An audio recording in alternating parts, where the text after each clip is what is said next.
You unlock this door with the key of imagination.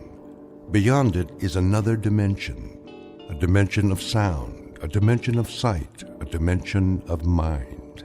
You're moving into a land of both shadow and substance, of things and ideas.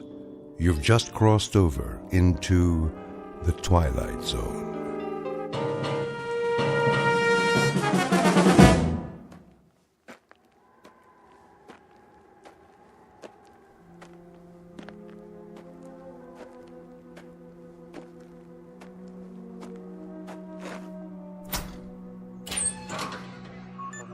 Hank?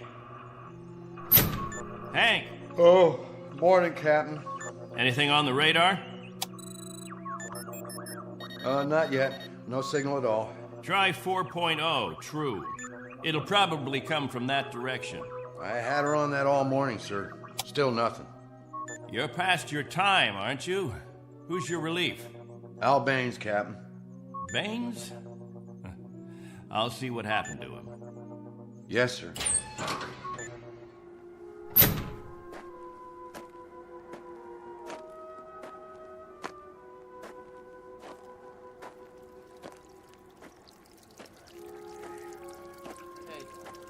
Morning, all. Anything yet? Afraid not. They lost, you figure? There's no telling.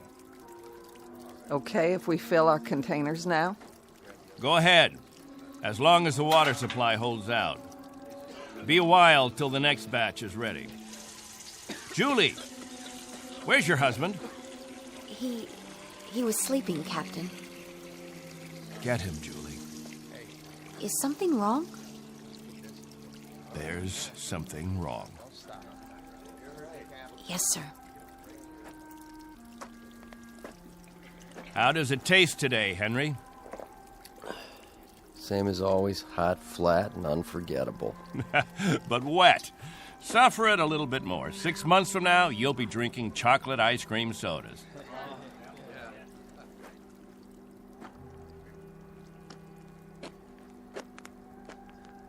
You want to see me, Captain? There's a man in the radar tower who'd like to see you, Al. He would have liked to see you 2 hours ago when you were supposed to relieve him. I overslept.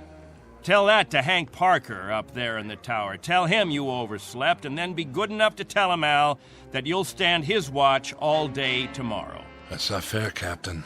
It doesn't happen often. Once is too often, Al. More than once is intolerable. And many more than once is a case history of Albert Baines who likes his sleep. I prefer it to a stupid game in the hot sun, both of them. A game, Al? What are we listening for? 30 years of 2 shifts a day. What have we ever heard? Wind noise. And what have we ever picked up on the radar screen? Dust particles? But anything to make you happy, Captain. You listen to me. There's a ship on its way. And when it reaches this atmosphere, it may want to be vectored in. They may want landing instructions, wind direction, ground temperature. And if Al Baines is in the sack, we may spend the rest of our lives here. Is that what makes you happy, Al? How do we know there's a ship out there, Captain? A lot of garbled static 2 months ago that you told us was a message, and then nothing. 2 whole months, and you decide there's a ship coming here to take us back. You make the rules and set the watches and plan the days, and now you tell us the Messiah is coming. And you tell us to pray? The difference between you and me, Captain Bentine, is that I do my dreaming when I'm asleep. You do yours on your feet. There's a ship coming, Al. All of us believe it. Because he tells you to. And we believe him. Whatever Captain Bentine says, that's what will happen. Sure you believe him. He tells you this is the best of all possible worlds, and by God, you break into song. You're sweating your lives away on this rock, but the captain says it's paradise, and we have to clap our hands. Rule by hypnosis. Al, there's a ship coming. This happens to be a fact. There's a ship coming. believe it. I tell you, it'll happen. And you know it's real, just as you know this is real. You haven't forgotten our ship, have you? The Pilgrim 1? The first spaceship sent up to colonize the outer regions? And this plaque, placed here by the 130 men, women, and children who established the first off-Earth colony.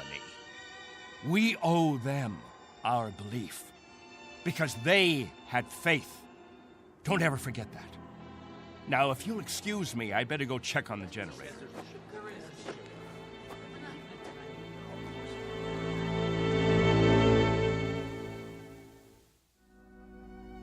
This is William Bentine, who officiates on a small outpost in space.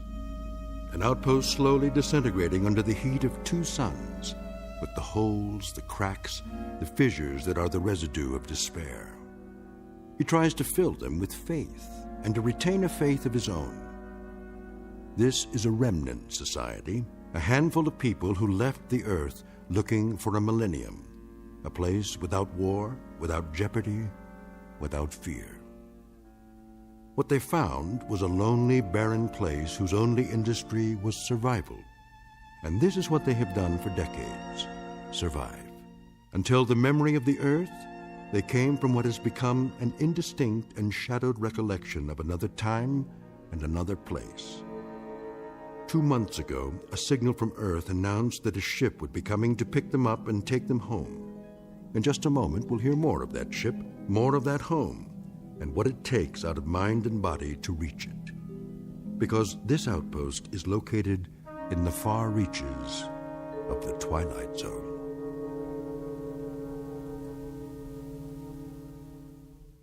And now, The Twilight Zone and our story, On Thursday We Leave for Home, starring Barry Bostwick with Stacy Keach as your narrator.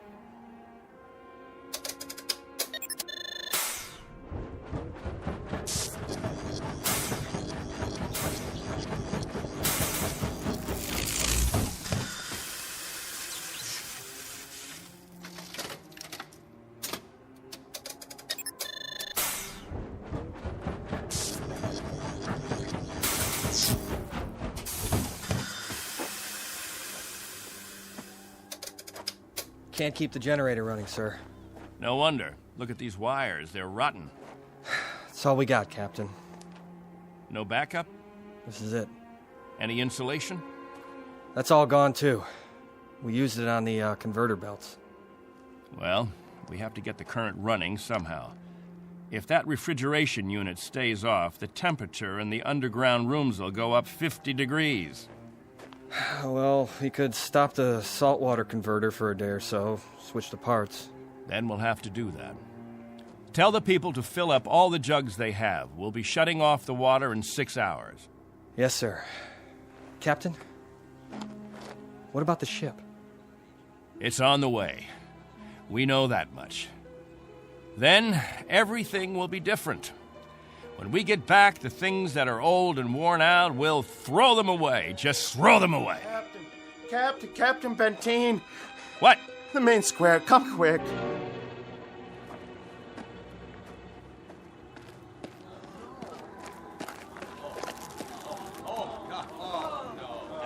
It's Mrs. Rodale. She's hanged herself.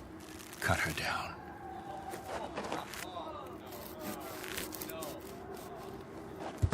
Oh! Mommy, what happened? Is that lady all right? Get them out of here. Come, children. God have mercy on her. You men there prepare her. We'll bury her in an hour. Yes, sir.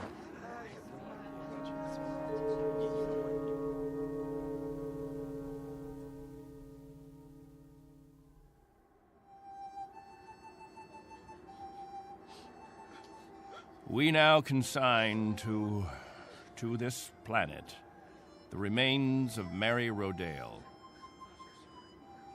We ask God in His infinite mercy to give her the serenity and joy that she sought while she was with us. And we ask His forgiveness for her sin. Amen. Amen. Amen. We ask that this good woman be allowed to rejoin her beloved husband who preceded her in death 11 years ago. Bid your farewells now. Forgive her, Lord. Have mercy on her, Lord, for what she's done. A terrible thing. She didn't know what she was doing. She knew what she was doing. Better and clearer than the rest of us. This is a funeral, Al.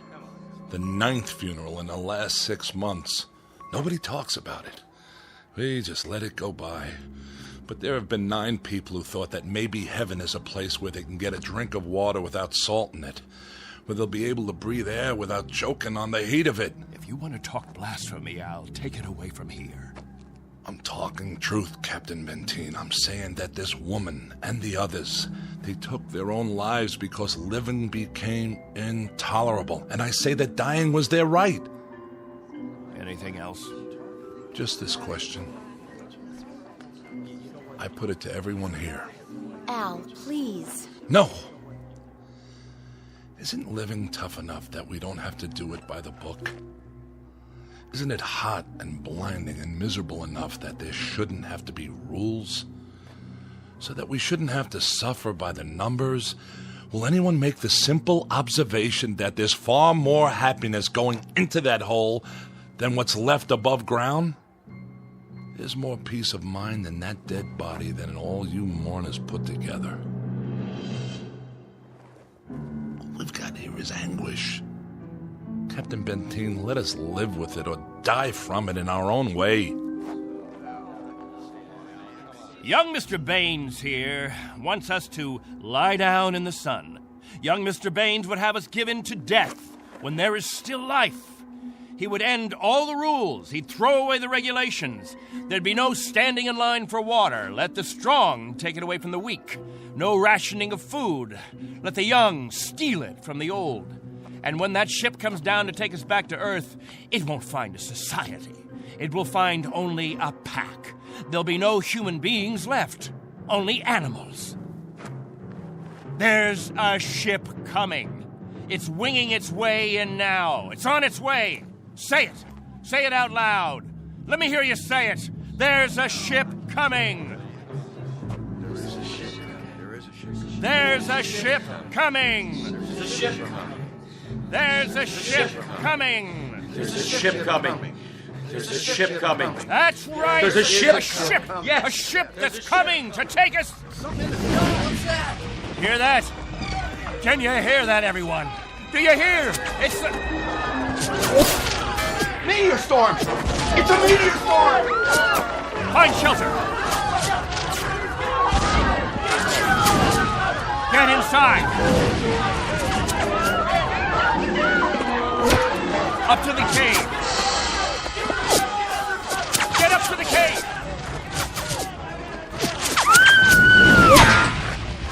Julie! It's Julie. She's bleeding. Quickly, we have to move. I can't. Something hit my arm. I think it's broken.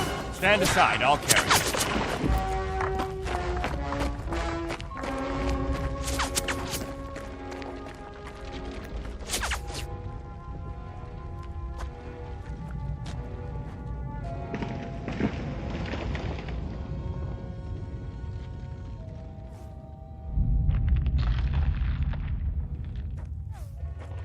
How is she? It's just a cut to the forehead, not very deep. But keep this bandage on it. Julie? Julie, honey? Can you hear me? Al? Don't let her move just yet. She may have a concussion. How's your arm? It's not broken. Must have been a rock that hit it. Captain, thank you. For a little first aid. No thanks necessary. I deliver babies, too. You might want to keep that in mind. Now, I'd better go see to the others.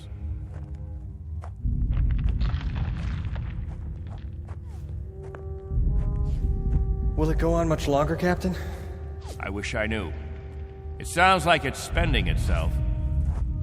I've seen meteor storms before, Captain, but nothing this size. What about the damage, Henry? 2 underground cells destroyed. At least, that's what it looked like from out front. Everybody accounted for? I think we're all here, Captain. I've checked. Nobody's missing. Thank God. Everyone try to stay calm. The worst of it is over.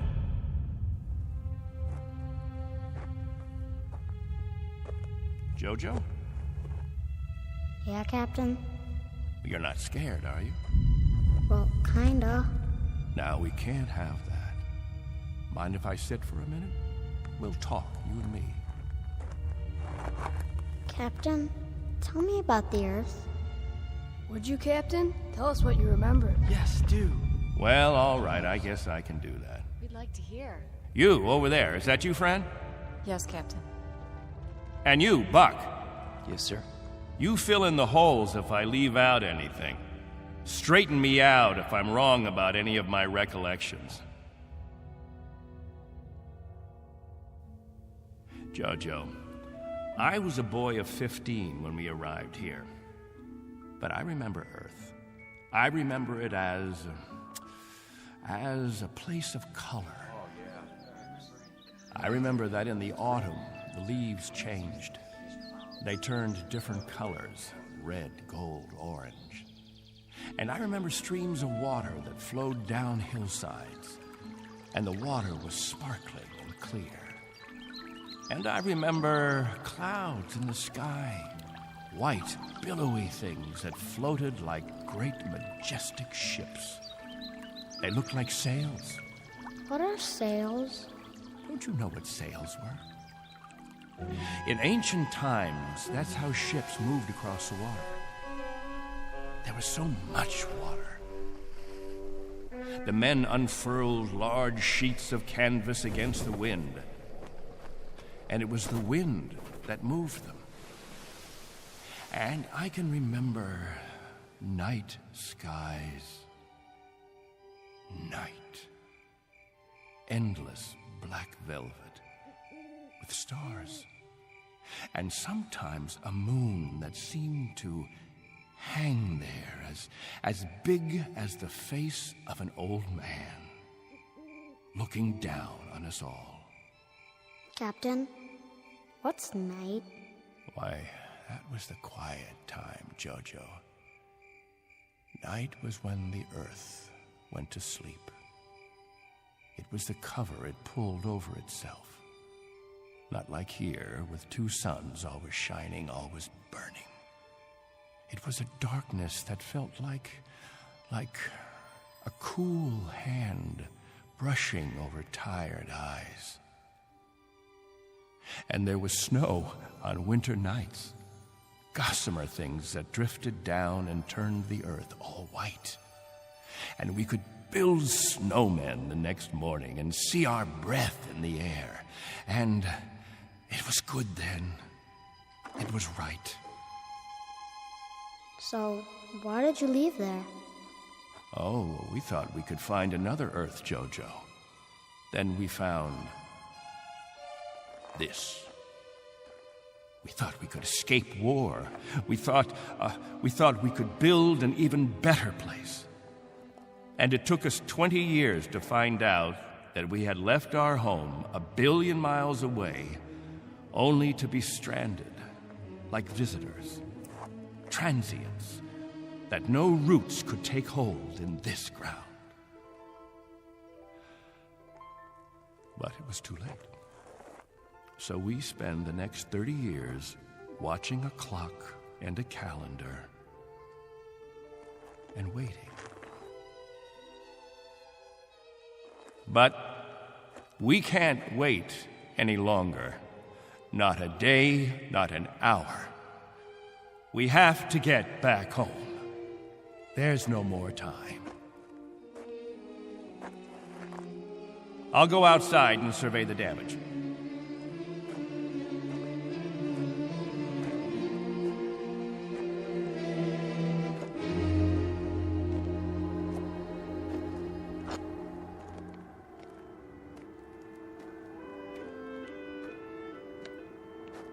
Not much harm.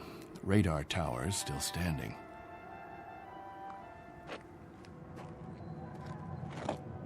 What? Why, it's... Al! Al Baines, do you hear that noise?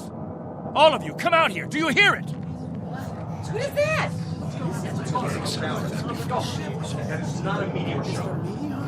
That's not a meteor, and it's not wishful thinking. Not this time. Those are rocket engines. Look, I remember the sound of them. That's the ship. The ship has come at last.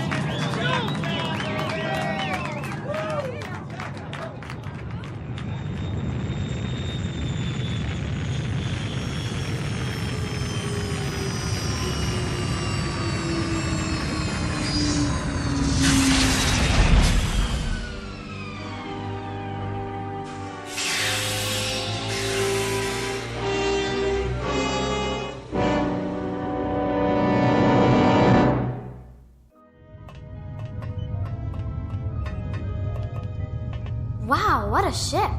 How fast can it go? Oh, pretty fast. Watch your step. Looks like you got plenty of room for everybody. Do you have any water? Clean water? We have enough. Oh, doesn't that sound wonderful? Delicious. Careful. I better talk to your leader. You have one, don't you? Sure do. Captain Bentine. I don't see... He's standing over there. Hey, Captain, come see the ship. Mr. Bentine? I'm Bentine. Colonel Sloan. I command the Galaxy 6. Our orders are to transport you all back to Earth. Colonel, what took you so long? 6.5 months, Mr. Bentine. 100 times that. We've been waiting for 30 years. Does it all look like this? Salt flats and scrubby mountains. 2 suns, hot and perpetual. 30 years of it. 30 years. The children have never seen Earth, and some of the older ones don't even remember it. They'll see it now. Our orders are to get you aboard as soon as possible. We figured that we should be able to lift off on Thursday. Are you still using Earth time? Of course. Good. That'll give you 3 days to prepare. Unfortunately, your people will only be able to take what they can carry. Over 200, aren't there? 187 men, women, and children. It may be a little crowded, but we'll fit you all in. You've been used to a lot of space, Mr. Bentine, haven't you? Space? Room to move around. That's all there is here. That and the heat. I can feel it. They'll make the trip standing on their heads if necessary. I'm sure they will, but I don't think that'll be necessary. Do you know, can you understand what a godsend this is for all of us? It's hard to imagine. I can only say your country's very, very proud of you.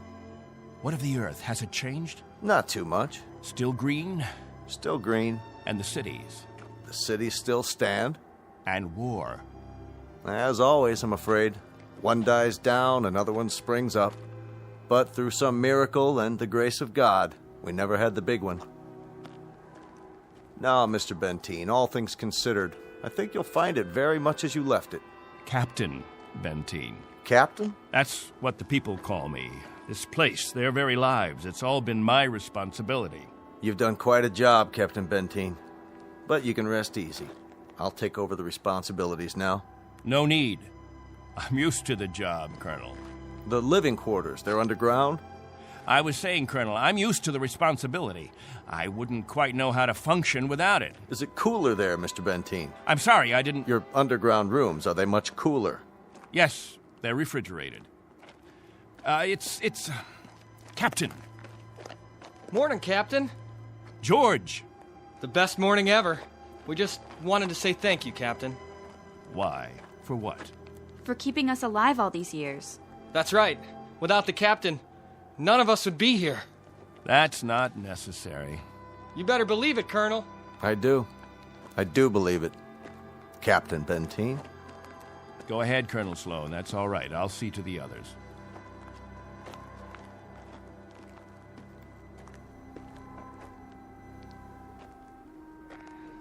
You know, I don't need this. I'm not going to take this. Hi, Captain. Julie, where's your bandage? Oh, I don't need it anymore. But we put one around your head so the cut would heal. What's this? Isn't it incredible? It's called a medicinal patch. You wear it for 24 hours. It accelerates the growth of new skin. Look at her forehead, Captain. You can hardly see the scratch. Better put the sling back on your arm, Al. I don't need a sling. Just this metal band. It's magnesium. Colonel Sloan said my arm would be perfect by the end of the week. Well, I seem to have had my practice taken away from me. But while we're here, I'd use that sling. I'll bet I've fixed about 500 broken wings in my time, and the only way to be sure it heals properly is to keep the limb immobile. Where's Colonel Sloan? I want to ask him what to pack.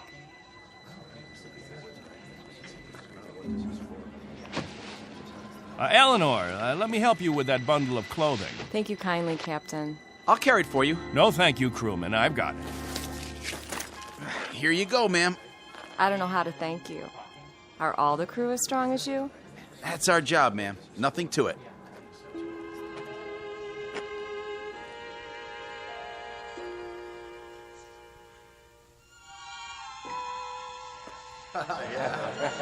Hello there, Captain. Will. I'm so excited. How much longer? Not long.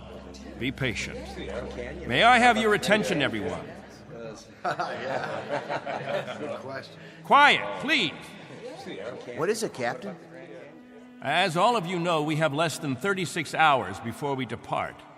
And as I told you earlier, there is a maximum allowance of 14 pounds per person. Soon we'll begin weighing your belongings, and if we're over the limit, I'll make up a list of necessary items. I hope I'm not intruding, Captain. I was just telling them about the weight requirements. We'll handle all that tomorrow. I heard you'd called a meeting here in the cave, so I brought Lieutenants Engel and Rafferty with me. Everyone has so many questions about Earth, I thought perhaps this would be a good time. Actually, Colonel, the purpose of this meeting is simply to make some last-minute arrangements. Colonel, I used to live in San Diego. Is California still the same? Sunny and warm most of the time, but not this warm. Los Angeles has become the biggest city in the world. These kinds of questions, we could just as well handle them when... Colonel Sloan? Are there still major leagues? My dad used to tell me about baseball and the World Series. The leagues are just as before, American and national. What about the Dodgers? They came in 10th last season. I'm told they need pitchers pretty desperately. I'll tell you what, when we're finished here, we'll improvise a ball and bat and have ourselves a game. How's that sound? Yeah, that'd be great. Let's do it. I think it's a little hot for that kind of activity. What we could do is have some group singing. We haven't done that for a while. I got an old sack. That'll be the ball. Who's got a stick? What are we waiting for? Let's go. Please, wait. We haven't finished yet.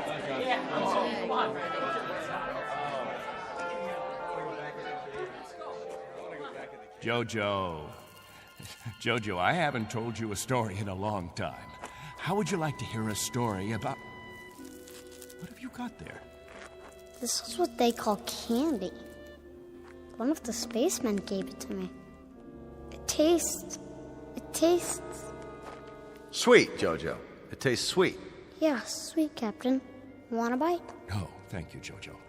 Back on Earth, we can get all we want. Something, Captain? I'm not sure. I'm not at all sure. You've promised them all candy. You've made it sound as if that was what the Earth is made of. Sugar and spice and everything nice. Maybe they ought to be told the truth.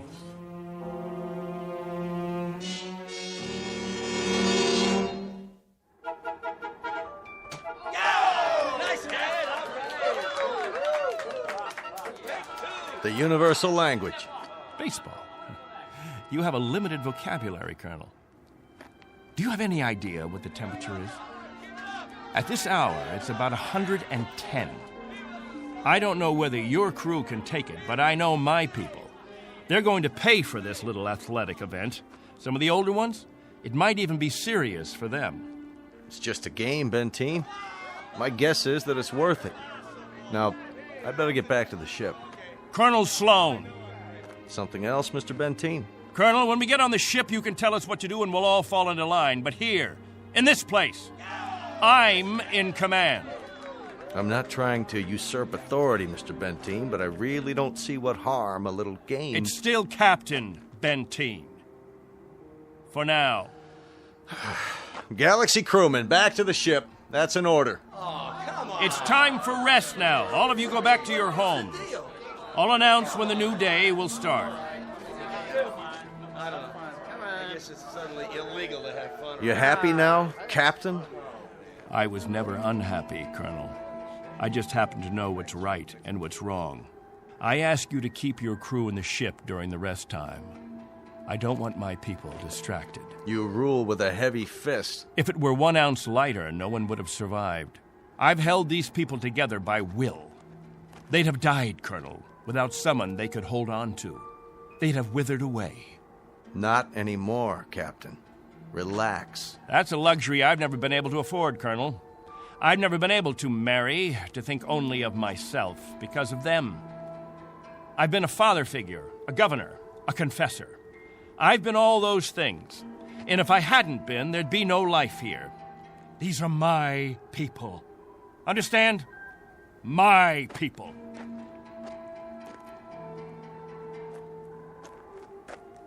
What's with him, Colonel? I'll bear with him a little bit longer, fellas. He's really quite a man. He's got just one minor aberration. And what's that? He believes he's God. As far as he's concerned, we're booting him out of heaven.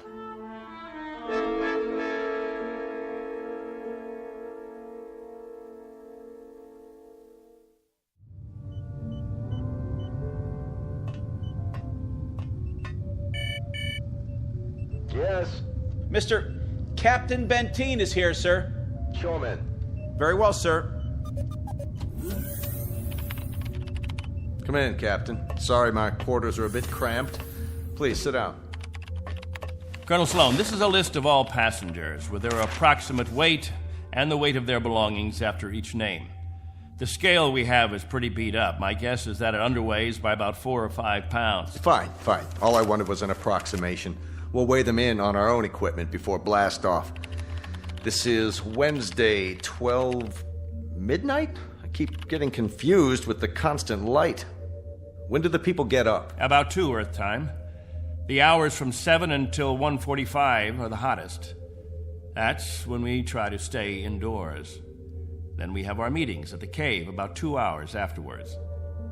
We've had to improvise our own schedule. You've improvised very well, Captain. I looked at the saltwater converter, your electro plant, the sun shields you put up over the crops. Very inventive. Necessity hasn't been the mother of invention here, it's been the father and the whole family. Well, you'll be able to give way to progress now. Though I wonder if all of it'll be to your liking. The way you'll be lionized when you get back to Earth. You're referred to in the press as the Lost Pioneers. They're gonna make quite a thing of you when we land. Oh? Wherever any of your people settle, there'll be keys to the cities, brass bands. I expect they'll scatter all over the U.S. The government's had inquiries by, well, it must be thousands of relatives. My guess is that they'll just about have time to look into a television camera and then get whisked off. Well, they won't be scattered, Colonel. They'll go as a group. We'll find a place where we can settle, and that's where we'll stay. I'm talking about when we get back to Earth, Captain. That's what I'm talking about. They won't be splitting up. Not my people. Captain, as a point of interest, did you ever ask them? Ask them what? Whether they'd want to stay together. That would be a ridiculous question, like asking a child if he wants some more ice cream. They're children, you see, Colonel. Oh, chronologically, they range from 6 months to 60-odd years, but socially, psychologically, they're children. I've kept them alive and functioning all this time. Once we're back on Earth, I'll simply continue the process. Captain Bentine, have you told them that?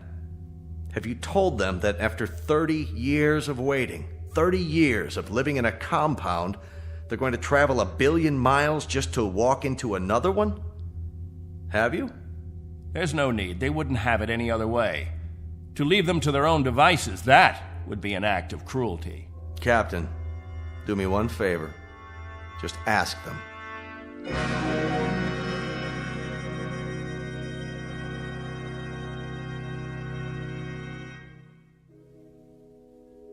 Naturally, we won't have to concern ourselves with the colder climates, the northeastern states, the upper regions of the Great Plains. We'll find an area much farther to the south, perhaps Florida or Texas.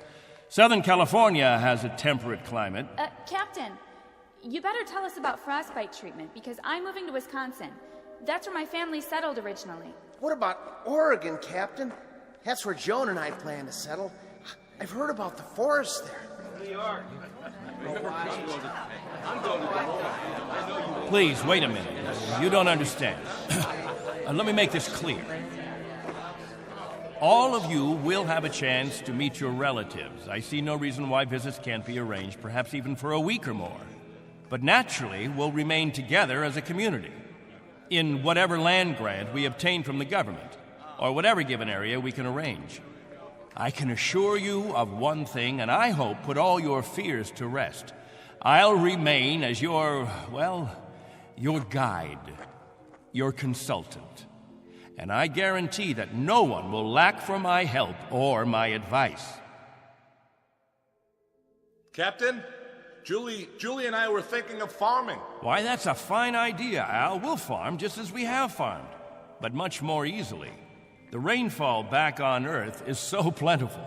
And as I told you, there's only one sun, so you won't have to shield the crops. Of course we'll farm. Certainly, we'll farm. Julie's got relatives in the state of Washington. You couldn't take the cold. None of you could. But I guarantee that wherever we settle, the farming will be good. I'll see to that. What's the matter? Don't you understand? We don't plan to stay together. You don't understand, Al. You've never understood much of anything. If we split up, I seriously doubt that we'd survive. Al, explain it to him. Go on. We'll survive, Captain. If anyone wants to stay together, that'll be their right. But if they want to go their own way, that'll be their right too. Am I wrong, Colonel? You're not wrong. We're to take you back as a group. Once on Earth, you can do as you please. Colonel, let us settle our differences in our own way. There are no differences, Captain. There are differences. There are. Changes that have taken place on Earth. Things we aren't prepared for. Oh, the Colonel has made it sound like a big holiday. The good life just plucked off a tree. Well, friends, I don't want any of you disillusioned. Wherever men live, they grub, they scrabble. They have to dig to stay alive. It's a fact. But together, that's the word, together. We've got to stay together. Think of that word now. Let's say it out loud. Everybody, now. Together. Together. Together. Together. Together. Looks like the congregation isn't with you anymore, Captain. What's the matter with all of you people? Wait.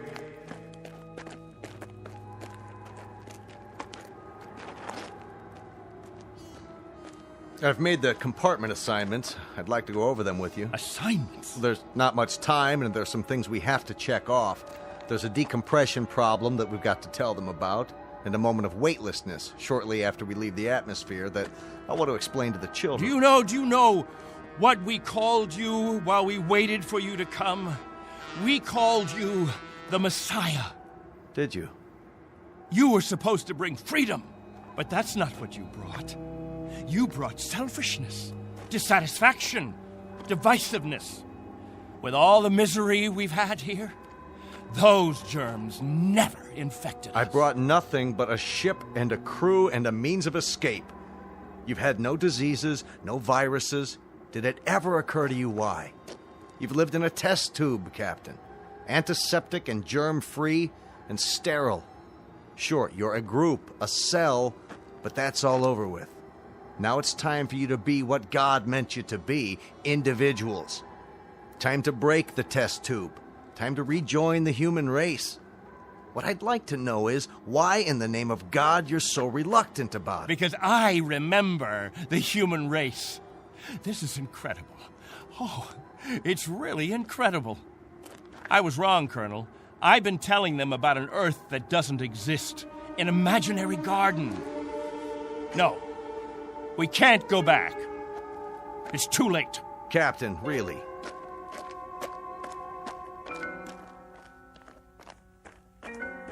Everybody, gather around. I've got something to tell you. Listen to me, all of you. I want to tell you all. Listen to me, all of you. I want to tell you about the real Earth. Captain, are you all right? Let's talk about the diseases. What? The viruses, the cancers, the floods and the freezing, the wetness and the cold. And there are other miseries, worse than anything we've experienced. Hatred, jealousy, violence. Listen to me. It's an Earth we don't know. We can't leave here.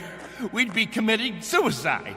We'd die of things we've never been exposed to before. We'd die of the loneliness that animals get in a zoo. Because we don't belong. We don't belong to his kind. Do you understand me? We don't belong there. Captain Bentine, why don't you let your children vote on it? Only if they know what's waiting for them. Only if they understand that Earth isn't any garden. It's never been, and it never will be. That's fair enough. I'll tell you what Earth is. The same as it's always been. It's a race struggling to survive, just as you have survived. Captain Bentine is right when he tells you that it isn't all a place of beauty.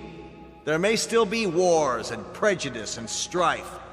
I suppose there will always be jealous men and angry men and unforgiving men. But it has one thing you don't have. Every man is his own master. There won't be anyone telling you when to eat and when to sleep and when to meet, what to sing and how to play. Instead of heat, you may feel cold, and instead of thirst, you may feel hunger. But you'll be men and women. You won't be sheep. You won't be a kindergarten. And when you pray to God, his name won't be Bentine.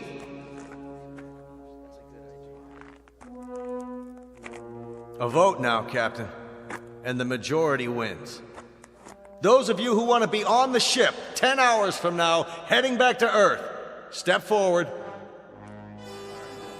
All right, I'm going. Let's go. Let's go.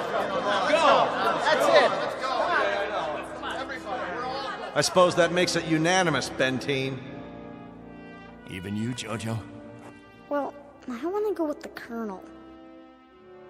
Give me something, anything. Give that sledgehammer. Here! No, let it go. Angle! Rafferty! There, sir. Stop him! He's running from the ship! No. Captain, no, please. I gotta grab him.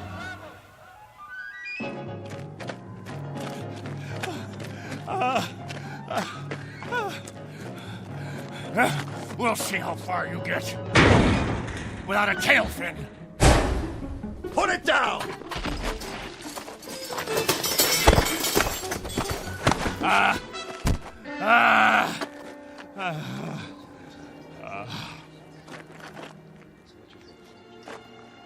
You all right, Colonel? I'm fine. What about the ship? Just a couple of dents, nothing serious.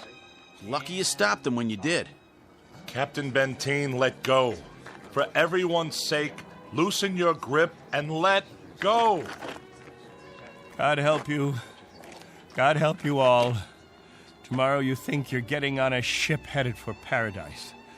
What you don't realize is you're heading for hell. What about you? I'll stay here. That's right. This is my home. This is where I belong. This is where you belong. You just don't have the brains or the guts or the sense to know it. This ship leaves at 0800 tomorrow. If you're not on board... I want no special privileges, Colonel Sloan. No special treatment.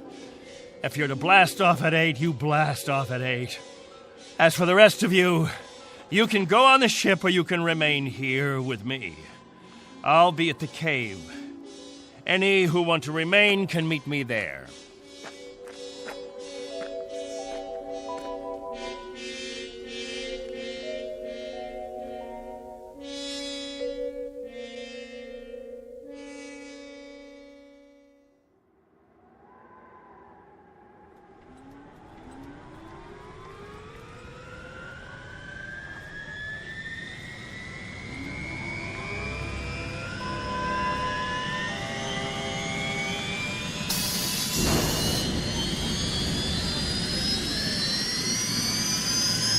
That's it, folks. The rocket's fired up. Everybody on board, single file. What about the captain?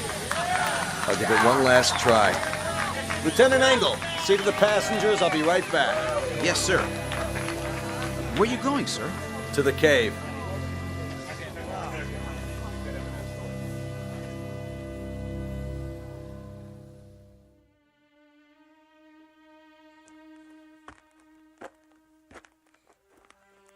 Captain? Bentine? Bentine, we know you're in here. Please, let us talk to you. He's not going to show himself, Colonel. We're leaving now. We have to blast off in 5 minutes. If we don't, we'll have lost our orbital position. Bentine, it has to be now. Captain! Captain, please, come out! Remember this. If we leave without you, there'll be no other ships. This is where you'll live the rest of your life. And this is where you'll die. All right, Bentine. As you prefer. Let's go, Baines. Goodbye, Captain.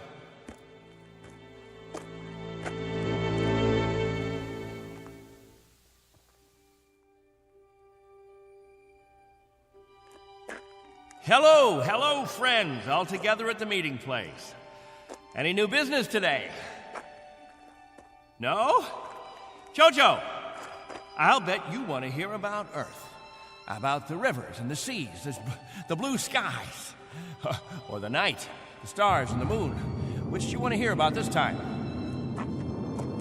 There's color on Earth, the change of seasons, and the wind brings the smell of the ground, the plants, the seeds, the roots, flower petals, sap from the trees, and the smell of the weather, the rain or the mist or the fog. And on the earth,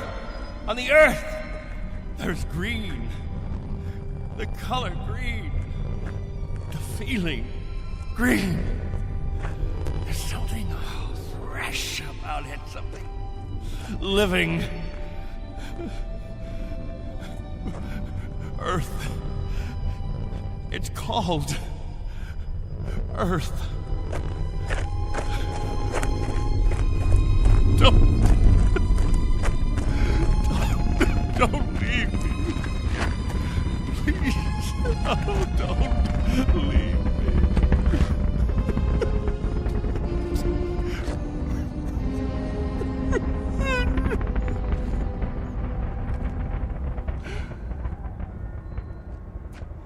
No! Don't leave me behind! Don't leave me.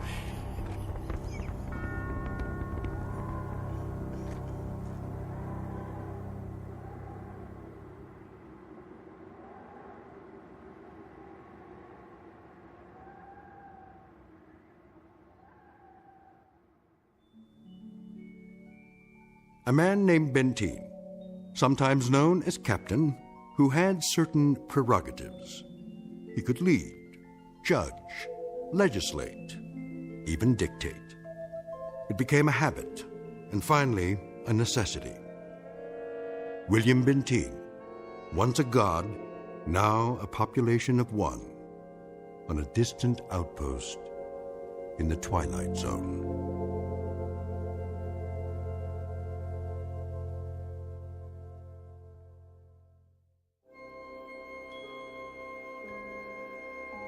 Hi, this is Carl Amari, producer of the Twilight Zone Radio Dramas. I'd like to take a moment to tell you about our official website at twilightzoneradio.com, where you'll get the latest news and information on these Twilight Zone Radio dramas. Plus, at twilightzoneradio.com, you can digitally download 3 free episodes or any of our episodes for only $1.95 each. In this age of ever-changing technology, we've decided to make these episodes instantly available to you by making the Twilight Zone Radio Dramas a digital download-only series. This means that this series will no longer be offered on CD. The CD collections at our website are now being offered while supplies last at buy one, get one free. So be sure to get your favorites before they're sold out. Be sure to visit us often, and I'll see you in the zone.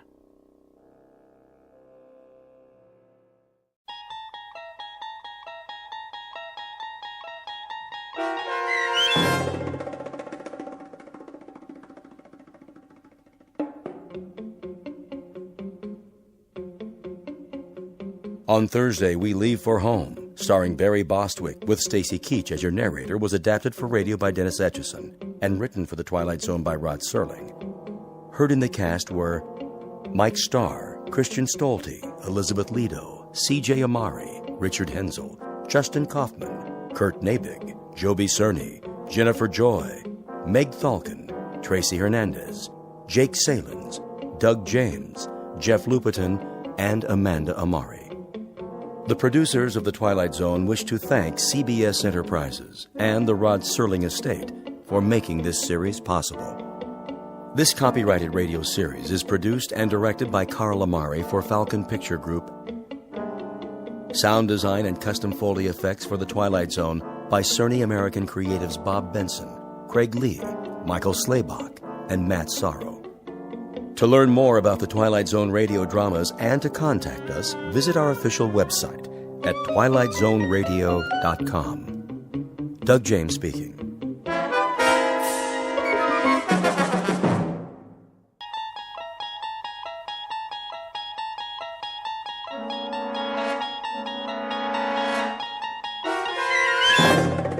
You unlock this door with the key of imagination. Beyond it is another dimension, a dimension of sound, a dimension of sight, a dimension of mind. You're moving into a land of both shadow and substance, of things and ideas. You've just crossed over into the Twilight Zone.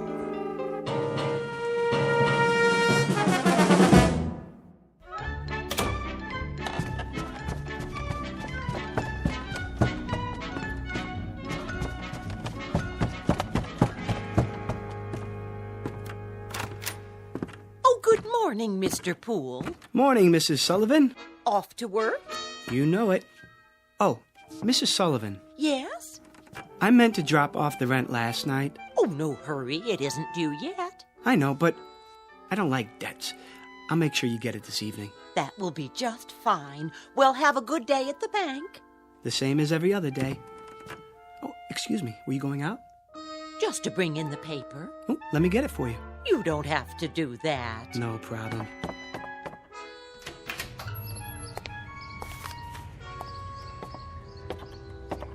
Here you are. Why, thank you, Mr. Poole. You're the perfect tenant. Absolutely perfect.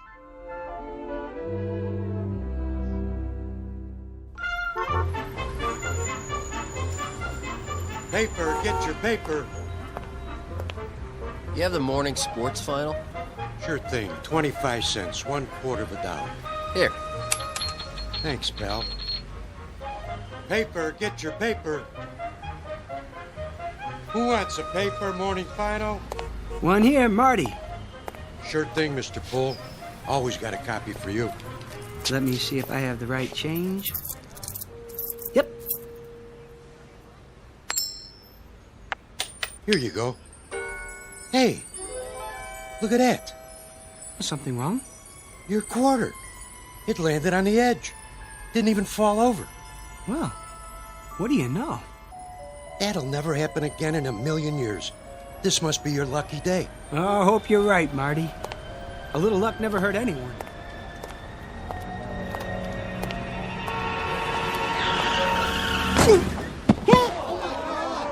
Oh, that poor man.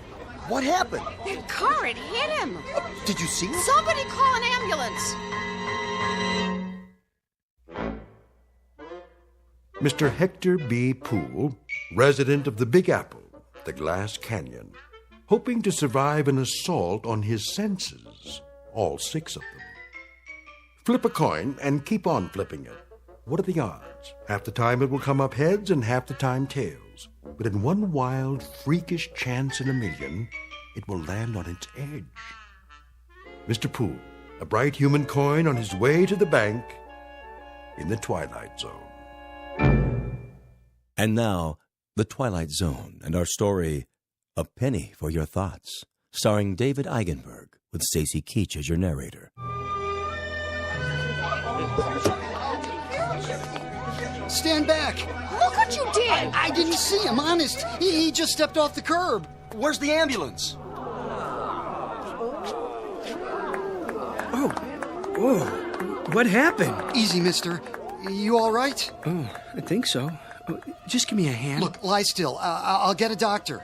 Oh, no. I don't need a doctor. I mean, if you'll help me get up. You sure? You ought to take it easy. Yeah, at least get an x-ray. Why? No scrapes, no scratches, no broken bones. I seem to be fine. He should stay down. I would. Something like that, he could sue the guy's pants off. Pardon? Oh, I just said, wait till you get to the hospital. You never know. No need for that, really. Oh, you don't know how sorry I am, sir. Oh, no harm done. I swear, I didn't see you step off the curb. If you were hurt, God, I could never forgive myself. You clumsy idiot. I wish you'd broken your fool neck. What did you say? I said, if you were hurt, I could never forgive myself. No, not that. The other part. I see no reason for you to be abusive. Abusive? I should have been more careful, but it was equally your fault. Are you certain you're all right, sir? I think so. Thank heaven for that. I'm simply trying to say how grateful I am that you weren't injured. Lame-brained jaywalker. That asinine stunt took 10 years off my life. Now, see here, I'm not Let me brush you off. Where were you headed? I was on my way to work. Well, I'll be happy to give you a lift if you like. No thanks. It's not far. I think I'd rather walk.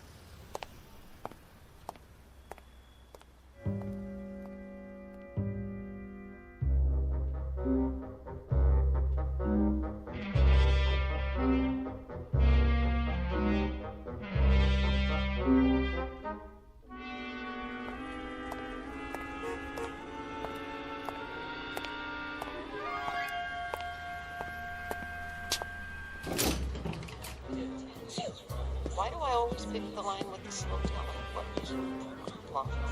I've got to borrow against the life insurance as long as they don't call my husband. Wow, I hope they don't check my credit history. Did I turn the iron on?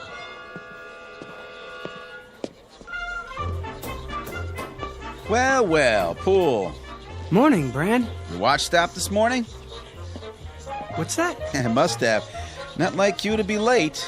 Oh, yes. No, no, it's not. It's 9:10. Something happened on the way. Did it?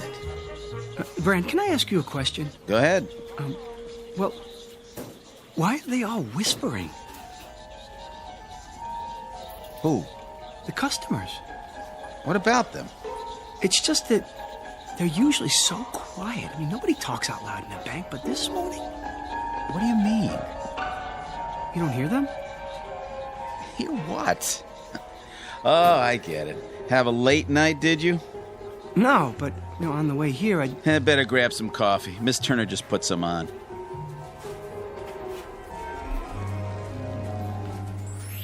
Boy, look at him. Like he doesn't know which end is up. Oh, if Bagby sees him this way, he's finished. Good riddance. Oh, where is he? Huh? Mr. Bagby. In his office. Where else would he be? Oh, thank you, Brand. Well, I better get started. Yes, you do that. Oh, I knew he'd crack sooner or later. Mr. Perfect.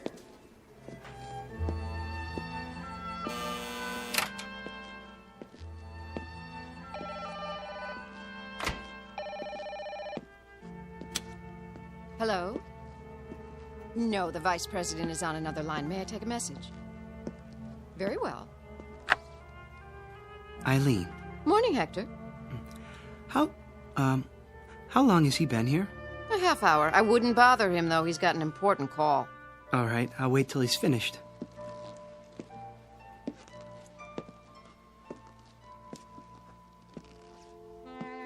Oh, Felicia, baby, you know I care. But how would it look? And besides, Gladys has a nose for these things.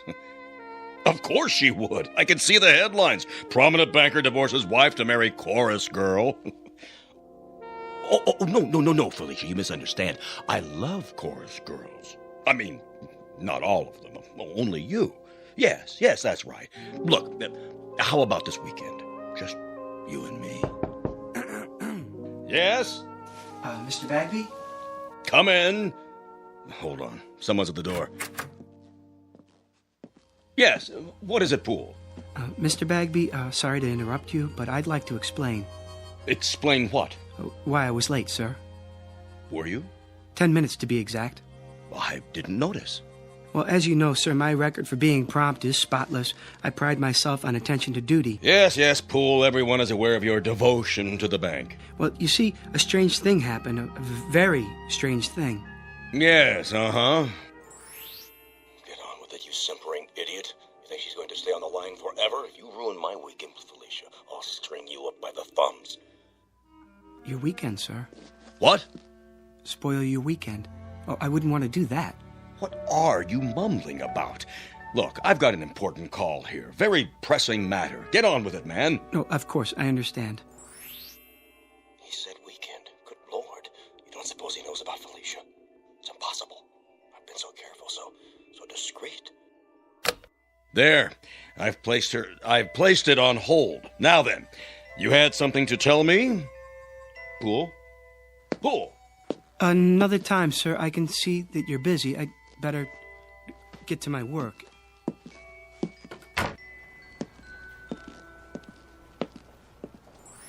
Poor Mr. Poole. He looks so tired and pale. I'm all right. Oh, good morning, Mr. Poole. Good morning, Miss Turner. Did you say something? I didn't know I looked that bad. Oh, you don't. You look very well today. As do you. Oh, why, thank you. Would you like some coffee? Not just yet, but thanks for asking.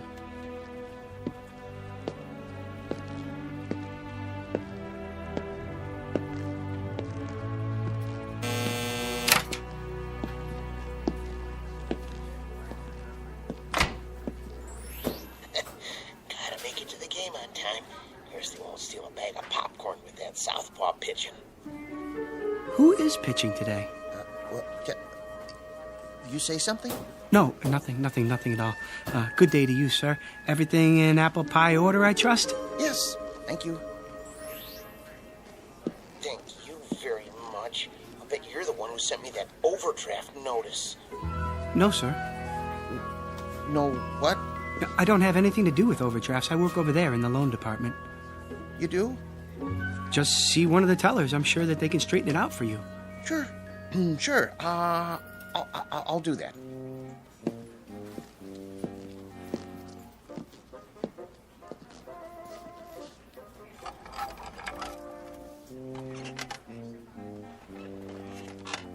Poole? Yes? You know Mr. Sykes of Ajax Cement? Oh, yes, Mr. Sykes. How do you do? His loan has been approved. Will you see that the papers are in order? Of course. When do I get the check? Mr. Poole will take care of that for you. Here's the file. Certainly, Mr. Brand. Won't you sit down, Mr. Sykes? Everything's there. Oh, I'm sure it is. The check's for $200,000. I see. A loan for $200,000. That's quite a sum. Expanding the business, Mr. Sykes? That's right. Wrong. Well, which is it? Huh? You are aware that this loan must be repaid within 90 days. Sure I am. In full. Yeah. If I put the money right, it'll come out to over $1 million. $1 million? No, 200,000. That's all I need. Put half on Lucky Lady in the 6. Split the rest between Nimble Runner and Crinoline at 5-1. Nobody will ever know I can pay back the loan with enough left over to save the company. It's gotta work. There's no other way. Or what? Bankruptcy? What did you say? Nimble Runner and Lucky Lady. Now look here, young man. And Crinoline at 5-1? What? That's a funny name. I don't have time for this. Am I gonna get the check or not? Everything all right here? It better be. I'm not sure. What's going on, Poole? Something wrong, Mr. Sykes. I don't know, Mr. Bagby. I signed everything. Well, then what's the problem? He just told me he's borrowing the money to bet on the horses. What? That is what you said, isn't it, sir? I said nothing of the kind. Well, and then he said that Ajax Cement was bankrupt. Ah, he's mad. Poole! Doubtless there's been a mistake. There certainly has. If you'll come with me, I'll correct it at once. I'll talk to you later, Poole. But Mr. Beck... In my office. Yes, sir.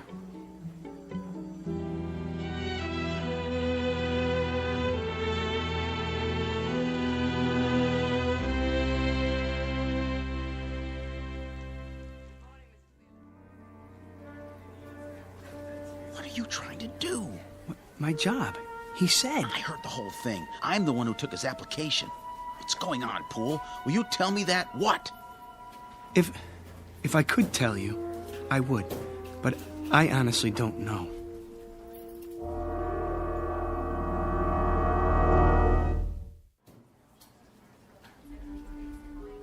How would you like that, ma'am? Can I have it once, please, and some quarters for the laundromat? Of course. 180, 190, 200. Just a moment and I'll get your receipt. I want it in the form of a cashier's check. Oh, I'll need to get it countersigned. Money order then. Yes, sir. That can't be all I have. Check the balance again. I've already checked it twice. If you'd like a printout of your transactions... I would, yes, so I can compare it to my records. There must be some mistake. 401, 402, 403. 20 years, the same window. Not one promotion. Nope, not me. Hello, Smithers. Oh, hello, Mr. Poole. Don't worry, you'll get that promotion. Do you really think so? I mean, what promotion? Stick with it. You'll see. Yes, of course, but how? Have a little faith.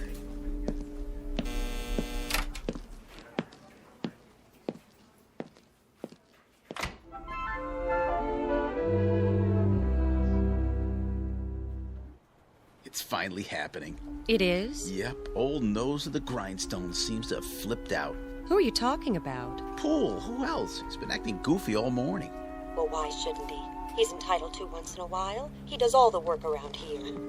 Guys like that are all alike, gutless wonders. Put the pressure on and they go to pieces. Know what I mean? I'm not sure that I do. You phony. Don't you know a real gentleman when you see one? Got any of that coffee left? Oh, hi, Poole. Certainly. Here you are. Smells good. It's fresh. Nice and hot, too. You do all of the work and get none of the credit. You should speak up more and assert yourself. But I guess that's not in your nature. Miss Turner? Yes? There's something I've been meaning to say to you. There is? And I hope you won't be offended. Oh, I'm sure I won't. But, well... Yes, Mr. Poole? I want to thank you. Thank me? For your kind thoughts. I don't think I quite understand, Mr. Poole. Romancing the help, eh, Poole? Brand, please. Well, who can blame you? Miss Turner's the prettiest girl in the new accounts department.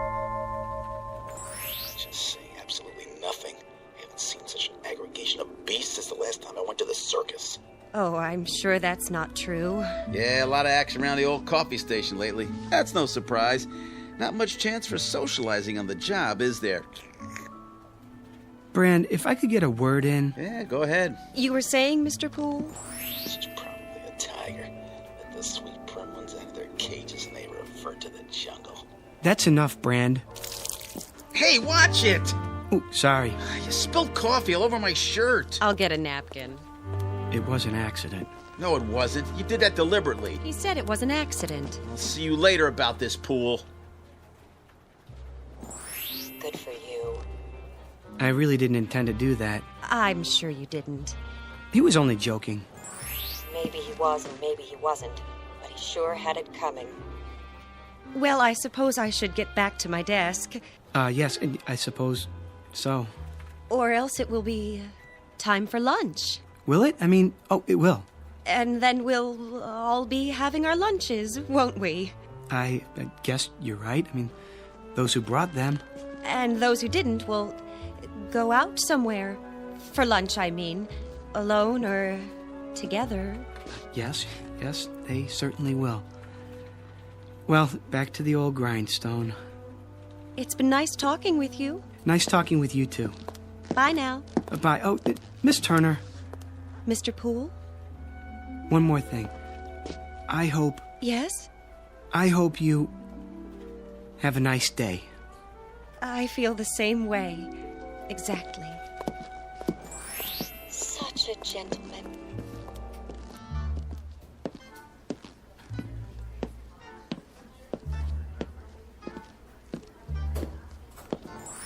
It isn't fair. It just isn't fair. I said, don't worry, Smithers. Who? Oh, Poole, were you speaking to me? Mr. Bagby's a fair man. Mr. Bagby? Yes, I'm sure he is. Good things come to those who wait. What's he watching me for? Oh, no reason. Don't let it distract you. They'll be sorry. Not much longer now. At 4:30 this afternoon, I go into the vault like I always do. I'll take my briefcase with me.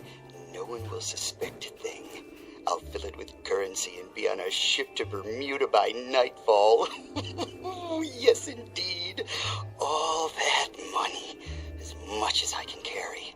I wonder how long it will take them to discover it's gone.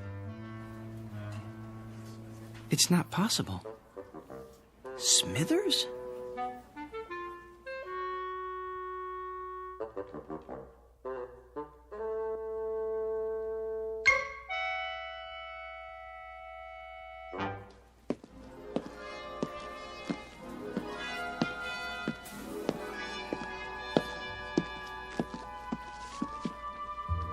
Oh, Miller. Hi there, Mr. Poole. Got a minute? Sure do. Pretty quiet morning. Is that what you call it?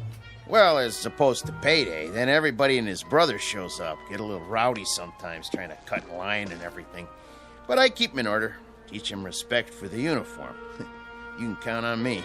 I know I can. That's why I wanted a word in your ear. What's up? How long have you been a guard here? Quite a few years now. Get my pension before long. And that gun in your holster, is it the same one you've always had? Sure is. Nothing beats a .38. Keep it oiled up real good. You could use it then. I mean, if you had to. Well, what do you think I got it on my belt for, Hector? To hold my pants up? Good.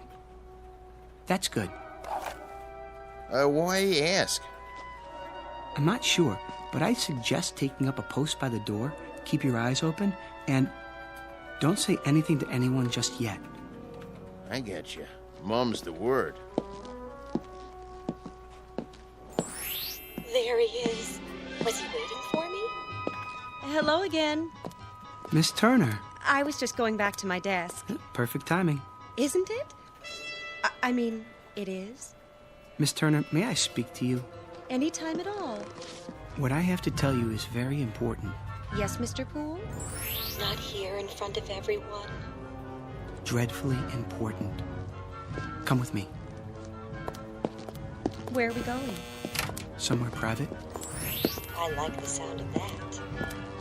Mr. Jones's office is empty since he transferred. Next to Mr. Bagby's. No one ever goes in there. Perfect. That seems like a good idea. If you're sure you don't mind. As long as you can spare the time. This won't take long. Take all the time you want.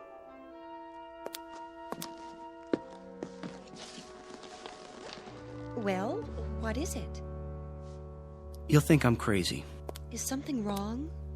Terribly, and I don't know who else to talk to. I'm here. Miss Turner, I keep hearing voices.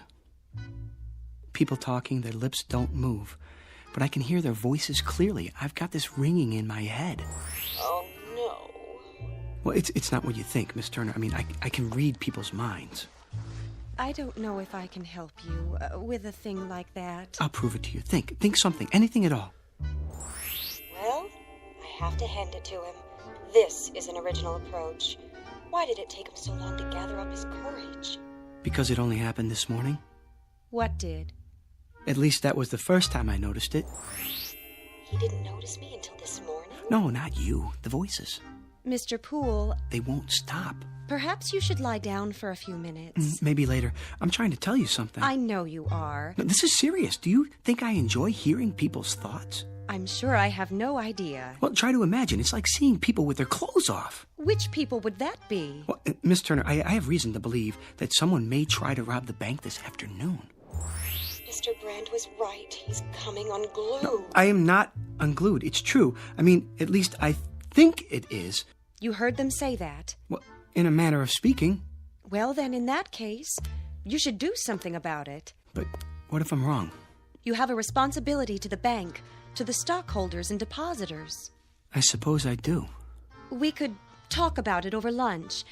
I mean, one could, 2 people, whoever they might be, if they wanted to, that is. Otherwise, just one, alone, talking about it to himself. Of course, that might be a bit lonely, for some people at least, unless... There's no time to waste. No, definitely not. I have to get out of here. Why? I mean, what's your hurry? Have we finished our conversation? I thought... I've got to tell Mr. Bagby.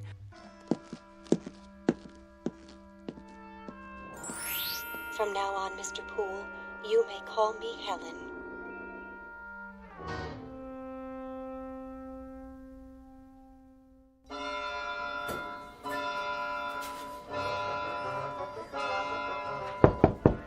Come in. Mr. Bagby. Ah, there you are, Poole. I want to talk to you. Sir, I'm worried about you, Poole. About me? But sir... I've always considered you one of my best men. So why, Poole? Why what? Just tell me straight out. We lost the Ajax cement account this morning because of that nonsense a while ago. Something wrong at home? The wife, perhaps? I'm not married. Oh, well, something's bothering you. Yes. Have a seat. I'd prefer to stand. Then out with it. Well, I don't know how to put this, Mr. Bagby. Speak up, Poole. I'm with you. You won't believe me. Of course I'll believe you. You're as honest as the day is long. Well, you've been like a son to me. Well, a son-in-law, at least. If you were, which you're not, legally speaking. But nonetheless... Mr. Bagby, Mr. Smithers is... Smithers? Well, what about him? He's planning to rob the bank. Say what? See, I told you. Would you mind repeating that? Smithers. Old Mr. Smithers? Old Mr. Smithers. He's sitting on his stool right now, planning it out. At precisely 4:30, he's going into the vault. He does that every day. Exactly. But this time, he'll have his briefcase with him, and he'll fill it up with banknotes, as much as he can carry. And by tonight, he'll be on a boat to the Caribbean. How do you know? I heard him talking about it. But he's one of our oldest and most trusted employees. Well, he was here when I took over the bank. I absolutely refuse to believe. I swear it, sir. He has it all worked out. Wait a minute. I take your point. Who's the one who ends up stealing the company funds? Isn't it always the most trusted employee? The man you'd least suspect? The man who's completely reliable for years until that one moment when everybody relaxes their guard and... Gotcha! He strikes. Good work, Poole. I wish it weren't true. I sort of admire Mr. Smithers. He's always there, steady as a rock, going his own way. I wouldn't have believed it if I hadn't overheard it myself. Well, no time for sentiment. Quick now, tell me the details. Well, at 4:30 on the dot, it starts. Okay, and Mr. Smithers will finish counting out his drawer as he always does, by the numbers. Thank you, folks. Good night now. Don't work too hard. And as soon as we lock the doors... See you Wednesday. You take care now. Good night, Rich.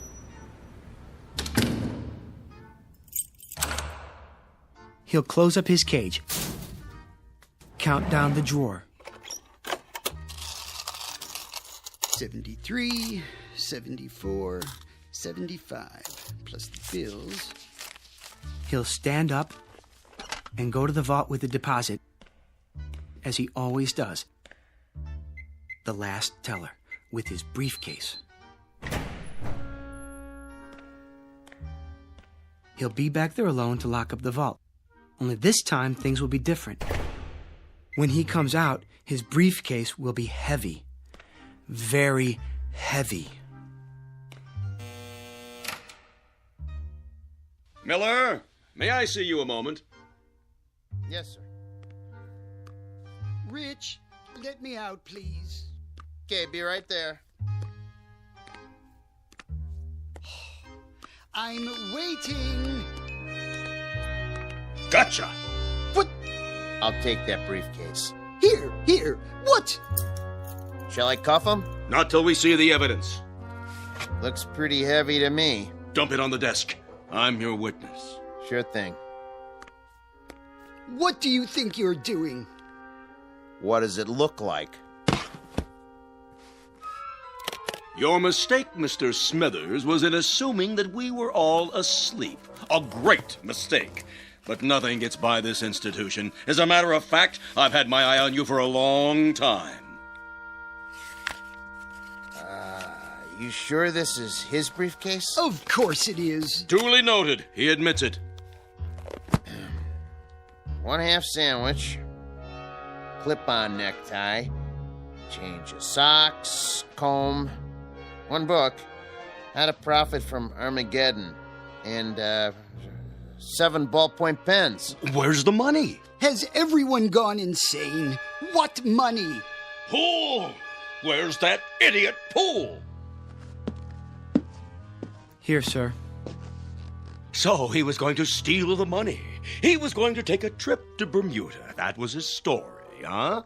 Mr. Bagby, I heard him. And who was he talking to, Mr. Poole? Well, he wasn't talking to anyone, not exactly. Oh? What was he doing? Sending smoke signals? He was thinking. He was what? He was thinking. Well, that explains everything. Mr. Smithers, please forgive us all for this unfortunate intrusion. Well, I guess we all make mistakes. I should have known that what I was told was impossible on the face of it. Poole, do you know what I'm thinking? I'm fired. Kindly clear out your desk at once. Mr. Smithers, I don't know what to say. I'm very sorry. Return Mr. Smithers' possessions and let him pass. Right away.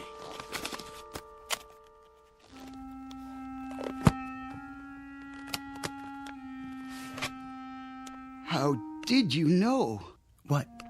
It's true, of course, Mr. Poole. Yes, it's a little dream of mine. Have you ever had a dream? I have, often. People look at me and all they see is a funny little man, frayed and old, and they never know. I have the dream almost every day. I had it yesterday and the day before that. Well, I don't always plan on Bermuda, though. Sometimes it's London, Paris, Fiji, beautiful, exotic places, thousands of miles from here. Places where there are no ledgers to keep, where I'm not a little man with no future and no past. I think of filling my briefcase with the bank's money, but I never go through with it. Do you know why? I've lived with it too long. I'm old and set in my ways. And besides, Mr. Poole, I'm a coward. Smithers, please. Will you open the door now, please, Rich? Sure. Take care of yourself.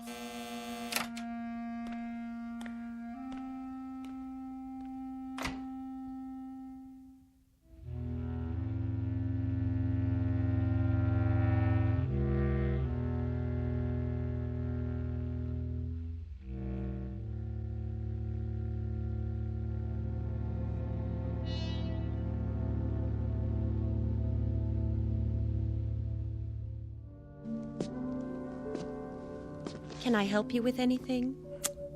I've got it. I guess this is goodbye, Miss Turner. It may be a blessing in disguise for your career, a man with your abilities. Much more than mind reading. A strange delusion. But with the proper medical care, it'll go away. It's not a delusion, Miss Turner. There, you see, I can read your thoughts. But how? Well, until this morning, everything was normal. I was happy. Well, at least I wasn't unhappy. I had my friends, my job, and now this. I thought it was a gift. Well, it's no gift. It's an embarrassment. It's been nothing but trouble to me. I never imagined people were the way they are.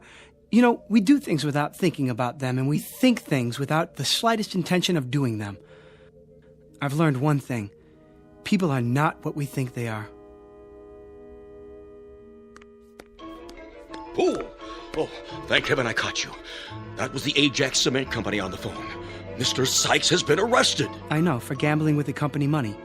I tried to tell you that earlier. $200,000 if that loan had gone through. Mr. Poole, about your job. It's still yours, if you're interested. Why, that windbag. Mr. Poole, if you can really hear me, you're wasted in that job. If you let him take you back on the same terms, you're crazy. Everybody knows you should be in charge of the accounts department. Well, what do you say? Well, everyone knows I should be in charge of the accounts department, Mr. Bagby. In charge? Good. That would mean he'd move into Mr. Jones's old office. That would mean I'd move into Mr. Jones's old office. Now, really, Poole. This is absurd. What am I standing here wasting time for? Don't let him bamboozle you. Felicia's waiting. Man, oh man, what a weekend this is going to be. Stand up for yourself. He needs you more than you need him. Would you excuse us, Miss Turner? We have some business to discuss. All right, if you're sure. I'm sure. Business? What business? The business of Felicia and your wife, Gladys. What? I know all about it. I know where you're meeting her and when. It's impossible. No one knows about the trip or the apartment on Riverside Drive. Riverside Drive, Mr. Bagby. Am I right? Oh, all right, you win. In charge of accounts in the office next to mine. You won't say anything to anyone, will you? Not a word, Mr. Bagby. Not a word. Oh, and I forgot, there's one more thing. At the bank's expense, I'd like you to buy a round-trip ticket to Bermuda. Have it made out in the name of J.L. Smithers. I think he'd like a vacation. Are you out of your mind? Mr. Bagby? Oh. One ticket to Bermuda. Shall we go, Miss Turner? If you like. I'd go anywhere with you, but I wish you'd call me Helen.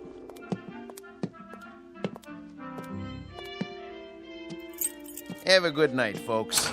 We'll try.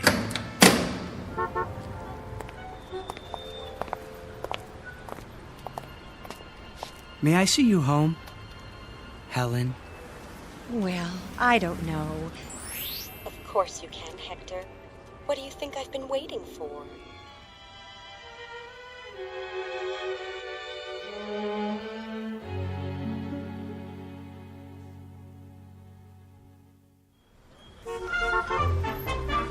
Paper, get your afternoon paper.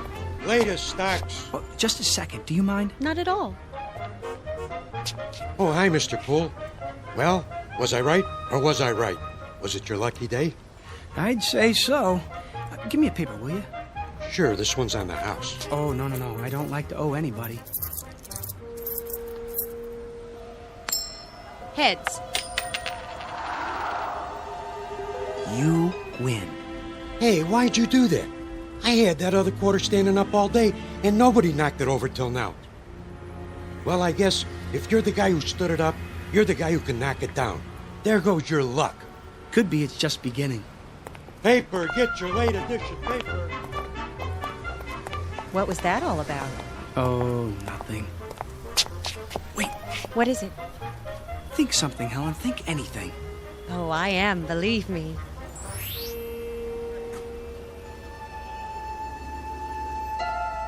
Did you get that? No, I didn't. I didn't hear anything at all. It's gone. Isn't that wonderful? If you say so, dear. Toss a coin, any coin, and one time in a million it will land on its edge. But all it takes to knock it over is a slight vibration, a light blow, or even a vagrant dream. Mr. Hector B. Poole, a human coin on edge for a brief time in the Twilight Zone.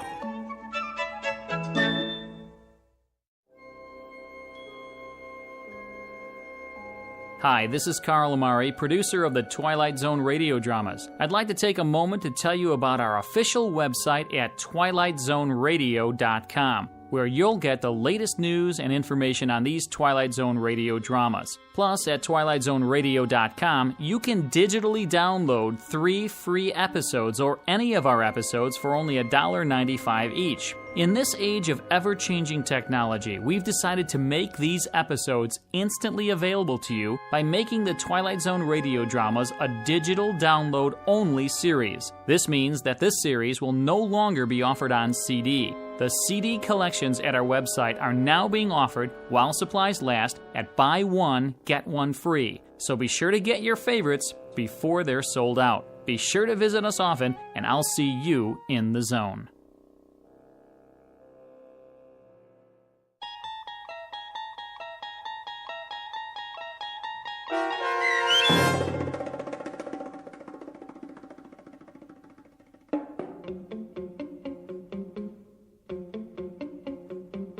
A Penny for Your Thoughts, starring David Eigenberg with Stacy Keach as your narrator, was adapted for radio by Dennis Etchison and written for The Twilight Zone by George Clayton Johnson. Heard in the cast were Michelle Graff, Doug James, Jamie Barron, Jeff Lupetin, Kurt Nabig, Joby Cerny, Frenette Lebo, Peggy Roeder, Alex Sopner, Carl Amari, Karen Olson, Tracy Hernandez, Christina Verba, and Vince Amari.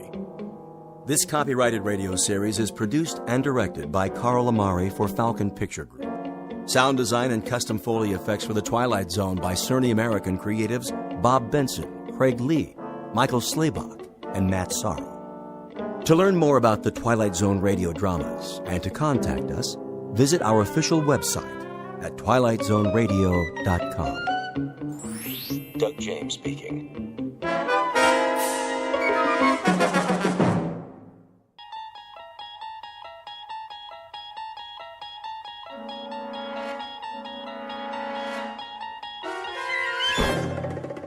There is a fifth dimension beyond that which is known to man.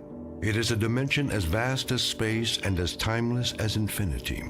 It is the middle ground between light and shadow, and it lies between the pit of man's fears and the summit of his knowledge. This is the dimension of imagination.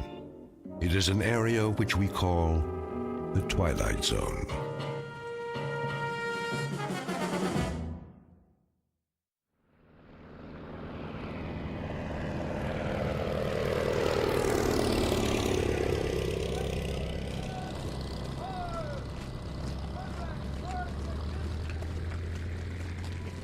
So it's goodbye again.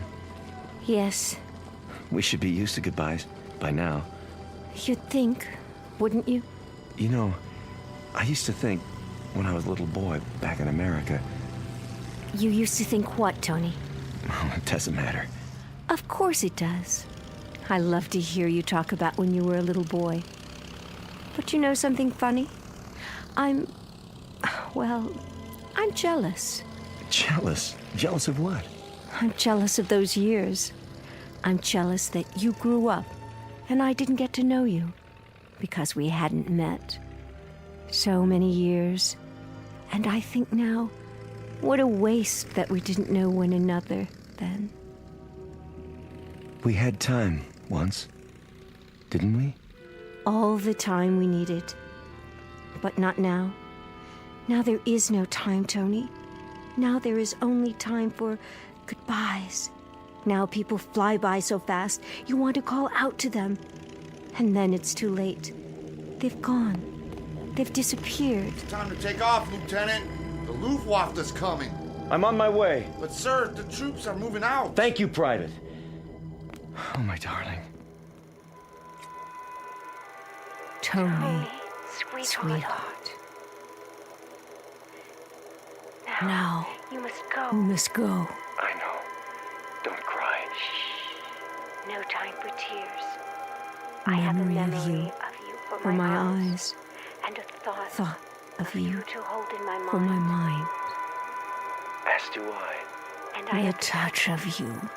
For all of me. Oh, my darling. I won't forget you. Not forever forever and a day. And a day.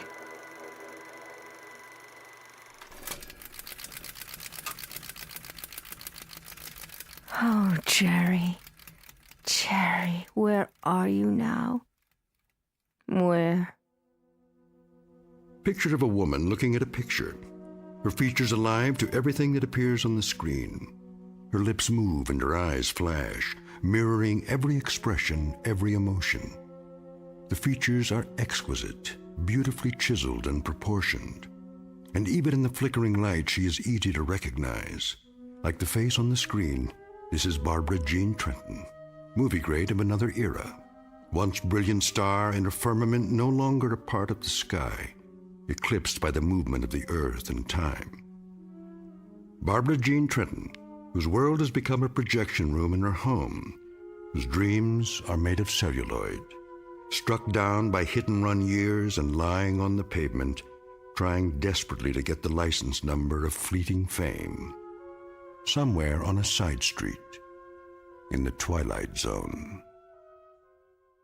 And now the Twilight Zone and our story, The 16mm Shrine, starring Kathy Garver with Stacy Keach as your narrator.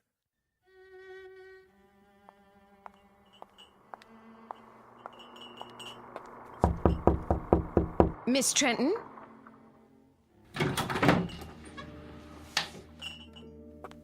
Miss Trenton? Miss... What is it, Sally? Oh, I didn't see you standing there. It's so dark in this room. Would you like me to open the drape? No, thank you. What is it that you want? I brought you a snack, Miss Trenton. You always used to have a snack this time of day. Just put it down on the table. Yes, miss. If you don't mind my saying so, you really should have something to eat. I do mind. That will be all, Sally. Yes, Miss Trenton. I'll be going now. You do that. Will you be wanting lunch this afternoon? I'll be glad to make you a nice... I'll let you know. Very well, miss.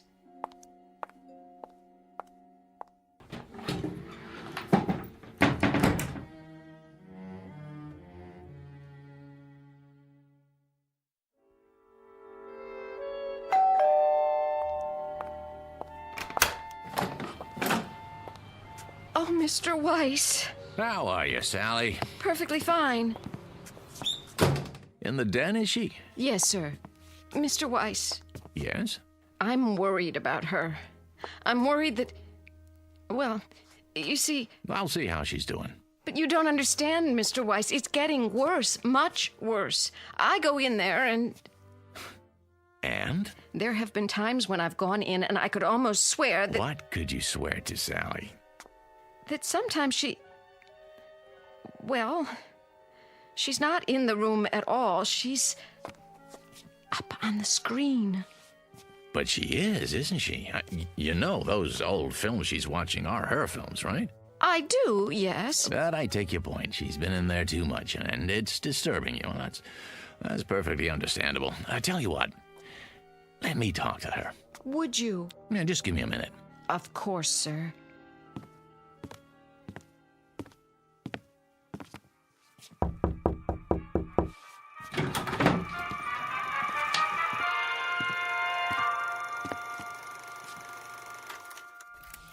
Barb?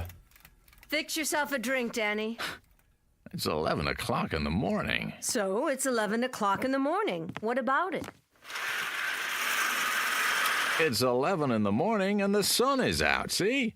Oh, why did you have to do that? It's a beautiful day in Beverly Hills. There's no smog, it's 84 degrees, and it's lovely out there. What would I do without your daily meteorological reports? The question is, what do you do with them? You sit here in this air-conditioned cave, showing one picture after another. Why? Haven't you seen them enough times? Let's skip that. Barbie, no good, honey. What isn't? None of this is any good. If you won't fix yourself a drink, then sit down and be quiet. You have a habit of looking poised, ready to spring. What was the picture? 2 of them. Farewell without tears. Now, let's see. 26 years ago, co-starring Jerry Herndon. Of course, co-starring Jerry. He was my favorite leading man. And then, A night in Paris. 25 years ago. I know it was 25 years. Are you Father Time now? Barbie. Danny, should I have failed to make mention of this before? I hate clinical tiptoeing. If you don't like what I do, don't knock it. I have to knock what you do, and I have to get clinical when I see you enclose yourself in this room and stop the clock. You said things back 15, 20, 25 years.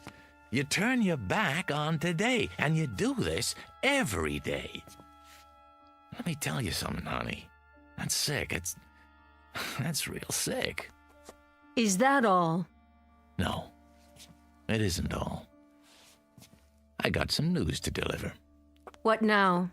I set up an appointment for you over at International. You did? At International? Mm-hmm. When? Today.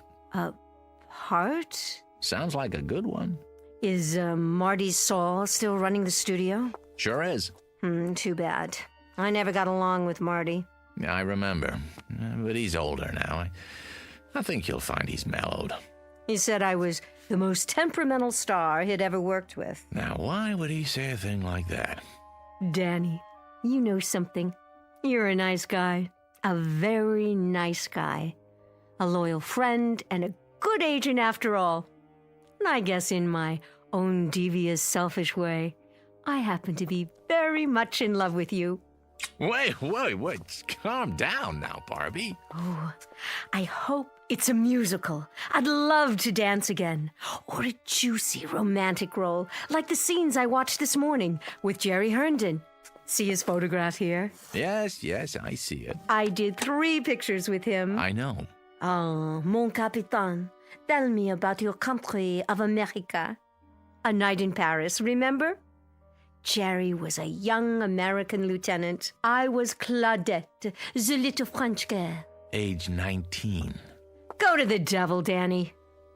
Barbara Jean, it's a beautiful day today. The sun is shining, and it's a brand new world. A new world, get it? It's 25 years away from A Night in Paris, and 26 years away from A Farewell Without Tears. This room is dark and cold and full of cobwebs. Now get up and go outside, honey. You'll be surprised at what you see. Huh? Pleasantly surprised, I promise. And don't you dare let me catch you looking at old photographs on the wall anymore, or in the mirror either. Now, I'll meet you in Saul's office at 3 o'clock. Do we understand each other? We do. Good. In fact, it's more than good. It's absolutely, positively great. Danny? Yeah? Thank you. Well, don't thank me yet. Just be there.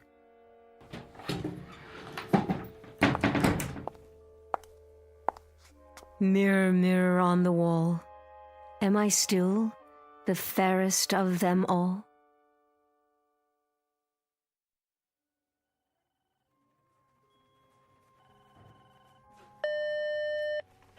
Yeah.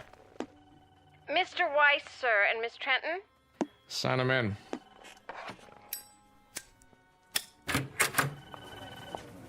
Marty, there you are. Good to see you, Barbara. You're looking... What, Marty? Spectacular? Yeah, something like that.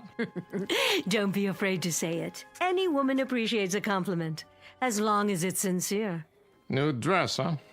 New hat. Flowers, even. Veil. The whole schmear. You going somewhere? Why, no, Marty. It's all for you.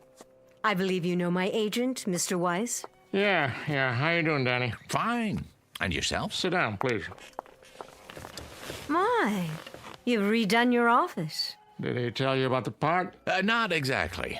I think it fits you. It's not big, but it'll be a nice showcase. How big and how much of a showcase? I meant to tell you, Barbara, it's not the lead, more like a special cameo appearance. No, very special. Surely Danny's told you what my requirements are. Mm-hmm. Why is it, Barbara, you and I always get off on the wrong foot? And what foot is that? The one in your mouth? Oh, excuse me, that's a cigar. Still smoking those nasty things I see. We always seem to fight. Doesn't that always seem to be the case? We begin by fighting. I'm still waiting to hear about the part, Marty. Raise the veil. What? On your hat. Go ahead. That's it. Uh-huh. Perfect. What do you mean? You play a mother. How old a mother? No, that's not the point, Barbara. 40-ish.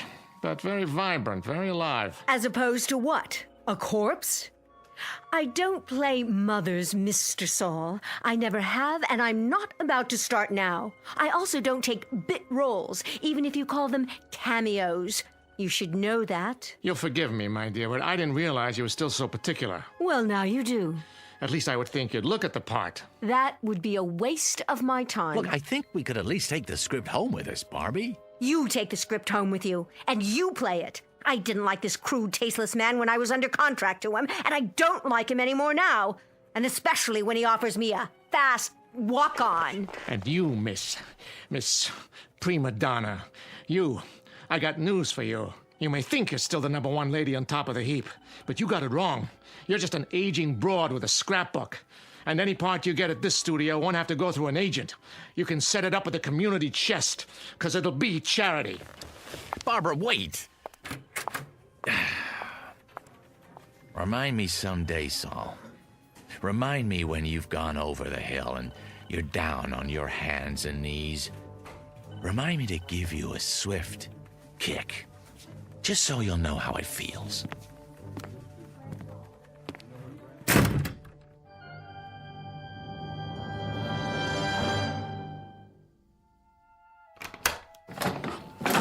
Oh, Miss Trenton.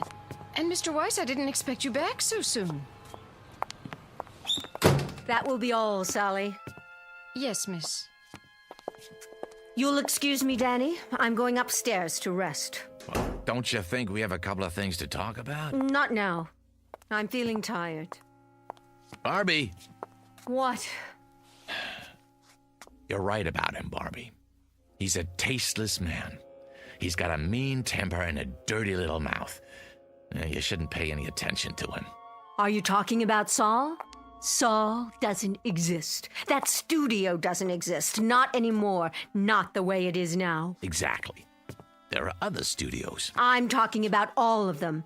This is the world, Dan, right here. From now on, I keep the doors locked with drapes over the windows. I don't want any of the outside coming in. Not the Marty Sauls or the movies without sentiment or those teenaged actors on television or rap music or any of it. Barbie, whether you like it or not, that's the way it is. That's the way things are. What can you do, Barb? Shut your eyes? Say it doesn't exist because you can't see it? It doesn't have to exist. If I shut my eyes, it disappears. Yes, it does. I can wish it away. But that doesn't make sense. It makes sense to me. Perfect sense. And you know what else makes sense? As of right now, as of this minute, this is the old Hollywood, with all the charm and romance, with all the glamour. It's a carefree world again, Danny, just like before, in this house. Barbie, none of that's true. It's nostalgic and nice, but it's not true. Are you listening to me? It's phony. Well, if I wish hard enough, it won't be phony. If I wish hard enough, Danny. Barbara, please. I'll give a party. Yes. Tell all of my friends, Danny. Tell them. Tell Paul Nader and Jerry Herndon and Steve Black. Oh, now there's a man for you. Tell them I'm still at the same address. And tell... Barbie! Paul Nader's been dead for 5 years. Jerry Herndon lives in Chicago. Steve Black hasn't been around for 15 years. And if I could get to them, if I could, what kind of party can I invite them to here?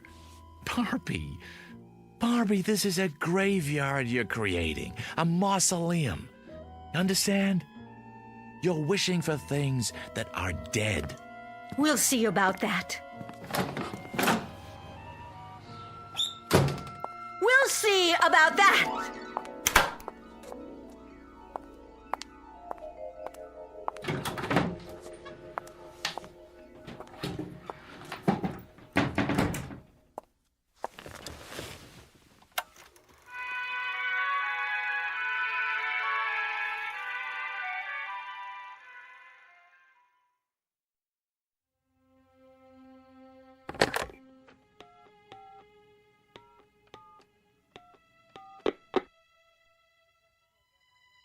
Mr. Mosa, please. Tell him it's Danny Weiss. Hey, Walt. Long time, huh? No. I didn't go to the awards. Congratulations, by the way. Heck of a picture. Yeah. See, listen, Walt. I got an idea, and I wanted to run it by you first, before I shop it around. Yeah, that's right. Yeah, nobody yet. Well, you know the actor who just won for Best Supporting? Uh-huh. Well, About Time is right. Yeah, he's all over the talk shows, giving interviews left and right. No, I don't represent him. But he's been in this business a long time, started as a teenager. I know, at your studio. That's why I'm calling. See, here's what I think's gonna happen. A brand new interest in the greats of our industry who made it what it is today. I can see it coming. Not nostalgia exactly, but a wave of appreciation, reevaluation. So I was thinking, why not put together a special project just for them? The ones who've been out of the limelight a few years. Stars who never got an Oscar but deserve to. Yeah, I tell you, the media will lap it up. Yeah, no, I don't have a script yet. Uh-huh.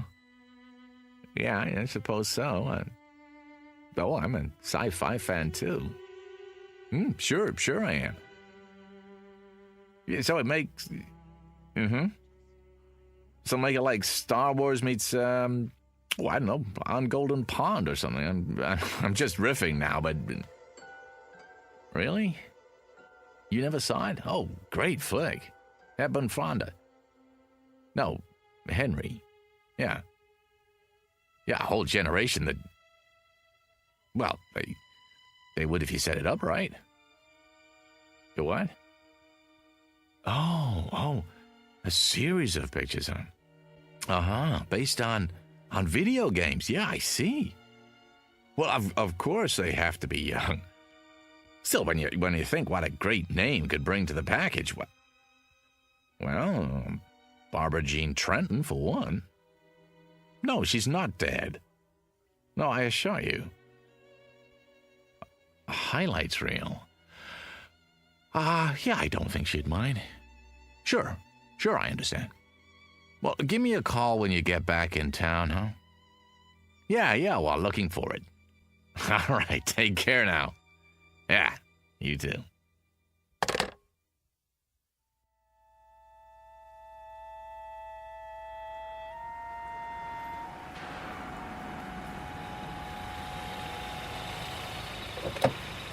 Hello, Mr. Weiss. Hello, Billy. Lunch again, huh? Park it nearby, would you? Won't be long. Yes, sir.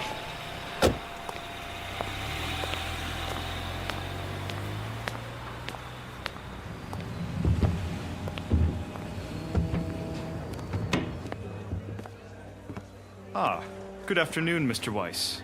Table for two? Not today, Jimmy. I don't need it, after all. Very good.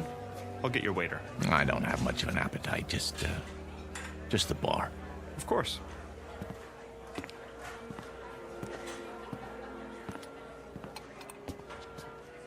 Hey, hi there, Mr. Weiss. Where's who, Rich? Well, you'll excuse me saying so, but the place has been buzzing. I heard you're bringing Barbara Jean Trenton for lunch. Some kind of celebration. Ah, well, there's been a change of plans. Oh, well, the reason I mention it is I was going to ask her for an autograph. You think she'd have minded? I'll bring you an autographed 8x10. How's that? Would you? Oh, that'd be great. Just a scotch and water for now, Rich. Coming up. Make it a double, will you? Sure, no problem. Mr. Herndon, telephone call for Mr. Herndon. Mr. Herndon? Telephone call from Mr. Herndon. Oh, hold on. Did you say Herndon? Why, yes, sir. Well, that wouldn't be... No, forget it. Pardon? Why, it's It's not for a Jerry Herndon, by any chance? I wouldn't know, sir. Well, I was just wondering. Jerry Herndon. Sounds familiar. Didn't he used to be in the movies, too? Sure did. A long time ago. Telephone for Mr. Herndon. Right here, son. Jerry? You can take it at the bar, sir. Thanks. Oh, and this is for your trouble. Thank you. I'd know that voice anyway. I don't believe I've... Danny? Danny Weiss? What in the world are you... I just stopped in for a drink. Oh, same here. Couldn't forget this place like old times. Old times is right. What are you up to these days? Oh, still in the business. What else do I know how to do? Listen, can I buy you a drink? I'll buy you one. Come on, sit down. Talk about a coincidence. I was just mentioning you to someone. Pull up a chair. You'd better take that call. Forget it. They'll call back. We've got a lot of catching up to do. Listen, Jerry, there's something I want to talk to you about.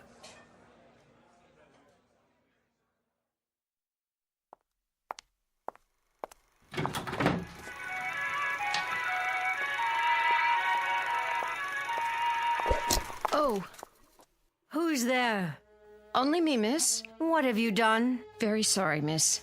I didn't see you sitting there. I must have tripped on the electrical cord. Shall I plug it back in? Thank you, no. I'll take care of it, Sally. And Sally. Yes, miss. I'm locking the door to this room. I don't want to see anyone. I understand, miss. Sorry.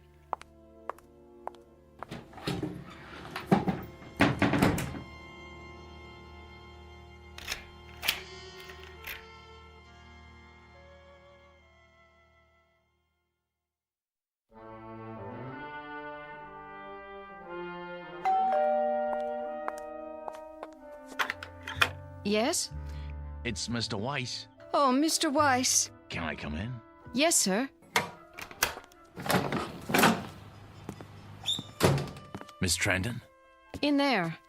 How is she? I wish I could tell you, Mr. Weiss, but I hardly see her anymore. Sometimes her bed's not even slept in. What are you talking about? She's in that room all the time, day and night. And a couple of times when I've gone in, I tell you, Mr. Weiss, don't think I'm going out of my mind or anything, but I swear to you, I can't see her. Only her picture up on the screen. Well, none of that matters now. There'll be a gentleman over here in a little while. A Mr. Herndon. Jerry Herndon? The one who played opposite Miss Trenton? That's the one. He's in town on a business trip. I thought it might do her good. Take him into the den, will you, Sally, when he gets here? I will, but it won't do any good. She won't see him. I wouldn't be too sure. She won't. She doesn't talk to anyone, not even the phone. Just stays in that room looking at her old movies, running them over and over. I'm worried about her, Mr. Weiss. You don't know how worried. I'll go in and talk to her. Now, Mr. Herndon should be here any minute.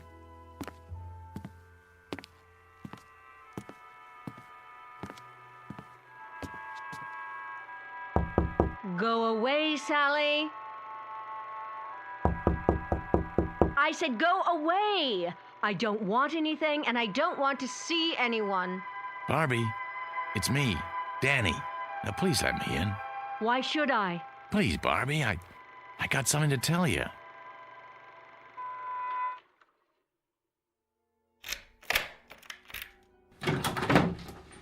There. Are you satisfied? Barbie? What's the matter, Danny? Don't care for the merchandise? Looking a little worn? The merchandise is beautiful as always, but it looks tired.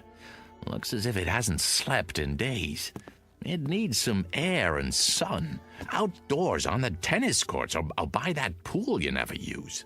I have everything I need in here. I'm quite satisfied, thank you. Hail and farewell, Daniel. The door's the one you used when you came in? I have some good news. Oh, do you? What is it? Has my house been declared an historic monument? A friend's coming to see you. A friend? All my friends are dead, retired, or forgotten. You told me that yourself, in no uncertain terms. Oh, this one's very much alive.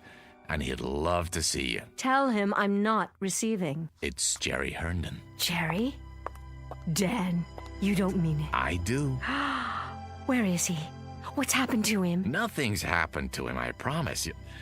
You'll see for yourself. When? Any time now. I happened to run into him. I swear, by pure chance.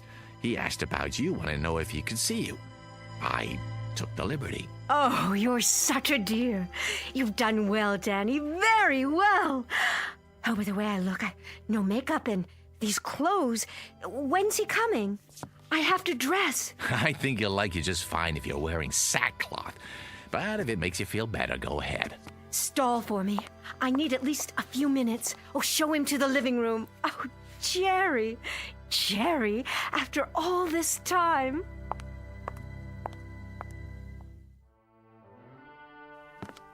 How is she? Really? I'm so sorry I haven't kept in touch. She's still Barbara, same zest for life, same charm. Why, we just had a meeting at the old studio. Yeah, the day I ran into you, matter of fact. Oh, not that same terrible head of production, I hope. Yep, Marty Saul in the flesh. He's running the whole place now. And he hasn't changed one bit. Same chip on his shoulder. No kidding. Jerry, truth is, she's not well.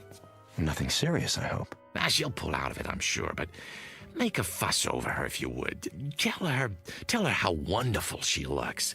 It would mean a great deal to her, Jerry, and you can help, and that's something she needs right now. Well, sure, Dan. I'll do my best. Danny? Yeah, in here, Barbie. I heard you'd invited someone for a visit. Let me guess. Could it be... Hello, Barbara Jean. Who's... Jerry? Oh, no, but this can't be Jerry. Are you playing a trick on me again, Danny? Is that it? Been a long time, huh? A lot of water over the dam. Oh. Oh, well. Yes. Jerry's just in town for a few days on business. I see. You're looking downright lovely, if I do say so. Isn't it odd the way we picture people as they were, never as they are? You haven't changed, Barbara Jean. Hardly at all. Well, I thought you'd be here on a white horse or in an officer's uniform. Why, isn't that silly of me? I thought you'd be as I remembered you, Jerry. A young man. I was. 20, 30 years ago. And do you know I had a crazy idea? That we might even do a picture together again. Not much chance of that. He's not an actor anymore. No, I gave that up a long time ago. Went down the drain, along with my youth. You don't act anymore? What do you do? It's not so bad. I run a chain of supermarkets outside of Chicago. A chain of supermarkets? In Chicago? I'm doing really well, in fact. More than I ever made in the picture business. You're joking. No, you're not. You're not joking at all. Barbie. See this photograph? This is the one I expected. This is the one I wanted to come see me. With that darling little mustache. Well, I've still got one. Only it's gone white, like the rest of my hair. So you have.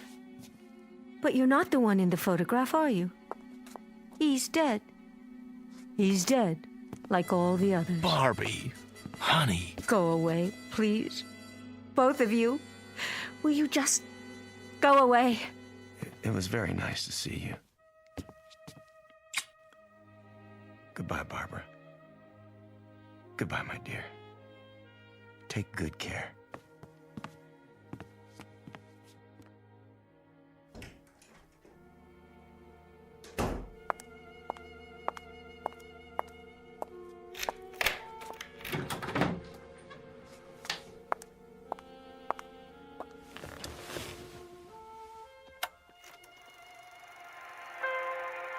Jerry. There you are, Jerry. How well you look. How young. How wonderfully young. There was an old man here a while ago. A tired, worn-out old man. And he said he was you. Can you believe it? Oh, Jerry. Jerry, I wish I could be where you are. I so wish I could, Jerry. Oh, how I wish.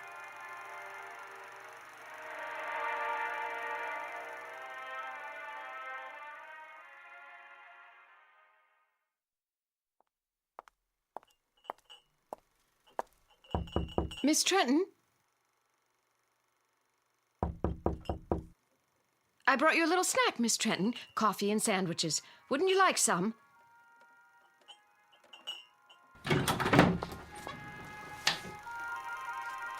Miss Trenton, where are you? Jerry? Jerry, wait for me! I'm afraid this is goodbye, Sally. No! Goodbye!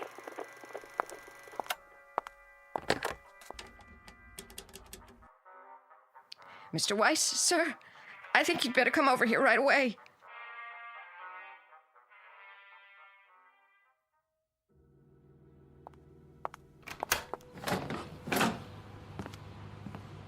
What is it, Sally? You'd best see for yourself.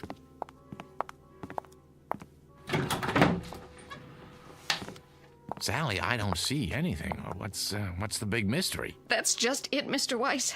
I don't see anything either.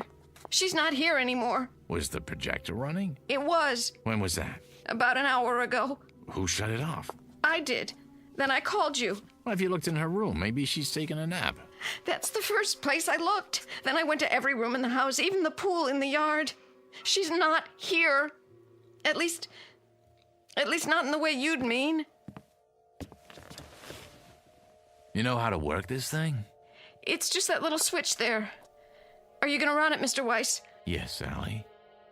I'm going to run it. Mr. Weiss, I can't stand to watch. I don't know what I'm going to see. Shh, quiet. All right, darlings, that's enough for now. Let's go outdoors. We'll finish our cocktails by the pool. Everyone go ahead. I'll be right with you as soon as I change out of these heels. What is this film, Mr. Weiss? Not one that I've ever seen. It's funny, it doesn't look like a set. Wait, those French doors, I'd swear it's this room. This one right here. It can't be. But it is, Mr. Weiss, it is. Look at that scarf. She bought it only last year, and those shoes? They're the ones she wore when Mr. Herndon came by. Barbie! Barbie, please! What? It's Danny. Please, don't do this. Danny? Oh, there you are. Care to join us? The old gang's here. We're going to have such a time, just like we used to. You know I can't do that. I can't just step into a movie screen. It isn't real. None of this is real. Well, then, goodbye, Danny. Be a dear and hold on to my high heels for me, will you? I can't very well swim in them. Barbie, don't! Keep them to remember me by. Jerry! Where are you? Barbie, please. Over here by the bar. I just stopped to freshen my drink. Care for another one, Barbara? Oh, don't tempt me. Now we simply must go outside. Everyone's waiting. In that case, race you to the pool? You're on! Barbie, come back! Come back!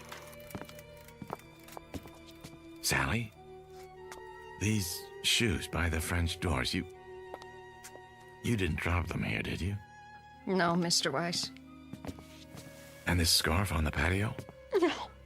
Well, they must be Barbie's then. I guess I'll just have to hold on to them. In case she comes back. Oh, Mr. Weiss, what are we going to do now? Well, the only thing we can do. Wait. Meanwhile, here's a toast to you, Barbie.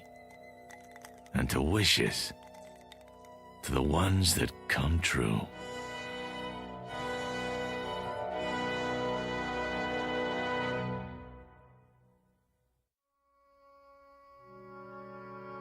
To the wishes that come true, to the strange mystic strength of the human animal, who walks that thin line between reality and the shadows and can sometimes make one merge with the other. To Miss Barbara Jean Trenton, movie queen of another era, and no longer of this one, may her star shine brightly in the Twilight Zone.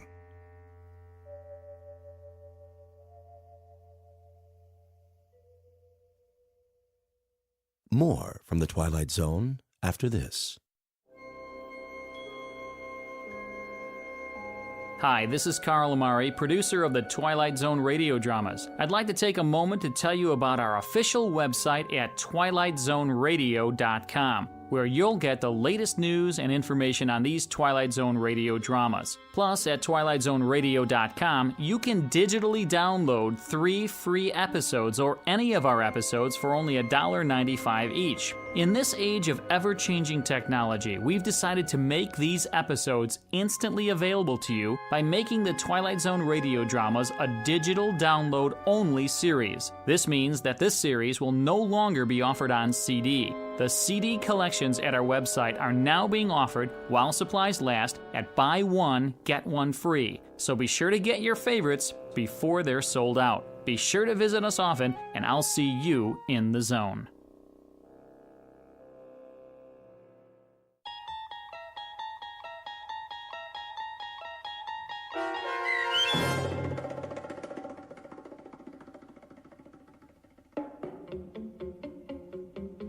The 16mm Shrine starring Kathy Garver with Stacy Keach as your narrator was adapted for radio by Dennis Etchison and written for The Twilight Zone by Rod Serling.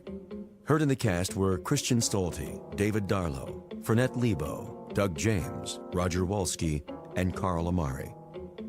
This copyrighted radio series is produced and directed by Carl Amari for Falcon Picture Group and Westwood One. Sound design and custom Foley effects for The Twilight Zone by Cerny American creatives Bob Benson, Craig Lee, Matt Sorrow, Tim Cerny, and Todd Beyer.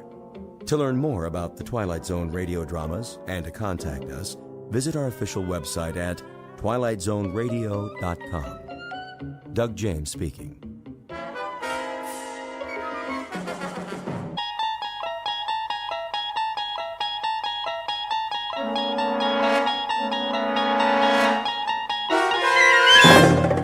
You unlock this door with the key of imagination.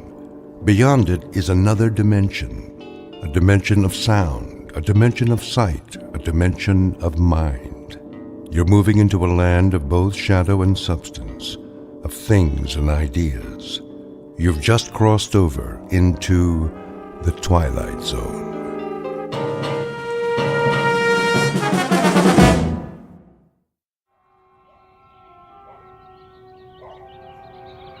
Letitia?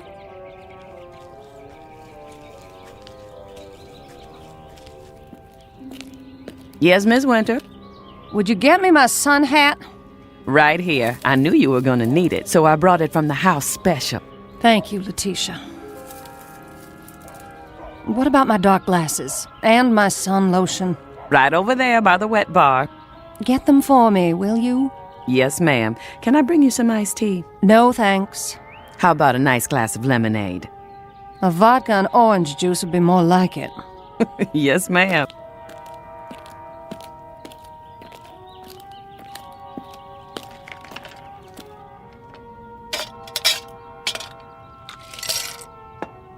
Where are the children? Still in their rooms? Well, now they were. Just changing into their swimsuits after school. They should be down in a minute. That's nice. Is my book over there? Sure is, right where you left it this morning. Bring it to me. Coming right up.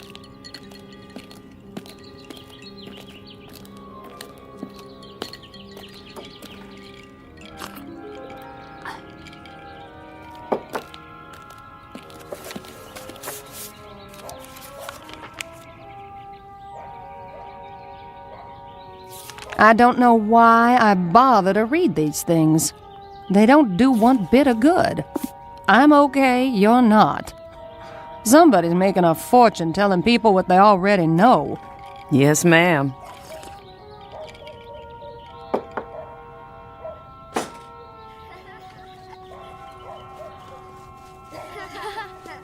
No running now. Whatever you do, children, do it quietly. Mother has a king-size headache. Okay. Sport, where are you off to? Down to the pool. Jeb and me are going swimming. Jeb and I. Don't you two have any homework? Nope. Jeb? Well, just a little, Mama. But we can do it after supper. Promise? We promise. Can we go now? Yes, you may. Be careful. Your brother's not as good a swimmer as you. Am too. Come here, young man. Aw, Mom. Kiss your mother hello. All right. That's a good boy. When's Daddy coming home? Don't ask me. That man keeps his own hours. Bye, Mom. Keep an eye on your brother. No diving off the deep end, and no shouting.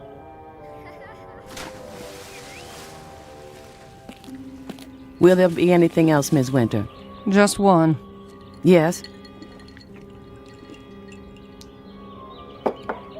Make me another drink. Yes, ma'am.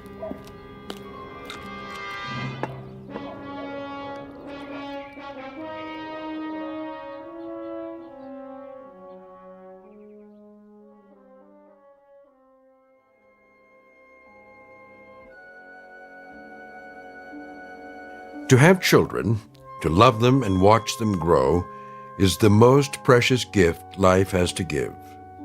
But to have children and not love them is a sad mistake, one that's not easily remedied. Because when left to their own devices, children may have no choice but to seek a world of their own. Meet Sport, barely 11, and Jeb, her younger brother. They don't know it yet, but they are about to be cast adrift in a mysterious place called the Twilight Zone.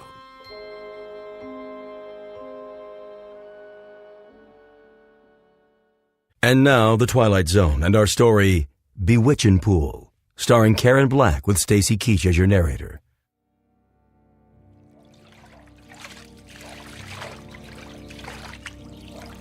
Jeb, what are you doing? Holding your breath? You're gonna suffocate yourself. What are you doing that for, anyway? It's the only way I can keep quiet. Mama didn't mean we couldn't talk. It was the yelling and hollering that made her have a headache. I'm just a natural-born screamer. Can't play unless I holler. I know a quiet game. Yeah? How do you play? Well, look down there, in the water. That's not a game. Jeb, come on. Okay, I'm looking. Now what? What do you see? A swimming pool. What do you think? Do I have to explain everything to you? It's a pretend game. Well, what do you see? A river. You and me floating on a raft, just like Tom Sawyer. No! Now we're coming to an island. What's on the island? It's all full of caves and rattlesnakes and pirates. And witches? Well, I guess you can have one witch. Just one. A fat one! Who ever heard of a fat witch? I don't like skinny ones. They're scary. They don't make fat ones. It's my witch. I can make her fat if I want to. It's my game. You loudmouth kids! Pipe down over there! I better shut up. Mama will get mad at me. No, she won't. She loves you. Then why does she yell like that? It's just the way she acts. 'Cause of her headaches. You know something, Sport? What? I love you. You're the best sister I ever had. You're silly. Come on, let's go swimming. Yeah!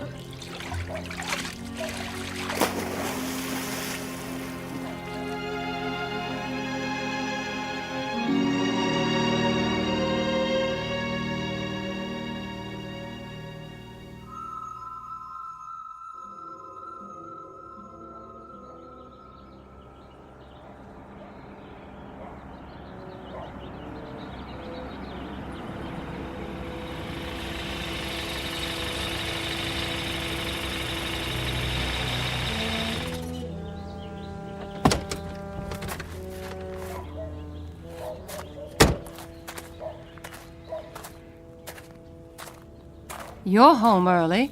What? I said, you're home early, darling. Where are the kids? In the pool. Who's watching them? Nobody. Is that right? Sport's an excellent swimmer. They don't go in the deep end. What were you doing in town today? Oh, now I'm being followed.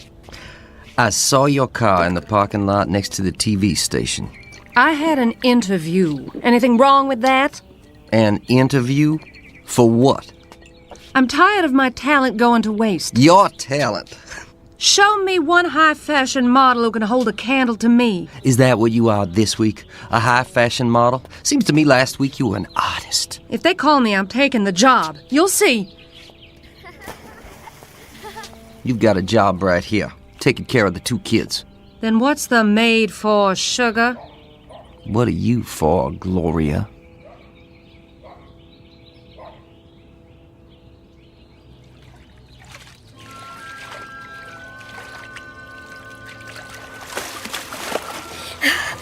I can see it. Can you? Yeah. In the yard is a big old swing made out of a tire. You're good. Then what happens? Well, the little boy gets tired of swinging and goes in the kitchen. It smells like chocolate cake. There's a lady there. She picks up the little boy and hugs him. The little boy feels happy. The lady gives him a piece of cake and... You might as well know here and now I'm fed up with the whole mess. What mess are you referring to? I'm referring to the fact that I'm tired of footing a bill for your every little whim. Art school, modeling, dance lessons, guitar lessons, acting lessons. You've got time for anything and everything except being a mother. There's old Tom Sawyer again. He's in the cave trying to rescue Becky Thatcher from Injun Joe. See, Jeb? I think so. I got a business to look after. I know what kind of business you're looking after. Now Tom's leading Becky along the cliff. Must be about a 1,000,000-mile drop, but Tom isn't scared. Jeb, are you listening? If that's what you think, why don't you come on down to the office? Come down to the office. That's what you said when I married you. Well, I came down to that stinking factory of yours, and all I could see was pretty little secretaries flirting with everyone in sight. Are they yelling because we've been bad? Heck no. Maybe I was bad and I didn't know it. Don't worry. They'll stop in a while. I don't know why I bother even talking to you. Then don't. Hey! What's that? Hey, yourself. Who are you? Want to have some fun? Where'd you come from? Yeah, how'd you get in our pool? Never mind that. Just dive down. Come on.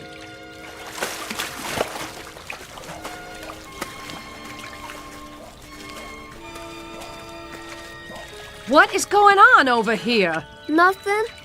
I can't even have a conversation without you brats yelling. We were just talking to this boy. What boy? In the water. He was here and then he was gone. There's nobody else in the pool. But he's gotta come up for air. No, Jeb. We were just playing pretend. Pretend? You fool kids. Where'd Daddy go? He went in the house. Supper will be on the table soon. You'd better be dried off and ready. Don't you go off and play. I mean it. Yes, Mama.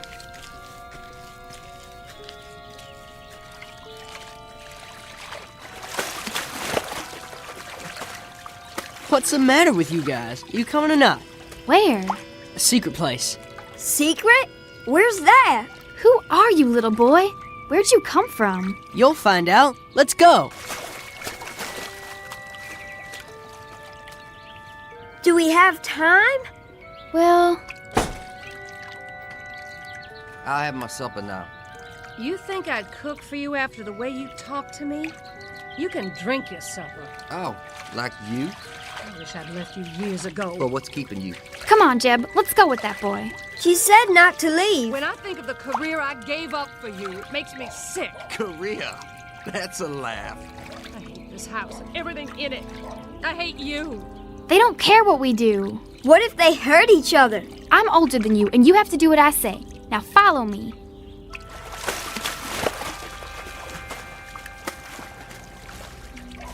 Well, here goes.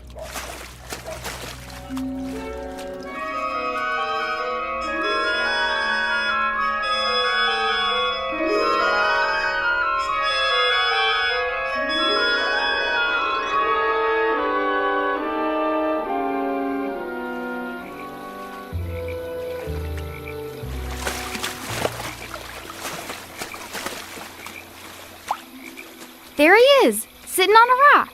What's he doing? Fishing? Don't you know anything? Hey, you guys, come on out. He looks just like Tom Sawyer. He does, kind of. Hey, where are we? Come on, Jeb, let's find out.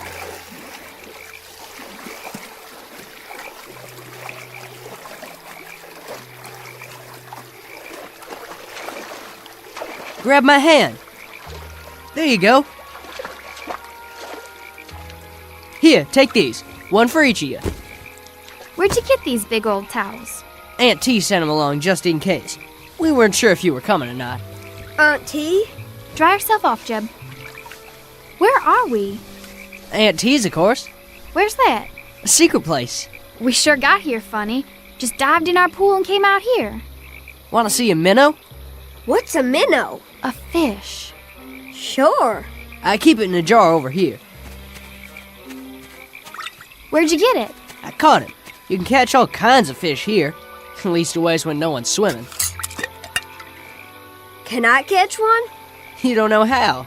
How do you know I don't know how? I saw where you live. Went to fishing hole for miles. I do too know how to fish. Don't die, sport. Boy, I want to know something. Don't call me boy. I got a name. What is it then? I told you. Wit. Wit who? Just Wit. I used to have a last name before I came to live with Aunt T, but I forgot it. What were you doing in our pool? Just looking. How'd you get there? How did you get here? I can't figure that out yet. I'm studying about it. Can I catch a fish, please, sport? We gotta find our way home. Aunt T will be mighty disappointed. Better stop in and say howdy. Well, I got no time to go around saying howdy to people. Sport, I'm cold. Yeah, the sun's going down. We can't be far from home. We'll get back there somehow. Sport, how did we get here? Well, the way I figure it, there's a hole in the bottom of our pool that nobody knows about. Maybe we got caught in the tide. That's a good one. Don't you laugh at my brother. I will if I want to. And don't you laugh at me either. You're just a girl. I'll chew you up and spit you out in little pieces, boy. Ha, let's see you. All right, then. You better put your hands up, boy, because I'm going to sock you right in the jaw. Ha! Can't catch me. Just you watch.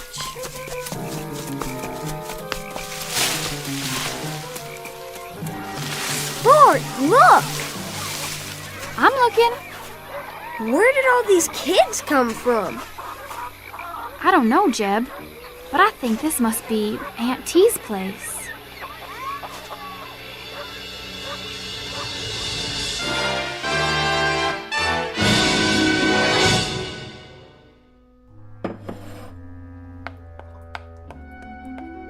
There. Lots of frosting. And a fine cake, if I do say so.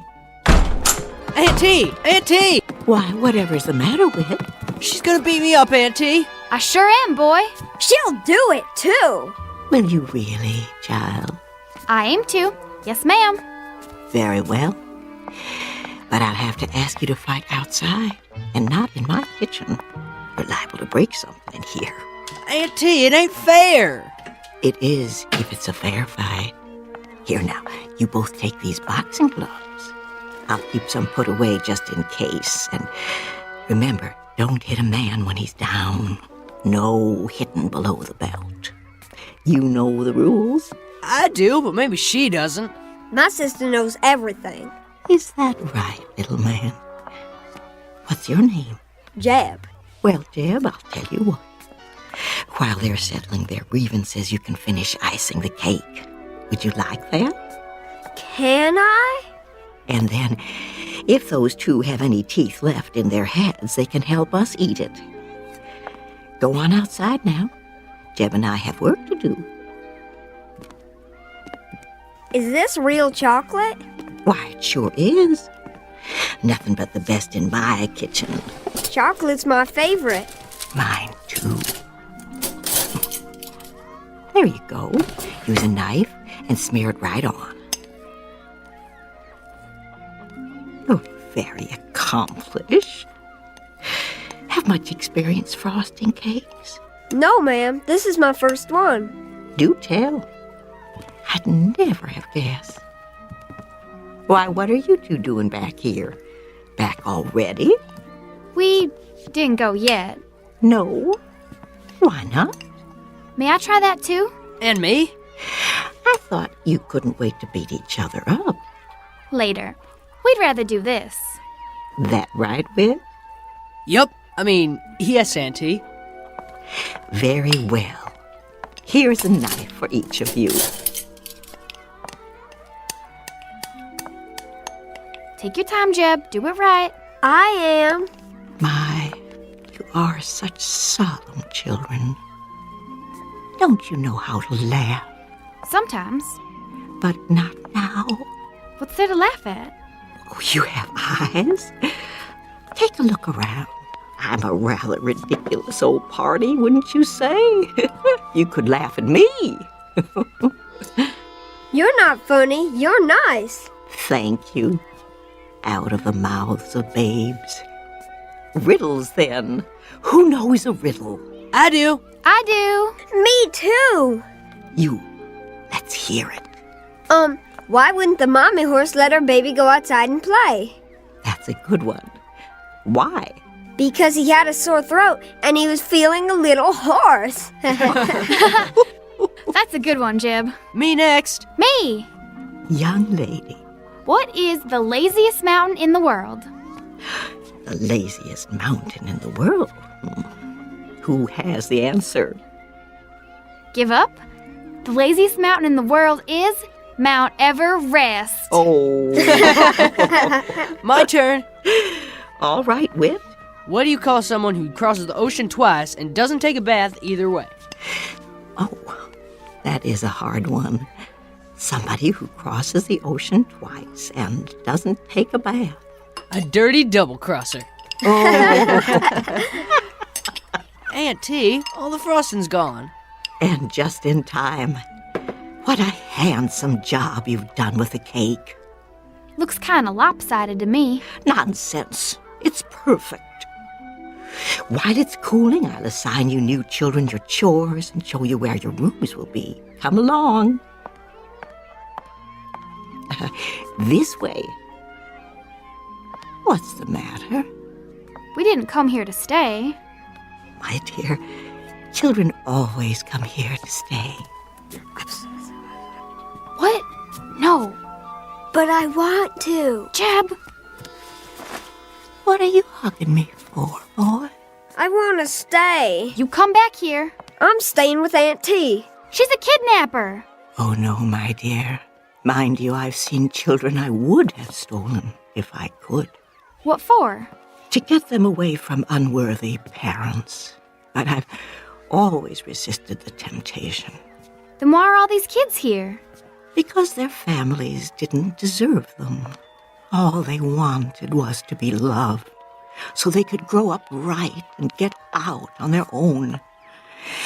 But some moms and dads didn't realize what they had. Somebody needed to give these little ones a chance.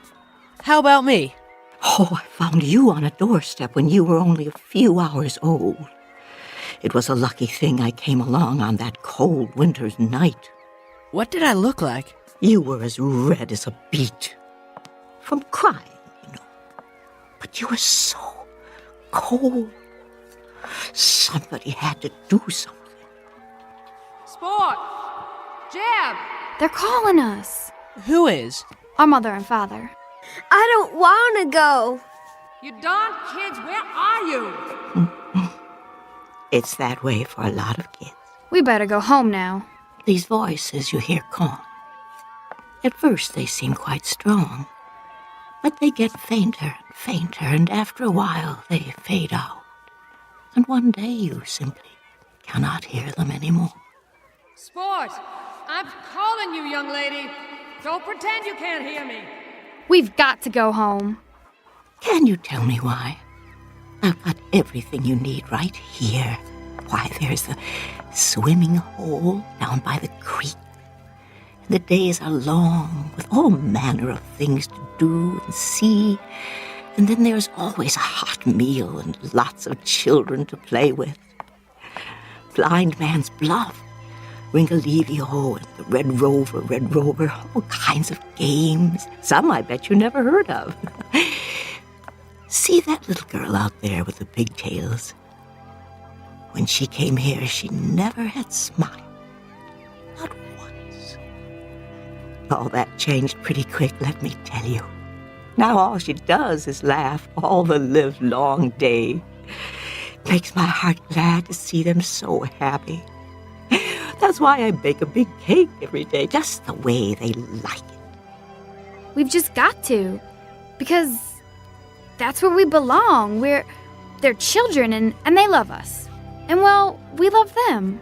In that case, you must go back. No. You too, little man.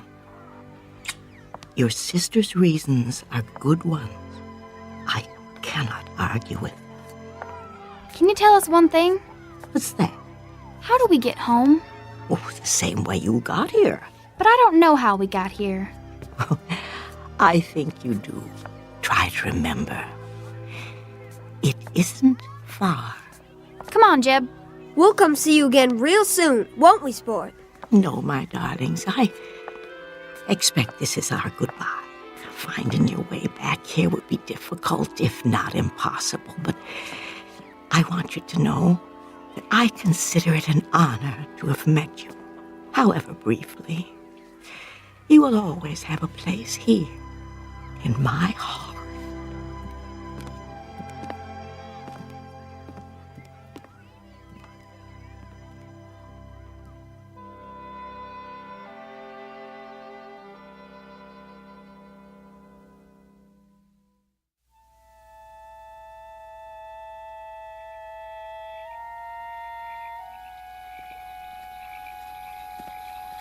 Here's where he came out of the water. It's a good place to dive. Just stand out there on that rock, take a deep breath, and jump. You'll see. It's easy. Stand next to me, Jeb. Do we have to? I'm your big sister. You have to do what I say. Bye, Whit. Bye, little Jeb. You mind your sister now. Whit? Yeah? I just wanted to tell you, I wasn't really gonna beat you up. I was just talking. Me too. Well, bye now.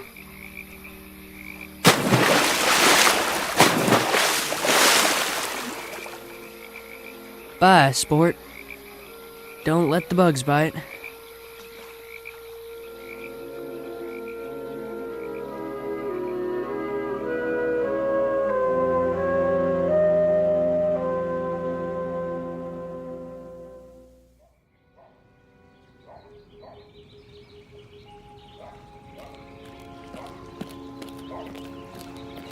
Have you found them? Not a sign. I told them not to leave the yard. I told them. Well, that's just it. They have no respect for you. You aren't firm enough with them. What about you? You're never here. Try putting up with their whining and screaming 24 hours a day. Gloria, look! Mama? Sport, where's your brother? Here!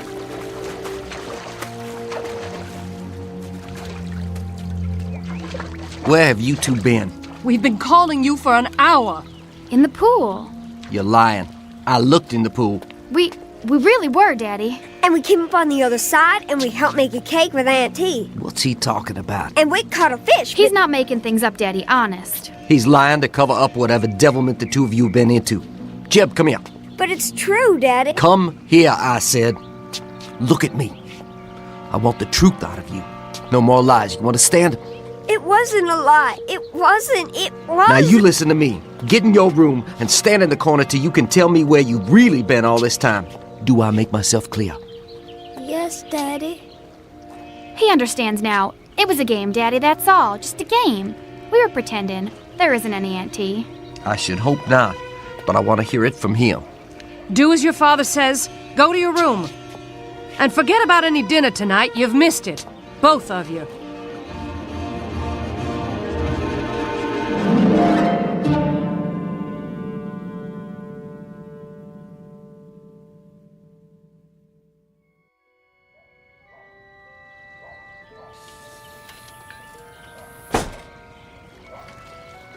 Sport? Jeb? Over here, Mama. What are you doing by the pool? I got up early. I couldn't sleep. Where's your brother? In his room, I guess.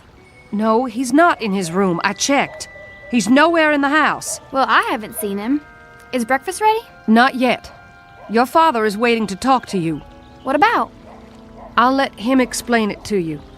But there are going to be some changes around here. What kind of changes? You'll see.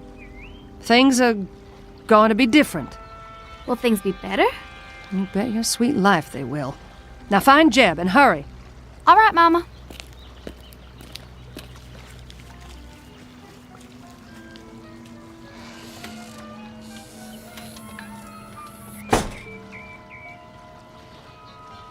Here goes.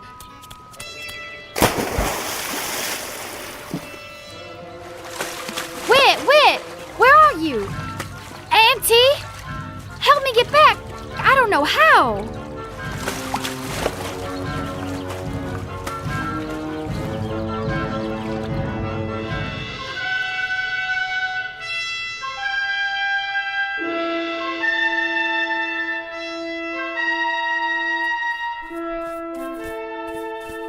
Auntie?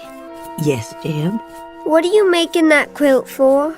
Because we need quilts. Lots and lots of them. To keep the children warm and snug at night. Don't you know anything?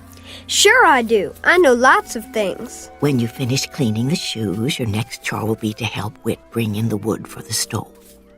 Auntie? Why do they have to be chores? Every child must have chores to do.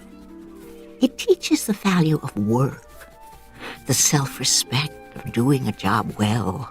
Makes big muscles, too, like mine. Let's see. Roll up your sleeves. I told you. Big, ain't they? Wow. Keep working, boys. You have more shoes to clean. What are all the shoes for anyway? They're for the children, too, of course. Think of it, you and your sister didn't have any shoes at all when you came here yesterday. They all got holes in their swimming pools too, Auntie? Oh, dear me, no. Some of them don't have swimming pools.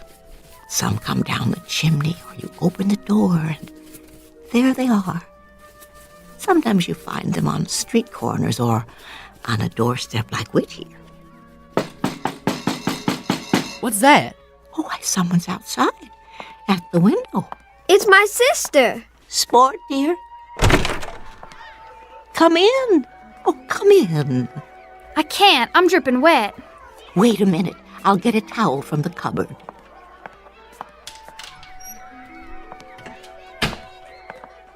Here you are, my dear. Thanks. I told you she'd come. I'm surprised that either of you made it. It's very rare for anyone to find the way here a second time. I'm sorry to bother you, ma'am. You're not bothering me in the least. As a matter of fact, I'm delighted to have someone here who can help me with the quilting. You do so. No, ma'am. Oh, well, you'll be surprised at how quickly you'll learn. I can't stay. Oh? I only came to get Jeb. I ain't going. It'll be different at home now. Mama told me. Told you what? They aren't going to yell at each other anymore. Is that all? We're going to take trips together. Where? Oh, everywhere. Disneyland and Ohio and Australia and the North Pole. Anywhere we want to go. I don't want to go to those places. Jeb Sherwood, are you coming or do you want me to throw you over my shoulder like a sack of potatoes and carry you home? Have things changed where you live? Yes, ma'am. Everything's going to be better now. In what way? They're going to love us. Really? Mama told me, and she wants to tell Jeb too. You know, Jeb, it would look quite undignified if she threw you over her shoulder like a sack of potatoes. Don't you think so? If I were you, I would go willingly. I'm staying. If we live this time, we won't ever get back here again. Besides, I've got chores to do. If what Sport tells us is true, Jeb, then you're not meant to be here at all. You are meant to be home with your mother and father. Do I have to go? I strongly advise it. You'll see, Jeb. It won't be so bad. Jeb, listen closely. There is only one truly precious thing a person can give, and that is love. If I were a young person on his way to receive such a wondrous gift, I do believe I would go with a smile on my face. Much better. Now, don't dawdle. If love were waiting somewhere for me, I would run to it as swiftly as the wind. You ain't kidding me? I ain't kidding. Then, bye, Whit. Bye. Don't worry about us, Aunt T. Everything's gonna be just fine. I sincerely hope so. Goodbye, love.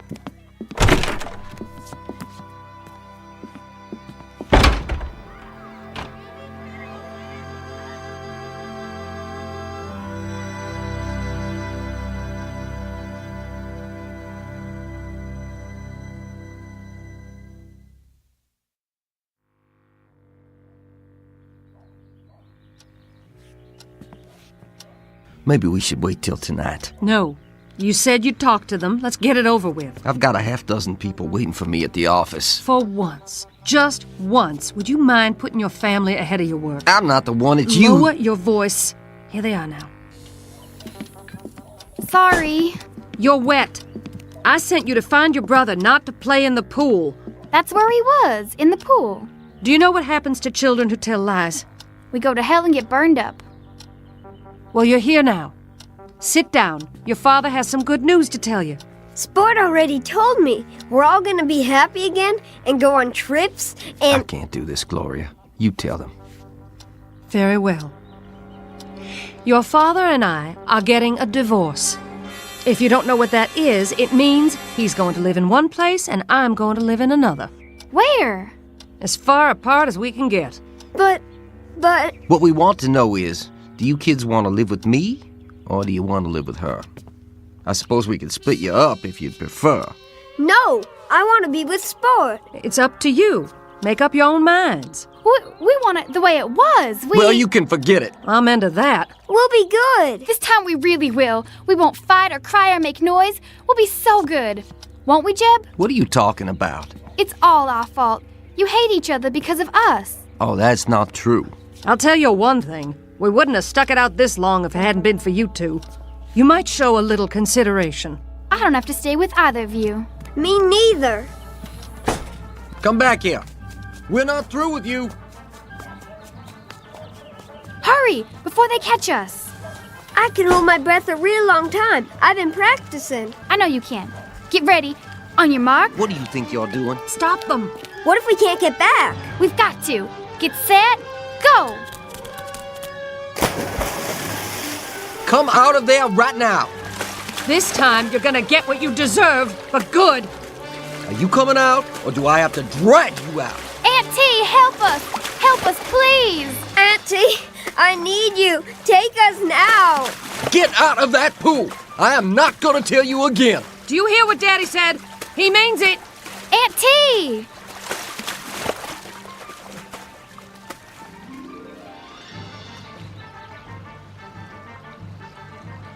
Gil, they're staying down there a long time. I know. Do something. They're drowning. All right. Don't let them drown. Don't let them drown. They're not down there. But they've got to be. It's broad daylight. They can't just disappear. Where could they go?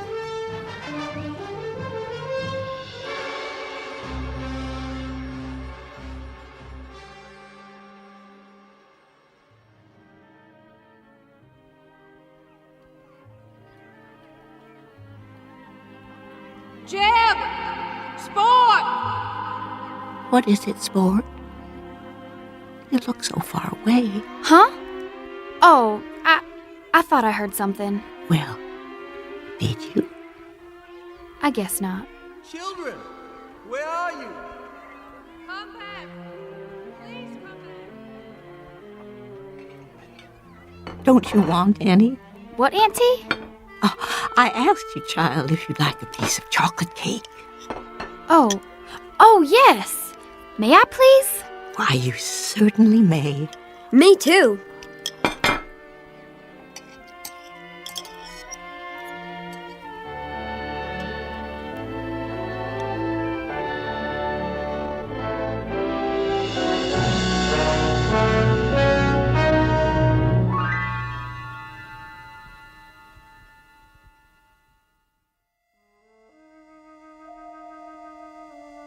The end of an odyssey for two children who were cast adrift for a time. They took a chance searching for love and finally found it in the Twilight Zone.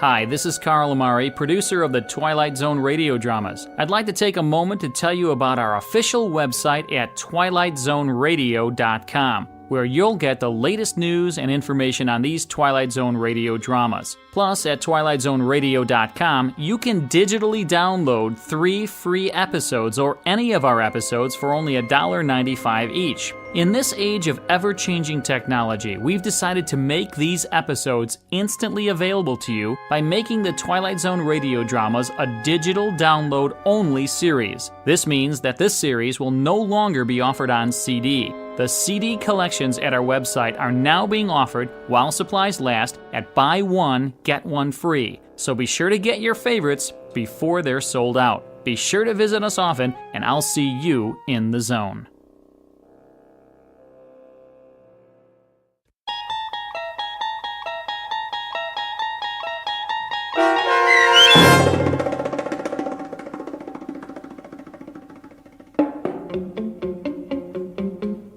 Bewitchin' Pool, starring Karen Black with Stacy Keach as your narrator, was adapted for radio by Dennis Etchison and written for The Twilight Zone by Earl Hamner Jr. Heard in the cast were Haley Nabig, Eli Newman, Evan Armacost, Kurt Nabig, Regan Alte, and Ora Jones. The producers of The Twilight Zone wish to thank CBS Enterprises and the Rod Serling Estate for making this series possible. This copyrighted radio series is produced and directed by Carl Amari and Jeff Lupetin for Falcon Picture Group and Westwood One. Sound design and custom Foley effects for The Twilight Zone by Cerny American creatives Bob Benson, Craig Lee, Matt Sorrow, Tim Cerny, and Todd Beyer. To learn more about The Twilight Zone radio dramas and to contact us, visit our official website at twilightzoneradio.com. Doug James speaking.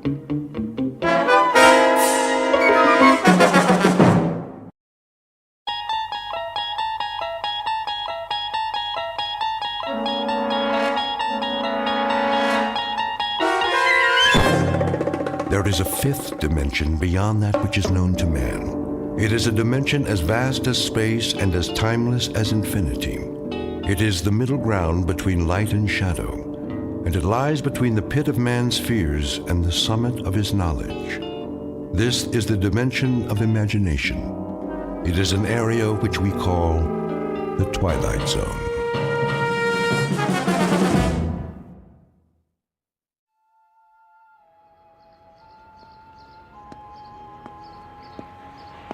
Evening edition. Get your paper here. Late sports. What other papers do you have? The Sentinel and the Times Mirror. Take your pick. Give me all 3 of them. Here you go. Like to read a lot, huh? Say, do I know you? I don't know. Do you? Arch Hammer. Hey, it's me, Sam. Sam Marshak. Oh, yeah. Sam. Let me get a good look. By golly, you haven't changed a bit. That right. Look, just like in the picture here. See? I still got it by the register. You and Andy and Eddie Walsh and Barney. The old gang. Remember? Sure. How you doing? Same as always. Haven't seen Andy in a while, though. Where you staying? Down the street. The Royale? Yeah, the Royale. How much for the papers? 6 bits. Wait a minute. Forget it. Arch, it's on me. We got a lot of catching up to do. Been too long. Right. See you later. Anytime.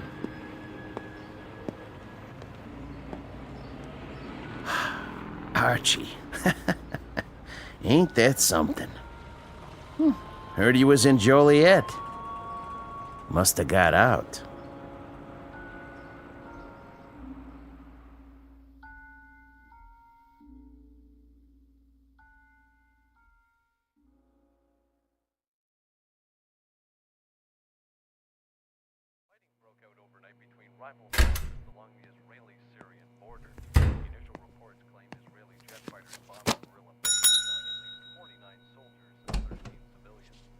Hold your horses.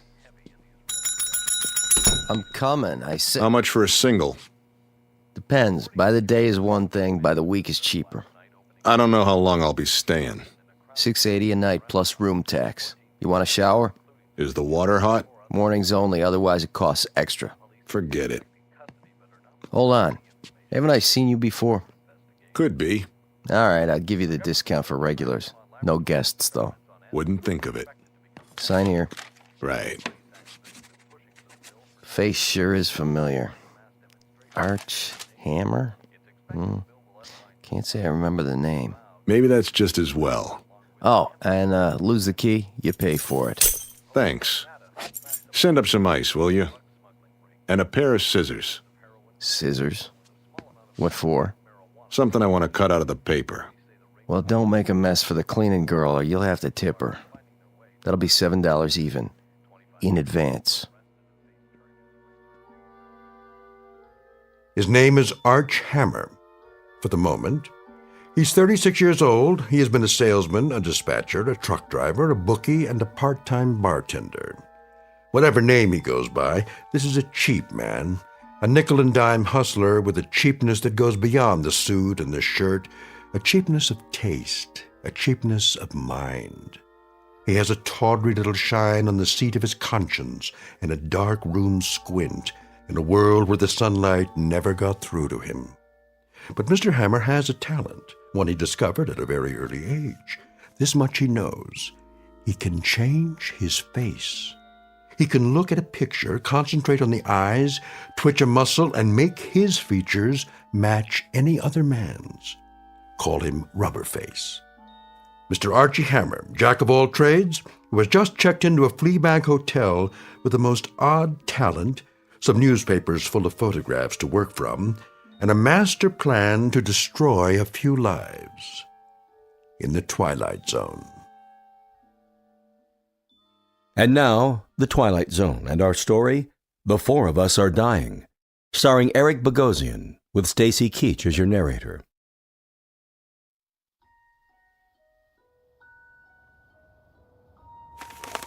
There's a good one. Human interest. Yeah. Room service. Just a minute.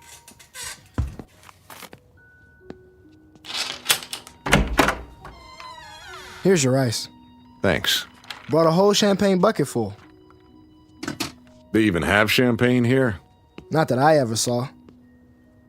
I asked for a pair of scissors, too. Oh, yeah, I couldn't find any, but I got this. What's that? My Swiss Army knife. You can use it if you want. Got a scissors, a wood saw, a toothpick, a nail file. The works. I'll leave it downstairs. I was thinking I could sell it to you for $10. No, thanks. 5? Pick it up from the desk man. It's worth a lot more than that.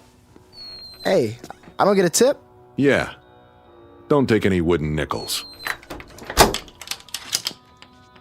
Where's that page? Here. Johnny Foster, guitarist with the Maggie Weber Quintet. Why not? Always wanted to be a musician. The eyes, the nose, piece of cake. Just look in the mirror. Concentrate. Perfect. If I do say so.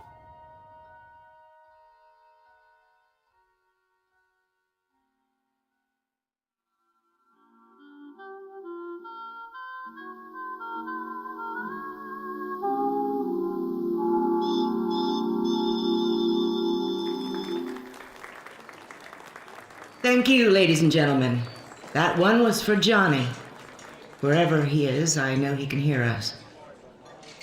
Now, if you don't mind, we'll take a little break, and we'll be back with another set in just a few minutes.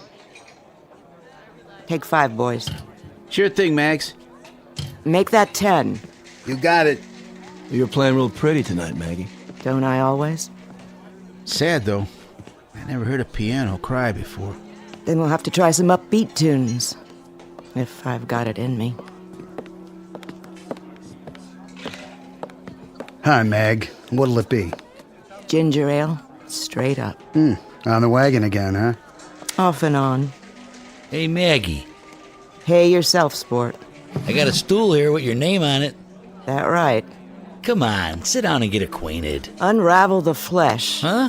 Hey, pal, keep your hands off the talent. I'm just trying to buy the lady a drink. Don't you want one? Love one. All by my lonesome. Okay. Just trying to be friendly. You can have the booth in the corner, Mag. Strictly solo. Thanks, Red. 1 ginger ale. Hey, sure you don't want a little something in it? The last show of the night? Why not? Here you go.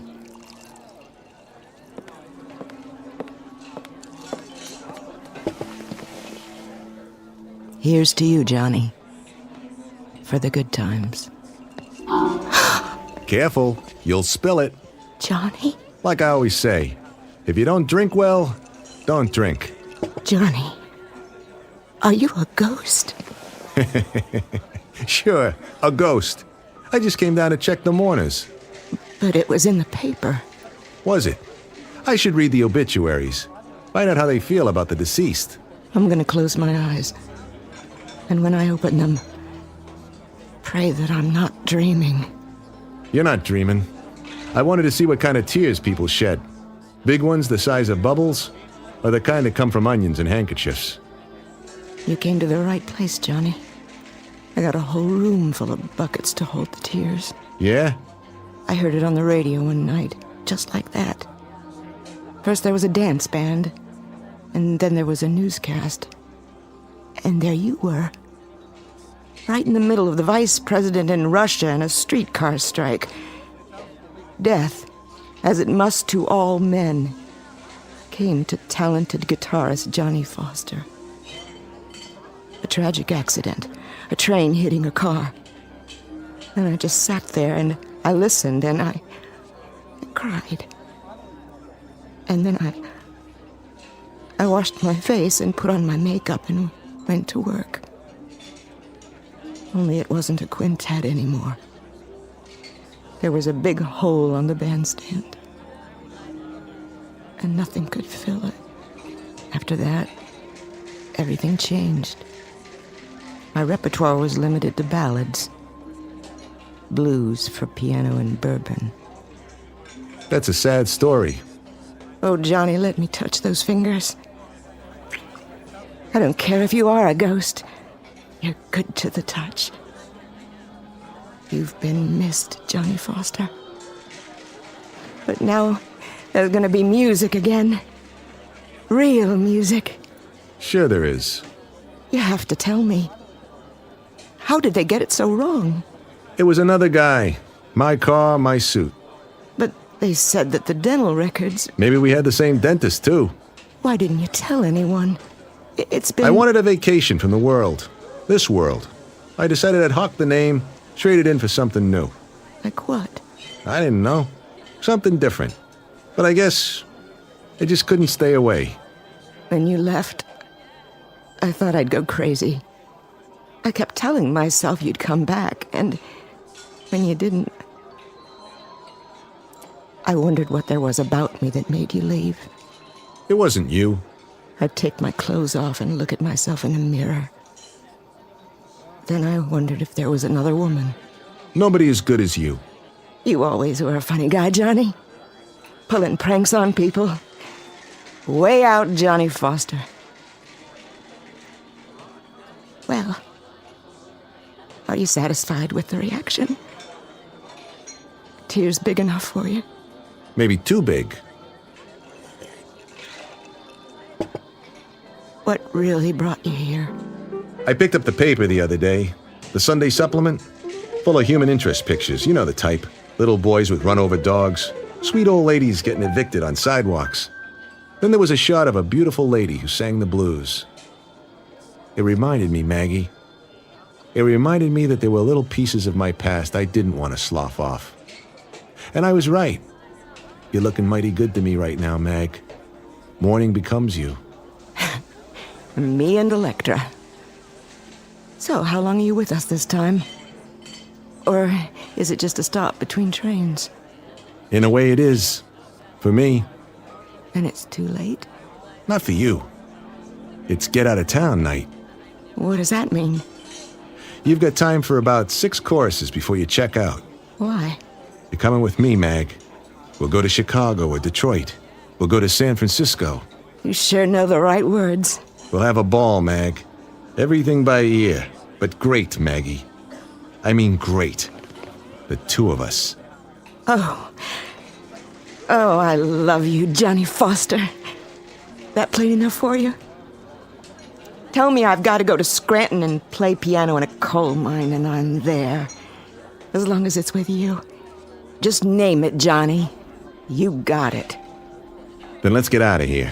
It must be love. When you were gone, they had another ghost here, doing the vocals. I was the shell of a singer and a piano player. The lyrics were just echoes, Johnny, that somebody sang before. I couldn't make them real. That real enough for you? You make me real, Johnny. You bring me back to Earth and put me together again. Finish up. Make it a short set. What do I tell the boys? Tell them you're cutting out. I'll meet you at the railroad station, 1206, Maggie, westbound to Chicago. Be there? Oh, I'll be there. Till midnight, then. Pack your bag. We're traveling light. Johnny? Yeah? You have enough cash for the tickets? I'll get it somehow. Here. Just in case. What's this? My tips, plus what Red paid me for the gig. You hold it for me. Sure? I've never been surer of anything in my life. Okay, baby. Remember, 12 sharp. With bells on.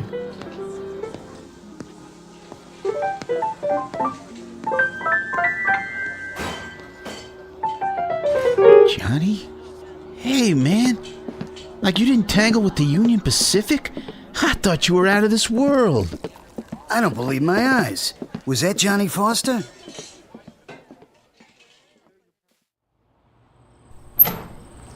Hey, Johnny, baby, we got the wrong word. They said you got removed by a locomotive. Johnny, man, it's good to see you. You'll never know. Oh, here, let me give you a light. I'll take the light. But you got the wrong boy. My name's Hammer. Oh, hey, sorry, buddy. No offense. None taken. It's just that... Boy, I could swear you were the guy I saw in the bar. But I can see by your face, you're somebody else. Hey, real sorry. Don't worry about it.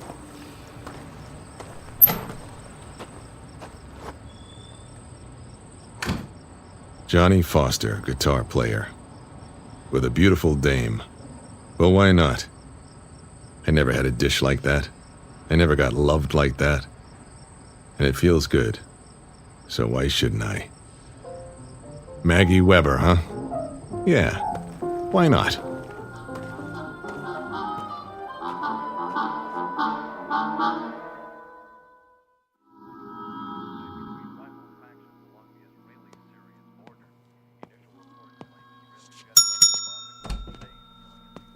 Mr. Hammer? Good memory. Something I can do for you? Just some information. What kind? This picture from the paper. What about it? Go ahead. Check it out. Local hoodlum found shot in river. So? Looks like he's a real tough guy. Was. Name of Sterig. Virgil Sterig. Funny name. Never heard of him. No? Then maybe you saw him around. Before he went for a swimming lesson. I see a lot of people. See a face like that, you remember it. My memory's not so good lately. This make it better? It's getting there. How about now? Oh, yeah. Virgil. I might have seen him once or twice. He used to carry a satchel. Full of what? It's hard to say. Try. He was the bag man. For who? Same guy all the bookies work for. I need a name. Pinnell. East side of town. Armstrong Towers. Only you didn't hear it from me. Right. Oh, hey, bellboy asked me. Something about a fancy knife. Buy him another one. You can afford it.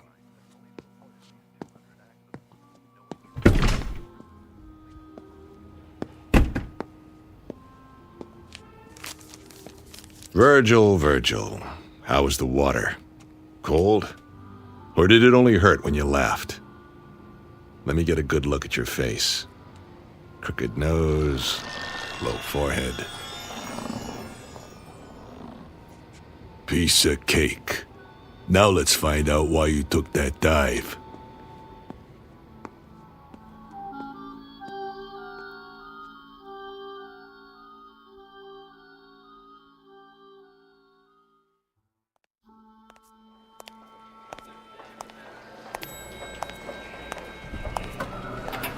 Going up? Always. What floor you? Oh, hi, Mr. Sterling. Hi yourself. The penthouse? Where else? I haven't seen you for a while. No kidding. But now, here you are. Back from the dead, and bigger than ever. Oh, I didn't mean it that way. I just meant... Say... Thanks for the lift. Didn't I see something in the paper about that? Don't believe everything you read.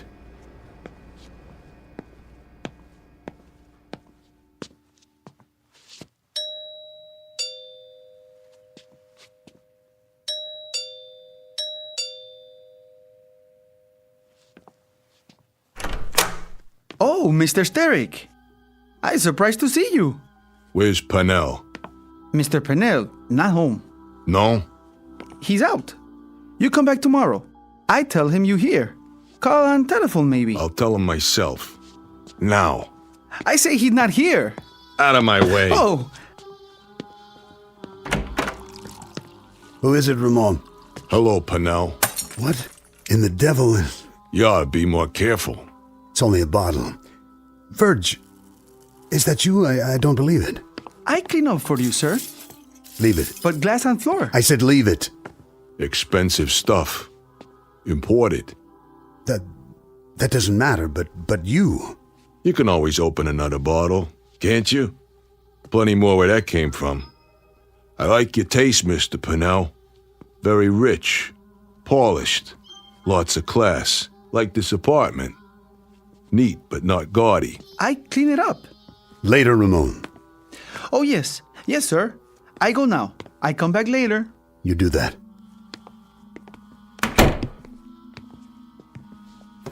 Whatever you got in that drawer, don't. If you like, Virg.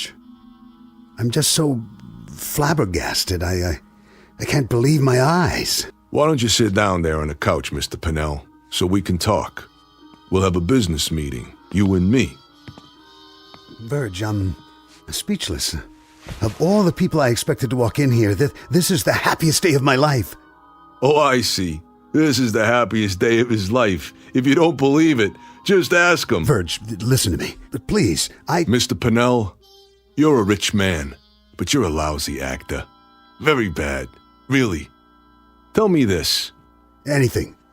If it's the happiest day of your life, why do you look like you just sucked a lemon? No, Mr. Pinnell, you're not happy. You got no reason to be happy.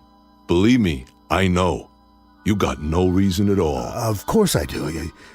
You're not making sense. If you could have kept me in that river, just a cold, clammy little item without a face, then you'd be happy. But this is one double cross that came back to bite you, isn't it? It wasn't what you think. If you let me explain, then I get my end of the bargain, Mr. Pinnell. But instead of a payoff, I got the river. And that river was cold. Much colder than you'd think. A tough swim, Mr. Pinnell. Real tough. Especially when you're almost out of blood. Virg. I brought you a satchel. Remember, Mr. Pinnell? It had a lot of money in it. A real risky job. Now, the way I figure it, my cut is worth more than a long walk off a short pier. Verge, listen to me. Would I do a thing like that? Would I give you the double cross? How could I? You're a friend. We're close. You're family, Verge. That how you treat your family? You got me wrong. Dead wrong. What was your cut, Verge? 20%, wasn't that it? I got it right over there in the desk. Stay where you are. You'll find out what I got in my pocket. I've been holding your cut, Verge. It's waiting. I don't know who got to you and shoved you in the river. That wasn't my doing. No? It's all there in the desk. Which drawer? The center one. Envelope full of cash. Why don't you let me get it for you? Why don't you shut your mouth?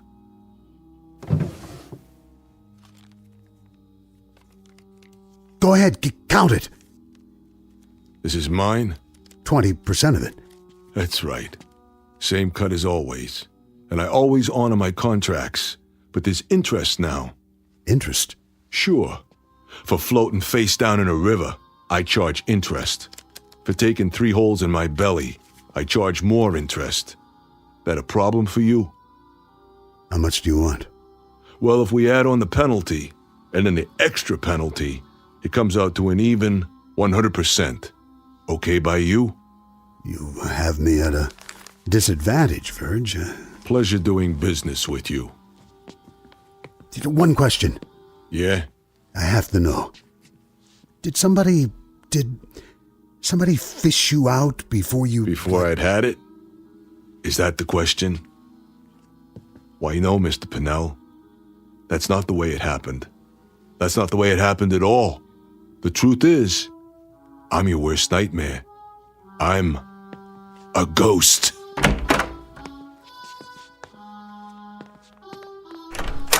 That's him. He's scared, Mr. Pinnell. Easy, Ramon. You ain't going nowhere. Hands up so I can frisk you. Don't touch the merchandise. Hey, ain't that Virgil? Hi, fellas. Long time no see. Keep your hands out of your pockets and step back inside, nice and peaceful like. No hard feelings. I even brought you something. What? This. Wait! No! I get Mr. Pinnell. You made a mistake coming here. So, did you? Take my advice, fellas. Stay down. There! He's getting away! On your feet, you bums. Get him! He's a thief! I want him dead! You hear me? Dead! And buried!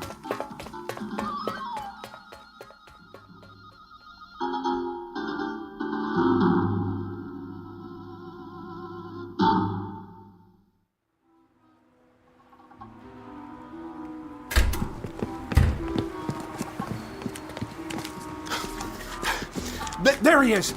Get him! I can't get a shot! Where'd he go? This way. Gotta give him the slip. The alley. Dead end. Gotta get out. Gotta make it. But how? Look like somebody else. Fast. Who? Come on. Come on. Face. Any face. Can't think of one. Wait. Something I saw. Yeah. Yeah. Got it. Over there. I see him. Hey, hold it. All right, Virgil. You can make it easy or you can make it hard. Strictly up to you. Let's go for a little walk. Someplace private. Forget that. Turn around like a man or I'll give it to you right here. What do you want? It ain't him. Where did he... You want something with me, huh? What's going on? I didn't do nothing to you guys. Sorry, buddy. We thought you were somebody else. Yeah, sure you did. Go around threatening people, huh? That it? I had to call the cops. I saw him go in there. Me too. So where is he? The alley don't lead nowhere. Hey, fella, you see anybody else come in here? Yeah, you two mugs. Come on. We better find him. Mr. Pinnell's waiting. That's right, you goons. Go find him. You go find Virgil Steric. Why don't you try the county morgue?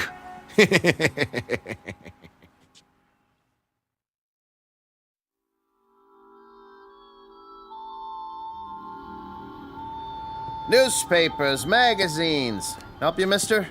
Racing form. Right here. Going to the track tomorrow? What's it to you?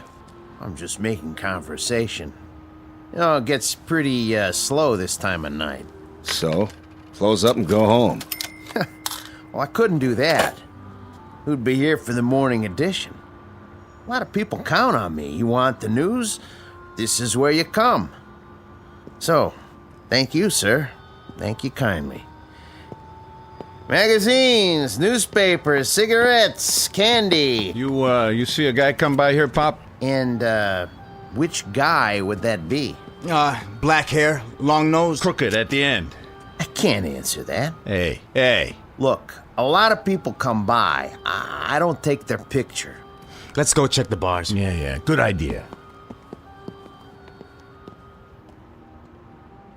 Bye-bye, you dumb clucks. Hey, Pops, got a match? Sure do. Right here. Thanks, Pops. Watch it. You're gonna burn your fingers. Andy, is that you? Who? Andy, what's the matter with you? Andy? Oh, yeah, I get it. What's new, Pops? What's new? Yeah, selling a lot of papers tonight. Are you sick? Is something wrong with your brain? Nothing wrong with my brain. Get off my back, old man. You punchy? That must be it. I'm punchy. Why, am I supposed to recognize you? No. I guess you wouldn't remember. That'd be expecting too much. I say just as well. I'm pulling your leg. We know each other from someplace. I knew that. From someplace? Long time ago, though, huh? It's coming back. Go ahead, tell me. How do I know you? How do you know me? For shame, Andy. I'm ashamed of you. Come here. Look at the picture I keep in a frame. There you are. Does it come back now? Picture. That's why I got it. The only face I could think of. You remember yet? You remember your friends? Your own father? No, you got me wrong. I'm not your son. Not anymore. You were. Before you ran out. You were before you broke your mother's heart. Before you did dirt to a sweet little girl who would have cut off her arm for you. But now... you ain't my son, Andy. Listen, I'm not Andy. I know I look like him, but you don't understand. Oh, I understand. Things get too hard and you walk out. Isn't that right, Andy? People just get in your way. You just step on them. You just kick them away. Listen, I was here tonight. I bought 3 newspapers, but I didn't look like this. Your friend, Archie, from school. He remembered you. He saw the picture with you and Eddie and Barney. And he remembered. No, he didn't. Because he wasn't Archie. I was. You're crazy. Listen, I don't know how it started. When I was 12, I wish I looked like Charlie Bryce, so I wouldn't get in trouble. And it worked. After that, I could look like anybody I wanted. Guys came up and gave me money because they thought I was named Billy, or Keith, or Jack. I could make it in any town. I'd move on and... Why am I telling you this? You're not my father. I don't even know who my father is. I'm not even Archie Hammer. I could be anyone. Or no one. Because you're nothing. Do you hear me? You're nothing to me. Forget it. The real Andy will come around one day. You'll see. Don't ever come around, because I hate you. Do you hear me? I hate your guts. Let go of my arm. Hey, everybody, come here. Look what we got here. A dirty little punk. Leave it be, old man. Spat in his mother's eye, this one. Ruined a girl's life. Hurt people. All the time. Hurt people. You punk. I said take your hands off me. Look at the punk. Look at the monster. Named Andy Marshak. Look at the man. Who used to be my son.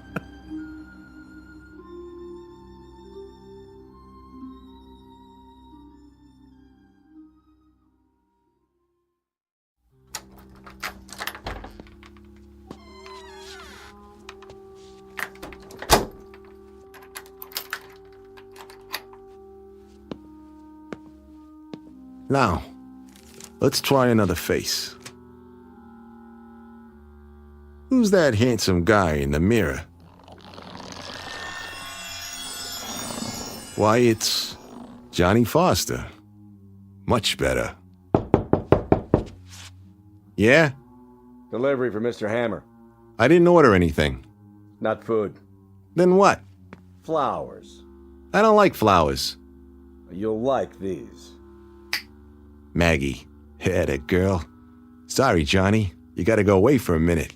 Goodbye, Johnny. Hello. Archie.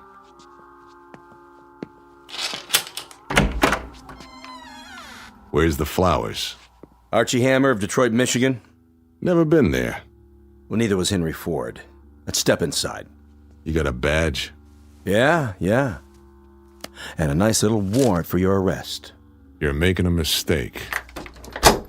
No mistake. Sandy hair, 160. You're him, all right. What's this for? Parole violation. Leaving the state without permission. I don't know what you're talking about. I've been tracking you for a while. Doing a lot of interstate traveling, huh? Not me. You can make 2 calls when you get to the station. I got a train to catch. Do I have to take out the cuffs? Because if I do, I get irritated. And when I get irritated, people get hurt. Especially if there's just the 2 of us. Okay. Can I put on my coat? Where is it, Hammer? Out the window or up on the roof? In the closet there. Be my guest. And if you get any other ideas, feel free. I could use the target practice. I'll bet you could. Find it? Ready, Johnny? Here goes.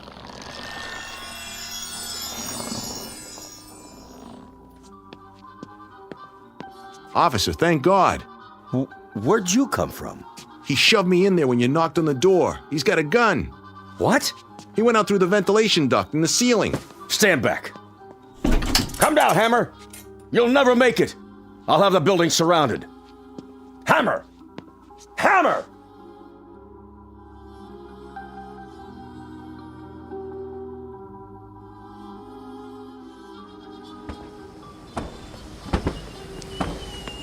Hey, hold it right there. Yeah? Oh, you see a guy come out of here? Uh-huh. Took off down the street. Thanks.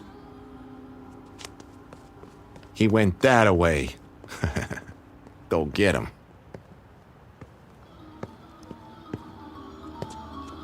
Hello, Andy. You again. I've been waiting for you. I said to leave me alone. I knew where you'd be. The cheapest hotel on the block. What's the 38 for? I have to collect a debt. Careful with that.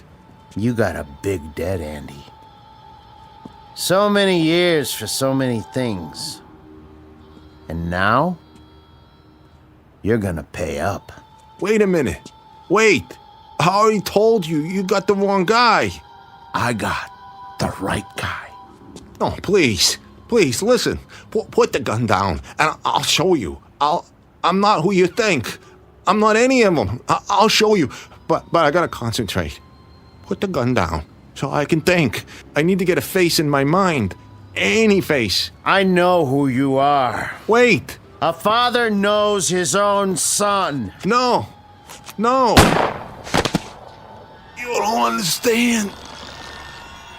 Nobody does. I'm not him. Or him. Or him. I'm not.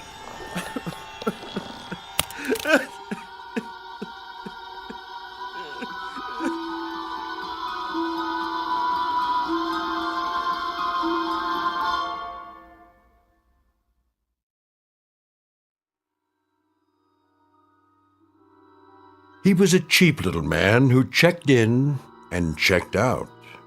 He was a guitar player who was loved beyond words. He was a bagman with money in his pocket.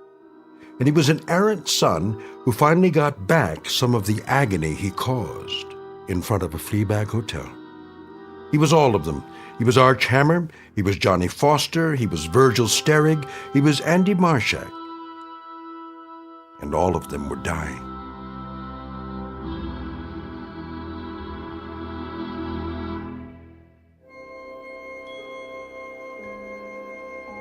Hi, this is Carl Amari, producer of the Twilight Zone Radio Dramas. I'd like to take a moment to tell you about our official website at twilightzoneradio.com, where you'll get the latest news and information on these Twilight Zone Radio dramas. Plus, at twilightzoneradio.com, you can digitally download 3 free episodes or any of our episodes for only $1.95 each. In this age of ever-changing technology, we've decided to make these episodes instantly available to you by making the Twilight Zone Radio Dramas a digital download-only series. This means that this series will no longer be offered on CD. The CD collections at our website are now being offered, while supplies last, at buy one, get one free. So be sure to get your favorites before they're sold out. Be sure to visit us often, and I'll see you in the zone.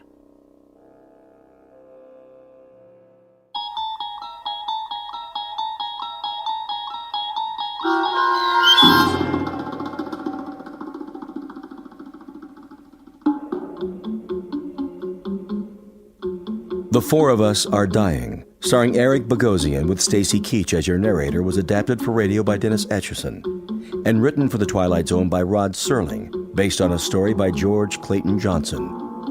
Heard in the cast were Joe B. Cerny, Kurt Nabig, Damon Williams, Norm Woodell, Tom McElroy, Doug James, Jeff Lupetin, Linda Ryder, Jamie Barron, Rick Vargas, and Vince Amari.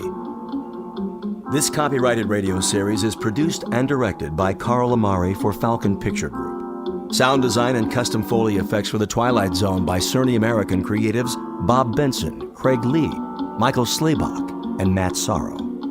To learn more about the Twilight Zone radio dramas and to contact us, visit our official website at twilightzoneradio.com. Doug James speaking.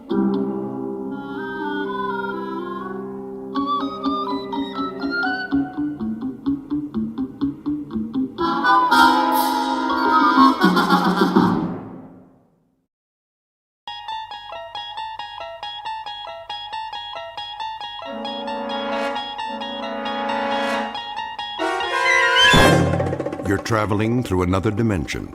A dimension not only of sight and sound, but of mind. A journey into a wondrous land whose boundaries are those of imagination. Your next stop, the Twilight Zone.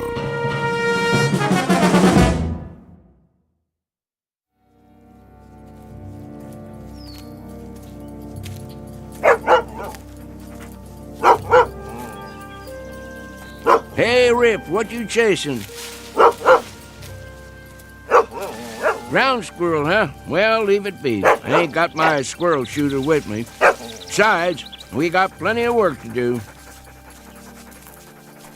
First, though, let's set a spell. This stump will be fine. That old woman don't know how hard it is collecting firewood. All you can carry, she says, or you get no supper. Well, I'll tell you, Rip, she ought to try it herself sometime. All she'd come back with is a couple of sticks. Can't fire the cooker with that, now could she? There you go. Lay right down. Working sure makes you parched, don't it? Oh, yeah. Well, don't you worry none. We'll be at the lake soon enough, then you can drink your fill. What is that, a crow? Same one I seen this morning. What's it coming around here for? Fly on by, Mr. Crow. Nothing here for you. Just me and old Rip.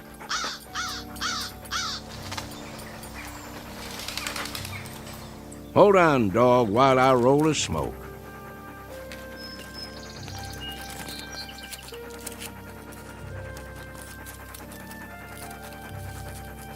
There we go. Now, light it up for me, would you, Rip? Sure wish you could do that. Make life easier for this old boy.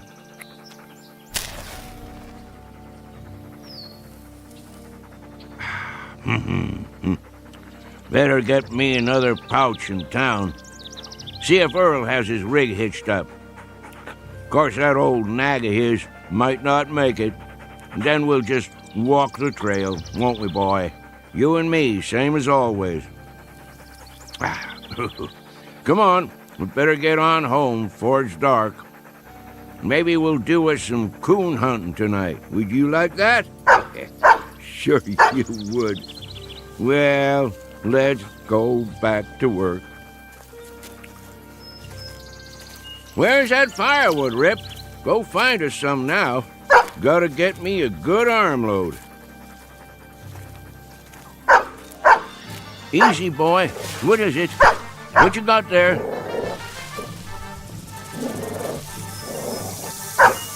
That's a rattlesnake. Mean-looking one, too. Now, just you back off. Leave it, Rip. Come on around. He ain't gonna do nothing if we let him alone. Rip, careful, boy. Oh, there you go.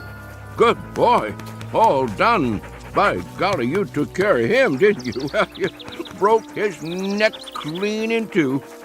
Well, thank you kindly, Rip. If it weren't for you, I might have stepped right on it. You would have had to suck the venom before it reached my heart. Think you could have done that? Oh, that's a good old hound. Yeah, you sure are. Best friend a man ever did have.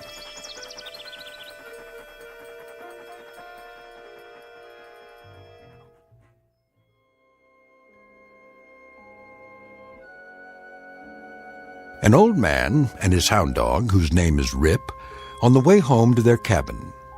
There are no highways or supermarkets here, no electricity or filling stations, and no fuel for fireplaces or wood-burning stoves. Only what a man can carry on his back and in his arms. Life can be hard, but it's also beautiful, with sights and sounds and peace of mind that city folks only dream of. And most important of all, friends and partners are for life. It's been said time and again that man's best friend is his dog, an old adage that's nowhere more true than in the Blue Ridge Mountains of Virginia.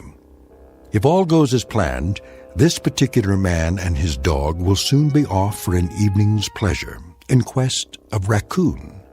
It's a prize well worth trapping in these parts. Usually such evenings end with one extremely tired old man, one battle-scarred hound, and one or more extremely dead raccoons. But as you may suspect, that will not be the case tonight. This time our hunters won't be coming home from the hill. They're headed deep into the backwoods of the Twilight Zone.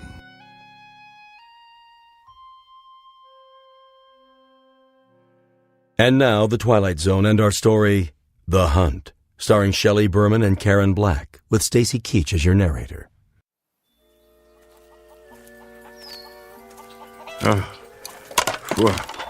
Well, here we are, Rip. Now, all I gotta do is pick a few nice branches to take in the house.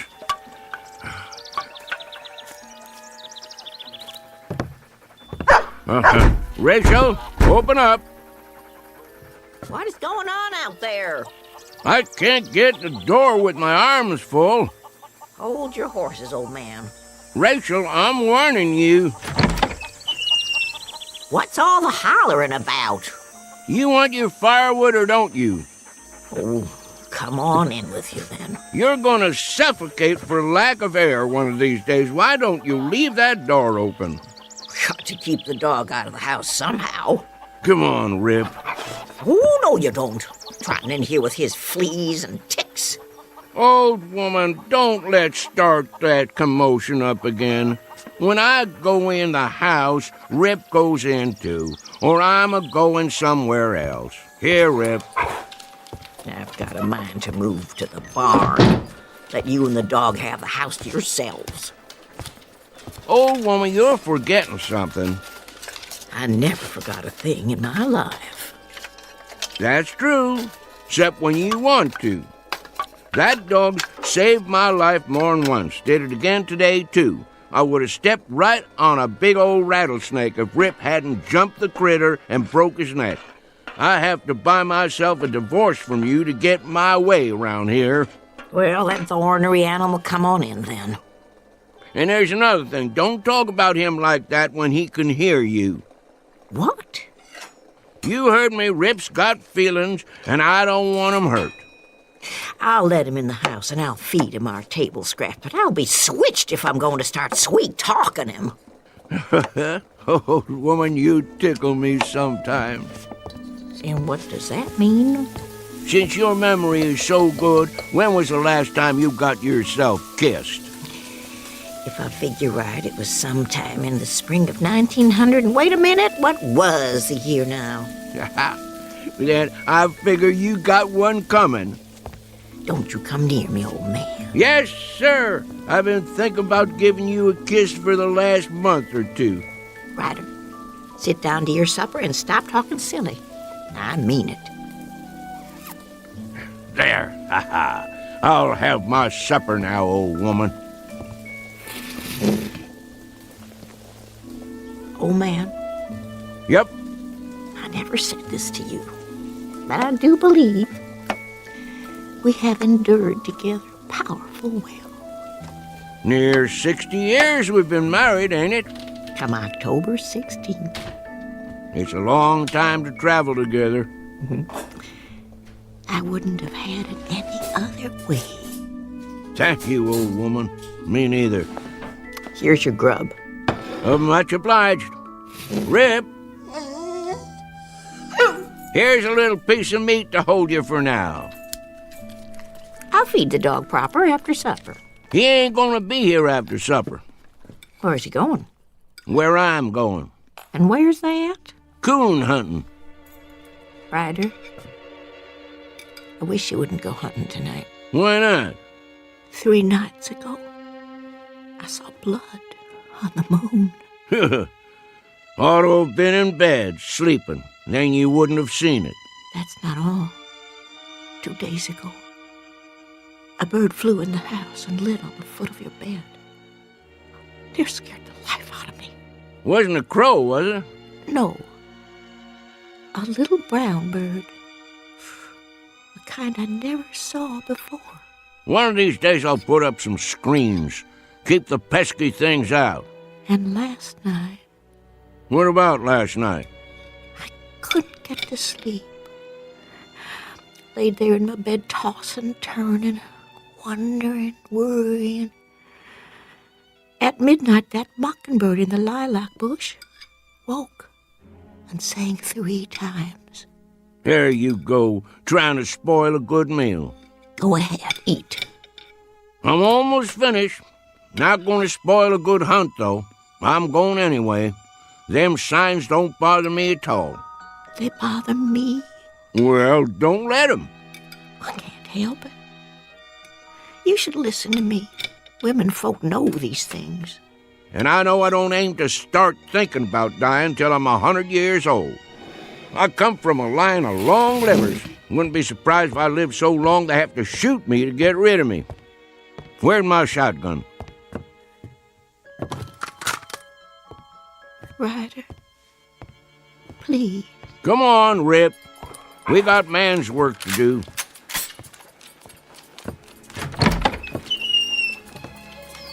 You be careful, old man. Don't worry your head, old woman. I'll be back before it's all the way dark, more'n likely.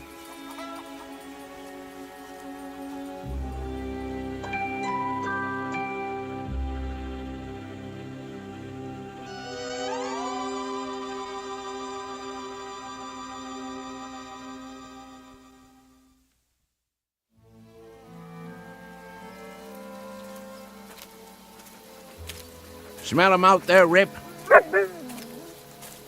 Well, I almost can. He's around here somewhere. Take your time, boy. We'll get him. Yeah, here's our stump. Let's set a spell. Oh, my favorite time. Chickens ready to roost. Owls just getting up. Used to dig out here for night crawlers when I was a tadpole. Of course, you wasn't around then, but we had some good times, let me tell you. Me and the boys. In the morning, we'd go fishing in the lake. Fish jumping like silver. Sometimes we couldn't wait to eat 'em, clean 'em, and cook 'em right where we was. Then go for a swim. Even had me a dog, too. Oh, not a hound like you. But it was a good old boy. Little bit of a thing. Called him Skipper. Just went missing one day. Must have fell in the lake. That, or a bear got him. Oh, don't you go getting spooked now. No bears anymore, just coons. Big old raccoons, good for meat and hides. Get you a right bushy one and I'll make a dog bed for you. Would you like that, Rip? Gonna be cold come winter. Shh. There he is. Hear him? Big fat one. Looking for a snack. Want to get him, boy? Well, go ahead, do your work. You tree him, I'll catch him. Soon as I light the lantern.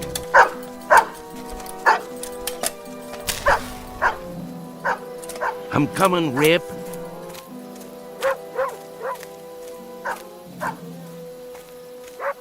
That's it. You got him, boy. I'm on my way. Up a tree, is he, boy?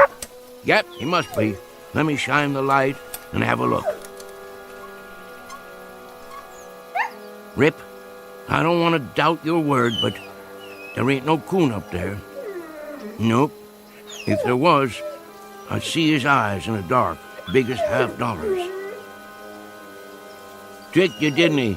I knew it. Now you can't get the scent, 'cause he run up the tree and crossed over to another one. Probably down by the lake already. Don't you go there, boy. He wants you to. Let him go, Rip. You let him go now. I'll see him. He's out on the end of the log, and now he's going to jump in. He's only tricking you. Don't try going after him. He's too good a swimmer. No, boy. He'll pull you under. Come on back here. Oh, now you've done it. Rip, come back here, boy. That coon got you right where he wants you. Get back here before he pull you under. I'll reach down and grab you. You darn fool. Don't let him bite you. Swim on over here. That coon's gonna drown you in a minute. Uh-oh. Coon's got him down. And I'm a-losing my balance. Hold on, boy. I'm a-coming.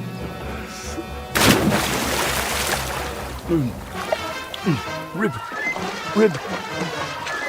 Sorry, Rip. I can't make it.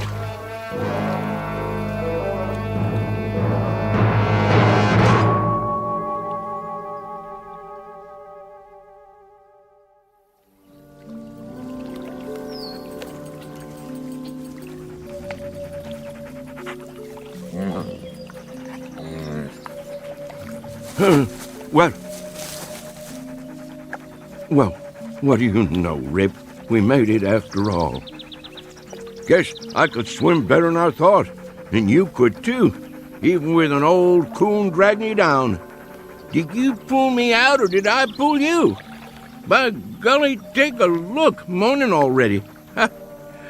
Right beautiful day, too. Must have spent half the night chasing that old raccoon. And we didn't even get him. There's a gun and lantern right where I left them. Hungry, ain't you, boy? Yeah, me too. Let's mosey on home and see what Rachel's got for breakfast. That old woman is going to give us Hail Columbia for staying out all night. Can't help that, though. Well, Rip, our time has come. Let's go face the music.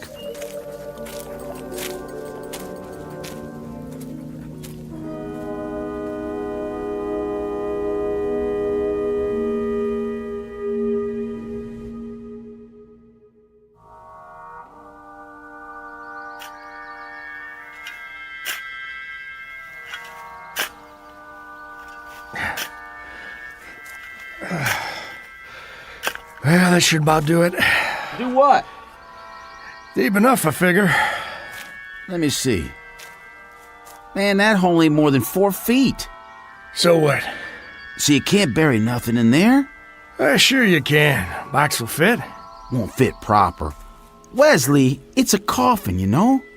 Yeah, a little one. Just the same. 4 feet deep's enough for a dog. Well, maybe for an ordinary dog. Old Man Simpson claimed there wasn't nothing ordinary about Rip. Old Man Simpson said a lot of things. According to him, that dog saved his life. More than once, too. Man, there's a time I've heard that, but I never set much store by it. Don't believe there's a dog that'll jump a rattler. Mr. Simpson swore by it. I've sworn to things. Makes a good story is all. Just the same, out of respect for the old man's feelings, I figure that dog's got a right to 6 feet of dirt. Well then, you dig it. You know I got a bad back. Yeah, and I got a bad arm. Go ahead. All right, I will. Give me that shovel. Be my guest. Show you how it's done. Well, looky here, Rip. It's our neighbors. Morning, boys. Hey, Tillman, throw me your pot so I can roll me a smoke. Get your own. I'm almost out. What's the matter, boys? Ain't you speaking to me no more? Make it deep, then. If that's the way you want it. Oh, I will. Don't you worry. Well, what do you think of that? I reckon them Millard boys is getting hard of hearing. Wait here, Rip. Sit. Hurry it up, Tillman. We gotta get back. I'm hurrying. What y'all boys up to? I say, what y'all boys doing? Well, all right, don't answer me then. I don't give a hoot what you're doing. Shame your daddy ain't alive. He'd teach you some manners. Come on, Rip. We don't need to talk to these boys. Won't be long now. Get the box ready. It don't never mind me that you boys giving me the cold shoulder. But if I ain't mistaken, this hole you're digging is on my land. So if y'all want to dig, do it on your side of the fence. Now get. I say get moving. Boys, you gone blind too? I ain't just talking to move the wind around. If y'all don't get a move on, I'm gonna fill your britches full of lead. Well, all right. I'd say that's about 6 feet. Good. Then I'll bring the box over. Have a little care with that. It's just a dog. Not to some folks. Hand it to me real easy. Oh, now, boys, why didn't you tell me you'd lost your dog? How'd that happen? There. All right. That ought to do it. I don't blame you for not feeling like talking. I don't reckon I would myself. Let's move on now, Rip. We're butting in on other folks' trouble when they're just too heartbroken to talk. Speaking of trouble, your woman's gonna have plenty of that waiting for us. Now help me up. We'll put the dirt in. I have to admit, it's gonna be kind of lonesome around here without Old Man Simpson. That it is. That it is.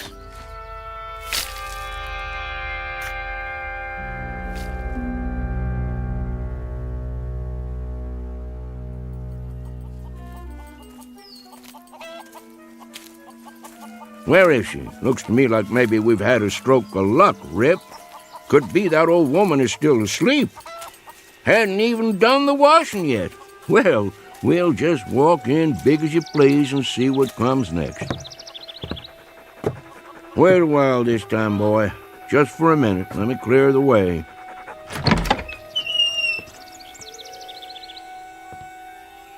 Old woman, there you are. Morning.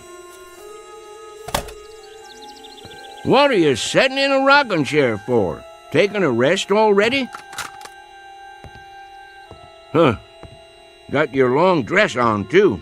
All dressed up like the 4th of July. All right, let's get it out in the open. Old woman, if you're figuring on leaving me on account of I stayed out all night, you got another think coming. I'm still the boss of this house. You ain't going nowhere, and that's that. Got nothing to say? Then I reckon we ain't mad no more. Now, I'd appreciate a little breakfast, if it's all the same with you. Old woman, you's gonna sit there like a bump on a log? You pack your finery back on the cedar chest and get cooking. Now, what's the matter? I know I'm a pesky old rooster to get along with, and many's the night I've stayed out till sunup, but Rachel, that ain't reason enough to break up a marriage after nearly 60 years, is it? Well, is it? Well, that a tear on your cheek? Oh, now, old woman, I didn't mean to speak rough to you. I just don't want you running off and leaving me, that's all. All right, you win, Rachel. I guess I could be a better man to you. Won't go streaking off every night hunting. I'll stay home with you, and we'll sit by the fire, and we'll talk about things. And I'll tell you something else. Next time I go down the mountain, I'll stop in the store and buy you a pretty. Some cloth to make yourself a new Sunday dress, or a pair of silk stockings like them city women has. Well, what do you think of that? Oh, woman, I want an answer out of you. What is it? Cat got your tongue? Nobody spoke to me all morning long, is the truth. Something wrong with me?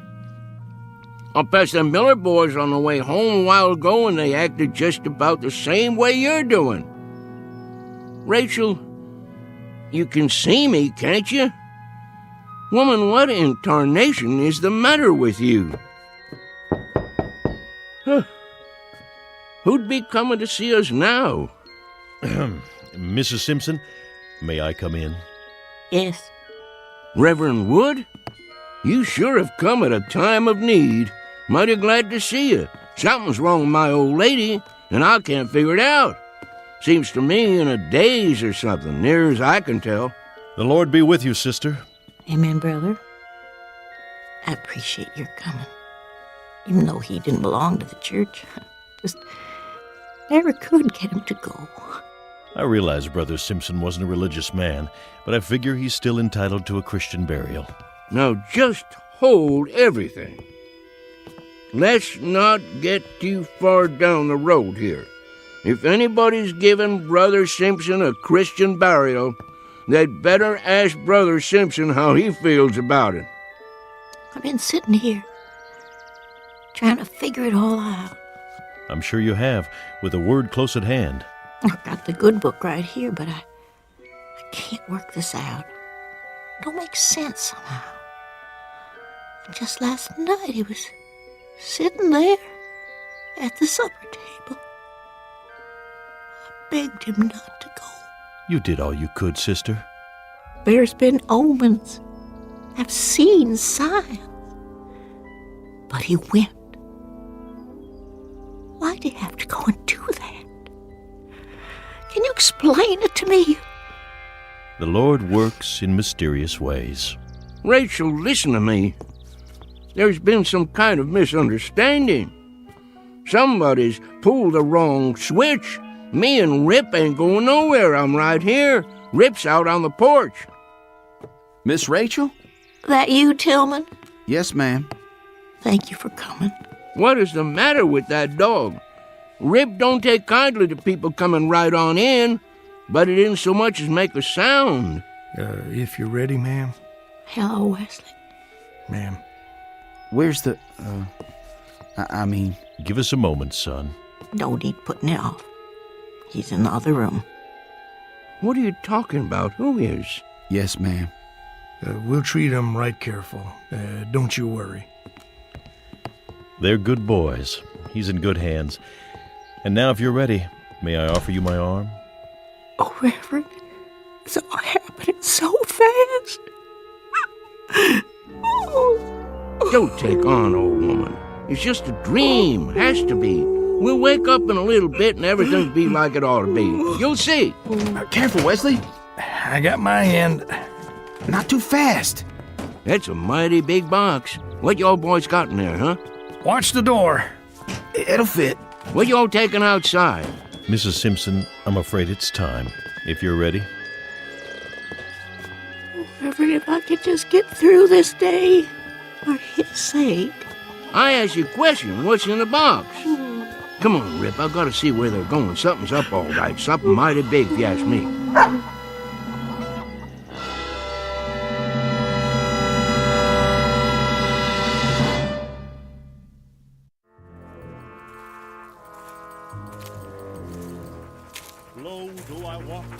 Where are they going? All the way to the top of the hill, looks like. Getting pretty steep. Must be heading for the graveyard. Just let me get my breath here once. We'll find out what this is all about, Rip, in a minute or two. Graveyard's just over the other side. Leastways, that's how I remember it. Can't say it's someplace I go more'n I can help it. All right, let's go. Ain't much further.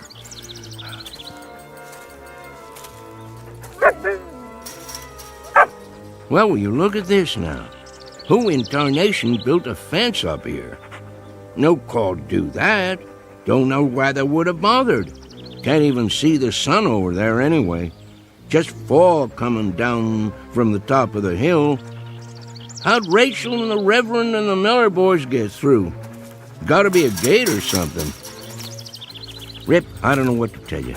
We must have taken a wrong turn somewhere along the line. I don't memorize ever seeing this here fence before. Oh well, just follow it, I guess. We're bound to come out sooner or later. What you see, boy? Well now, looks like you found it. Here's the gate. All locked up, though.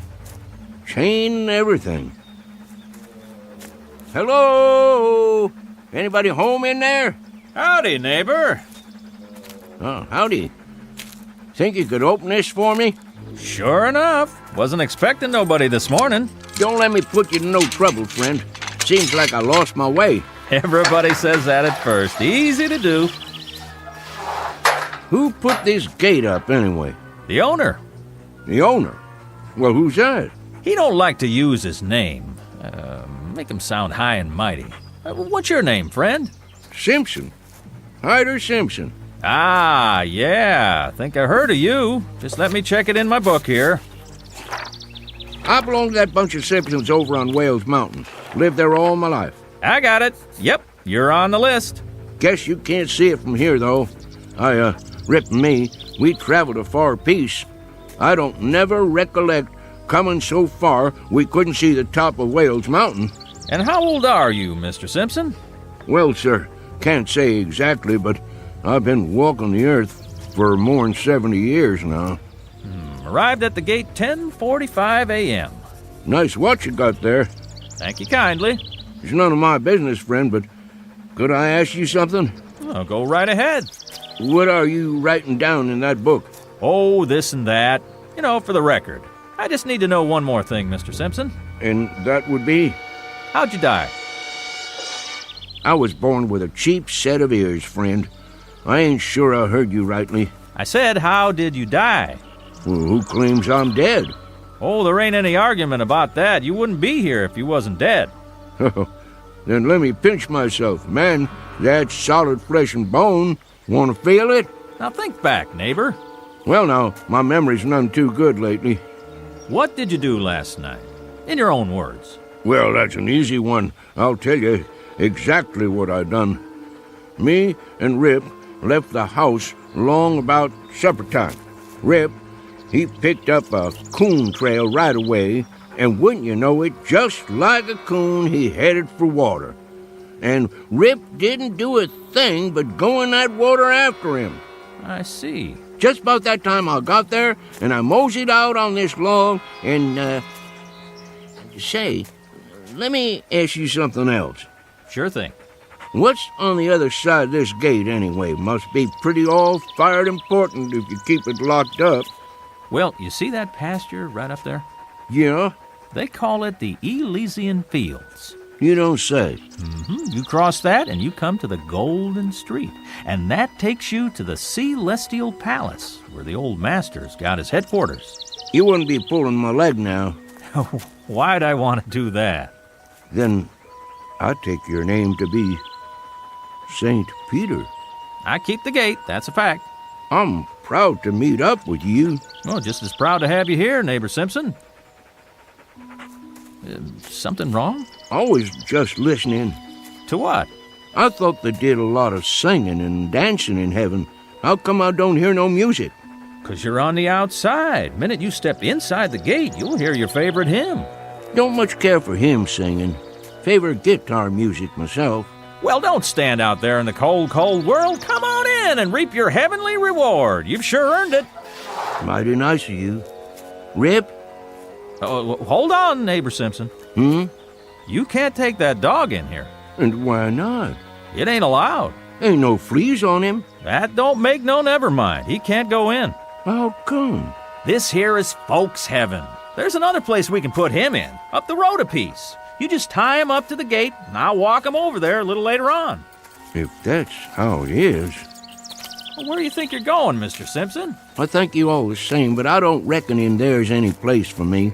Well, why not? Any place too highfalutin for Rip is too fancy for me. How thoroughbred has a dog got to be for you to let him in there anyway? Ain't no dogs allowed in there at all. What kind of outfit you running don't allow no dogs? I tell you, they got a special place for dogs just up the road. Well, me and Rip will go on up there then. They won't let you in. The dog maybe, but not you. What kind of heaven would it be with nothing in it but dogs? A dog has got the right to have a man around, same as a man has got to have a dog around, if he's going to be happy anyways. Neighbor, let me make you a little proposition. What is it? See this place in the fence? That's a spot that needs repairing. Now, why don't you go on in the gate, and a little later on, I'll slip your dog through this hole. It's breaking the rules, but I'll do it. Friend Peter, if I go in the front gate, Rip goes in the front gate likewise. I don't want him getting the feeling he ain't welcome. Well, I got another idea. Here, boy. What's going on there, mister? Let go of his collar. Well, I thought maybe I'd hold on to your dog and let you go in and take a look around. See how you like the place. I ain't got to see it to make up my mind. Let me ask you a practical question. How do they expect me to do any coon hunting in there without Rip? Man, they don't allow coon hunting. You don't say. Rip, heel. Now, where do you think you're going, Mr. Simpson? Me and Rip is going somewhere else. There ain't no place else to go. I'll go wherever this road takes me. That don't lead nowhere. It's Eternity Road. Just keeps on, never stops. Me and Rip will be all right. Neighbor, this is a right serious step you're taking. I'd say the best thing for you to do is sit out there and think it over. You got all eternity to make up your mind. Good day to you, sir. Well, if you change your mind, just let me know. Much obliged. I'll do that.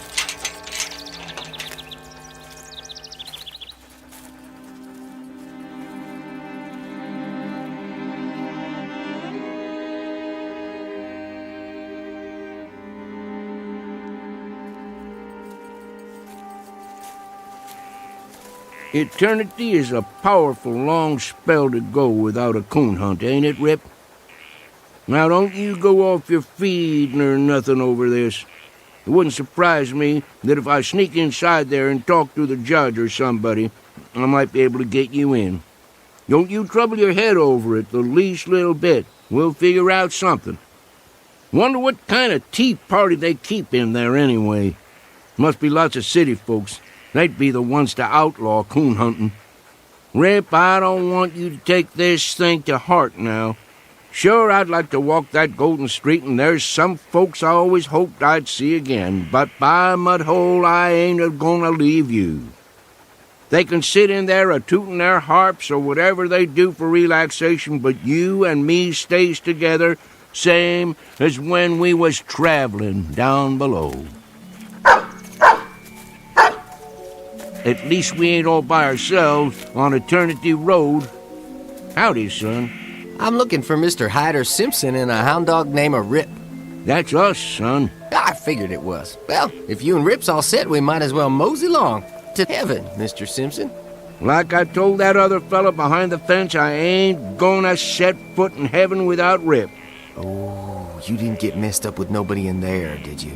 That fella at the gate, he wouldn't let me bring Rip in, so I wouldn't go. Son, that would be a hell of a place without Rip. Mr. Simpson, you ain't far wrong. That is hell. Heaven's up the road a piece. I'll be jiggered. Wonder how come that fella lied to me. They don't never give up. Always trying to get folks in there right down to the last minute. What reason would they have for wanting to keep Rip out? They was feared Rip would have warned you, and he would have, time he got a whiff of that brimstone. You see, Mr. Simpson, a man, he'll walk right into hell with both eyes open. But even the devil can't fool a dog. You wouldn't be St. Peter, would you? No, sir, I'm just a regular angel. Where's your wings, son? Shucks, I don't use them half the time. I appreciate walking myself. You about ready to go, Mr. Simpson? Rip! Look at that dog go. We'll just have to catch up with him. He can hardly wait. How's the coon hunting up there, boy? Oh, just prime, Mr. Simpson. There's one tonight right after the square dance. You want to come along? Wouldn't miss it for the world. Here's the gate.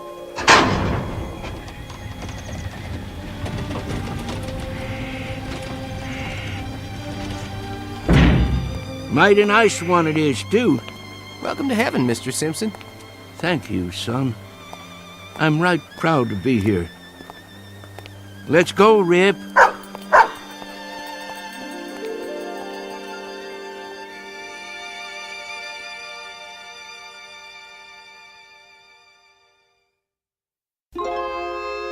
Travelers to unknown regions, off the beaten path, would be well advised to take the family dog, because in a pinch, he might just save you from entering the wrong gate.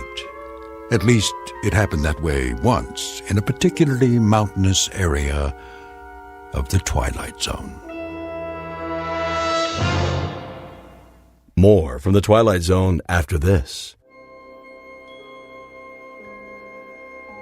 Hi, this is Carl Amari, producer of the Twilight Zone Radio Dramas. I'd like to take a moment to tell you about our official website at twilightzoneradio.com, where you'll get the latest news and information on these Twilight Zone radio dramas. Plus, at twilightzoneradio.com, you can digitally download 3 free episodes or any of our episodes for only $1.95 each. In this age of ever-changing technology, we've decided to make these episodes instantly available to you by making the Twilight Zone radio dramas a digital download-only series. This means that this series will no longer be offered on CD. The CD collections at our website are now being offered, while supplies last, at buy one, get one free. So be sure to get your favorites before they're sold out. Be sure to visit us often, and I'll see you in the zone.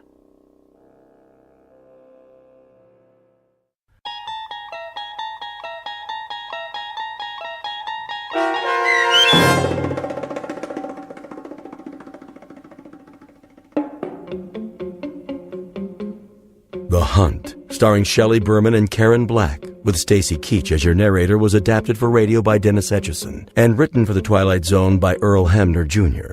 Heard in the cast were Mike Baccarella, Jeff Lupetin, Darren Stevens, Craig Brawley, and Kurt Nabig. The producers of The Twilight Zone wish to thank CBS Enterprises and the Rod Serling Estate for making this series possible.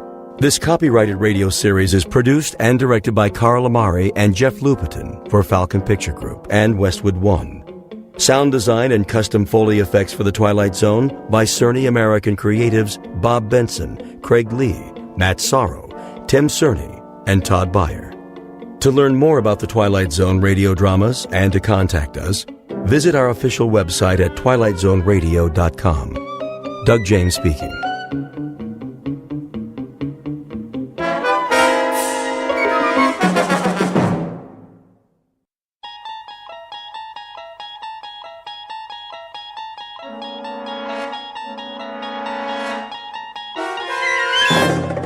You're traveling through another dimension. A dimension not only of sight and sound, but of mind. A journey into a wondrous land whose boundaries are that of imagination. Your next stop? The Twilight Zone.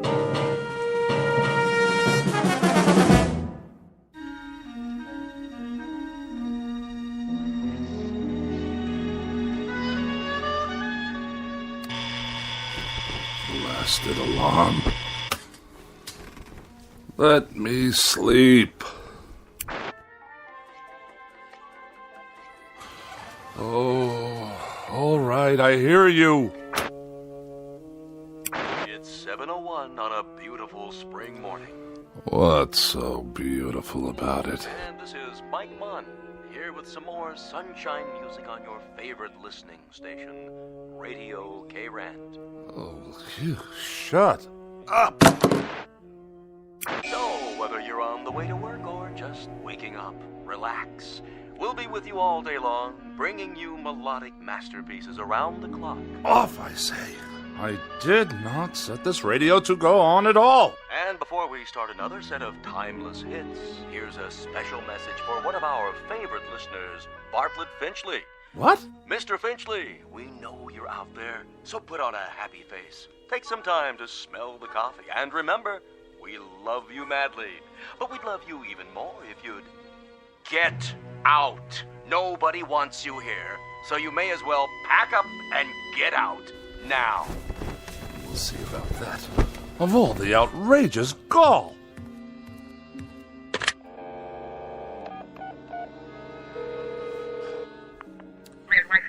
Operator, get me K-Rant.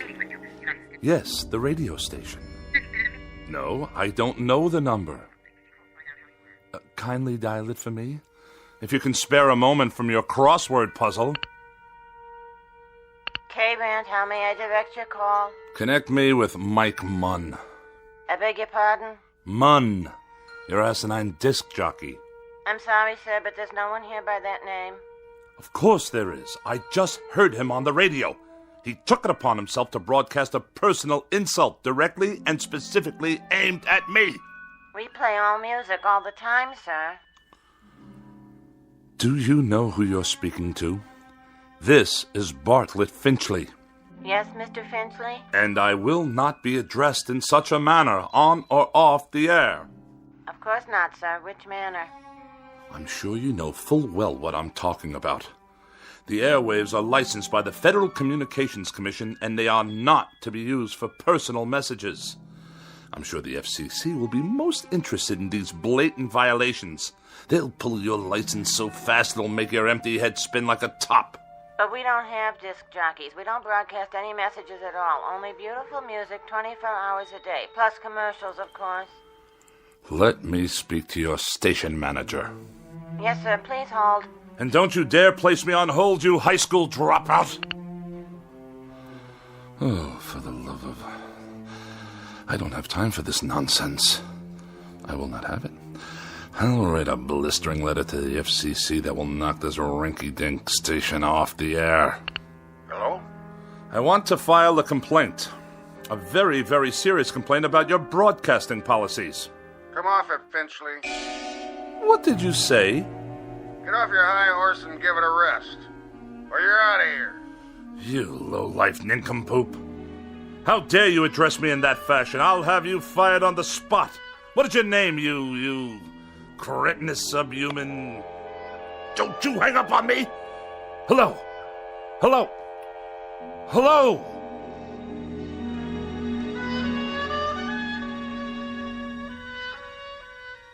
This is Mr. Bartlett Finchley, age 42, a practicing sophisticate and dedicated misanthrope who writes very special and very precious things for gourmet magazines, critical journals, and the like.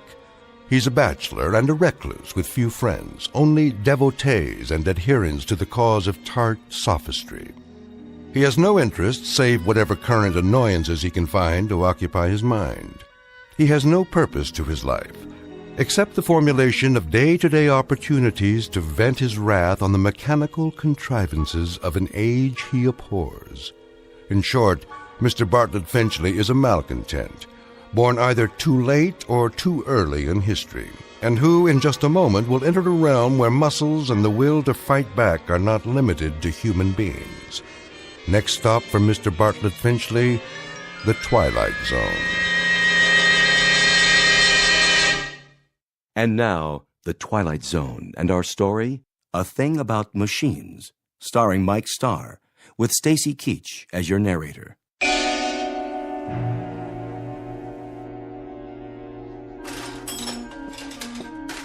How are you today, Mr. Finchley? I'll answer that burning question after you tell me what's wrong with this electronic abomination in my living room. You mean your TV set? And also acquaint me with how much your current larceny is going to cost me. Well, let's see here. 2 hours labor, new circuit board, new oscillator, new comb filter. How very technical and how very nice. Speak English, man. Well, you asked me what was wrong. Never mind the subterfuge. I presume I'm to be dunned once again for 3 times the worth of the bloody thing. Well, I didn't charge you for my travel time. The total. What is the total? Here you go, Finchley. Oh, surely you jest. All right. I'll give you a break on the sales tax, seeing as how you're a regular. But this is the price of a meal in a 4-star restaurant. With wine. Labor don't come cheap nowadays. And neither, apparently, does my peace of mind. I requested that the device be restored to working order, the alternative being more disruptions to my writing schedule. Well, you could just get a new one every time. Might be easier all around. Last time I was here, Mr. Finchley, you'd kicked your foot through the picture tube, remember? I have a vivid recollection. It was not working properly, like every other electronic contraption in this house. I tried to rehabilitate it. By wrecking it? After a certain point, that is the only option left. I disposed of a clock radio in a similar manner this morning. Unfortunately, I must view a cooking program this evening in order to write my review of their fare, which I'm sure will be abysmal as usual, if the television should choose to operate at all. Why don't you just horsewhip it, Mr. Finchley? That'd show it who's boss. What do you say we cease the small talk? Let's get down to the petty larceny and be done with it. I'll put it on your tab. Send me a check before I come out the next time. I sometimes wonder exactly what it is the purpose of the Better Business Bureau in such transactions. You got a complaint about my work? When they allow you itinerant extortionists to come back week after week, move wires around, busily probe with ham-like hands, and accomplish nothing but the financial ruin of every customer on your route. We're not a jip outfit, Mr. Finchley. We're legitimate repairmen. But I'll tell you something about yourself. Spare me, please. I'm sure there must be some malnutrition analyst with an aging mother to care for whom I can contact for that purpose. Why don't you hear me out, Mr. Finchley? That set doesn't work because you obviously got back there and yanked out wires and heaven knows what else. You had me over here last month to fix your tape recorder because you'd thrown it down the steps. It did not work properly. Well, that's the point, Mr. Finchley. Why don't they work properly? Offhand, I'd say it's because you don't treat them properly. I assume there's no charge for that bit of analysis. What does go wrong with these things, Mr. Finchley? Have any idea? Have I any idea? Now that's worth a scholarly 10 lines in your repairman's journal. Bilk the customer, but let him do the diagnosis. Well, the reason I ask that is because whatever it is that really bothers you about that television set and the radio and all the rest, It's something you're not telling me. Aside from being a rather incompetent clod, you're a most unreceptive listener. I've explained to you already. The television set simply did not work properly. And as for that original Marconi operating under the guise of a radio, it gave me nothing but static. You sure that was all that was wrong with them? I choose my words very precisely, thank you.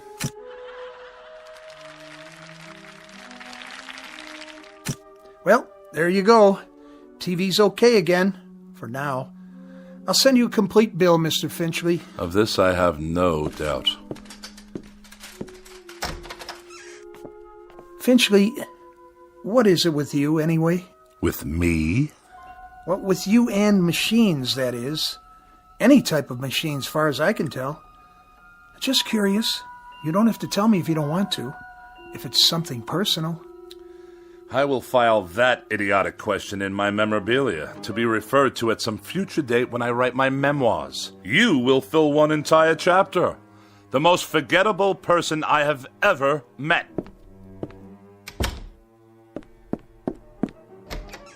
It just so happens, you boob. It just so happens that every machine in this house refuses to cooperate, on any level. They behave as if... There! You see what I mean? Enough! I said that will be just about enough of that. Stop! Stop! Stop! Please!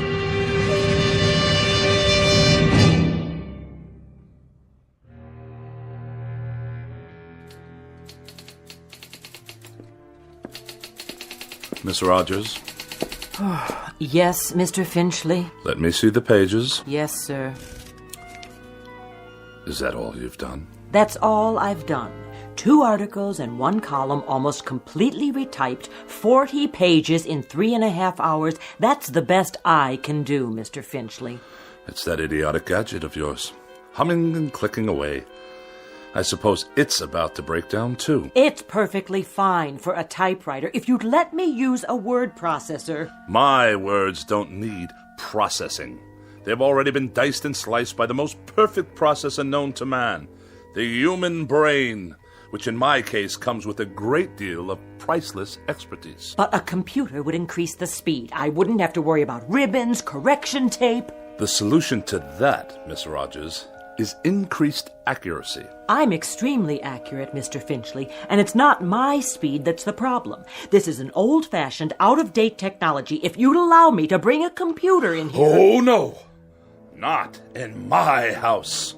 More unnecessary bells and whistles. Thomas Jefferson wrote out the preamble to the Constitution of the United States with an inkpot and a feather quill. It took him only half a day. Then why don't you hire Mr. Jefferson? Did I ever tell you with what degree of distaste I view insubordination? Oh, yes, many times, often and endlessly. What are you doing? What does it look like? I'll tell you what, Mr. Finchley. From now on, you can get yourself another girl. Somebody with 3 arms and roughly the same sensitivity as an alligator. Then the 2 of you can work together till death do you part. As for me, I've had it. And you are going where? Where? I think I might take in Bermuda for a couple of weeks, or Mexico, or maybe a quiet sanitarium on the banks of the Hudson. Now, Miss Rogers. Any place where I can be as far away as possible from the highly articulate, oh so sophisticated bon vivant of America's winers and diners, Mr. Bartlett Finchley. Miss Rogers, you don't mean that. And surely you're not serious. You've even got me talking like you. But I'll tell you what you won't get me to do. You won't turn me into a female Finchley with a pinched, scornful little heart and a mean, petty, yellow-jaundiced view of everybody else in the world. Miss Rogers, please. Please don't leave. I beg your pardon? I wish you'd reconsider. Speak up. I can't hear you. I wish you'd stay for a little bit longer. You what? I don't mean to work. All that can wait. Then why? I was just thinking... Well, we might have dinner. You're not serious. Or something, perhaps a cocktail. You are serious. I am. I'm not very hungry, and it's too early for cocktails. What's your trouble, Mr. Finchley? You sound like a half-hearted orphan whose idea of a lark is a square dance at the local grange. I'm merely suggesting to you, Miss Rogers, that we observe the simple social amenities between an employer and a secretary. I thought we'd go out, even taking a show or something. How very sweet, Mr. Finchley. Thank you, but no, thank you. Tonight I'm taking a hog-calling lesson. You know what a hog is, don't you, Mr. Finchley? He's a terribly bright fathead who writes for gourmet magazines and condescends to let a few other slobs exist in the world just to take his rudeness and run back and forth at his beck and call. Good day, Mr. Finchley. Miss Rogers, before you go, have a cup of coffee or anything at all. If you must know, I'd like very much not to be alone for a while. Are you ill? No, not as such. Then what's the trouble? Does there have to be trouble because I'm desperately tired. I've hardly slept for 4 nights. And the very thought of being alone now, well, frankly, it's intolerable. Things have been happening, Miss Rogers. Very odd things. Go on. That TV set in the corner. It goes on late at night. Just goes on all by itself. I see you got it fixed. And the clock radio I kept in my bedroom, it went on and off, too, of its own accord, whenever I tried to catch up on my sleep. I'll let you in on a little secret. There's a conspiracy afoot in this house, Miss Rogers. Really, Mr. Finchley? That's exactly what it is. A conspiracy. The television set, the radio, electrical devices of every sort. That miserable car I drive. Even the clock on the mantelpiece. There's no clock on the mantel. I know. I threw it away. Why would you do that? What I'm getting at, Miss Rogers, is that for as long as I've lived, I've never been able to satisfactorily operate machines. Mr. Finchley, I think you ought to see a doctor. A doctor? Oh, the universal panacea of dreamless idiots. If you're depressed, see a doctor. If you're happy, see a doctor. If the mortgage is too high and the salary too low, see a doctor. You, Miss Rogers, you see a doctor. I am a logical, rational, intelligent man. I know what I see. I know what I hear. And for the past 3 months, I've been sharing this house with a collection of wheezy Frankenstein monsters whose whole purpose is to destroy me. Now, what do you think of that? I think you're terribly ill. I think you need medical attention. You obviously haven't heard a word I've said. I think you've got a very bad case of nerves from lack of sleep. By no choice of my own, I assure you. And I think that way down deep, you yourself realize that these things are nothing more than delusions. Now I know what you really think of me. That I'm to be pitied. That I'm a poor wretch, not in my right mind, that... Think what you like. Now where are you going? You don't need company, Mr. Finchley. You need analysis. You're no better than a cogwheel robotic machine yourself. You haven't an iota of compassion or sympathy. Mr. Finchley, please, let go of my arm. I'll let you go when I get good and ready to let you go. Mr. Finchley, let's not make an ugly scene here. Now, come on, let me go. Mr. Finchley, let go of me! Get out of here and don't come back! With distinct pleasure and manifest relief. Don't ever come back. I'll send you your check. I will not be intimidated by machines, so it follows that no empty-headed little secretary with a mechanical expression is going to get away with anything either.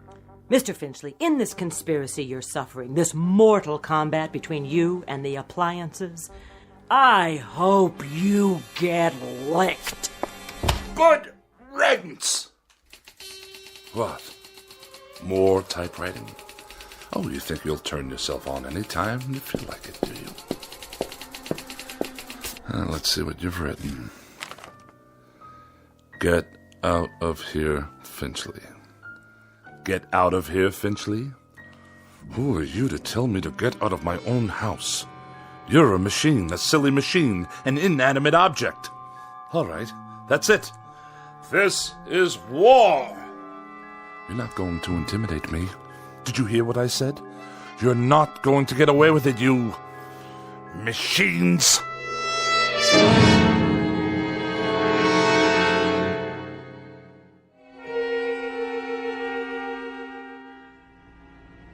Nice day, huh? Define your terms. I was only making conversation, Mr. Finchley. Just see to it that this elevator takes me all the way to my destination without a mishap. 19th floor. I'm surprised I got here in one piece. Pardon, sir? No matter. You wouldn't understand. You couldn't, since you choose to collaborate with these infernal contraptions all day long. Yes, sir. Good afternoon, Mr. Finchley. Is it? I just meant... I know what you meant. The warm, languid weather outside, fluffy white clouds scudding across a pale blue sky. The sort of day when a young woman's thoughts turn to romantic mush. Disgusting. Mr. Finchley, I assure you Well, I'll have none of it. Do you hear? Excuse me. Editorial department. Ah, another telephone. Mr. Alexander Graham Bell's most loathsome invention. It undoubtedly knows my whereabouts at all times. Please hold. Mr. Finchley, did you want to see the editor? No need. I simply wish to drop off my manuscripts for the next issue, the reviews and the personal opinion column. Oh, and kindly note, the final pages are handwritten this time. Oh, did your computer crash? By no means. My typewriting apparatus is in the shop. Actually, I prefer this method. It allows me to make last-minute revisions directly from my hand to your eye, as it were. I'll tell them it's here. Then I shall take my leave. Out into the blinding white heat of the cruelest month. Reflux Publications. Iron Gourmet Magazine. Just a moment, please.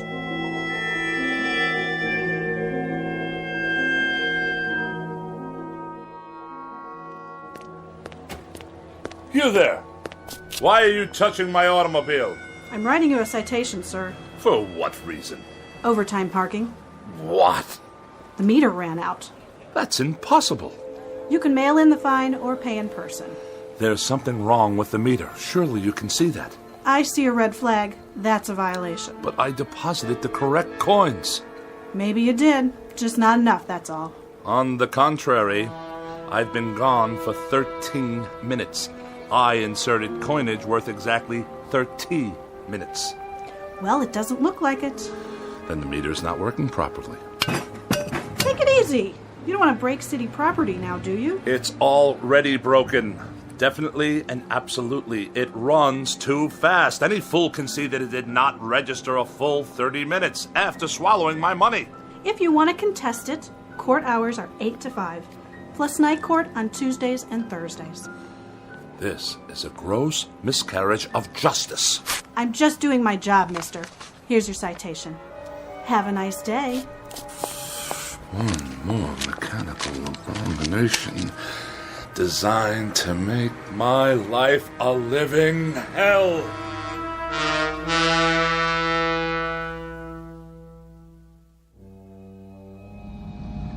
One side, madam. You, sir. Move your vehicle out of my way. Watch it, Mac. Watch what exactly, you imbecile? This is my lane. Park it, Pops. Of all the insolent. Get that rattle trap off the road. Stand aside. Bartlett Finchley is at the wheel. I earned my first driving license while that bully was still in kindergarten. The barbarians are at the gates. Yet another red light, waiting for some mother and her toddler to cross the street. Oh, look at them, stuffed to bursting on cheeseburgers. What's wrong with you? Are you blind? I did nothing. Simply placed my foot on the brake pedal. On the gas, you mean? The car moved forward under its own power. Yeah, sure. You trying to kill somebody? I saw the whole thing. He did try to kill you. On the contrary, the motor car obviously malfunctioned. We're in a crosswalk here. Get his license number. You do that. The light is now green. Do I have your permission to proceed? Get that piece of crap out of here. Gladly.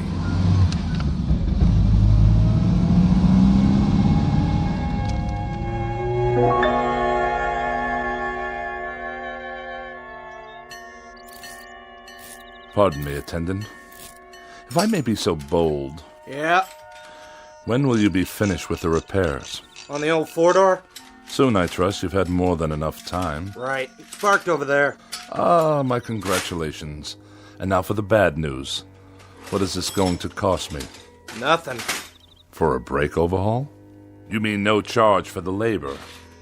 I'll consider that a professional courtesy. I mean no charge, period. So you haven't completed the work. My good man, I can't wait around this gas station all day. There's nothing wrong with it. I checked the brakes, transmission, the works. It's an oldie, but there ain't nothing wrong with that car. Nothing? She's a classic. You know, you could sell that baby for good money if you want.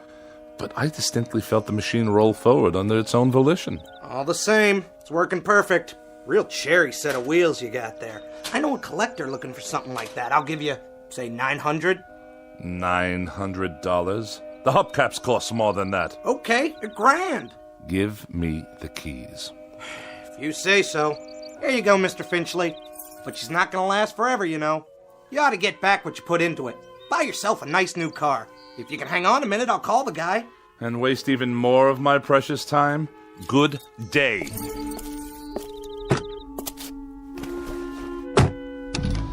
Wait up! Ah, now you deduce what's wrong, as I'm about to drive away. $1,100, cash on the barrelhead. Oh, go tighten your fan belts or whatever it is you do in this incompetent establishment. Knuckle-dragging dolt. At least I can hear some decent music. Get out of here, Finchley. More abuse. Just go, Finchley. We don't want you here. Pack up and get out. Before it's too late.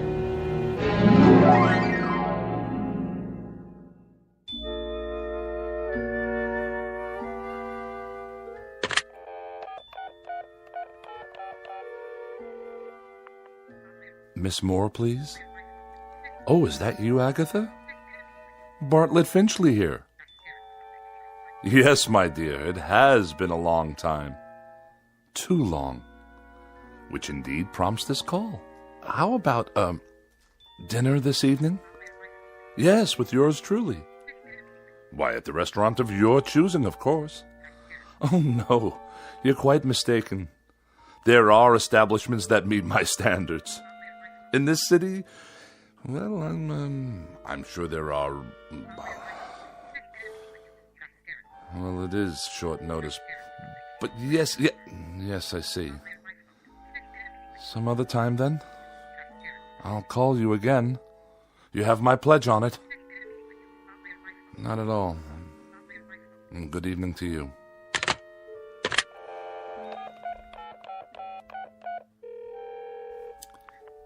Mrs. Donnelly, please. Pauline, is that you? Oh, and how's my favorite young widow this evening? Bartlett. Bartlett Finchley. You remember? Yes. I'm tip-top. And you?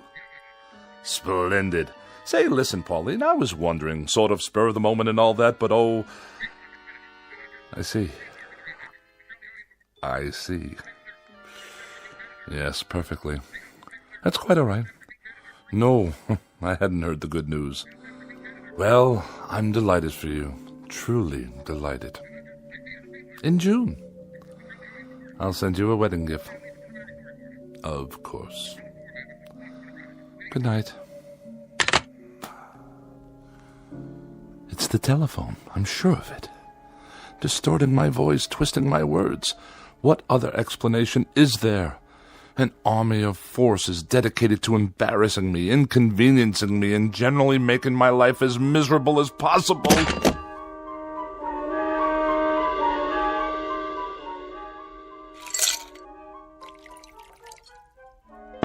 How much longer, may I ask? The phone's all fixed, Mr. Finchley. One in the bedroom, too. So you say? Yeah, she's operating all right now. Had to replace a handset, though. Shouldn't give you any more trouble. I'm deeply indebted. Convey my best to Mr. Bell for his reliable invention. Yeah, sure. Is there something else? Well, you tripped over the cord. Is that what you said? If that's what I said, you may rest assured that's what happened. Well, you're the boss, Mr. Finchley. Reason I asked, though, those wires sure looked like they were yanked out. Do they now? Proving what a vast storehouse of knowledge the phone company has yet to acquire. Okay. So long, then. Have a nice night. I shall certainly endeavor to do so. One thing. Yes? The thing about phones, though? What? Well, you see, they're just like any other piece of electronics. You have to be careful. Treat them right. Because if you don't, they won't do what you want. Kind of like people, I guess. Kick them to the curb, and they won't be there when you need them. You get back what you give out. But, well, I figure you know that already, don't you, Mr. Finchley? A smart man like you. Good night. So be it. Another evening alone. Just as well. At least this way I'll have the company of a person of quality. And welcome once again to Dinner for One on the Eating Channel. Tonight we prepare a bright and breezy repast guaranteed to liven up any kitchen. Oh, spare me. 3 new and exotic courses imported from jolly old England. For appetizers, a wonderful discovery called the Scotch egg, followed by an exquisite cold watercress sandwich. And the traditional pièce de résistance, bangers and mash. Sound excited? Well, it is. So sit back and enjoy and keep a pencil and paper handy. Now for something completely different. Balderdash, not worthy of a review. Cretins and half-wits at every turn. Well, who needs you? Who needs any of you? Mr. Bartlett Finchley is going out on the town. He's going to have a wonderful evening with some good wine, and who knows what lovely lady I may meet during my nocturnal meanderings.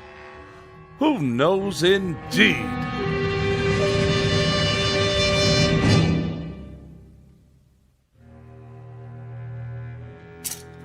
Dinner jacket, white shirt, and the red cravat. No, the blue.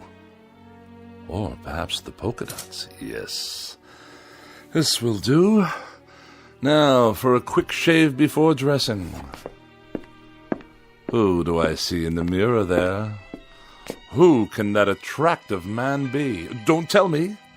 It's Bartlett Finchley. Good features. Strong chin. Bred from quality stock. All I need to do is whisk off the stubble. Ow! Bit me. The shaver actually bit me. I'm bleeding. Get away, you filthy bugger. Finchley. Who's there? Finchley. Look in the mirror. What do you really see? Who's speaking?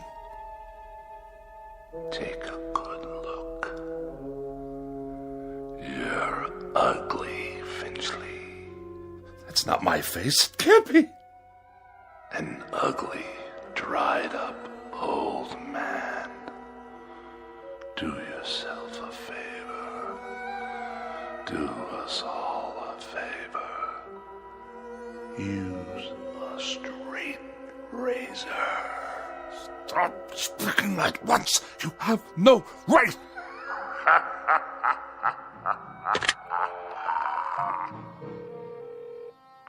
Hello, operator. Get me the police. Someone's in my house.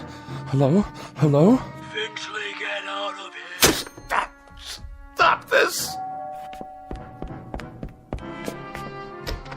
You Finchley?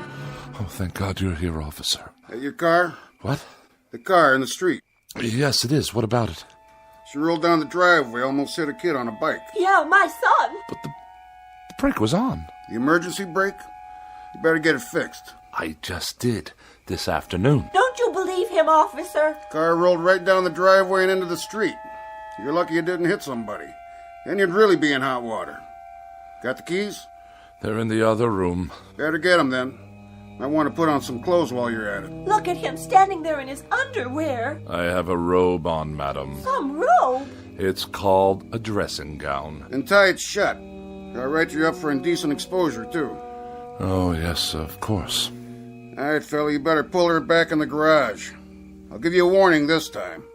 Have those brakes checked first thing in the morning, understand? Perfectly. There is another matter I'd like to discuss with you, officer, now that you're here. And what's all the noise in his house? He's always throwing stuff, yelling at the top of his lungs. That true? No, I fell, that's all. Tripped and fell on the stairs. That why your face is bleeding? Precisely. What's the other matter? Matter? You said you have something to discuss. It's difficult to explain. You wouldn't understand. Eating then, Mr. Finchley. So is he gonna move his car or what? In one moment, madam. For now you may remain on my property until I return with the keys. At that time I should like you to be out of my yard. Otherwise I shall solicit the aid of this gendarme to forcibly eject you. Idiots! I need a drink.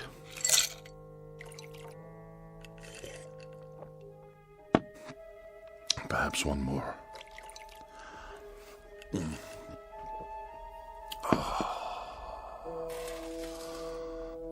That's better. But if the car can't be trusted, how can I go out this evening? I'm a prisoner in this madhouse.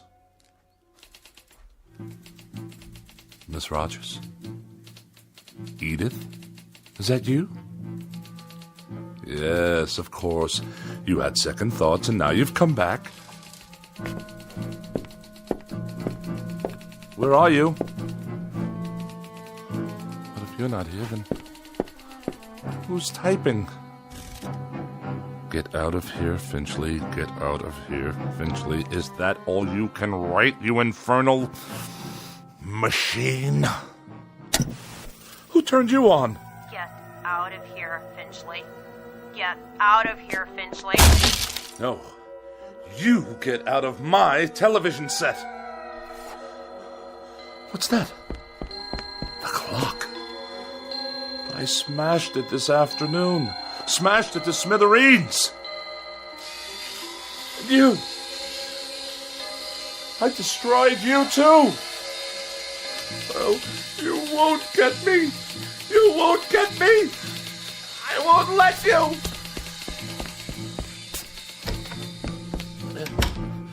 Help me, please. Someone. It's Bartlett Finchley, your neighbor. Let me in. It's that crazy man again. Don't let him in, Mom. He tried to kill me. I didn't. The car did. Don't you understand? Open your door. You get away from here.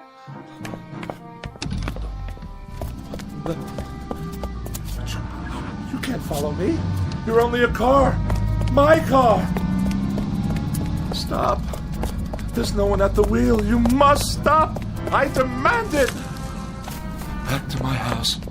Then it can't follow me to the house. Locked. Wait. I have the keys after all. It can't get in here. I'm safe now. Safe. Where's the light switch? Burned out. Just as well. I'll hide here in the dark until the car goes away. Yes, that's it.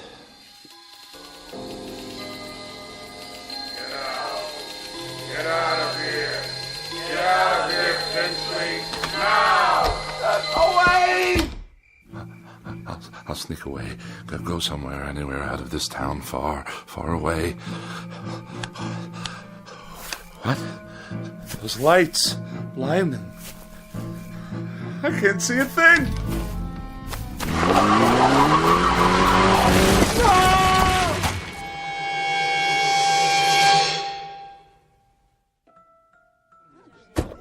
I have your 1019 on Woodlawn Drive. What is the status? Cancel that call for backup. Paramedics have arrived, waiting their decision. Do you have a positive ID? Finchley, first name B for Bartlett. Stand by, 10-4. That man. He was running in his bathrobe. Never saw anything like it. What's his condition? Flatline. He's gone. I'll put him down as DOA your arrival. Heart attack? That's what it looks like. What happened here, you know? Neighbors said they heard him shouting about something last night. He sounded scared. What about? Yeah, whatever it was, he took it with him. Was he out here? Right here on the porch, slumped down against the door, eyes wide open like he saw a ghost. I figured he was on his way to his car. Which one? At the curb. Never got to move it like I told him. He must have been drunk. You can smell it on him. Good thing he forgot his car keys or he might have done some real damage. Yeah, not now though. Poor old guy. He was a royal pain, let me tell you. That's all over now. Maybe he did see something. Who knows? Maybe so.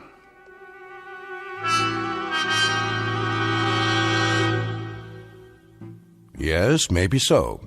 It could just be that Mr. Bartlett Finchley succumbed to a simple heart attack and a set of delusions that were self-generated.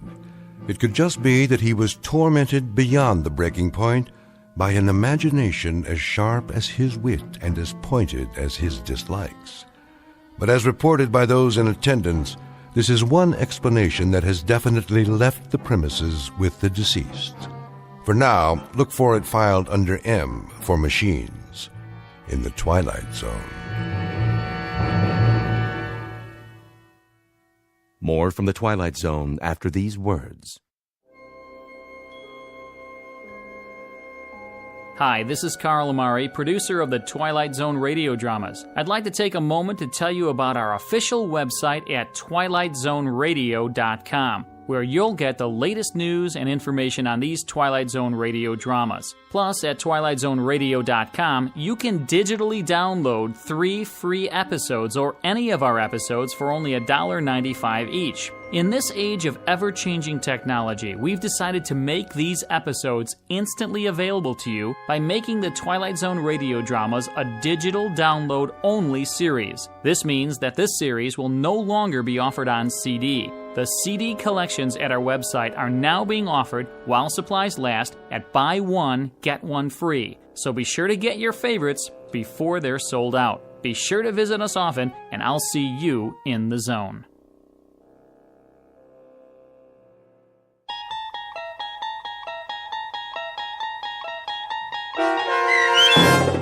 A Thing About Machines, starring Mike Starr, with Stacy Keach as your narrator, was written for The Twilight Zone by Rod Serling and adapted for radio by Dennis Etchison.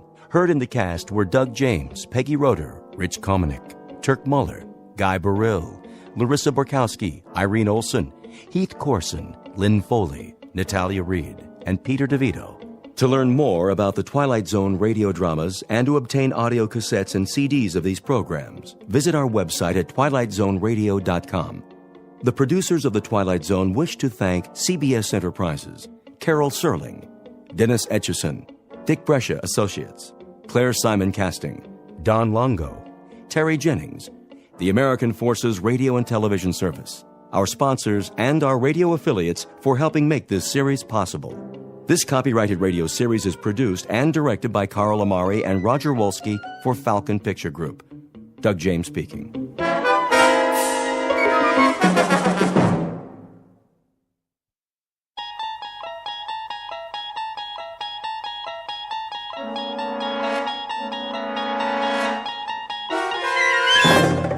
You unlock this door with the key of imagination. Beyond it is another dimension. A dimension of sound, a dimension of sight, a dimension of mind. You're moving into a land of both shadow and substance, of things and ideas. You've just crossed over into the Twilight Zone.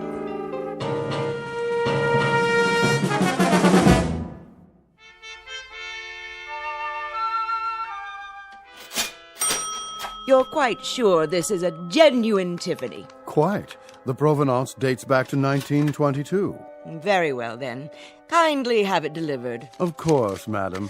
Will that be cash or charge? Put it on my account. Very good. I can deliver it to your home by, let me see, Thursday at the latest. But I simply must have it tonight. I've invited the girls over for bridge. The girls. I see. Oh, Robert. Yeah? See that Mrs. Gunt receives her lamp this afternoon. You mean today? Carried by hand to her front door. The servants' entrance, if you please. By all means. Ubermeyer's is proud to be of service. If there's anything else we can provide, don't hesitate to... That will be all. Very good, ma'am. Want me to go over there right away? Not yet, Andrew. First, finish unpacking the new shipment quickly before the next customer walks in. Yes, sir. Now then, what do we have? 3 perfume bottles. 3 cut glass vials to contain the otter of damask rose petals. That's more like it. Next. Pottery jugs, 2. Pottery jugs, indeed. Where's your aesthetic sense? You can't entice anyone by calling them pottery jugs. Really think people buy something because of what you call it? People don't come to buy anything in a gift emporium. They come because they don't know what they want. Then I sell them something. So what are you going to call these pottery jugs? Something exquisite. We'll display them on satin pillows with bread. A loaf of bread, a jug of wine, and thou beside me, singing in the wilderness. I'll unload them on some poor sucker before the morning's over. Okay, what about this? When we buy a shipment from Morocco, sight unseen, I suppose we take what we can get. But to sell that will require some creativity. Now, clean this up at once. May I help you? I hope so. I'm not sure. What's this? That would be an authentic voodoo mask. Oh. What about the pajamas? These are not pajamas, sir. They are a genuine imported harem girl's costume in 100% hand-sewn silk. Well, I don't know. It has to be something special. Very special. Suppose you describe the occasion and leave it to me. A personal gift? Not too personal. See, there's this girl in my office. Ah, a young lady. She's like a goddess. I wouldn't want her to think that I was implying, Of course not, sir. I understand. But for a beautiful young lady, what is her occupation, may I ask? She's a secretary. Oh. I have it. Something for her desk. She's already got a computer and a lot of pencils. Something to remind her of you throughout the day. Subliminally, shall we say. Now, as to price, would $100 be too extravagant? 100? But of course she mustn't feel bought. Romanced is more like it. Aha! Perfect. What is? It's ideal. Romantic, but subtle. Not forward. No. You mean this old? This magnificent antique. Truly distinguished. Fit for a goddess. I can't make up my mind. A perpetual reminder of your taste, your flair for romance. Fill this with fresh flowers and she won't be able to pluck you from her thoughts. Between 9 and 5, at least. After that, it's up to you. It's kind of tarnished, isn't it? That's not tarnish, sir. It's a patina. A testament to its authenticity. And only a mere $20. Well, that is more reasonable, I guess. Put this in a gift box, will you, Robert? For a most discriminating gentleman. Sure thing. Thank you, sir, for making such a wise choice. I hope you'll allow us to serve you again when it's time for the engagement. Don't mention it. Cash, I presume.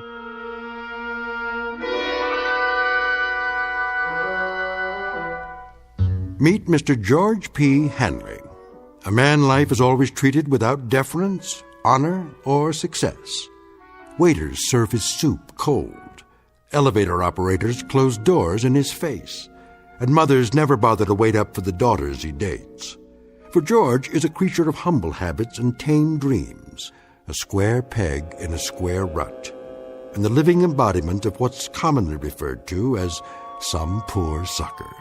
He is, in short, an ordinary man, but at this moment the accidental possessor of a very special gift, one that measures men not against their accomplishments, but against their deepest desires.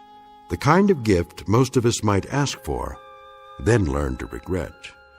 If, like Mr. George P. Hanley, we were about to plunge headfirst into our own personal Twilight Zone.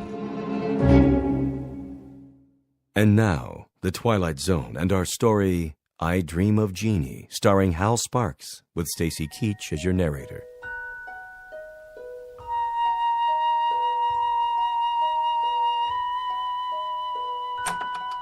Good. Everybody's still at lunch. I'll just leave this on Anne's desk. No card. She'll just figure out who it's from, right by her keyboard. No, a little to the side. Oh, maybe on her chair. No. Oops. Better put this away for now. Where? In my drawer. Hey, Georgie Porgy, what happened to you? I had some errands. Well, you missed the worst chili con carne ever offered for human consumption. It set a new low, even for the greasy spoon Nick calls a diner. Fill my stomach, like a bag of rocks. I don't care much for chili. Georgie, witness a solemn vow for me, will you? I have to enter these municipal bonds. I, Roger Hackett, do solemnly swear never again to commit gastronomic harry-carry at Nick's, starting on the day I get my promotion at this office. Your promotion? Yep. I thought everyone with equal seniority had the same chance. Mr. Watson said... That's correct, Georgie old Porgy. We're all equal, but some of us are a little bit more equal than others, especially me. Hi, Anne. How are you? You're looking nice. Hello, boys. Don't be so sure, Roger. Mr. Watson's a fair man. I'm sure he'll compare our experience in debit financing, evaluating liabilities. And that, old Georgie, is one reason why I am more equal. All you think of is debits and liabilities, with assets like hers around. Now, where'd I put my little surprise? Here, Anne, for you. What's this?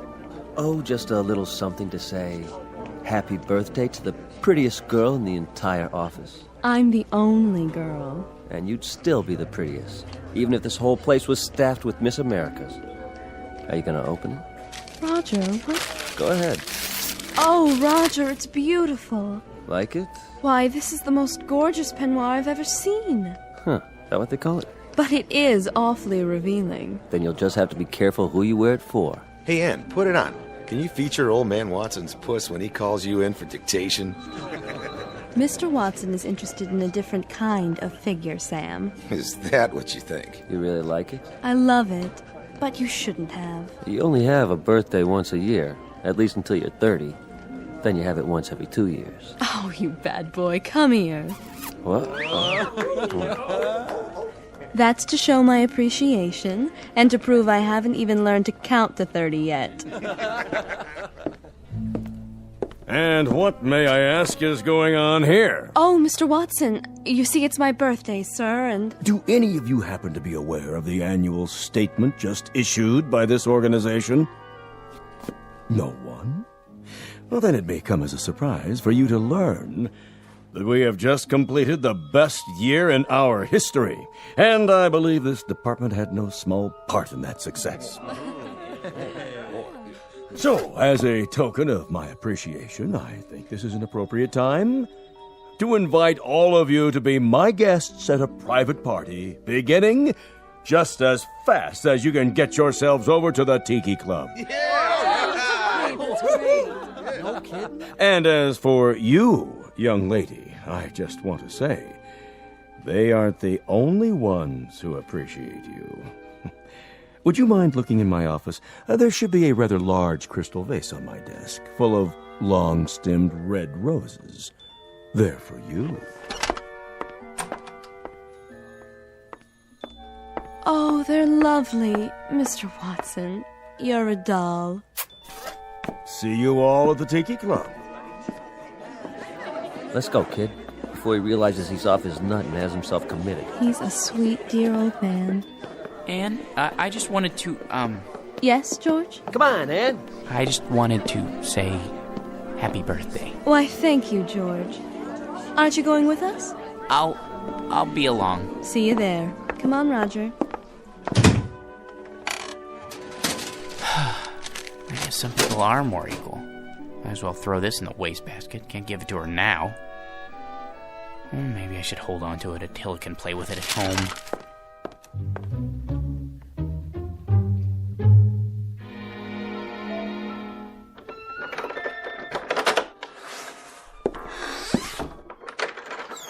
Hello, boy. Have a good day. Yeah, mine was lousy, too. You know what they all think I am, Attila? A #1 jerk. And they're right. What a job title, huh?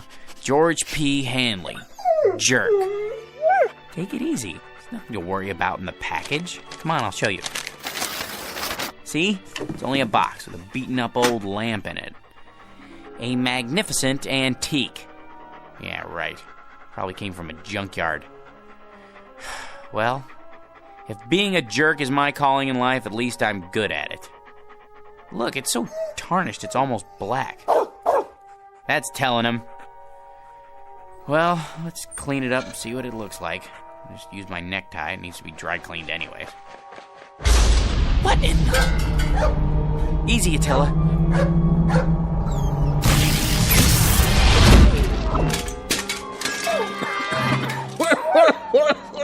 Oh, boy. Some special effects, huh? That smoke's hard on the old mucous membranes. You wouldn't have some Visine on you, would you, buddy? Who are you? Who am I? You were expecting Rex Ingram. I'm the genie of the lamp, that's who. You know, Aladdin, the whole bit. Don't you watch The Late Show? A genie? You don't look like a genie. Where'd you get that plaid suit? What difference does it make? The routine's the same. A couple thousand years ago, I had to wear those crazy balloon long johns and a real wild turban. But let me tell you, that headgear ain't as light as it looks. Give you a real crook in the neck, know what I mean, Jack? George. My name's George. Jack, George, whatever. What I was gonna say is, nowadays we dress hip. Except for these velvet slippers with the curly toes, my one concession to Squaresville. Now, where was I? What do you mean? Sports coats like that went out in the 60s. They did, huh? Well, what do you expect? Know how long I've been in there waiting for somebody to call me? Better pick up some new threads. You got a Ziedler and Ziedler around here, maybe a side of or, you know, someplace happening? But if you're the genie, that means I'm the master of the lamp. So you're the master of the lamp. Big deal. Give me a match so I can light this cigar before I give you your free wish. I thought there were 3 wishes. There's the rub. There used to be 3, but let me tell you something, Jack. George.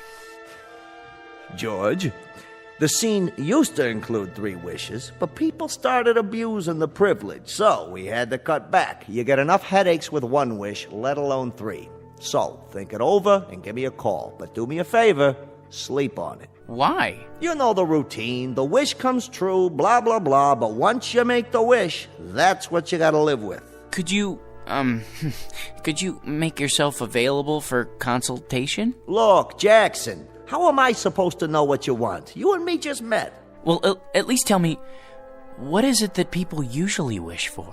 Listen, Herbie, whatever your name is, it's enough to make you blush, some of the stuff they ask for. Money, precious jewels. That's not so bad. Not so bad? Think about it. So they get a lot of dough. There's the IRS, long-lost relatives beating on the door. It's enough to flip you out of your gourd. So not wealth? Forget about it. Maybe love, then? Love? You gotta be some kind of a kook. You call me after all this time and you wish for love? You don't wish for love, Chief. You make it. Then I don't know what it is I do want. If it isn't wealth or love... Like I told you, Johnson, think it over. Drop it down the well and see if it splashes. But don't go rubbing the lamp every time you get ants in your pants. That puff of smoke tears up my sinuses. Now, the next time I make the scene for nothing, you've had it. Now, hold on to this cigar for me. It's too close to smoke in there. No cross-ventilation, know what I mean? No, but I can imagine. Till we meet again, Bubby. Like later. If it's all the same to you, make it much later. Just once I'd like somebody to amplify.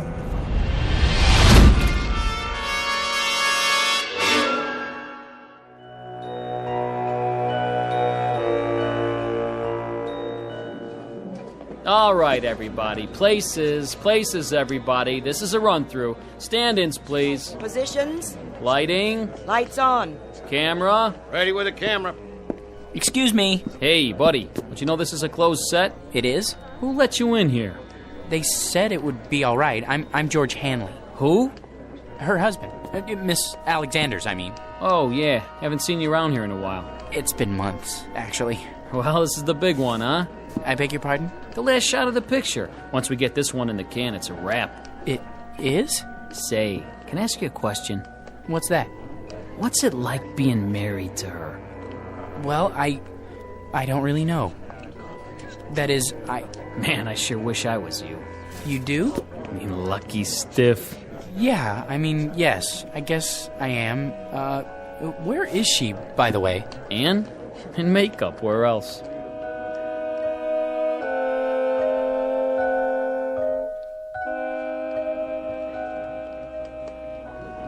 There. Here's the mirror, Miss Alexander. Well? I suppose it'll have to do. I blended the MAC lip gloss with the NARS shadow for an ultra-moist look. Isn't it ravishing? Can't you do something with this hair? My bangs are drooping. Certainly, Miss Alexander. Where's my blow dryer? Ready on the set, Anne? Yes. That'll have to do, Skippy. There. Perfection. Leave us, please. Of course, Miss Alexander. Which scene is this? Well, this is your entrance into the city on the shoulders of Nubian slaves. Just the close-up where you wink. What's my motivation? Oh, to rule, my dear, with him at your side. Got it? Just remember, you love this guy so much, your guts do a loop-de-loop every time he creeps up on you. He's big. He's manly. He wears a leather skirt. Well, tell him to oil it, will you? He screws up my lines every time he moves. Not a problem. Props! Get me some WD-40 now! Anne? Darling! Hello, dear. My, you look lovely. Good enough to kiss. Not now, Georgie. You'll smear my lipstick. This is the final scene, isn't it? It's been such a long grind. It sure has. They said you could take a few weeks off, but that was 6 months ago. We can still take our honeymoon. That is, if you want to. Do I? Careful with the hair, Georgie. Sorry. They don't pay me to look ugly, sweetiekins. Besides, anticipation is the real joy. Isn't that what they say? They haven't been waiting for 6 months to take the most beautiful woman in the world on her honeymoon. Places, people. This one's for real. It won't be much longer, I promise. Just think, no more crawling into bed with a script so you can study your lines half the night. After today, no more getting up at 4:30 in the morning to go to the studio, and when we get home, you can take a nice hot bath, maybe even let me wash your back. And then first thing tomorrow, we leave on our cruise. But darling, have you forgotten? Forgotten what? The wrap party, here on the set. There'll be 1,000,000 photographers. There's no point in going home. Not tonight. Not tonight, huh? Sure, Anne, I understand.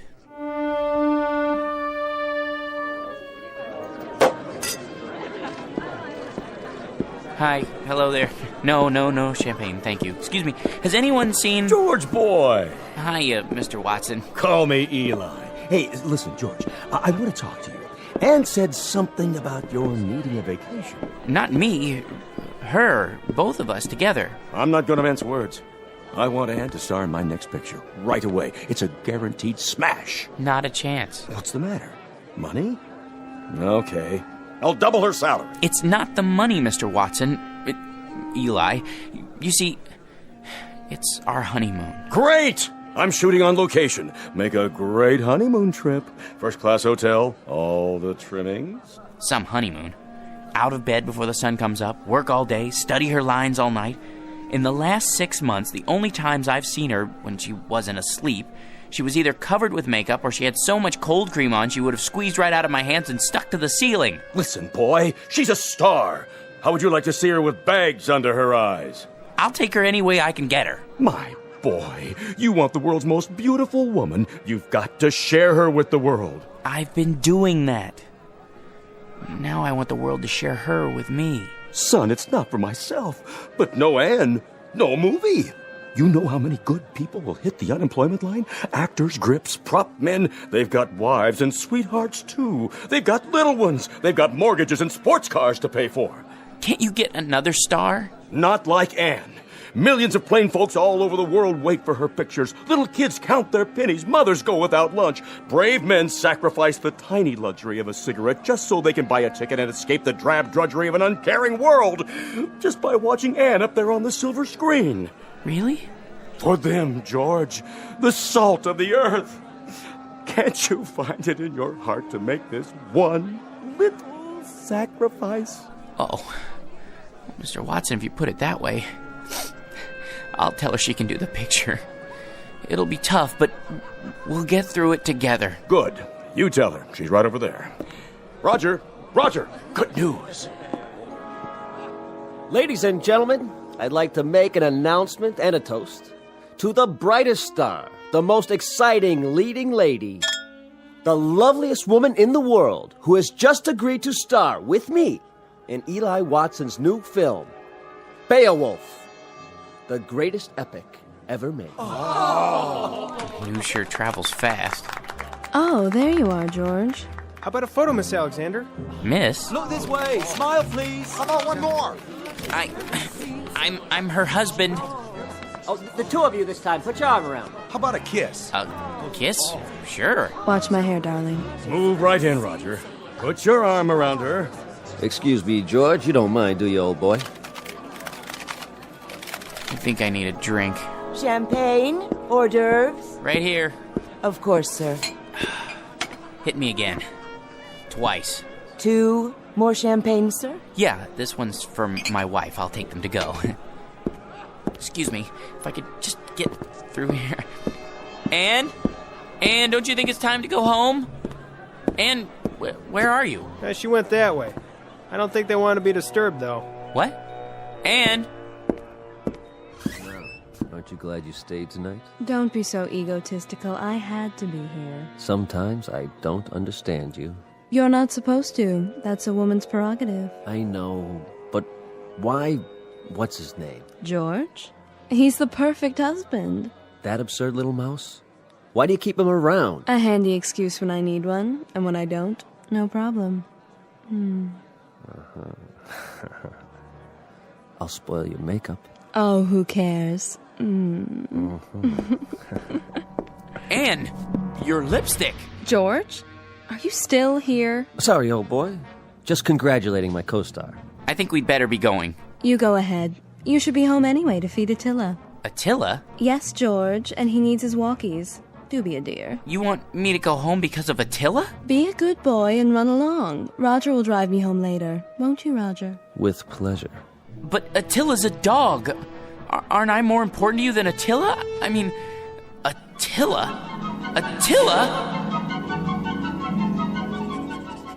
What? Attila, is that you? Oh, phew. What a dream. Oh, boy. Yeah. You know something, Attila? That's the trouble with a guy like me. Having something I want that much only means that it hurt that much more when I lose it. If I had a wife like that, well, I would lose her. Might as well face it. You still love me, don't you? Thanks, boy. Well, at least this makes the choice a little easier. Now I've only got to choose between the 2 other things I've always wanted. Money and power.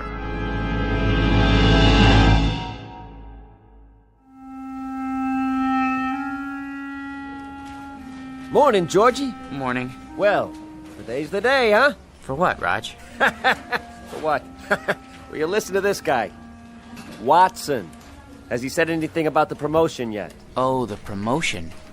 Forgot. He forgot.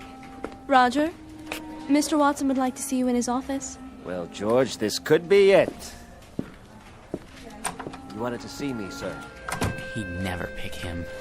Never. Hey, George, the old boy wants you to double-check these entries. I did that already. It's a waste of time. Look, how much do we make a week?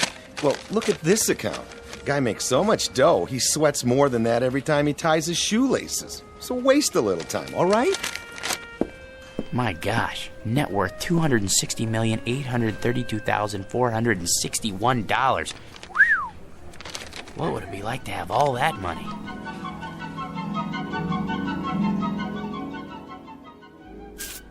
Here we are, sir.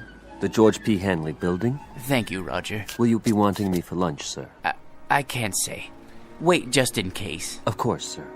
Not now, Attila. I've no time to play. Sorry, Mr. Hanley, I couldn't hold him. Take him over to 21. Have the chef pick him out a nice prime rib. Not too fatty. Yes, sir. Then trot him around the block a few times. Keep up the pace. Right away. Here, boy.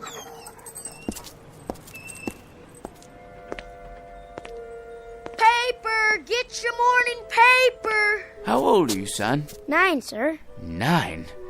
I see you every morning. Aren't you missing school? Oh, no, sir. I wouldn't miss school. I get up at 5 for my papers, and then I go over to PS 31 for the afternoon session. Incredible. What about your parents? My mom is dead. My old man had a store, but it went broke. Sorry to hear that. I'll have a paper. Golly, I can't change a $100 bill. I didn't expect you to, son. Gee, thanks.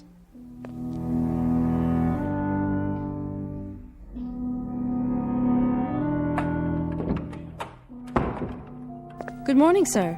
AT&T's up 7 points in the morning ticker. Glad to see you back. Thank you, Miss Alexander. How was the Riviera? Oh, all right, I guess. Kind of like a suburban tract with castles. I see. Well, sir, shall I send in your first appointment? Might as well get started. Mr. Hanley will see you now.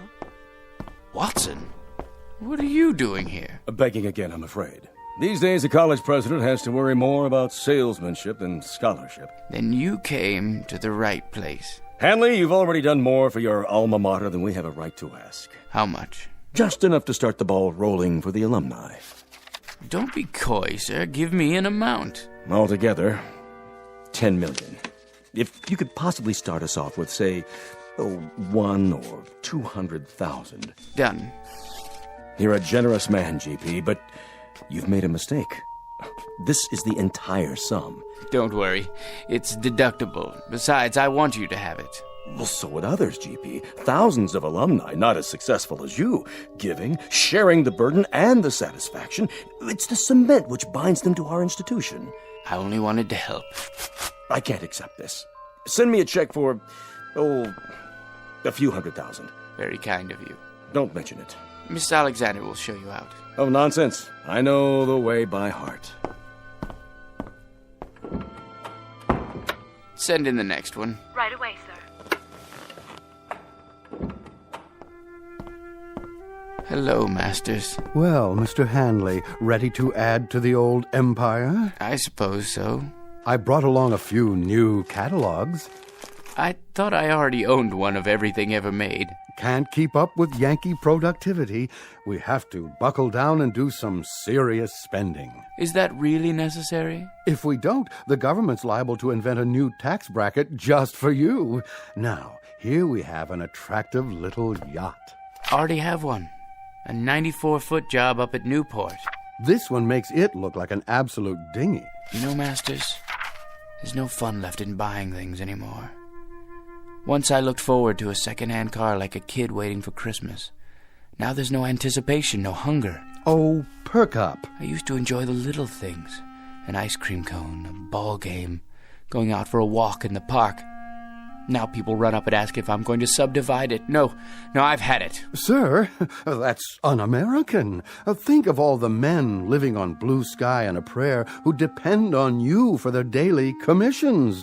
They have little ones, mouths to feed. Mr. Hanley, you can't stop buying. Please see yourself out, Masters. If you're absolutely positive, sir? Out! I don't know who let them in, Mr. Hanley. That's all right, Ed. Why, hello, son. Is this the man? Yes. Here's the C note. Awful sorry. What else did he lift? I don't know what you're talking about. I told you, Pop. He gave it to me. You gave my boy a $100 bill? He's a fine lad. Listen, you fathead. Know where I found him? Trying to lay the whole 100 on a 2-horse parlay. Herbie Boy and War Biscuit. But what about the newspapers? 5 o'clock in the morning. How can I teach the kid the value of a buck if you toss C notes around like they grow on trees? I was only trying to help. If I ever catch you giving dough like that to my kid again, I'll bust you right in the chops. Millions or no millions. You're a man of integrity, sir. I congratulate you. Congratulate you. Congratulate me. George, I said congratulate. Congratulate? You're looking at the new head bookkeeper. Hey, way to go, Rod. Speech. Thank you. But the first thing I want to tell you guys is I intend to keep my vow. From now on, no more lousy lunches at Nick's. Can't believe it. He wasn't even a good chauffeur.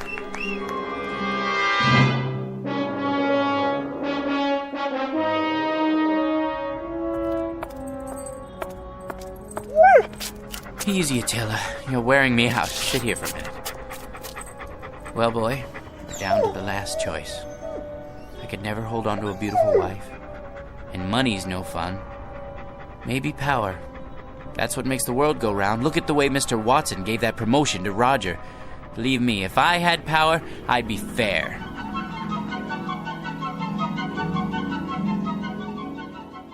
Here, sir. This copy and this. Just your initials on that page. Mr. President, you can't sign any more bills today. You're exhausted. Watson, the people elected me. They placed their individual destinies in my humble hands. I can't betray them. In that case, they're getting the best in leadership. The very best. Sir, the congressman is waiting. Send him in. Mr. President, this pension legislation will tear the party in two. If you let it come to the floor, I, for one, won't get a single vote in November from anyone over the age of 10. Check with the majority leader. See if he can kill it in committee. Yes, sir. Right away. Yes? The situation in Asia is fraught with tension, Mr. President. We're not getting enough intelligence down there. Have the CIA prepare a full study. Your appointment schedule, Mr. President. Thank you, Sam. Move the press conference to after lunch. I need a haircut. For the UN speech, have someone whip up a draft. Tell him I need jokes. Yes, sir. Who are Sonny and Mickey? Those scrub scouts who wrote the letter about citizenship. You asked to be reminded when they arrived in the capital. I know there's no time. Make time. The boys and I can get haircuts together. Pass this on to the Secretary of Defense and mark it expedite. Save this for the Economics Advisory Council. Top priority. On the double, sir. Decisions, eh, Attila? Mr. President, I had to see you. Who let you in here, woman? I hid in the building all night. Don't send me away. I'm down on my knees. Kindly get up. How can I help you? It's my grandson. He's just a boy of 18. He fell asleep on guard duty, and they said it was treason. They're going to hang him. Easy, ma'am. He's in the service? Special duty at a missile base. Serious offense. Only a presidential pardon can save him. Please, sir, he's a good boy. Just a little tired. It could happen to anyone. Indeed, it could. Then you'll do it? You'll pardon him? Ma'am, the world will little note nor long remember what I say here. But this nation, this government, and its president are no more and no less than people. Of, by, and for them. Freedom is our battle cry, justice and mercy our glory.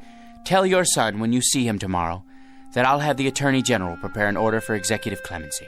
Bless you, Mr. President. You're a great man. Here, Attila. Up on my lap. You know, I think we found our niche. Who said power was hard to handle? All you have to know is how to use it, right, boy? It couldn't wait, Mr. President. What couldn't wait, General Hackett? It's the hotline. Red alert. Red? You mean the missiles? Yes, sir. They're on their way. What do we do? The decision is up to you, sir. The world's about to go up in one big poof. What do you say? Counterattack? How about a staff study? It's too late. Call in the Secretary of Defense. No time. You have 10 seconds, sir. It's up to you. I can't. Let someone else decide. I don't want to decide. Not me. Not me. Not me. Not me. No! Not me. Not... Yeah, you, Mac. You and your mutt, get off my stoop. Oh. I must have dozed off. Come on, dog. Let's go home. Well, Attila, we've got a magic lamp waiting for us back at the apartment. Anything I want, just for the asking, and I can't even figure out what to wish for. I never even thought it through until now. You know something? No matter what I wish for, it won't change a thing. I'll still be me, George P. Hanley. Vocation, jerk. What's that quote? The fault, dear Attila, is not in our stars, but in ourselves. Ourselves, huh? That's it! Come on, Attila. We're gonna show that bored old genie a thing or two. We're gonna wish for something original.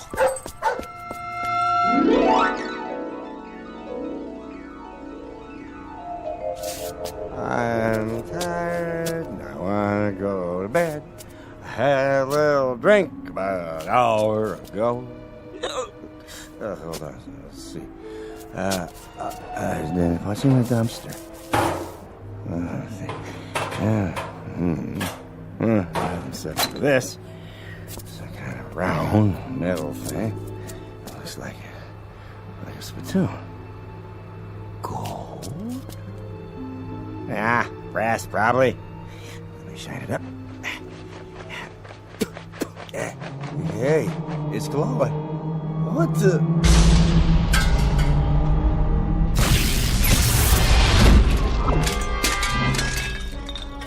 Yes, master? Hey, where'd you get the funny pajamas and the headpiece? They're traditional. I am the genie of the lamp. Your wish is my command. When you have made your wish, you must return the lamp to this alley so that others may find it. Keep your turban on straight, Attila. Now then, as I was saying, I am at your service, sir.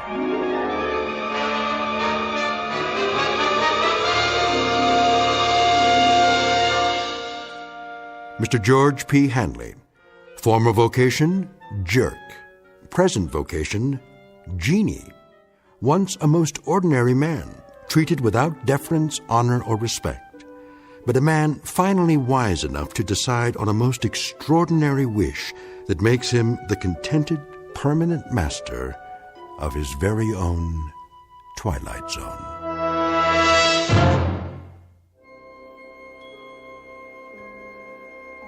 Hi, this is Carl Amari, producer of the Twilight Zone Radio Dramas. I'd like to take a moment to tell you about our official website at twilightzoneradio.com, where you'll get the latest news and information on these Twilight Zone Radio dramas. Plus, at twilightzoneradio.com, you can digitally download 3 free episodes or any of our episodes for only $1.95 each. In this age of ever-changing technology, we've decided to make these episodes instantly available to you by making the Twilight Zone Radio Dramas a digital download-only series. This means that this series will no longer be offered on CD. The CD collections at our website are now being offered while supplies last at buy one, get one free. So be sure to get your favorites before they're sold out. Be sure to visit us often, and I'll see you in the zone.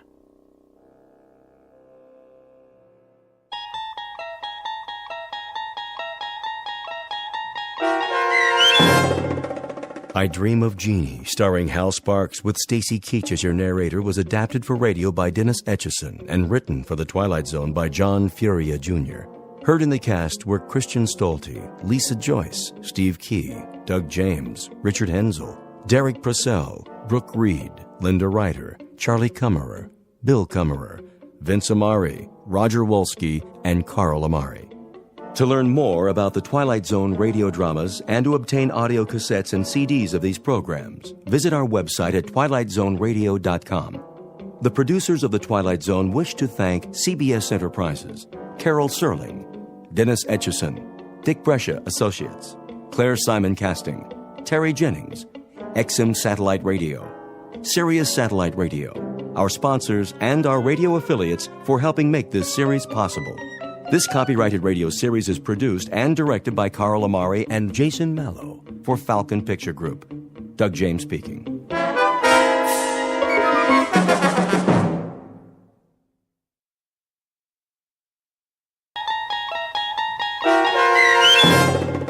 A Quality of Mercy, starring Robert Knepper with Stacy Keach as your narrator, was adapted for radio by Dennis Etchison and written for The Twilight Zone by Rod Serling from a story by Sam Rolfe. Heard in the cast were Roderick Peoples, Kip Karstedt, Jeff Lupetin, Joby Cerny, Roddy Chong, Joseph Orunda, and Doug James. This copyrighted radio series is produced and directed by Carl Amari and Jason Mallow for Falcon Picture Group. Doug James speaking.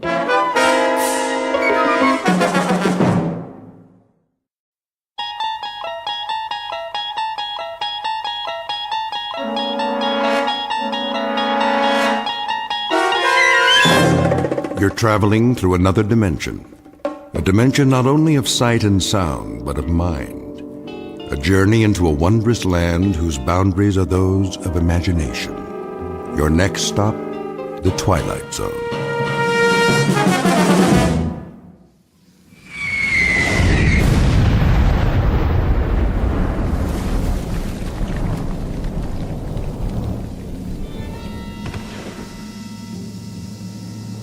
Man, oh man.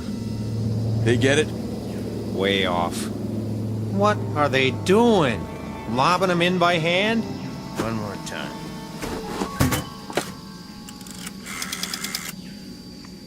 Baker Company. Baker Company. You missed the target. That's what I'm telling you. Well, try it again. Short. 500 yards. Sergeant Casarano says it was 500 yards short. That's right. Still. Tell him to raise it up. Sergeant says to elevate it. They say they can't elevate it anymore. What are they using? A slingshot? Listen, if you can't aim higher, Give me that. How do you expect it?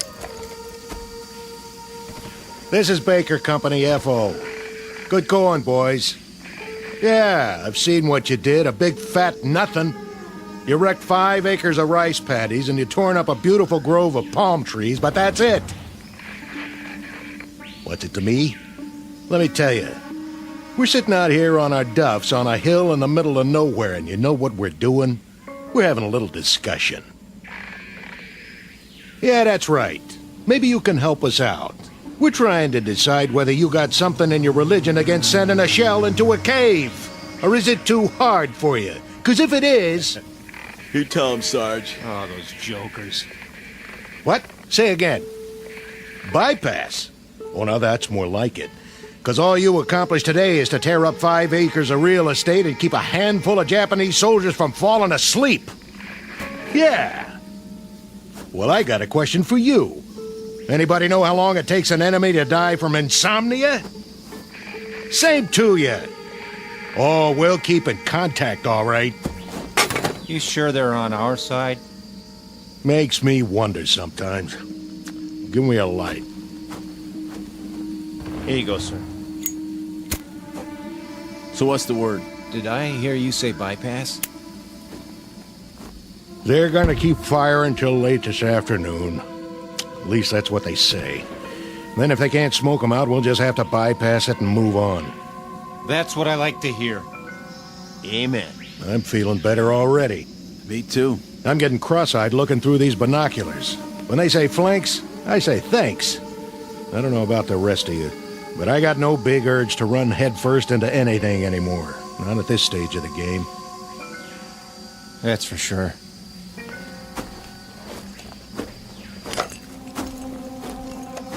Still there. Nothing but a hole in the side of a mountain, looking right back at us. They can see us, but we can't see what's in the cave. And we're supposed to take that thing? Buddy boy, when 2 airstrikes and a whole afternoon of lobbing shells don't accomplish anything, then that means you better say your prayers and start counting your cartridges. But, Sarge, I thought you said... Put it this way. I got what you call a nodding acquaintance with the bottom of this barrel. And when they can't budge an enemy with the big stuff, that's when they call out the queen of battle, the ever-loving infantry. Ain't we the lucky ones? What do you figure we got left, Sarge? Before it's over, I mean. Month? Doesn't matter what I think. Maybe less, huh? Don't ask me. We got them ringed in all over the place. The poop is, they're as good as finished, even in Okinawa. Then why are we still fighting? That's the trouble with these little crumbs. They just don't know when they're licked. Maybe they ain't human. Or maybe they just don't get it. Think about it. There they are, holed up in a miserable cave, half-starved, half-beat to death. And nobody bothered to tell them it's the bottom of the ninth. They already lost most of their ball club, but they keep on fighting. Why? Yeah. Why?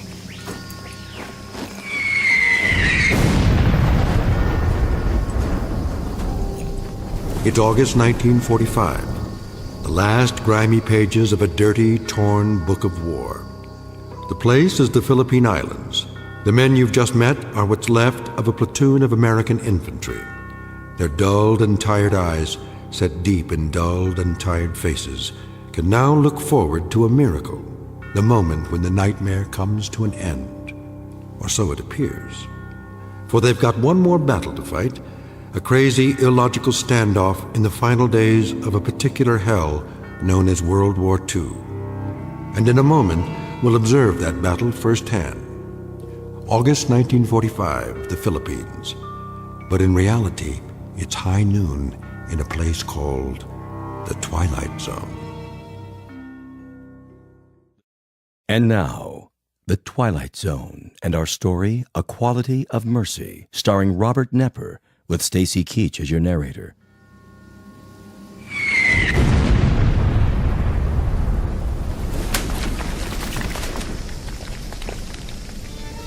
There we go again.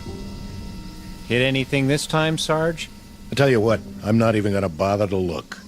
You check it out for me, all right, Anachek? Beat sitting here. Where's the field glasses? Be my guest.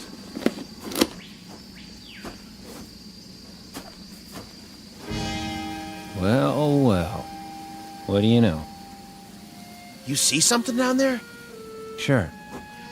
I see a white flag. Yep. Now they're coming out of the cave. And guess what, boys? They got something for us. Looks like... Oh, wait a minute. There's a pretty little geisha girl leading the pack. And she's carrying a tray full of rice. And a hot towel. Go on. Gotcha. Hey, hold on. There is something coming.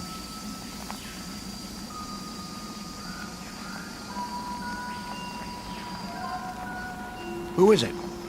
Don't know. Uh-oh. Think I see a gold bar on his helmet. Give me those glasses. Oh, man. Just what we need. A brand new Louis. All spit and polish. Ain't he handsome, though? All right, men. Try at least to look like Army. What for? He won't last long.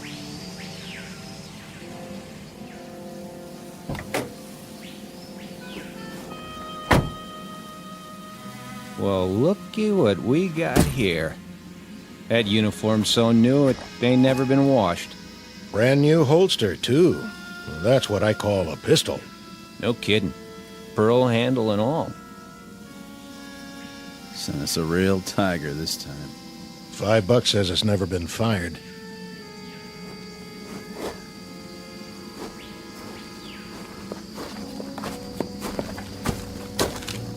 Which of you is Sergeant Casarano?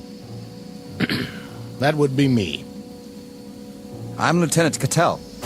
Sir? I'm taking over your platoon. Matter of fact. What's your situation here? We're observing for a mortar company, Lieutenant. So I've been told. That cave down there, bunch of the enemies holed up. Been trying to get them out for 2 days. No luck? Nothing doing. Your binoculars, please, Sergeant. Here you go. Tough situation. I guess you know what that means. Sir? We have some mopping up to do. We? Yeah, you heard me. I'd say we do best to go at it frontally. Frontally? Yeah, just move right in and wipe them out. Hey, Lieutenant, you sure you got the right platoon? What about it, Sergeant? Well, now, Call the rest of the company together. The rest of the company? On the double. Where are they? Back at the CP. This is it? All 6 of us. In that case, we'll have to go it alone. Say again? Something wrong with your ears? Go it alone? With a half-dozen men? No, I'm begging the lieutenant's pardon. You've just inherited a good group, but not that good. This is infantry, sir, not kamikaze. He doesn't have the wrong platoon. He's got the wrong army. Your name is what? Watkins, Lieutenant. Andrew J. Are you accustomed to talking to an officer on your back? Matter of fact, sir, I'm not accustomed to talking to an officer in any way. And why is that, soldier? We've lost our last 3 platoon, Louis, and I guess you could say there's been a space of time in between. Well, you've got another one assigned now, and you're going to have to learn to live with that. Starting with this reminder. When you address an officer, I want to see you stand up on your feet like a man. We've been on the line 33 days, Lieutenant. Your point is? Not much sleep. You know what that's like? You have my sympathy, Sergeant. But my job is to lead this platoon, and I plan to do exactly that. My way. Then maybe you'd better tell us. Just what is your way? When I tell you boys to jump, you'll jump. When I tell you to stand up on your feet, you'll do so. And if I tell you to head toward that cave, guns port and bayonets fixed, that's exactly what you're going to do. Double time. Any more questions? Begging the lieutenant's pardon. Any more questions? No, sir. Good. What are your orders, Lieutenant? Since we don't have a clear line of sight into the cave, and since there's no cover between here and there, we don't have a choice. We'll have to move down into the open. Just go ahead and take it. Full frontal. What about it, Sergeant? You want my opinion? I'm willing to discuss it. In terms of military strategy. In military terms, Lieutenant, it goes like this. First off, you better muddy up that gold bar on your helmet so it doesn't shine too bright. Otherwise, you got yourself a target they can shoot at right in the middle of your head.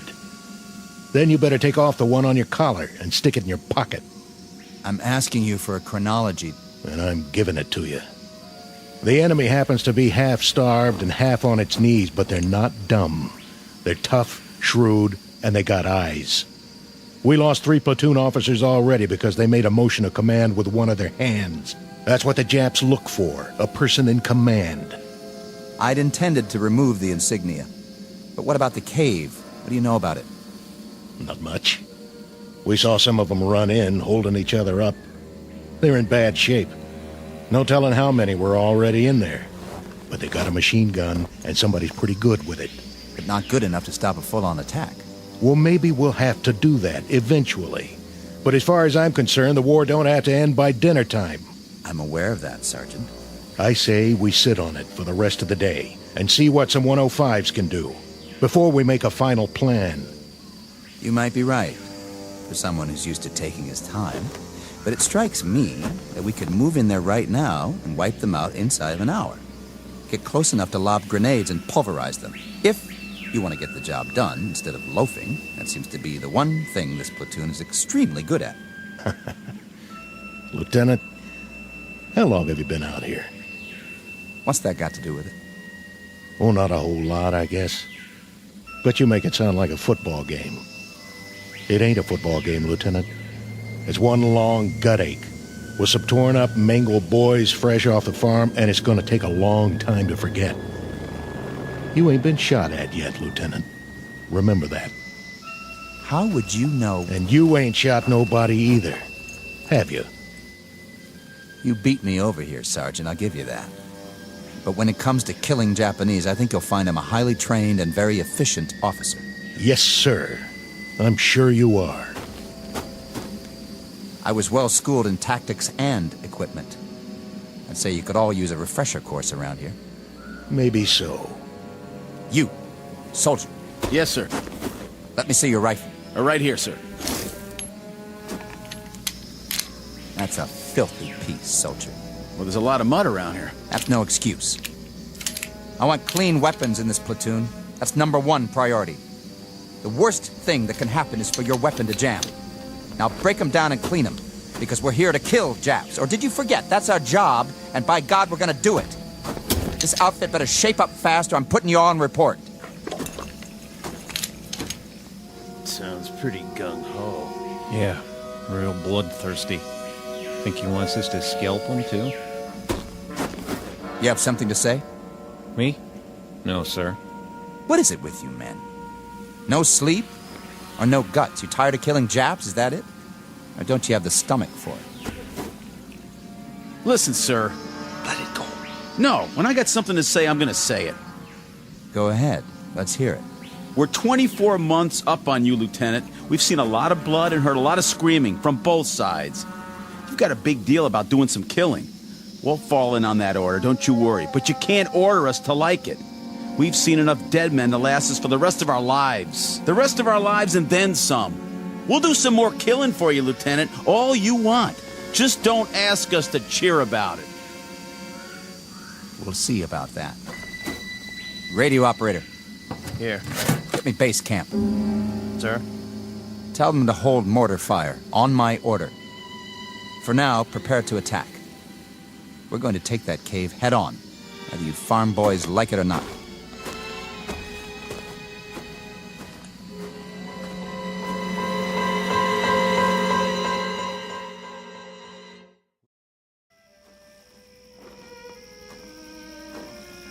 Give me your binoculars, Sergeant. You can't see anything down there. It's too dark. It won't be dark when the shells hit. I want to see how close they come. You think they're gonna make it this time? I'm betting on it. I told them to elevate exactly 3 degrees. Oh, why didn't I think of that? With the side of that mountain blown out, they won't have any place to hide. The cleanup will be easy, Sergeant. Even for you. Piece of cake, Lieutenant. Piece of cake.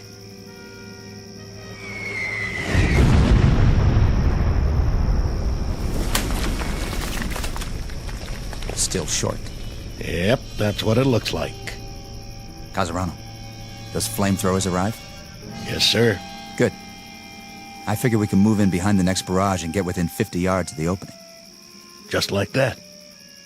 Flamethrowers can do a lot of damage, can't they? They can. What about phosphorus grenades? Oh, them too. If you put them in the right place. But what? I wouldn't want to get hit by one. We're not talking about you. We're talking about the enemy. Right. We'll wait till dawn, then move in. Check with company for the mortar barrage so we'll be ready to go.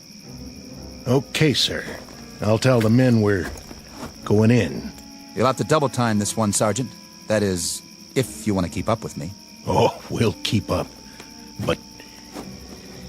Something you want to say to me, Sergeant? No. Are you sure? Yeah, I'm sure. I'm not your cup of tea, am I, Sergeant? I guess you got a little too much vinegar for me, Lieutenant.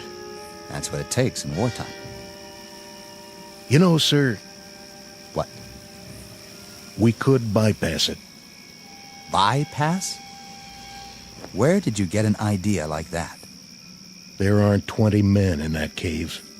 Most of them are sick, or injured, or half-starved. They're probably out of their minds by now. But they're Japs, aren't they? They're men. They're dirty little cowards. Are they? You've got a funny group here, Sergeant. And you're the oddball of the bunch. If I may make an observation, the way I size you up is this. You've either got battle fatigue, the whole lot of you, or you're chicken. Maybe a little of both. Maybe neither. I don't rightly know. But the way I size you up, Lieutenant, is... Go ahead, say it. I'd like to hear this. Pea-green shave-tail right out of the panhandle. Scared to death he won't bag his limit.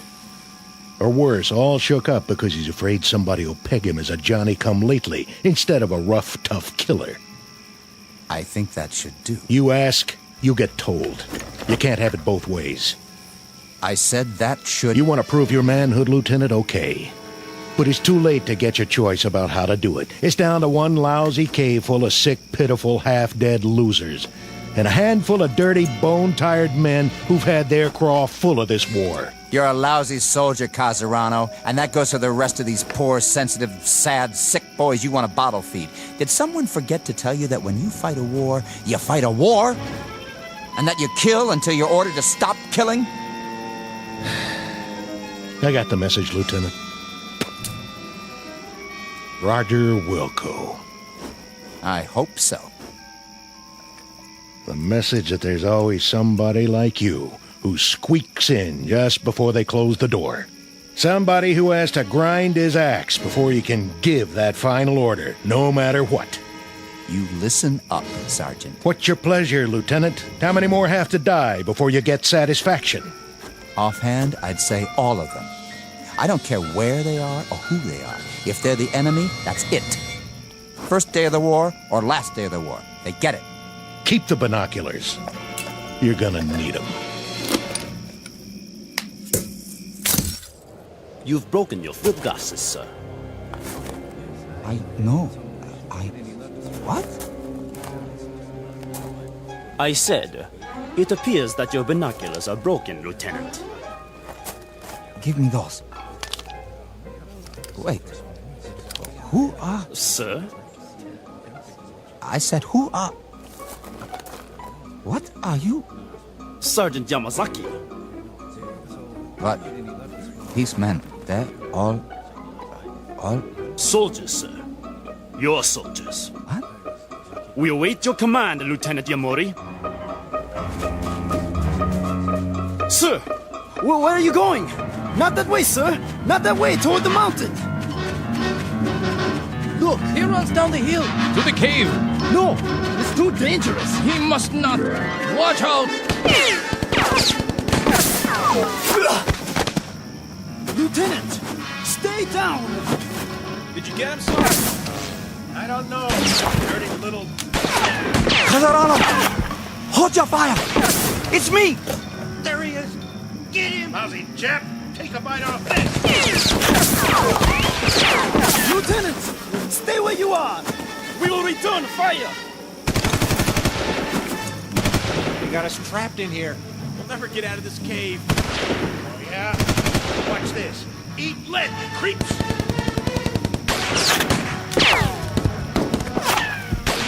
Lieutenant Yamori, run back now. Keep your head down. Which way? Can't tell. Which way to...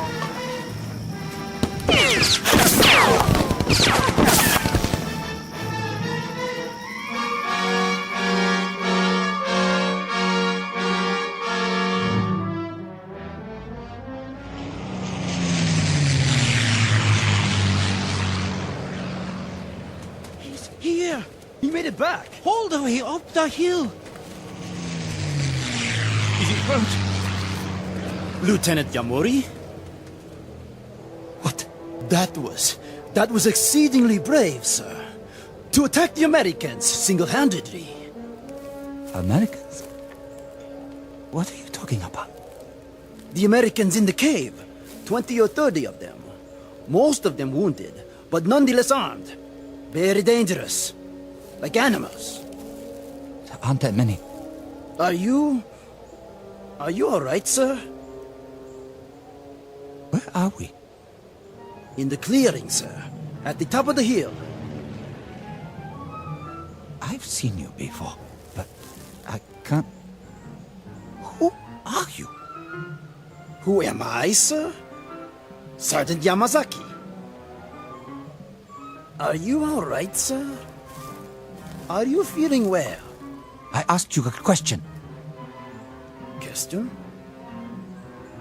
What are we doing here? What is this place?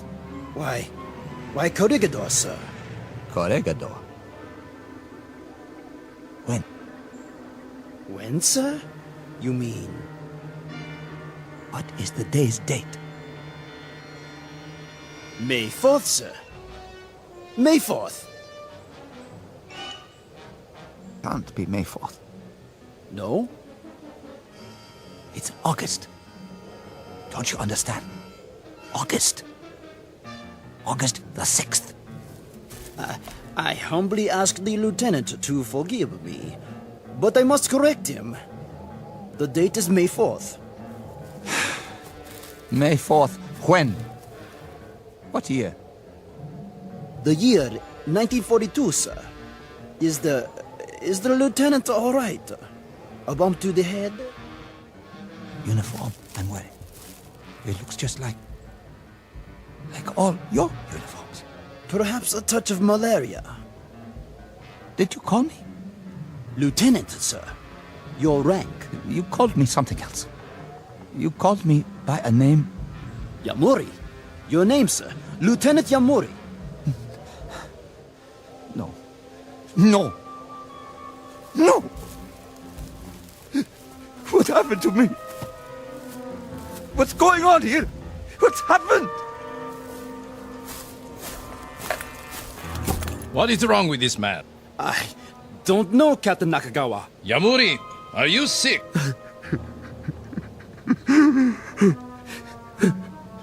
No. No.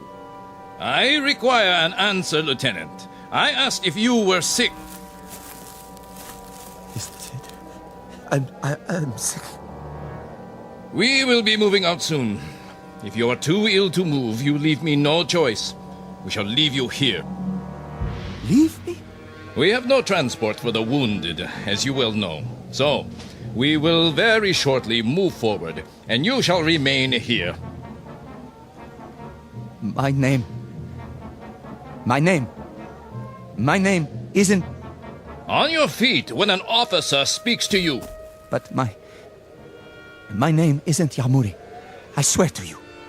Something's happened. My name isn't Yamuri. My name is... Silence. Place this man under arrest. Yes, sir. Lieutenant, please, get up. I gave you an order, Sergeant Yamasaki. Men!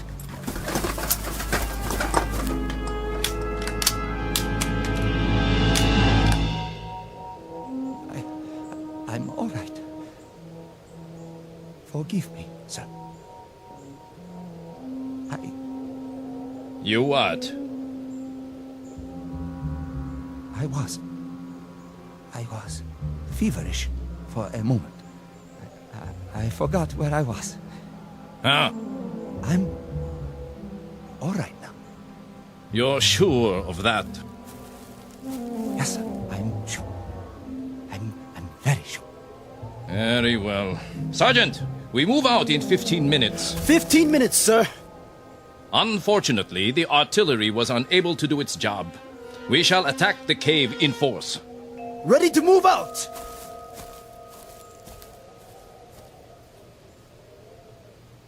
Sergeant. Yes? The cave he mentioned. Are you feeling better now? Yes, but the cave. He means the one where I was just... The cave with the enemy.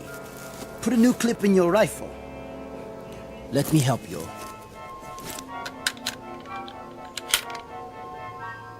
Which enemy? The American enemy, sir. The stupid fools who don't know when to give up. Here, fix your bayonet. The captain does not like to take prisoners.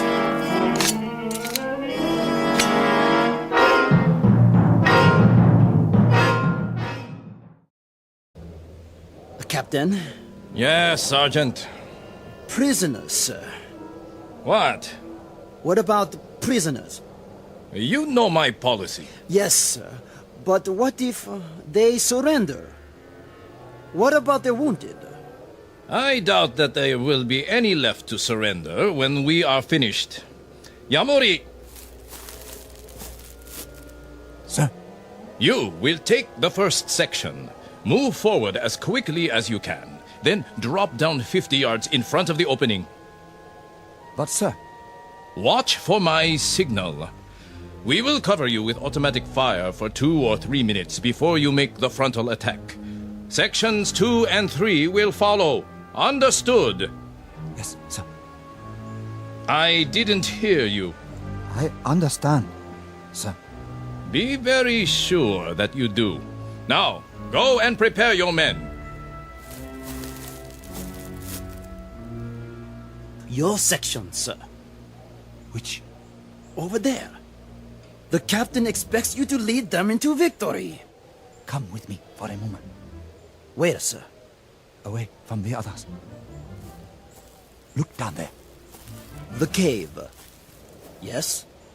You said something about there being wounded inside? I think so, Lieutenant. When they ran inside, they were carrying each other. I don't think there are more than 20 or 30 men. Not even that. It shouldn't be too difficult. They are only Americans, not good fighters. And they are very weak. Poor, starving soldiers. Please, you mustn't speak that way. The captain... Don't they know when to quit? If they have wounded, what's the point?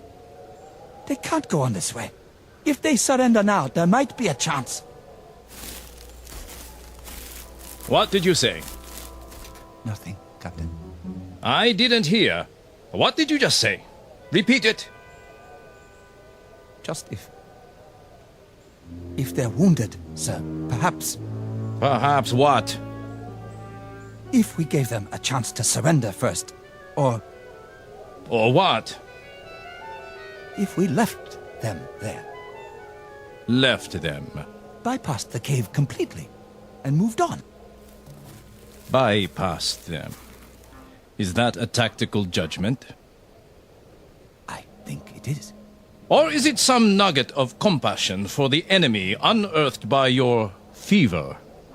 They are wounded. They're running out of supplies. They can't do much harm. Neither can they sink a battleship from this position. But their forces can. That is why we must destroy them. But if they have no more strength to fight... A reminder, Lieutenant. The identity of the men in the cave. They are Americans. They are enemy. Wounded, healthy, walking or lying down. They are enemy. The Japanese army does not bypass. The Japanese army attacks. The Japanese army wipes out its opponents to bring an end to this war. They're wounded. They're beaten and they're wounded. Their forces have suffered heavy losses. The rules of war... Rules? Lieutenant Yamuri, it is odd that you should require this reminder. But the comparative health and well-being of the enemy, his comfort or his discomfort, the degree of his anguish or his incapacities have no bearing on military action. These things have no more to do with a tactical move or a decision of command than the fortunes of an anthill that you step on when we move forward to attack. But they're not ants. Correct. They are enemy. If when we enter the cave they are lying on the ground, crying in agony, pleading for mercy, I can assure you I will have no more compunction about making them a head shorter than I would about stepping on that anthill. Captain, they are men. You are not listening. They are enemy. This is war, and in war you kill. You kill, Lieutenant. Do you understand? You kill until you are ordered to stop killing. No! Now, pick up your broken field glasses and prepare to attack, or I will have you shot. Sir. Sections, assemble! Sergeant Yamazaki. Sir. You will handle the first section. Sergeant Hino. Hi. Take the second section. Lieutenant Ishimoto. Hi. Yours is the third section. Now, we move out. Lieutenant Yamori, let me help you to your feet. I will take care of him, Sergeant, when we return. Yes, sir.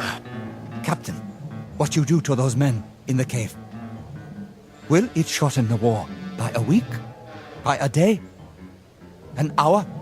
Enough. May I ask the captain, what is his pleasure? How many have to die before he receives satisfaction? Offhand, Lieutenant Yamuri, I would say All of them. I don't care who they are or where they are. If they are the enemy, they are to be destroyed. First day of the war or last day of the war, we destroy them. Rest now, Lieutenant. I will be back. Your field glasses are broken. I will take new ones from the Americans. My glasses. My binoculars. Yes, I broke them when I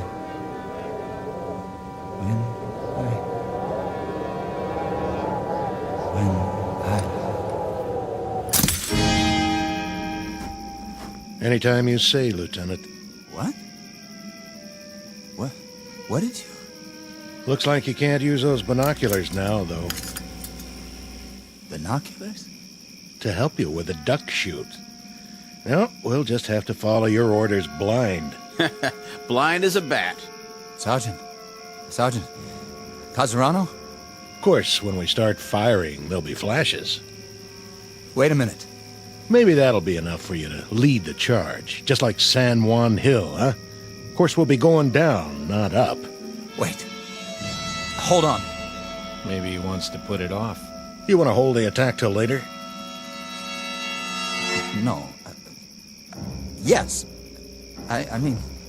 What do you mean, sir? Casarano, something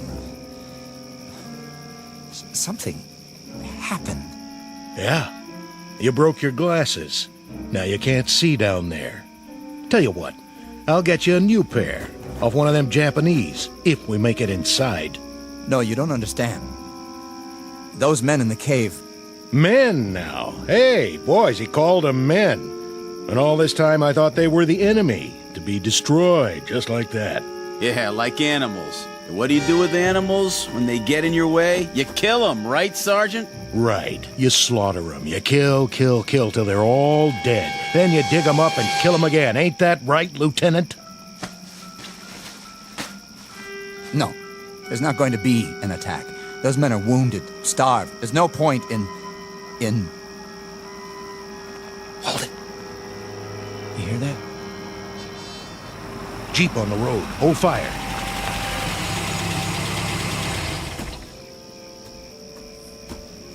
Lieutenant Cattell here? He's right here. I have your orders, Lieutenant. Orders? You're to pull off the hill, sir. Who says? Colonel Hagen, that's who. No, why would he say that? Considering he just sent a new lieutenant to lead the charge. Don't you guys know? Know what? Guess you haven't heard. Air Force dropped a bomb on Japan this morning. So? A big one. I mean, the granddaddy of every bomb ever made. I think they call it an atomic bomb. What about it? Well, they figure this is going to end the war inside of a few hours. The Emperor's ready to give up. Well, ain't that something? All units are to pull back to base camp and wait it out. See what happens. Some kind of announcement coming any time now. I'm gone. Is this it? All right, boys, you heard the man. Get your gear and move out. Oh, man. I'm gonna get me the biggest steak you ever saw. First thing I'll head for is a hot bath. How about it, Lieutenant? You with us? Or do you want to stay here and fight it out all by your lonesome? With you. Something on your mind, Lieutenant? Yeah, something. I'll bet. But I wouldn't fret it if I was you. There'll be other wars sooner or later. Other caves. Other human beings you can knock off.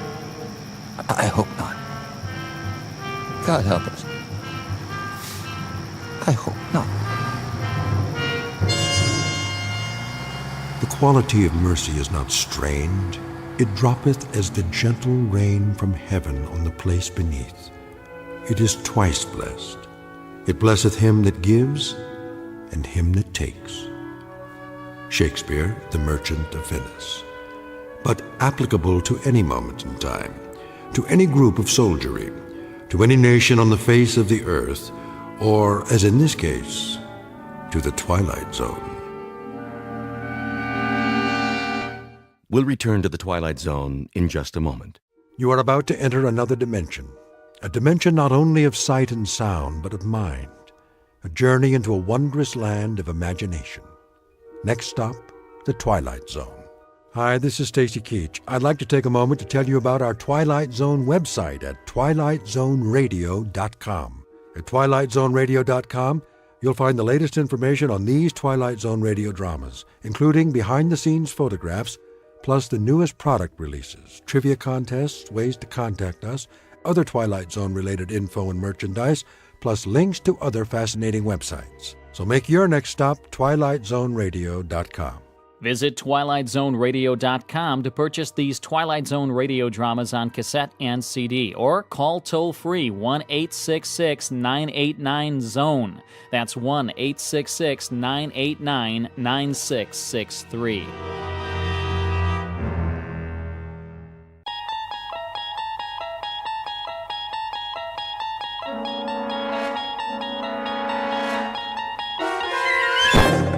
You're traveling through another dimension.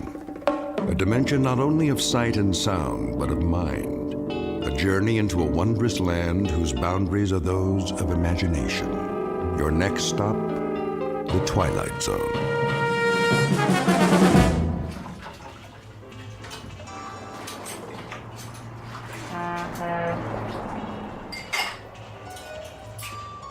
All right. Everybody ready? For what? The evening rush.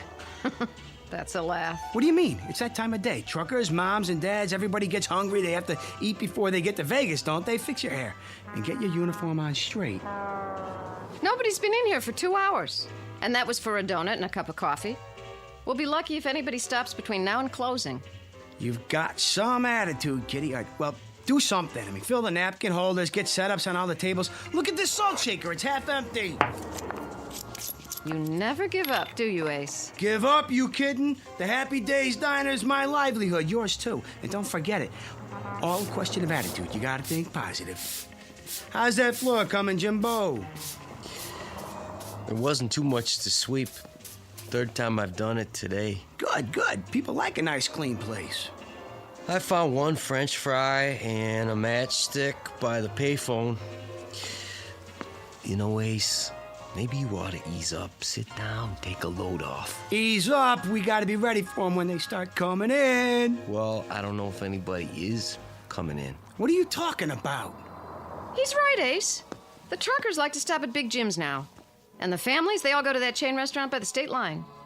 We'll get them back, you'll see. All we need's a new sign. Some specials on the window. You know how to write with a paintbrush, Jimbo? Big letters they can read from the highway? I guess so. Then you can start on it in the morning. Till then, keep your attitude up. That's what makes the difference. Positive thinking. Get a nice, clear picture in your mind. A big rig's on his way here now. He knows he can't make it without stopping. He sees us, pulls off. He's got a wad of cash big as a hole in his stomach. Give me a quarter. Oh, now, Ace. Come on. It's my lucky day. You keep doing that, the whole cash drawer will be in that slot machine. That's the point. It's never paid off, has it? Not one jackpot. That means the odds are in my favor. Now, Kitty. Make this one count. Sure. Now we're getting serious. Okay, listen to me, machine. This is your old buddy Ace talking to you. We've been together a long time, you and me, and I've been real good to you, haven't I? Dusting you off, keeping you all shiny, getting the customers to feed you their change. I gave you everything you wanted, right? Now it's time to show a little gratitude. You talk to that slot machine like it's got a brain. Oh, it does, a memory at least. And the time's come to pay off.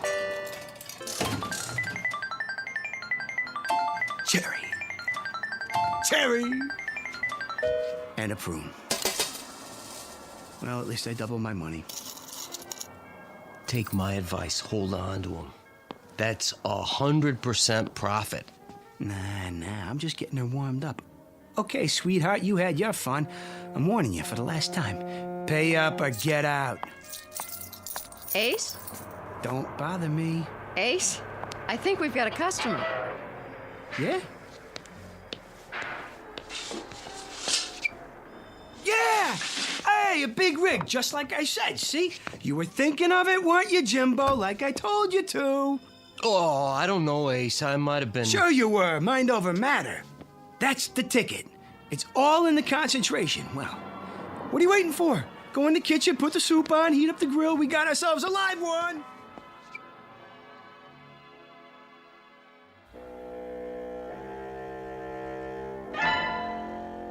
A study in the art of concentration. They say a picture is worth a great many words, especially a mental picture. Perhaps that's what just happened. Or perhaps it was a coincidence. One way or the other, our cast of characters will soon find out. Meet Mr. Ace Larson, owner of the Happy Days Diner on Route 15 on the way to Las Vegas, Nevada. He's a sawed-off runt of a man with equal measures of pugnacity and charm. His waitress, Kitty Cavanaugh, almost beautiful, but not quite, who's patient and loyal to a fault. And Jimbo Cobb, fry cook and right-hand man in the quest for the American dream. Whether that quest will become a reality depends on a bit more than luck, because this particular highway leads directly through the Twilight Zone.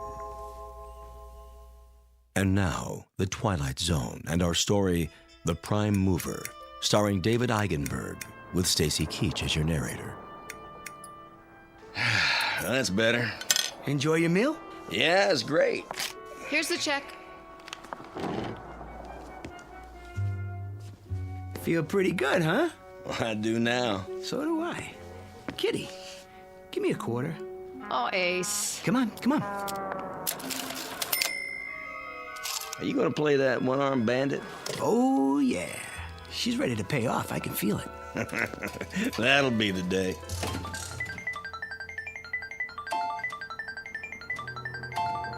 One lemon and 2 prunes. See, now what I tell you? You gotta watch yourself with those things. You take it too serious, you'll blow a gasket. Very funny.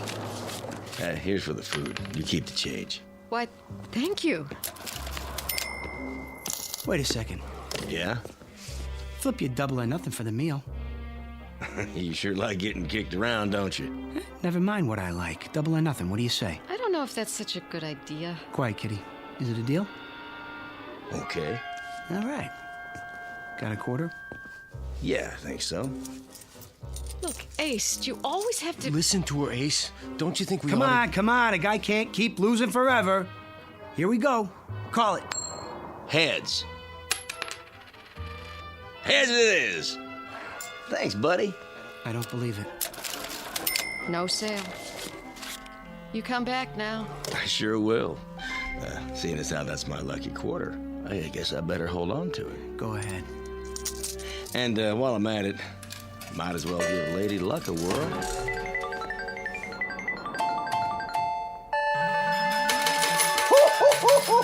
Jackpot!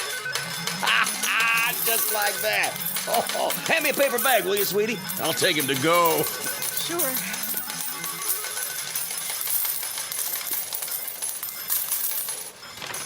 I don't believe it. What's the matter? Would you mind hurrying up? Sure. Oh, hey, I got a tip for you. Yeah? You gonna give me a cut? How much you figure? No, lay off the gambling. Nothing good ever came of it. You have a nice day now.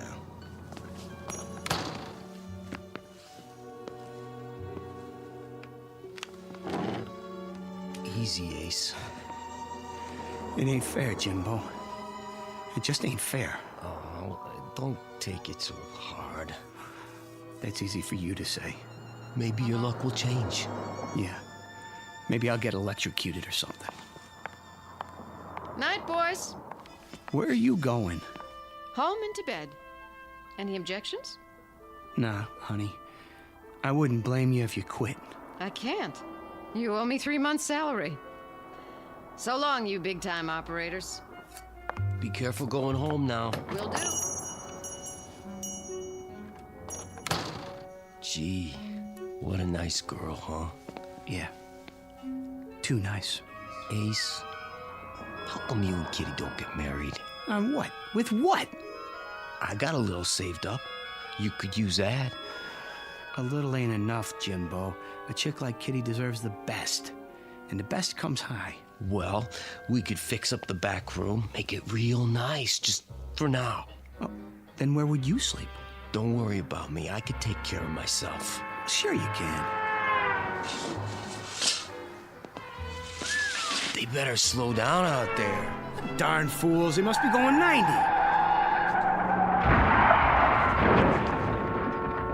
What in the... Jimbo, we gotta do something, quick!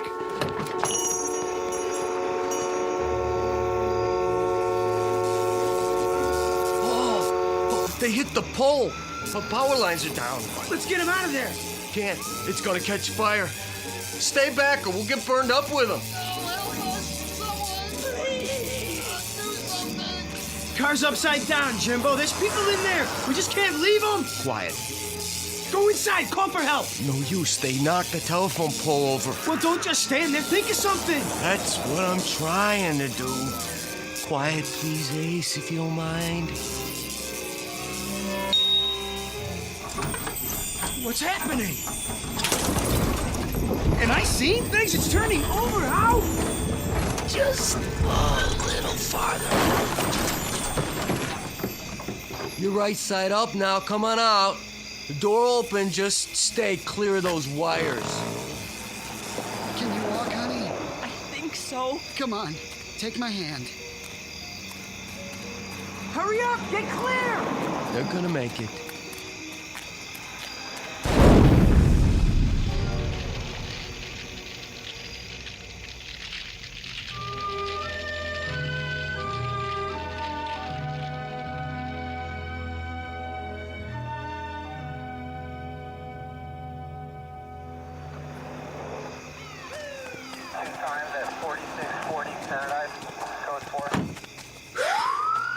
They're taking him to the hospital. That's good.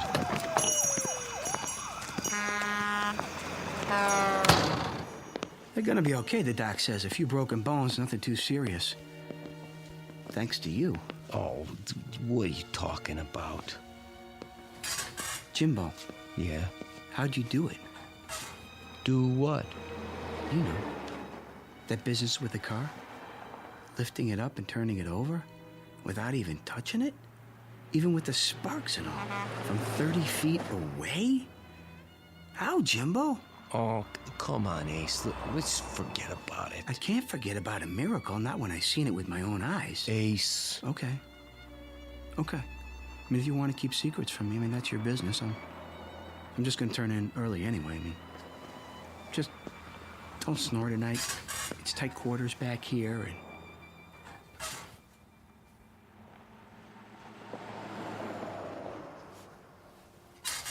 Ace.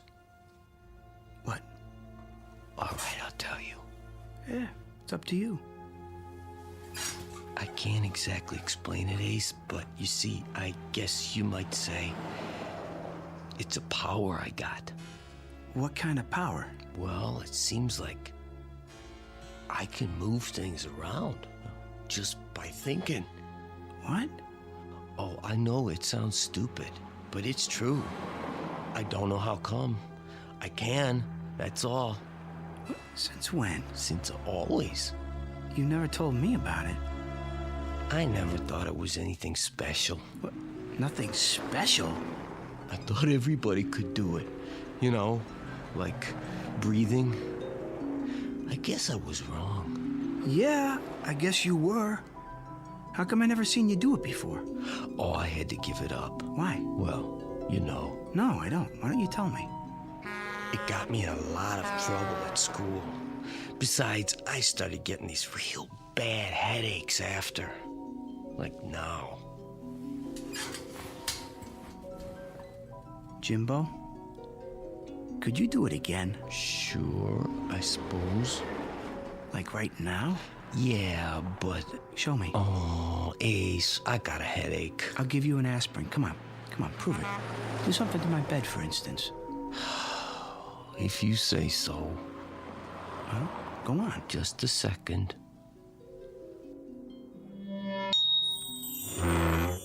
It's just lifting up off the floor. I could see under it. Oh, sorry, Ace. I'm pretty tired. Jimbo, listen. Could you move something small, like a quarter, maybe? Oh, that's easy. Give me one, then. Here you go. Make it come up heads. Okay.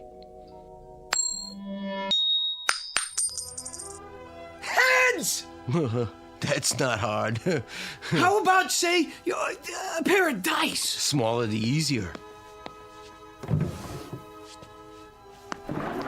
Here, let's give it a try. What did you get? A 4 and a 2. Now, make it a 7. You did! He did it! What's the joke? There's no joke. I just feel happy. What for? Oh, you big stupid jerk! See, 4 years working in this crummy joint, beating our brains out, and we could have been living like kings. We could? How? You'll see. Did they get the phone lines back up? Don't ask me. Who do you want to call? When I think of all the dough that we could have... Hello, kitty? Listen, baby. Hold on and listen, will you? Can you get packed and ready to go in 10 minutes? Never mind, I'll explain the whole thing later. Just pack your suitcase, you hear me? I'm bringing the car over. We're taking a little trip. You going somewhere, Ace? Come on, move. We ain't got all night. We? You bet we're going to Vegas!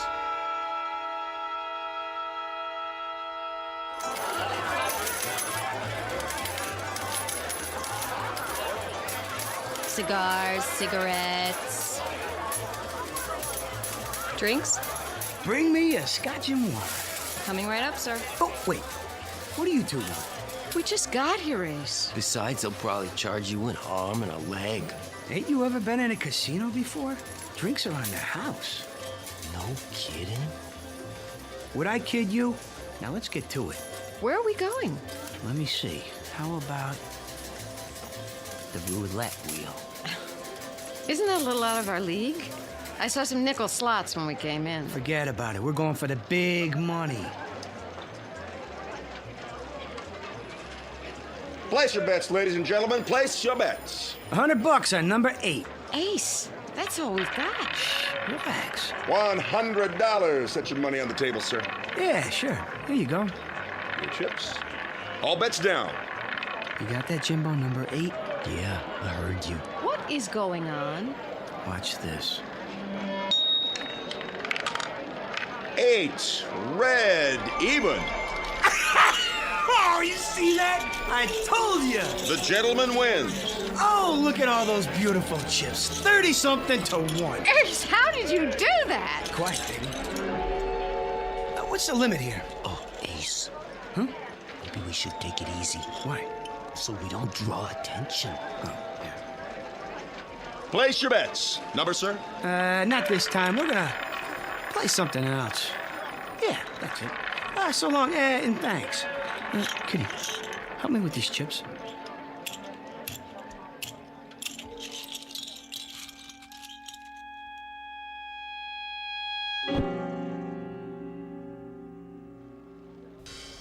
Seven craps, line away.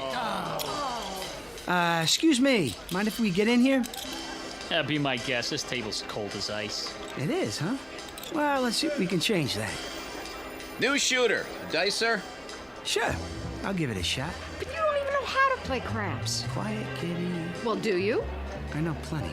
You ain't seen nothing yet. New shooter coming out. Here we go. Hey, Jimbo, where are you? Right here, Ace. Hey, good. That's good. Just a minute, sir. What's the matter?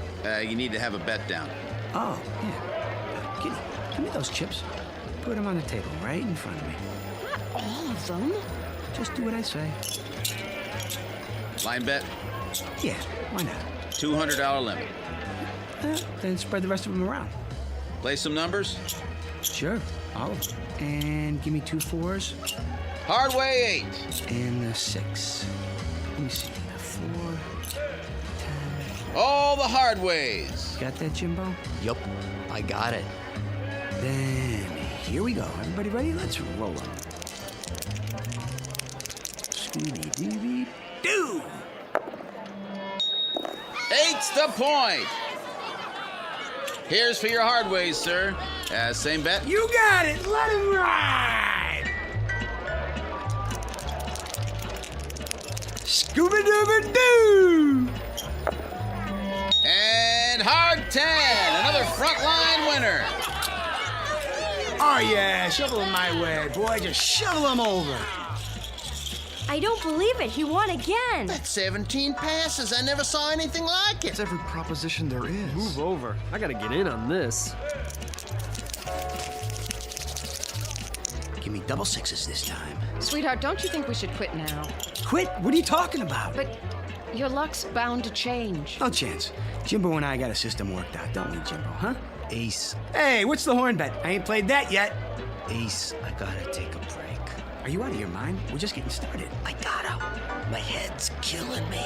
It is? I'm not kidding. Okay, Jimbo. Okay. I wouldn't want you to burn out. Going to roll the dice, sir? Nah, not this time. My arm's getting tired. We'll just cash these in. Oh, did you hear that? They ought to shut down the table till he comes back. I'll change your chips up for color. You do that. Got any aspirin? Sir? For a headache? Try the gift shop. Hear that? Let's go. We'll cash in and then we'll get an aspirin and lie down till you feel better. Thanks, Ace. I appreciate it. Nice going, fella. Hey, don't leave yet. Hey, I made a bundle on you. Hey, when you coming back? In a little while. Wait up for me. Will do. Hey, anything you bet, I'll bet. Me too. All right, place your bets. New good shooter coming out.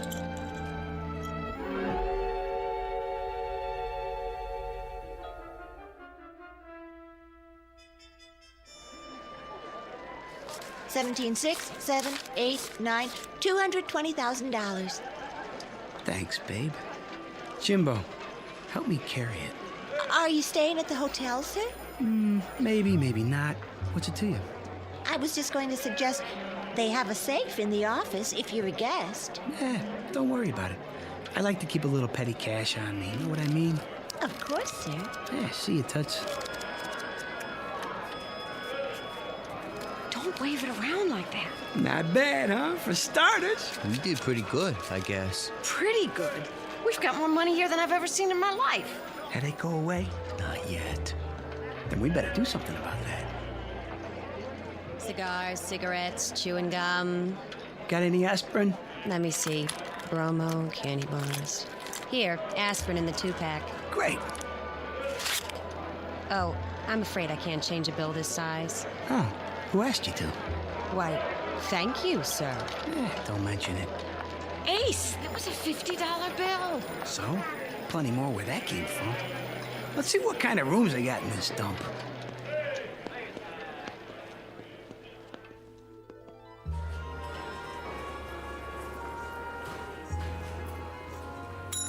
Hey, Jack, shake it up over here. We ain't got all night.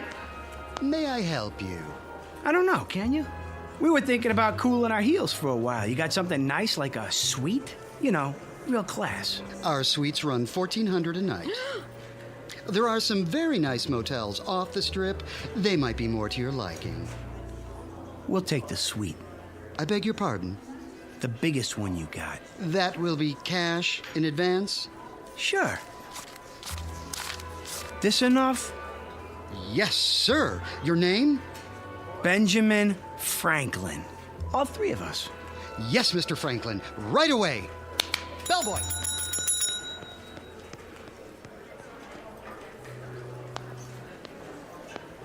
Ah, there you are. Depends. Who wants to know? Come on, Ace, let's just go. I'm the manager. The pit boss told me about you. He did, huh? We'd like to be sure you're taken care of. Thanks, but we just got a room. Nonsense. Those are for the regular customers. May I offer you our penthouse on the top floor, courtesy of the house? Now you're talking. As long as there's room for my friends here. Oh, plenty, I assure you. 3 king-size beds, plus a sauna and dining area. I can put a car and driver at your disposal as well. I already have a car. Maybe you could have somebody move it, though. It's the Chevy out front, parked in the loading zone. As you wish. I'll send up a fruit basket right away. Anything else you need, just call the concierge. Oh, Ace, should we? Don't think twice, baby. You deserve the best. Where's the elevator? I saw one in the hall. Then let's get moving. A little downtime, Jimbo, and you're gonna feel like $1,000,000. We all will. Guaranteed.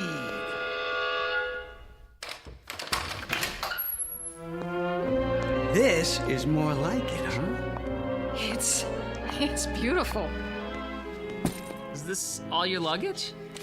Yeah. Here you go, Junior. Go buy yourself a pair of roller skates and pick me up some toothpaste, toothbrush, and all that jazz. This ought to cover it. Thanks.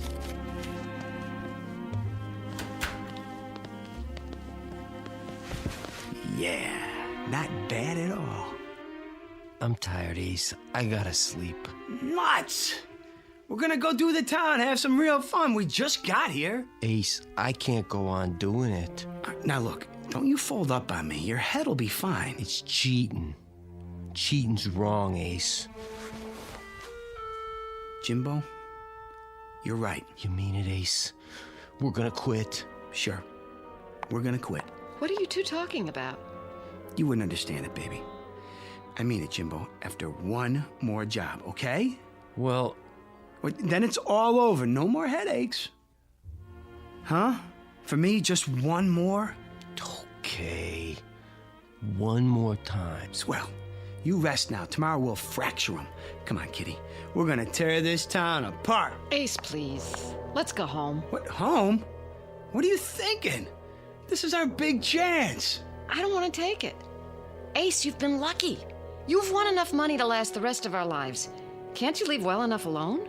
It ain't well enough for me. Don't you get it? By tomorrow, I'll have enough to buy this state. Understand? Aceville, USA. You're sick. Honey, I've never been healthier in my life. In 24 hours, I'll be able to get you anything. Hey, where you going? Home.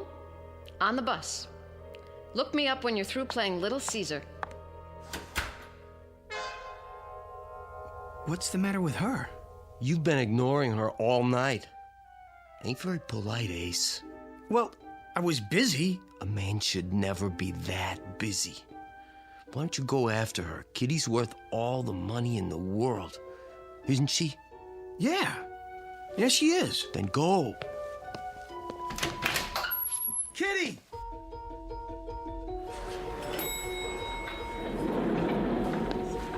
Kitty? Kitty! Cigars, cigarettes. Oh, hi. Something wrong? No, nothing at all. It's. What's your name? Sheila. Sheila, how would you like to quit this crummy job and work for me? Doing what? Spending money. Well? Gosh, I don't know. Here's a little advance. Say, $1,000. When do I start? Right now. We'll have a ball. We'll. Everything all right here? I'd like to hire your cigarette girl for the evening. That be okay? Why, I suppose. This help you make up your mind? Yes, I'm sure it will be. I thought so. Oh, one more thing. Who's the biggest gambler in town? Let me see. I mean big. No limits. I believe Mr. Nolan is visiting us this week. Big Phil? Yes. Well, you tell him to get in touch with Ace Larson tomorrow morning and bring all the lettuce he can carry. You know, greenbacks. Got it? Certainly, sir. Now let's live a little. We're gonna do the town. What'd you say? Great. Can you wait till I get dressed? Sure. Just not too much. Nice and easy does it.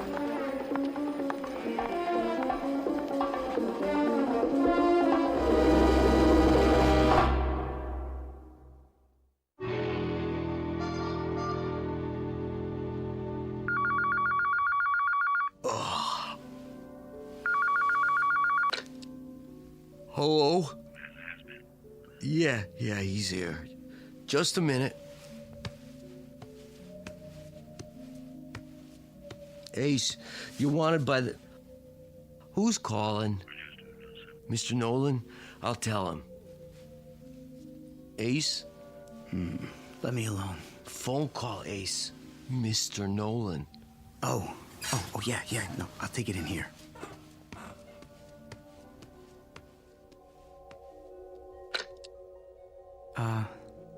Phil?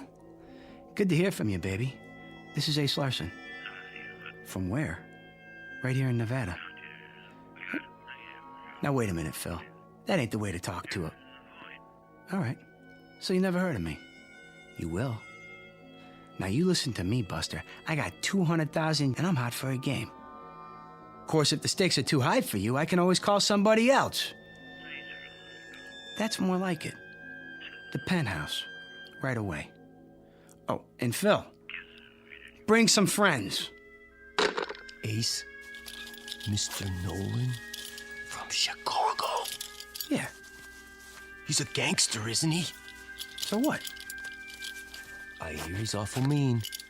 Don't worry about it. These guys got a code of honor. They'll knock off a bank, but they don't welsh on a gambling debt.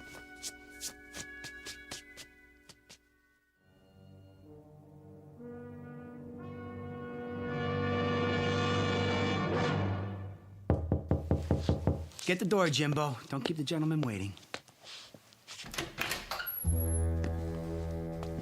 You Larson? No, sir. My name's Cobb.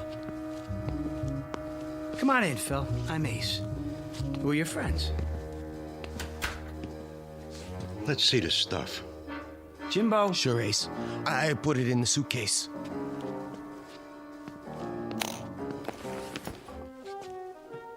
Looks good, boss. You want I should count it? Go ahead. While you're doing that, I'm gonna order breakfast. Want some? Cup of coffee. You never gamble on a full stomach. Room service. This is Ace. Ace Larson. I want Larsen. Send up a big breakfast, the works, and some coffee. How about you boys? You want anything? They don't eat. That's it. And make it fast, or you're out of a job. All here, boss. Suppose we start off with, 10 big ones. 10 grand? What's the matter, too high for you? No, 10's fine. Yeah. First, let's take a look at your stuff. I don't play for peanut shrimp, but then you ain't gonna see none of it. Okay, I'll take your word for it. We can set up the table over here. I got some dice and everything. How about we use my dice? Be my guest. Jimbo, smooth out the tablecloth. Sure, Ace.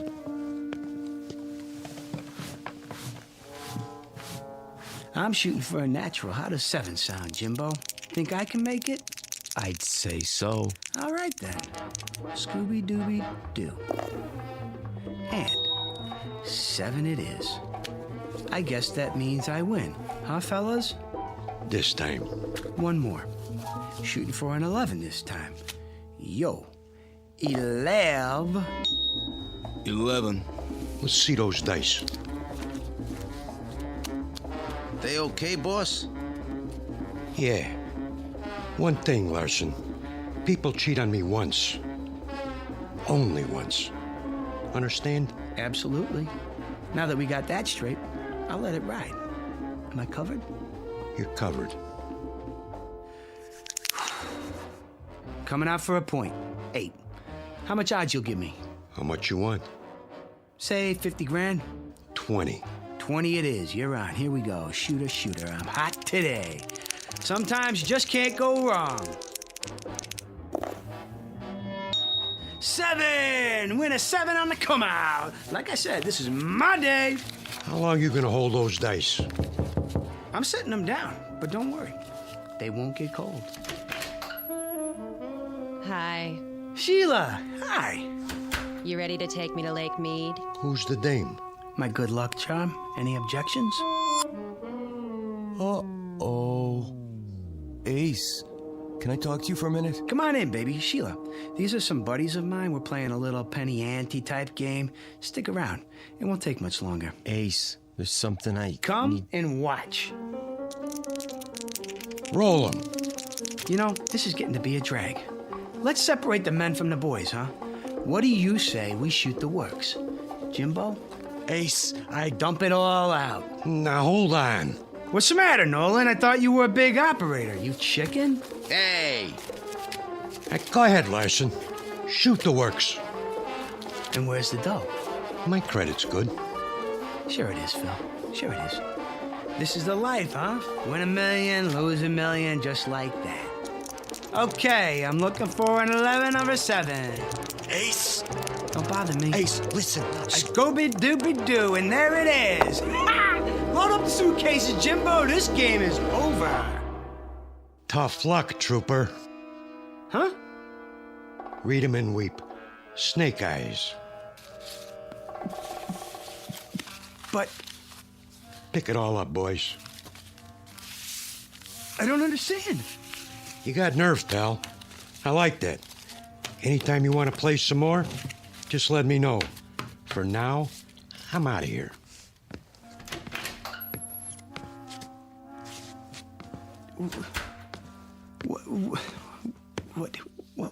What happened? Sorry, Ace, but I was trying to tell you. I lost it. The power? I can't do it no more. Maybe I blew a fuse or something. You ain't mad at me, are you, Ace? I mean, I couldn't help it.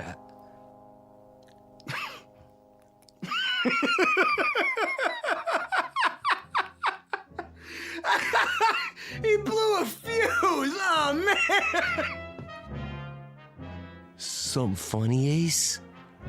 Does this mean we're not going to Lake Mead?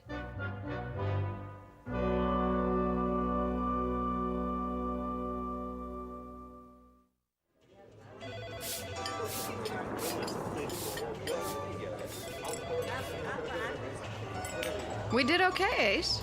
Nice crowd for lunch. Hey, thanks for painting the sign, Jimbo. Don't mention it. These old slot machines sure are heavy. Yeah, you got your end? Yeah, I think so. Now push the dolly, I'll get the door. I guess that's it, Mr. Larson. Good riddance. It's not too late to stop them. What are you talking about? Who needs that hunk of junk anyway? You had it a long time. Too long. It's strictly for suckers. Let it rob somebody else for once. Go on, get it out of here! I can't say I'm sorry. Hey, Kitty, with that thing gone, I bet we could pull in enough every month to... To what? I mean, you know, I ain't any good at this, but you know, you want to get married? Well, I don't know. Jimbo, you have a quarter? Right here. Go ahead. Call it. Heads. Heads it is. All right, Mr. Larson. I'll marry you. Oh, baby. You won't be sorry. What are you standing there for, Jimbo? Get back to work. Sure thing, Ace. Sure thing.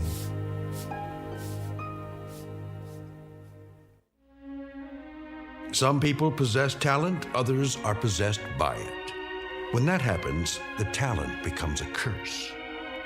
Jimbo Cobb knew right from the beginning. But before his friend Ace learned that simple truth, he had to take a short trip through the Twilight Zone.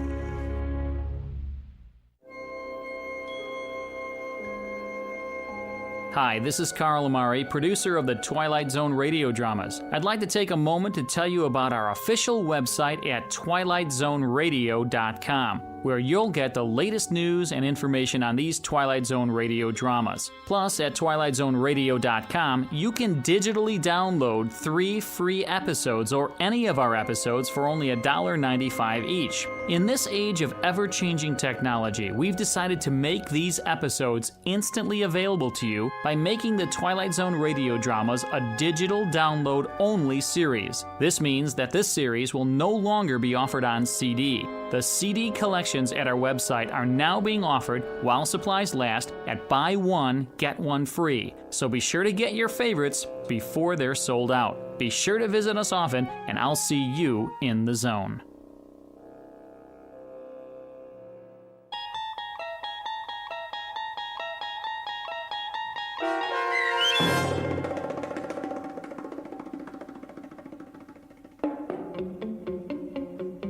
The Prime Mover, starring David Eigenberg with Stacy Keach as your narrator, was adapted for radio by Dennis Etchison and written for The Twilight Zone by Charles Beaumont, based on a story by George Clayton Johnson.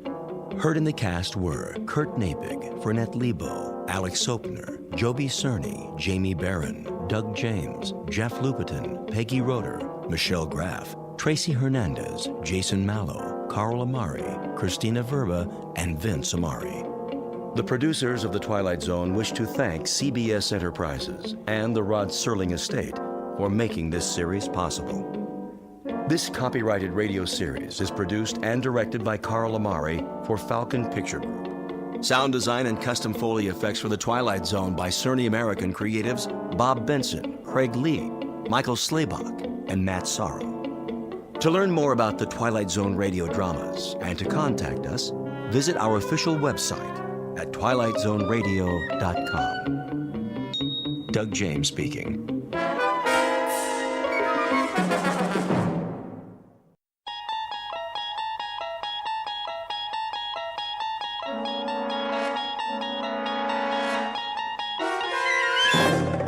You unlock this door with the key of imagination. Beyond it is another dimension, a dimension of sound, a dimension of sight, a dimension of mind. You're moving into a land of both shadow and substance, of things and ideas.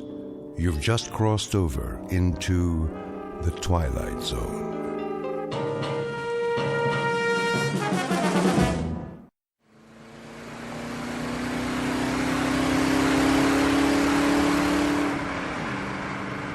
Don? How fast are we going? Oh, 60, 65. Steady as she goes. Are you sure the speedometer's working? I think so. Why? It's just that those hills over there, they haven't moved all morning. Hills don't move, you know that, honey. But we've been driving for hours. Shouldn't we be a little bit closer? This is the wide open spaces. Objects are not closer than they appear. You can say that again. What you have here, ma'am, is the great American Southwest. Desert to the right of us, desert to the left. Amber waves of cactus and all that. Where are we, anyway? Well, if it's Tuesday, this must be New Mexico. Where's the map? I got it. You're wrong. Me? I'm never wrong. First time for everything. Actually, it's Arizona. You're kidding. Nope. Nope? Yep. Could have fooled me. There should be a town pretty soon. I'll watch the signs. You need a rest stop? Oh, it might be nice to stretch our legs. Get some lunch, don't you think? I think that's a capital idea, Mrs. Carter. Say that again. What? Mrs. Carter. I like the way it sounds. So do I. How long has it been? Let me see. 238 hours and 17 minutes. Wow, you're good. You're right, I am. Don't forget it. Not much chance of that. You want a soda? There should be some in the back. All gone. I already checked. Then we better hope for a town. We could use some gas, too. Dawn, look out. What does he want? Gosh, I don't know. To go around us? Well, let him. Don't worry. I'm not gonna duel with him. Look at that. His license plate. 37s. Don, listen. What's wrong with the car? I don't know. We still got a quarter tank.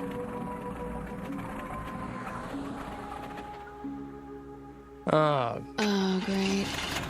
There'll be a tow truck anytime now, you'll see. How do you know? 37s. You don't really believe that. Watch.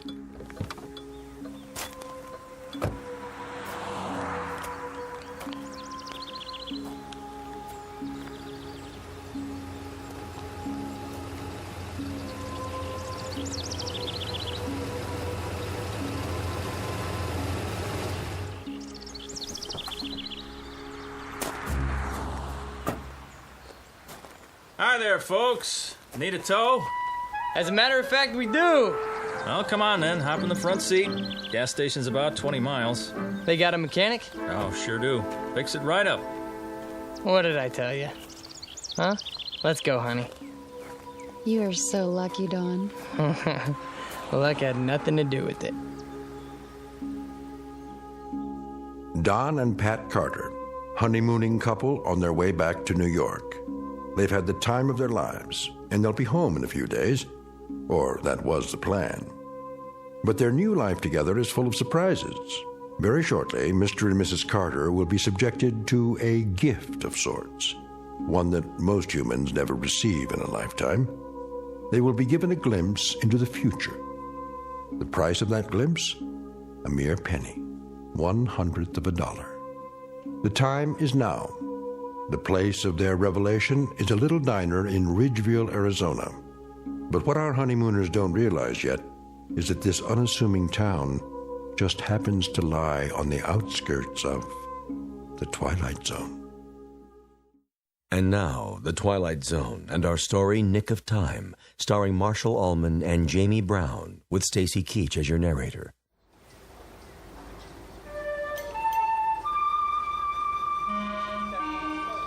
How long is it gonna take? Relax, honey. He just put it up on the rack. How can I relax in this heat? You could fry an egg on the sidewalk. Well, that's not a bad idea. I'm getting pretty hungry. I'd settle for a cold drink.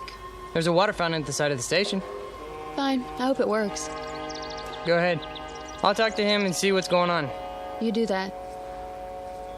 Dawn, all I want to do is go home. Me too, baby. There's a lot of miles between here and Manhattan. And you have to be back at work next week, remember? How could I forget? There's a promotion hanging on the balance.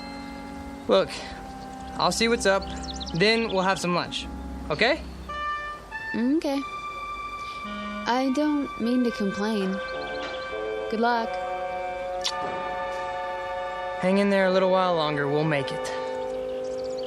I know we will. I'm just impatient to get on with our life. Me too.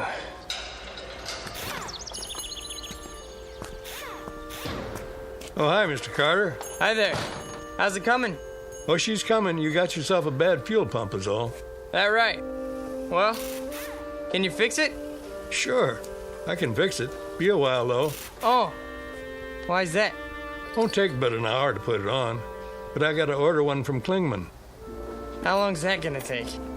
Well, if I send the truck over now, hour and a quarter each way. Oh. You know, my wife would like to get going as soon as possible. I'll bet she would. Can't keep every part in stock, though. Don't see cars like this all the time. Can you get right on it? I'd appreciate it. We can't wait around all day. Oh, I'll get it done before long. Don't worry. Why don't you and the missus take it easy? Have some chow. Where would you suggest? Diner's right down the street. Best in town. Ask the truckers, they'll tell you. Thanks, I'll do that. We'll be at the diner then. Let us know when you're finished. Sure thing.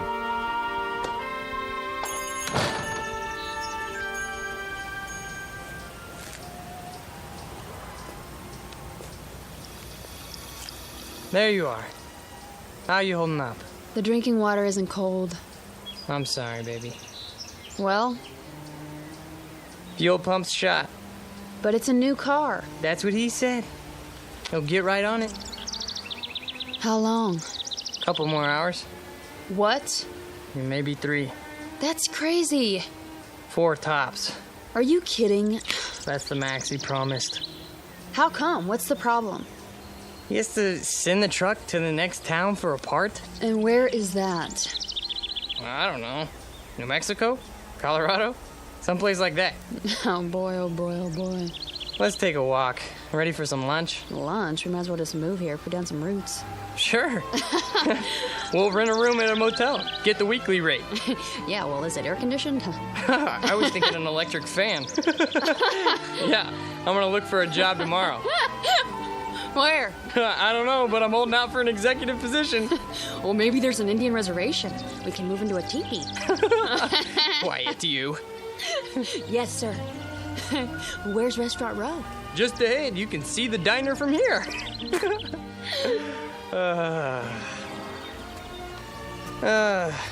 Speaking of jobs, you think I should phone the office again? Easy, lover. You're going to lose that promotion if you keep pestering them. I'm probably gonna lose it anyways. Oh, that's a fine attitude. I thought I married a man on the way up. Who's the best man for the position? Me. There you are, then. Thompson has seniority. Doesn't mean a thing. Take it from me. Little Mary Sunshine, huh? That's my name. Whoops. What's wrong? Don't step on the cracks in the sidewalk. Why? Or I'll break my mother's back. I'm only trying to save her life. Thank you, dear. Here we are, the best coffee shop in town. The only coffee shop in town.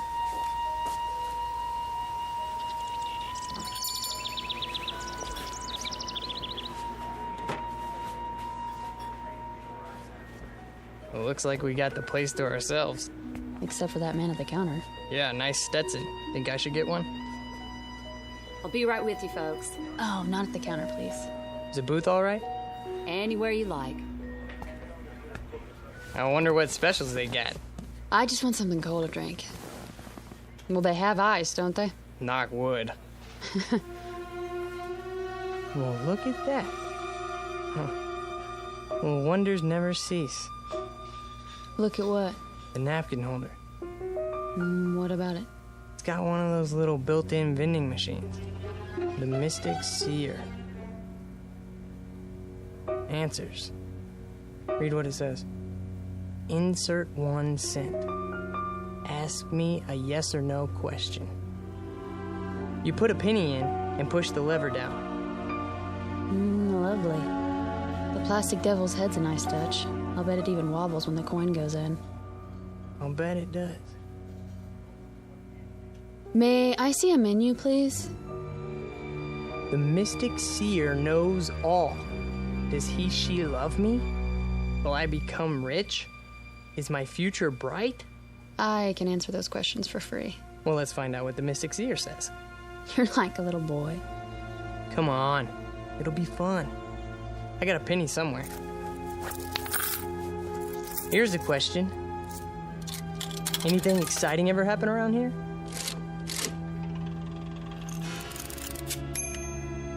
How exciting. Like those little pieces of paper you get in fortune cookies. Things are not as they seem. Now that's interesting. Is it? Menu, darling. Oh, right. Here you go. Oops. What's the matter? I knocked over the salt shaker. Well, I better throw some over my shoulder. Don, really? There, that's better. Just to be on the safe side. Soup of the day, fresh garden salad. I wonder how fresh. Honey. You think I should phone the office in New York? Do you? I guess not. Breaded chicken fried steak with country gravy. Doesn't that sound yummy? Very low-cal. Howdy. Howdy. Some water for you folks, or you made up your minds yet? I'll have a lettuce and tomato sandwich on whole wheat, iced tea with lots of ice. You, sir? I'll have the same. Coming right up. How's the water? Ugh, yuck. He must have siphoned it out of a mud hole. Not that good, huh? Hold on. What are you doing? Getting some more pennies. Look at you. A rabbit's foot, a plastic 4-leaf clover. You really are superstitious, aren't you? Isn't everybody? Well, to a degree. What are you going to ask now? What else? Am I going to be promoted, for Pete's sake?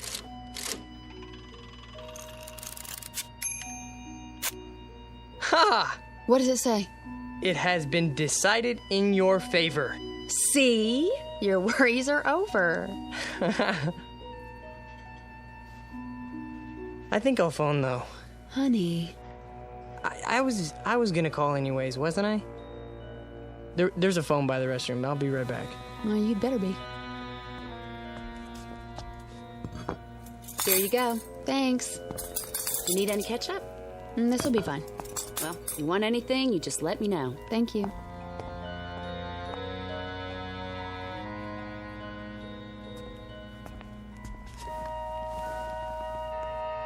I started already. I hope you don't mind. Not in the least. What are you so happy about? You are now looking at the youngest office manager in the history of the company. Honey! I'm so proud of you.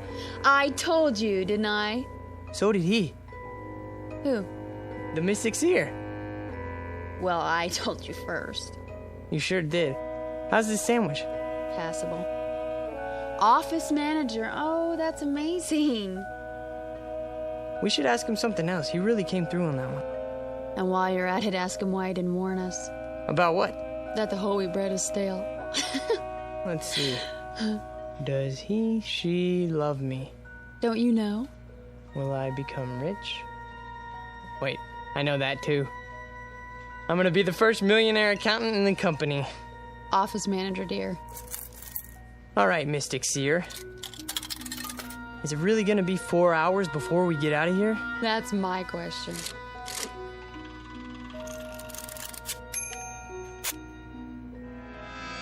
You may never know.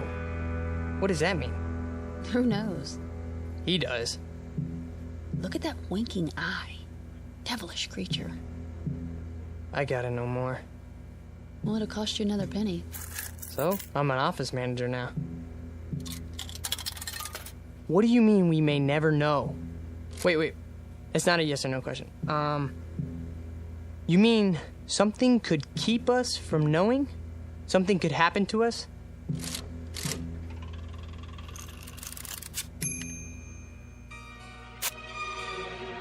If you move soon. Now what's he getting at? He's a mystic. What do you expect? Give me another penny. I'm all out. Well, I can see I'm going to have to be the frugal one in the family. It's just one. All right. Thanks.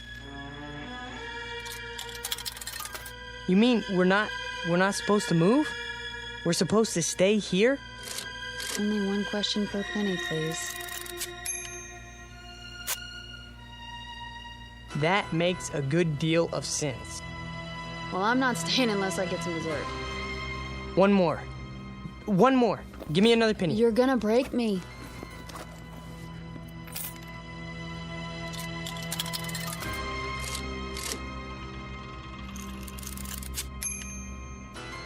Try again? Here. That's all I have. Okay, machine. Should we stay here till 3 o'clock then?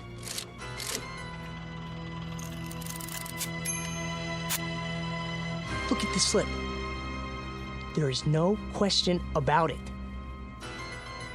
Let's go for a walk. Funny. Every answer seems to fit. You're joking, aren't you?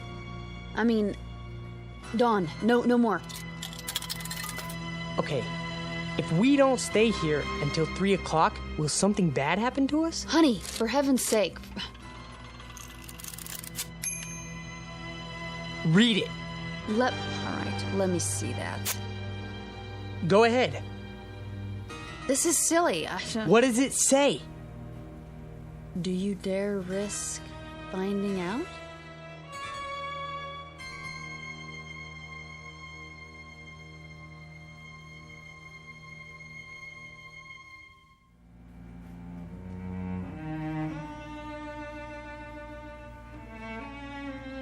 That's what it says. Do you realize what it means? Do you dare risk finding out? It doesn't mean anything. Can we go now? No, it's not 3 o'clock yet. I asked if we don't wait until 3, will something bad happen? And it said... That's exactly right. It. You're talking about a machine, Dawn. We're not talking about... Okay, let's order some ice cream. Are you stalling? No, of course not. But you said you wanted dessert, didn't you? Look, I think you're taking this a little too seriously. Taking what seriously? It's something to pass the time. Besides, it's hot out there, isn't it? I suppose some ice cream would taste good. Over here. Ready for your check? Not yet. 2 dishes of your best ice cream, please. 1 vanilla, 1 chocolate. Yes, sir. Now, we'll sit here and enjoy a cool dessert. Then we'll both feel better. Do you agree? If that's what you really want.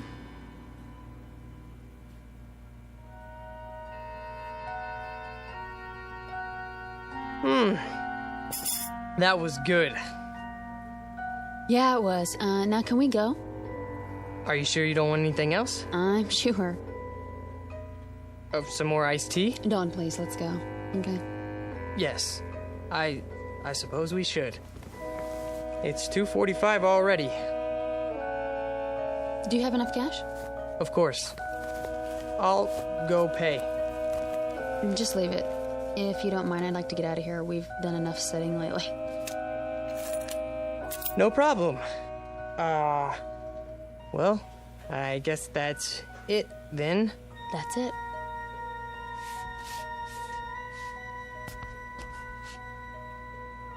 The money's on the table with the check. Well, thank you kindly. Now you come on back now.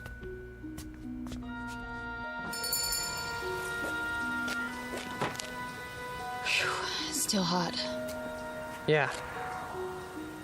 Hotter than ever. Maybe it won't take them 4 hours to fix the car, you think? Maybe. Don. What? Tell me one thing. Yeah? You didn't really want to stay in there till 3 o'clock, did you? No. Honey? No. But what? Why was it so specific? Specific? You saw the answers. If you move soon, that makes a good deal of sense. Try again. You've memorized them? There's no question about it. You may never know. Do you dare risk? Dawn! What? It's a novelty machine, a napkin holder in a cafe in Ridgeville, Arizona. Not something... Don't you think I know that? Well, I'm glad you do, because for a while there you were freaking me out. What about my promotion? Then, huh? Didn't it tell me it has been decided in your favor? Dawn, listen to yourself. Oh, forget it. Don't say it. Superstitious. Well? It's like you married an alcoholic, isn't it? Only instead of bottles hidden around the house, it's rabbit feet and 4-leaf clovers in my pocket, in the car, all over the place. And you're all mine. I wouldn't have it any other way, honey. Truly? Have I ever lied to you? No. Let's walk over to that garage and see how the car's coming. Maybe he took some pity on us and got the fuel pump finished ahead of time. Wouldn't that be nice? You're always looking on the bright side of things, aren't you? That's me. What are you doing? I'm not doing anything. You keep looking around as if you're expecting something to happen. Do I? You are worried, aren't you? I wouldn't say that. Oh, honey. You make me wonder when you act like this. Like how? The little things I can take, you know, the Lucky Charms, not walking under ladders. There's a good reason for that one, okay? Something might drop on your head, a can of paint, or... But this, it's too much. I'm sorry. I'm sorry too, Dawn. We're having such a wonderful trip, so don't spoil it with I said I was sorry, okay? I'm not trying to upset you. Well, I know you're not. Let's just forget it. Green light. What? Time to cross the street. We're almost there. Oh. I wonder what people do here. I don't see one movie theater. You know, maybe they go to the next town. What's it called? Williman or Klingman or... Dawn? Are you listening to me? What? Yeah, I heard what you said. That doesn't change the facts, though. What facts? 6 straight answers telling us to not leave. Hey, don't. Please, let it go, okay? Will you stop treating me like a child? I didn't make those Dawn! answers. That car! Get out of the way! Dawn, look out! Oh my God, he didn't even pay any attention to the light. Just kept coming like we weren't even there. I don't even know. You're all right now. It's over. It's over. Oh, Dawn, hold me. What time is it? What? The time. Look at the time. It's exactly 3 o'clock. Really, Dawn, I'm all right. No, you're not. That was quite a moment. Amen. If you hadn't pulled me out of the way, you'd have one squashed honeymooner on your hands. You should sit down. Honestly, I'm fine. We both should. Where are we going? In here. The diner. Just for a moment. Dawn. Well, why not? Well, there must be someplace else to sit down. Well, I don't see one. Do you? I know what you're thinking. All right? I admit it was a strange coincidence, but... So? If it was a coincidence, then why are you worried about going back inside? I'm not. I just want to... You have to admit, it was a pretty far-fetched coincidence. Maybe. Then we'll sit for a minute. Have some more iced tea.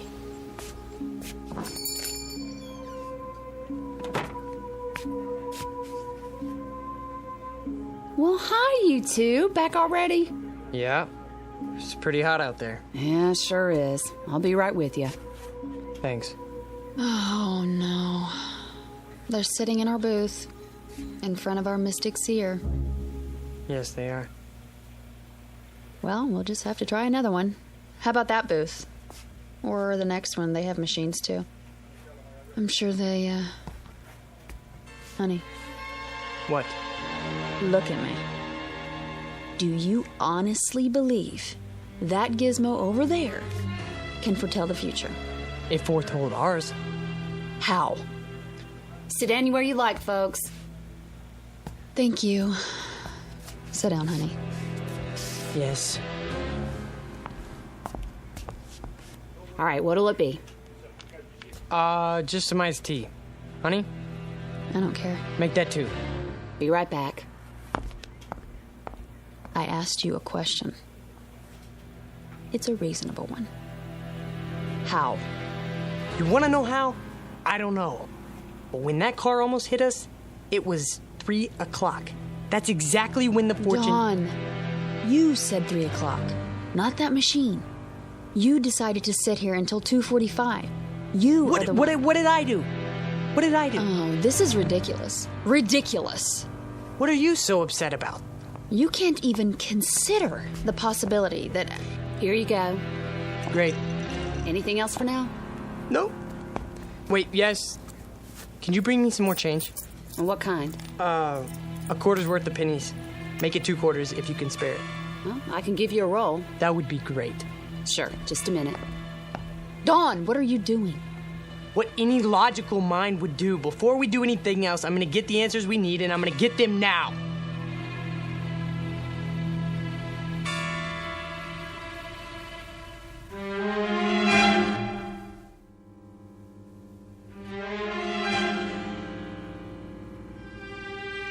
Logical.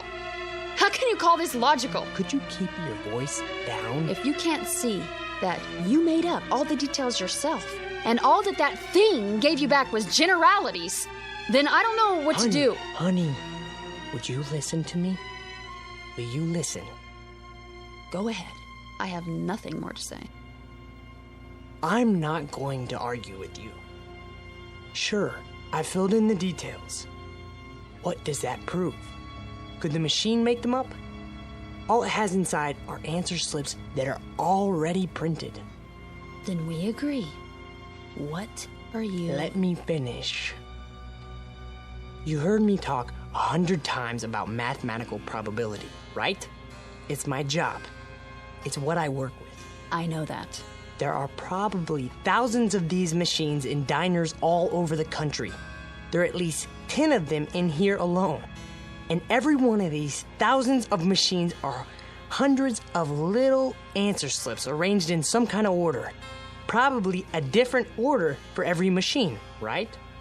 So, it's mathematically possible that the way the slips are arranged in just that one machine at this particular time might apply to our future. How can you say that? Iced tea for 2. Right. And your pennies. You know, too bad that thing's not a slot machine. Isn't it, though? All right, you need anything else, just wave. I'm here all day. Got it. I'd appreciate it, honey, if you wouldn't act as if I were losing my mind. Well, aren't you? Is that what you think? Let me try to explain. You don't have to explain anything. But I do. Try to follow what I'm saying. There is a higher realm of mathematics that goes beyond probabilities. Some of it comes from quantum physics. Why are you telling me this? Hear me out, please.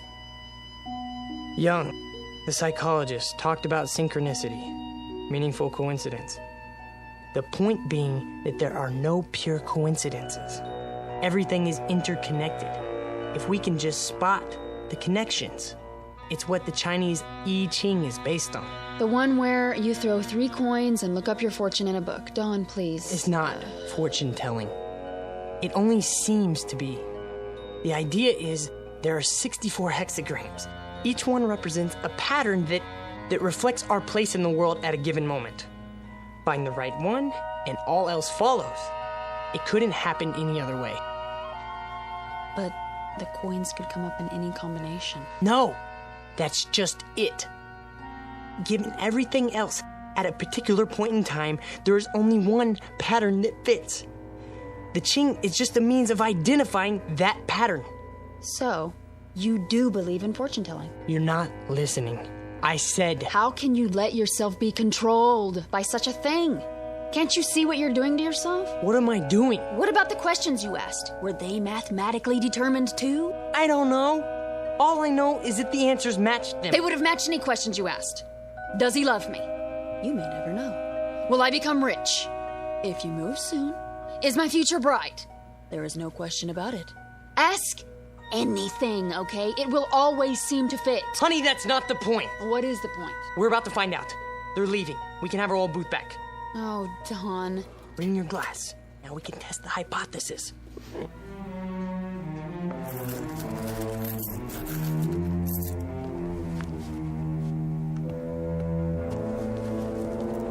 Here we go. First question. Did you know about that car almost hitting us?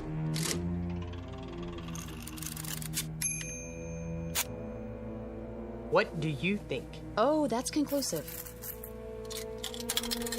Will we reach New York City all right now?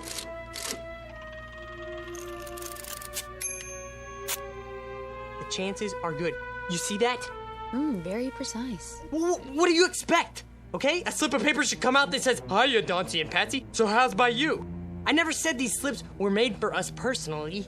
I only said... I heard. Honey, don't you see that you could get the same kind of answers from any one of those machines in here? Try. You'll see. The same kind, maybe, but not the same answers. So you're not interested in being objective? I'm interested in what's gonna happen to us. Okay, machine. Is it still going to take 4 hours to fix the car?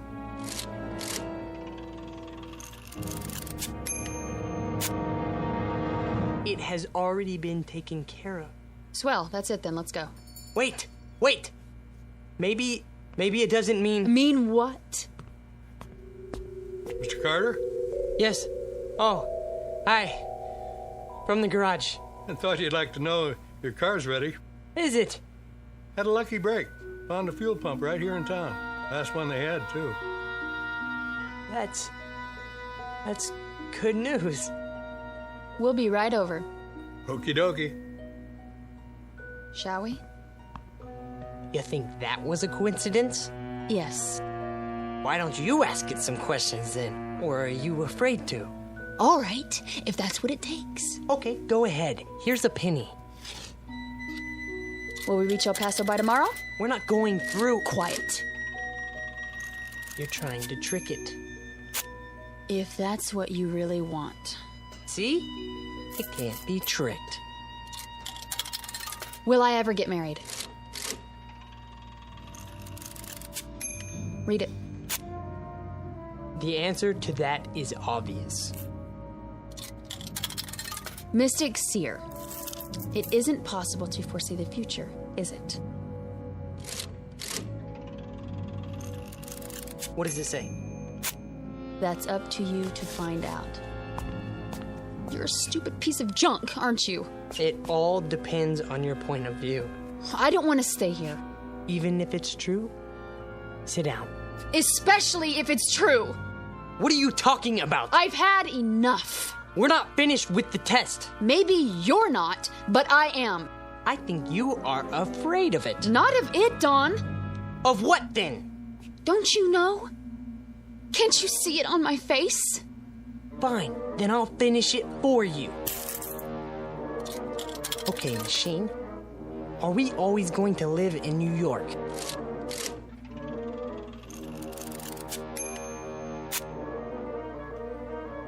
Are we always going to live in Los Angeles then?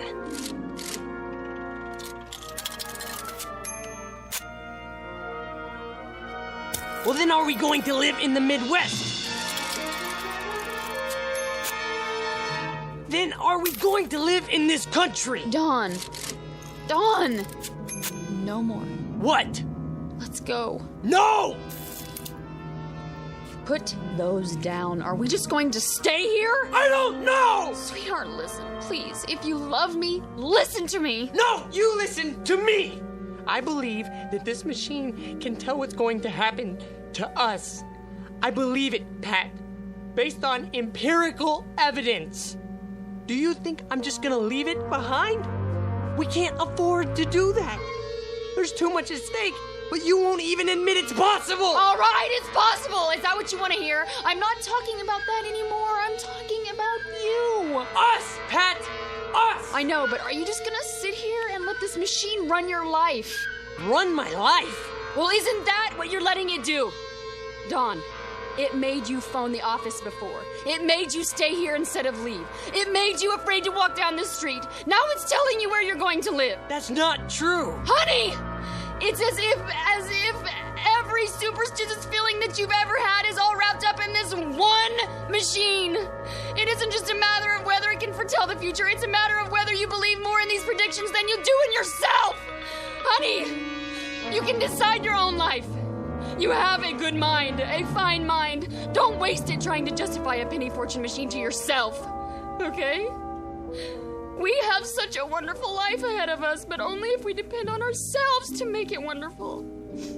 Not if we, you know? Oh, Pat. Shh. Come on. I don't want to be told what's going to happen to us. I want us to make it happen. Together. All right, baby. Don't cry. Something wrong, folks? No. We're okay. It's all right, baby. We'll go now. We'll go. I'm a jerk. You're not. You're wonderful. Sure I am. Come on. I'm the world's biggest jerk. You want my handkerchief? Come on. We'll go get the car, all right? Don't do it just for me, Dawn. Honey, that's the best reason I have right now. Just give me time, huh? I'll shape up. I love you so much. I love you too.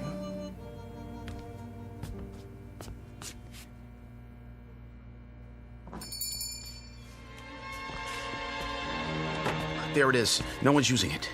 Thank God. Sit anywhere you like, folks. Wow, it's you two. Can we sit here, please? As soon as I clean up. We don't care. Has to be this one. All right, suit yourself. Just water again? It doesn't matter. Do you have any more pennies? I think so, yes. Then go ahead. Can we ask some more questions now?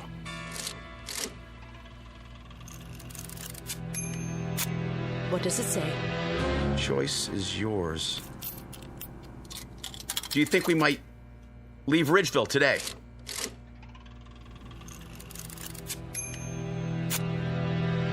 Let me see. Oh. Well, where are we going to get some money to live on?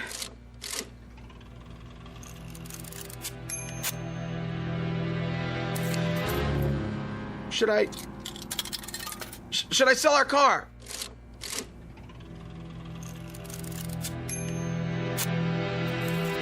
What? Then?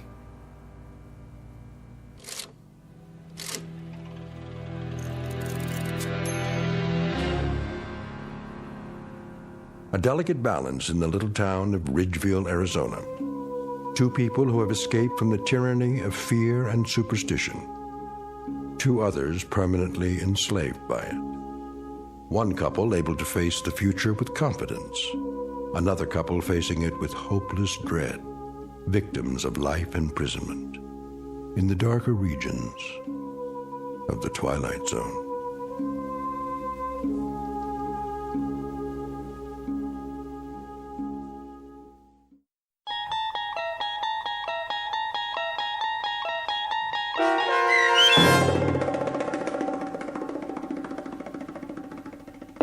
Nick of Time, starring Marshall Allman and Jamie Brown with Stacy Keach as your narrator, was adapted for radio by Dennis Etchison and written for The Twilight Zone by Richard Matheson.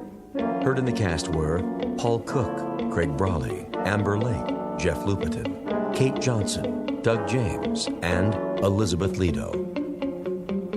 To learn more about the Twilight Zone radio dramas and to obtain audio cassettes and CDs of these programs, visit our website at twilightzoneradio.com. The producers of The Twilight Zone wish to thank CBS Enterprises, Carol Serling, Dennis Etchison, Dick Brescia Associates, Claire Simon Casting, Terry Jennings, XM Satellite Radio, Sirius Satellite Radio, our sponsors and our radio affiliates for helping make this series possible. This copyrighted radio series is produced and directed by Carl Amari for Falcon Picture Group.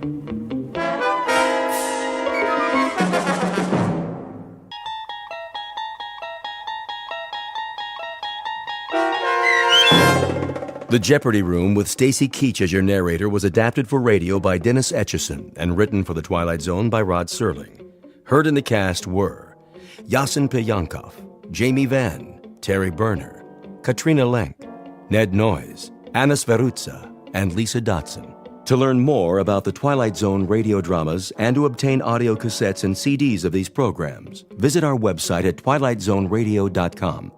The producers of The Twilight Zone wish to thank CBS Enterprises, Carol Serling, Dennis Etchison, Dick Brescia Associates, Claire Simon Casting, Terry Jennings, XM Satellite Radio, Sirius Satellite Radio, our sponsors and our radio affiliates for helping make this series possible. This copyrighted radio series is produced and directed by Carl Amari and Roger Wolski for Falcon Picture Group. Doug James speaking.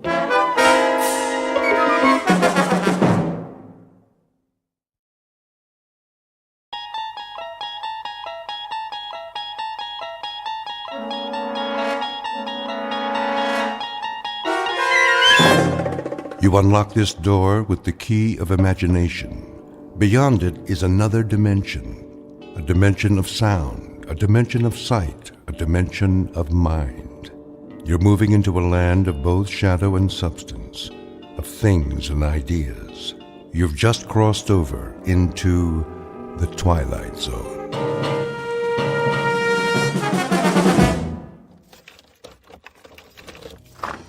Here is your room, gentlemen. Thank you. I'll turn on the lamp. Leave it off for now. As you wish. I am sorry it's so small, sir. It suits our purposes. Where is the bath? Down the hall. The hall? I can give you one with a private bath if you prefer. No. I said this will do. I'm afraid the dining room is closed at this hour, but you may take a meal at the cafe down the street. We're not hungry, my friend and I. Then I bid you good evening. Good night.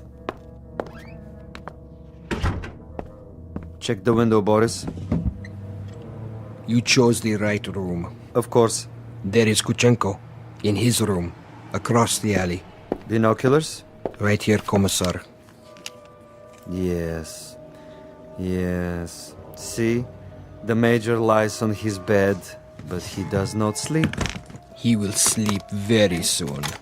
Give me one shot with this rifle. Not yet, Boris. That would be too easy. Easy? A clean kill. I have something more challenging in mind. Something along the lines of a game, perhaps. I don't like games. Not even a game of cat and mouse? What for? To make him squirm a bit before the hammer falls? We waste time, Commissar. Patience, my friend. Hand me the phone. Who are you calling? Hickory Dickory Dock. Front desk. Yes. Excuse me, but do you have a Mr. Kuchenko in your hotel? One moment. Sorry, no one by that name. Ah, but I happen to know that my friend is staying there. Perhaps he's registered under another name? Andreev? I'll check. Yes, Mr. Andreev, room 963. Very good. Will you connect me, please? Yes, sir. Look, he hears it. Of course he does. He rises from the bed to answer.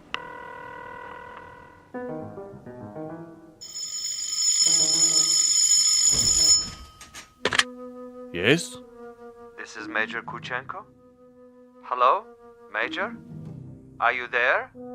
Major?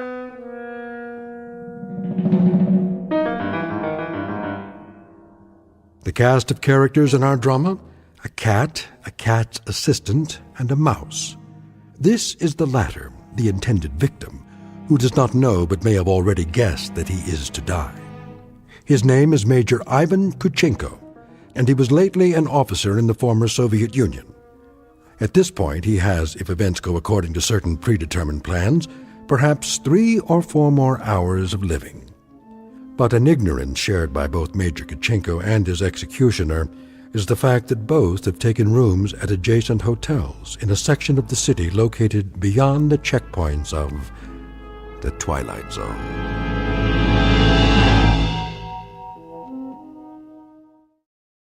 And now, The Twilight Zone and our story, The Jeopardy Room, with Stacy Keach as your narrator. This is Major Kuchenko? Who is calling? Major Kuchenko, you don't know me. Who is this? But I have heard of your recent arrival here. You have the wrong number. And I wanted you to know that you have friends in this city. Friends, you say? And they would be... Good friends, Major. Staunch friends. I know no one in this city. May I impose upon you to remain in your room for a little bit? Your friends will make themselves known. And who is this speaking? Is this a friend also? A good friend, Major. Not known to you yet, perhaps, but soon to become acquainted. And why must I stay in my room? We'll be making contact with you very shortly. For what purpose? Your welfare. Your well-being is our deepest concern, Major. Now, Commissar. Not yet, Boris. May I count on you to show some sense, Major? For your own safety, I urge you to remain in your room. You'll be seeing your friends before long. The mouse is in the trap. He stands at the window. Now, Commissar? Patience. But I have him in the crosshairs. I could make his head leave his shoulders at this range. That would give you pleasure, wouldn't it? A great deal of pleasure, Commissar. Just say the word. Even when he lies down, I can still see his head. I believe it, Boris. I know of your prowess, but put the gun away.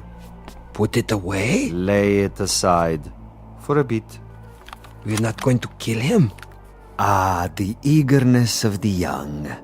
They do not sip wine. They gulp it down like a soft drink. They do not fondle women.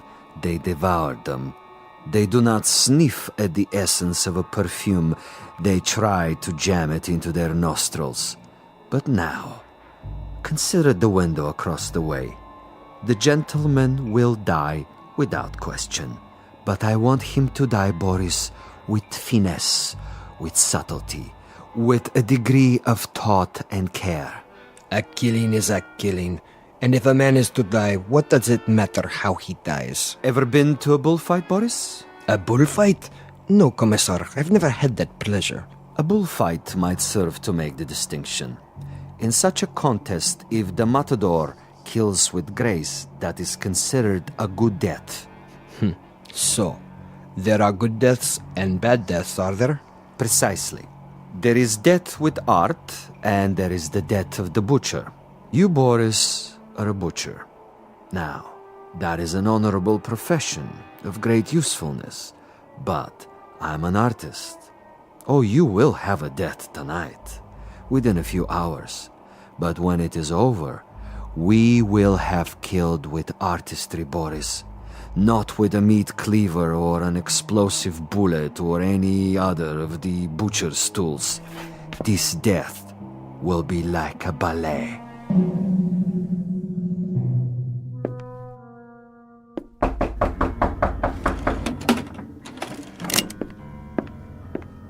Yes? Major Kuchenko? Who is it? A friend, Major. If you prefer, you can turn off the lights and find a hiding place. I'll come in with my hands up, palms open. Major Kuchenko? And you are? I am a friend. May I? For a moment. I would prefer that you put the gun away. Not a chance. Were you the one on the telephone? We had a brief chat earlier. Quite a place you have here. Who occupied it before you? A rat? I have no luxury of choices. Indeed not. In this respect, you are a very poor man of late. However, you have a bed, you have some pictures on the wall, and the floor without so much as a throw rug. An adequate accommodation, and a view of a brick building alongside. I suppose there are worse places to spend an evening, Major? I know. I've been to many of them. Indeed. Indeed you have. Siberia is cold this time of year, is it not, Major? I'm told it's a most uncomfortable climate. You've been told quite correctly. It's a freezing jungle. A freezing jungle. Marvelous. Lovely imagery. Siberia is a freezing jungle. It was. When it was part of the Union. You make reference, of course, to the people who inhabited it. I make reference to some people. Those who were in charge of that private resort. It must have been unpleasant for you? At least sufficiently unpleasant to motivate you to renounce your native land and try to seek asylum elsewhere? For a time. Asylum is no longer necessary under the new regime. But of course the old ways die hard. Some of the same people remain in charge, and they might be concerned about their public perception in this new world. To the victors go the spoils, and that includes access to certain, let us say, sensitive information? I don't know what you're talking about. Really? But I think you do. You were a political prisoner. You served a term of 12 years. You escaped and you moved quickly when the borders were opened. To bring us up to date, you have made your way to a neutral country, somehow avoiding an official debriefing. You have made contact with certain foreign agencies, and now you're desperately trying to get on an airplane that will take you to a Western nation. But for some reason you feel that you're still under surveillance? Oh, it's more than a feeling. I know I'm under surveillance. Do you know by whom? I know very well. Can you tell me who they are? Look in the mirror. Commissar Vasilov. Very discerning, Major. You remember faces? I remember pain. I remember some interrogations that went on for many weeks. I had no calendar, but I made marks on the wall of my cell. How resourceful. I remember one particular man who smoked Balkan cigarettes in a long holder and stood in the corner of the room, smiling and nodding, making jokes, while I went from agony to agony. So, Major, now we may dispense with the amenities. The masquerade, the little give and take of two strangers feeling each other out. Agreed. Now we get to the point.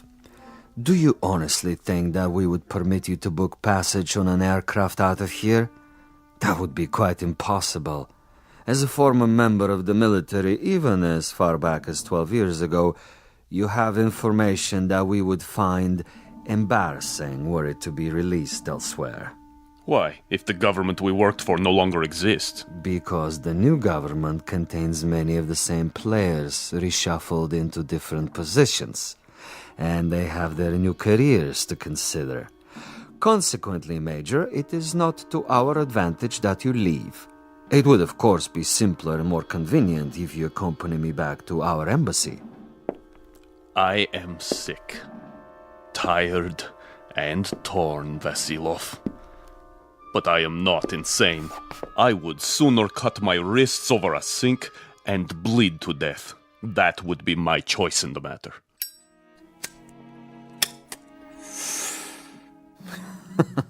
You surely can't be serious, Major. I'm rather a connoisseur of the several hundred ways for a man to depart the earth, and you can believe me when I tell you the cutting of the wrist is not a particularly felicitous modus operandi. Quite apart from the pain, which of course must be attendant, is the fact that one dies slowly, and because of this, he has to be an eyewitness to his own demise. No, my dear friend, I'm afraid we are of two minds about that kind of death. But enough. I have brought you a small gift. Consider it a peace offering. Careful. Gently, Major. Gently. This happens to be a bottle of Amontillado. Quite rare and most pleasing to the palate. I have to repeat what I told you before, Commissar. I'm not insane. I'm quite aware of what would happen to me if I drank any of that. Why, Major? I'm disappointed in you. With your kind indulgence, allow me to use your own water glasses. If you assume this is to be cyanide or some other poison, you're quite wrong. Am I? Undoubtedly. You see, I don't share your death wish. I'm a healthy man with excellent expectations as to my longevity. No, indeed, Major. I was about to propose a social drink. The two of us. I'll drink first, and then you. Satisfactory? Such ritual, Commissar. Such tribal rites. Yet you have only one purpose with me. Why don't you get it over with? If you're trying to disarm me and make me get rid of this pistol, it'll take more than a social wine. Indeed, Major. Now, as to my business with you, we both know what that is. Go ahead and say it. Very well. I'm to see that you're dead by tomorrow morning. Is that plain enough? Quite plain. And you shall be, Major. With a degree of immodesty, I can say that I've killed 800 times you. But I've done it, Major, with subtlety, with originality, with ingenuity. I'm the last of the imaginative assassins, an artist of the profession, as it were. Excellent. Flavor. Bouquet, just the proper dryness. Really quite an exceptional wine. Join me, Major? And now? And now I will tell you something else. I will tell you something about you and me. Please. You, Major, are a malcontent, a genuine curiosity, a rebel with no cause to speak of. You have to go to prison camps, to interrogation centers, or hide in filthy little rooms. You can never accept that which is ordained. And you? I, on the other hand, am a survivor. I adapt to my situation. I haven't a large salary, and my job, at least the way it's laid out, is a rather dull one. Finding defectors and traitors and subversives and doing away with them. Now, I could do that with a high-powered rifle. I could do it with a homemade bomb. But I choose to exercise imagination and taste. In your case... In my case? In your case, I choose to prolong the game. And in the process of this prolongation, I've come up with what I think is a most bizarre and novel method of execution. One designed especially to challenge your talents. For we are worthy adversaries, you and I. I feel weak. I feel... Tell me what you feel, Major. Exactly. I want to know. Why, you monster. You drugged me after all. Indeed I have. And that poses an interesting question, doesn't it? How is it that we both can drink of the same wine, and yet I'm unaffected? Isn't that an interesting question, Major? Major?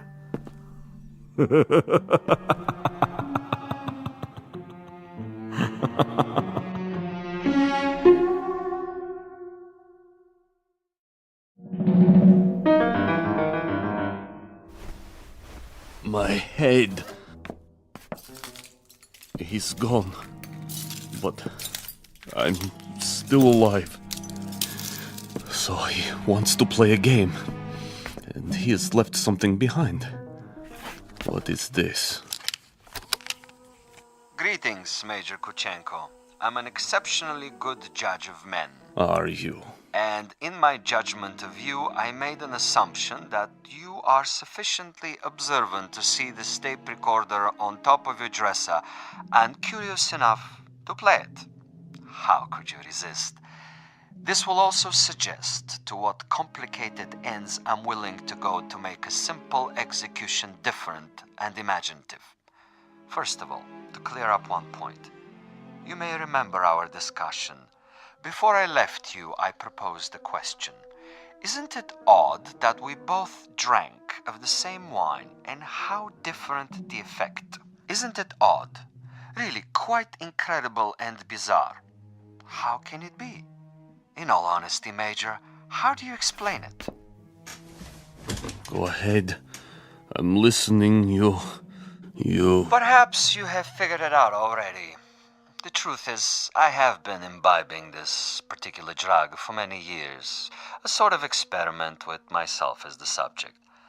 I have now reached a point where my physical tolerance has risen so that I can drink it by the gallon and remain quite unaffected. This in itself is a rather common and uninspired trick, a phenomenon well known to the scientific community. But you will also note, and I hope with a degree of pleasure, that you have not been poisoned. You're very much alive. Where are you? As you've probably perceived, I'm rather a gamesman when it comes to killing. I adhere to my own rules and ethics. Hence, Major Kuchenko, I have taken the liberty of removing your pistol so that you won't hurt yourself. Now listen to the following quite carefully. This is the game, and these are the rules. You have been asleep for roughly 3 hours. During that time, in addition to dictating this on the recorder, I have done the following. I have placed a booby trap in your room. It is not visible, but it is attached to a very common object that is in the room. If you trigger this object, it will detonate and you will immediately be blown up. Why not get it over with now, sadist? Now, for a proposition. If, during the next 3 hours, you are able to find this booby trap and cut the wire, you will be permitted to leave the room alive and unharmed. This is a guarantee. You have my word on it. Your word? But the following conditions are of the essence, Major. You must actively search for this booby trap and you must find it and render it inactive. It goes without saying that, as of this moment, you are being observed. How? Attempt to turn out the lights and you will be shot. The moment you stop an active search, should you refuse to play the game, you will also be shot.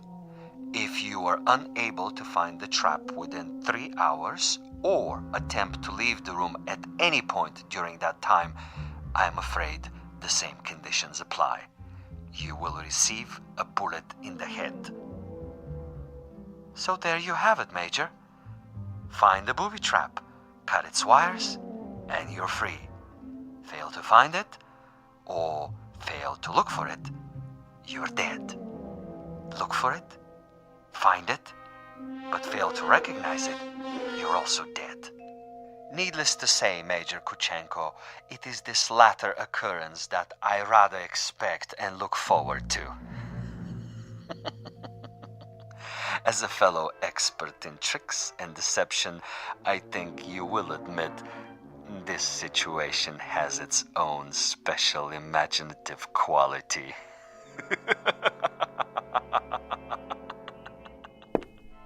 Where are you? Where are you?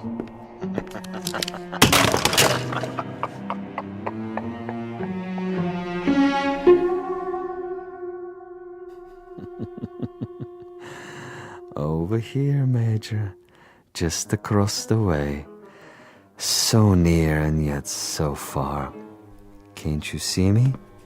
Doesn't the light reflect in my binoculars? Look, Major.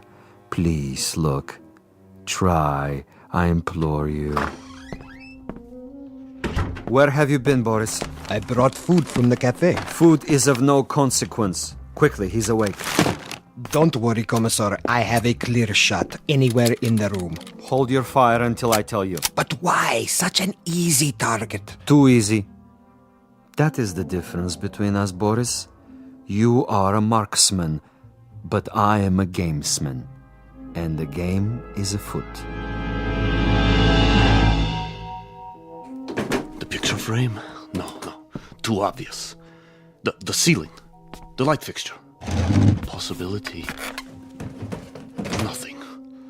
Oh, you think you are so clever, Commissar. So clever. The bed, then. Under the mattress. The bed springs? It might be. Not the chair, though. Still possible. Where? That would be telling. Go ahead and eat, Boris, before it gets cold. He's busy with the hunt for now.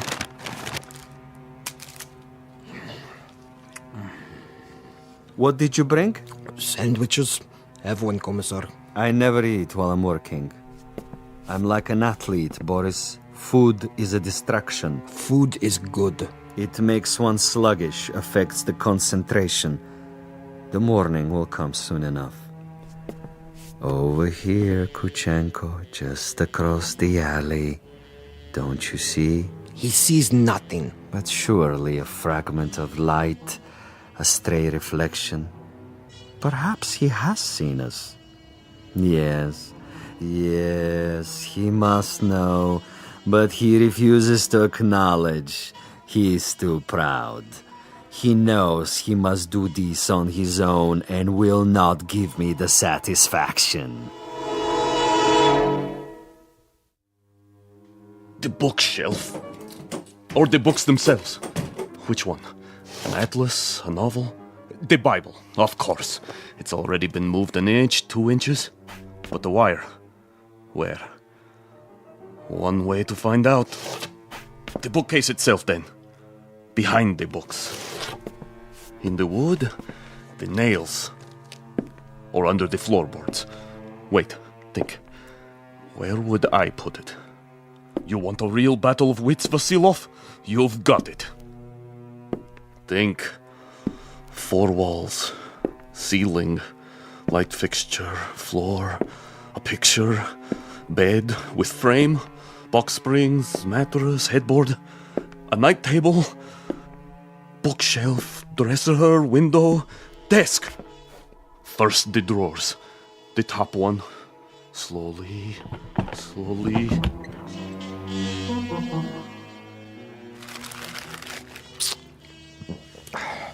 What is he doing now? The desk. He's down on his hands and knees removing the 2 bottom drawers so he can see what's under the top one. Bravo, Major. Good thinking. Is that where you put it? The possibility exists. Look at him, glistening like a mackerel. He stops to wipe the sweat from his eyes. And? And now he looks under the top drawer, crawling on his back. Yes! I think he's got it. Let me kill him. Don't be a fool. There are rules. Now he sees a length of wire. He grasps it between his fingertips very, very carefully, and he has removed it. Something is wrong with the bomb? I doubt it. Then it was not in the drawer? Oh, there is a piece of coat hanger I placed there. A decoy. A drawer would be common, uninspired. And I'm not, you'll forgive the modesty, a common executioner. Where is it, Commissar? In a most ingenious place.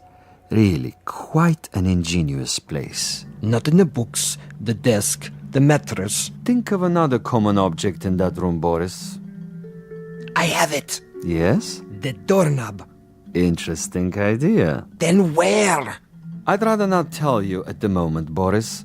I think you'll enjoy the next few minutes more if you share the Major's ignorance. You seem very sure. Sure? That he'll find the trap. You take a risk. Not at all. That's not what I'm sure of. That is to say, I'm reasonably sure he'll find it, given his mental capacity, but he'll find it too late. He's looking toward us. But he can't see us. It's quite dark in here, and it wouldn't matter if he did see us. Now he's returning to the table. You're getting warm, my young friend. The ashtray. Extremely warm, but not hot. Where then? Please, Commissar, please tell me. Take the glasses. What do you see? He stands over the telephone. He is reaching out. Hot now, Boris. Extremely hot. Oh, he has picked it up. I thought for a minute there... You thought what? The telephone. Precisely. The telephone. But he just lifted the receiver. Indeed. He lifted the receiver to call out. If, on the other hand, the Major's telephone were to ring, and he were to answer it... That's it, isn't it? If he picks up the phone after it rings... You have it now, my friend. When the Major's phone rings and he answers it, I have placed a tiny bottle of nitroglycerin inside the mechanism. The explosion will only occur after the ring and the lifting of the receiver, at which point the electrical contact will be made, and Major Kuchenko will not even have time to say hello. But what if no one calls? Oh, someone will. I promise you, someone will.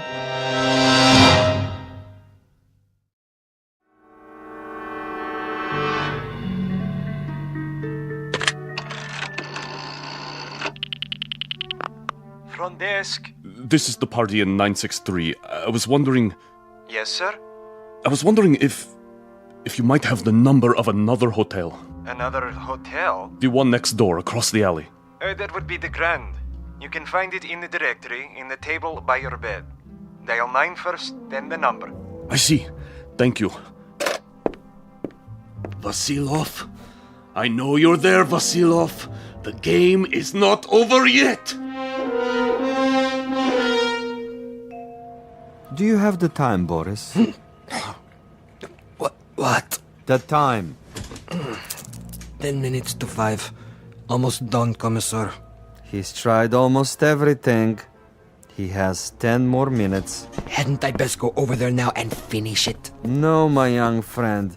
That would be impetuous. It would also be a bit embarrassing if someone were to see you. At this hour, the streets are empty. Quite apart from the fact that I wanted this to be imaginative, I also wanted subtlety. I should like our quarry to die in his room without our being there. Opportunity is running out. Then I do believe that it's time to, shall we say, accelerate the process?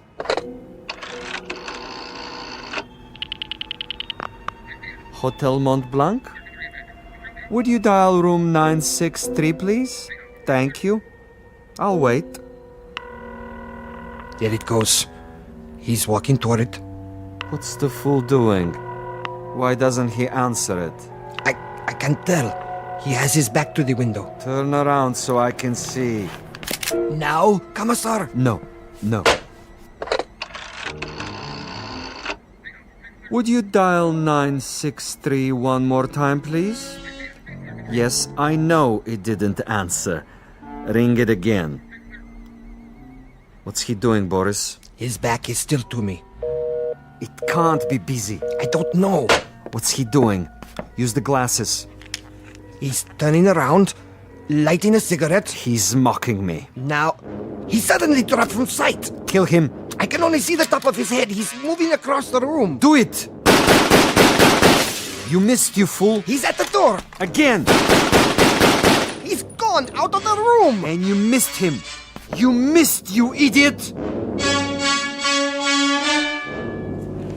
Flight 17 to Rome, Paris, and New York, now pre-boarding. Ticket, sir. Ticket? Oh, yes. Mr. Andreev. Passport? Right here? I see. Is anything wrong? No, sir. Everything seems to be in order. How many bags? No luggage. Not even a carry-on? I'm traveling light.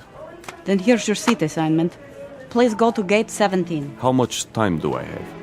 Boarding for coach class begins in 5 minutes. Good. Sir? Thank you. I'll be there.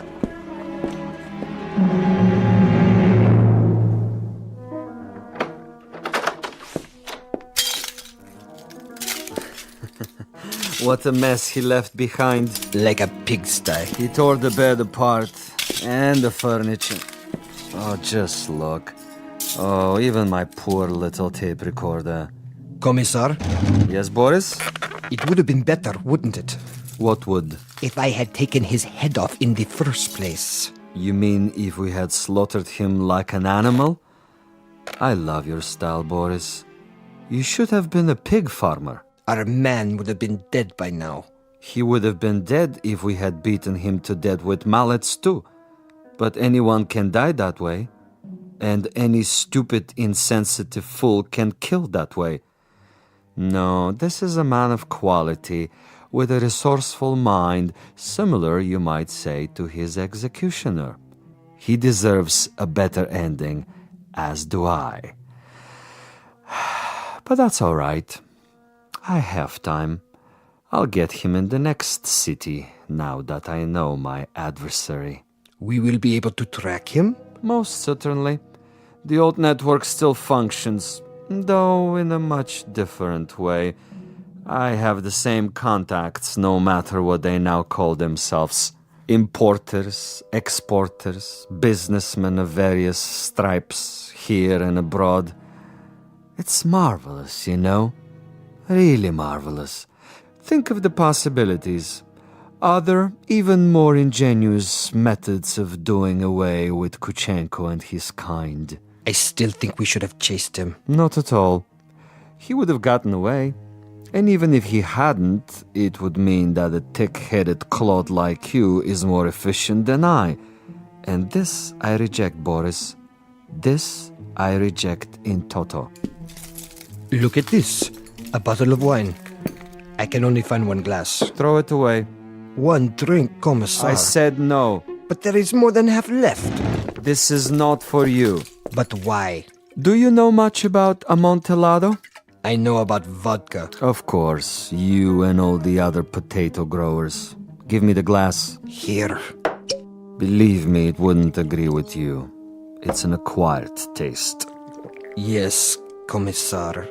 If you say so. I say so. There are some secrets that you're not ready to learn. But in time, Boris.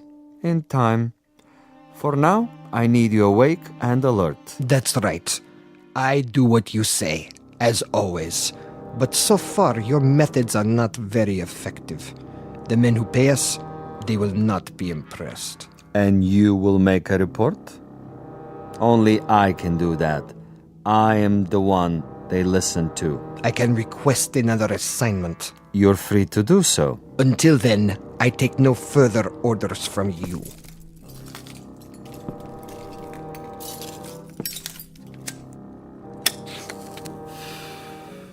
As you wish. You might want to reconsider, though.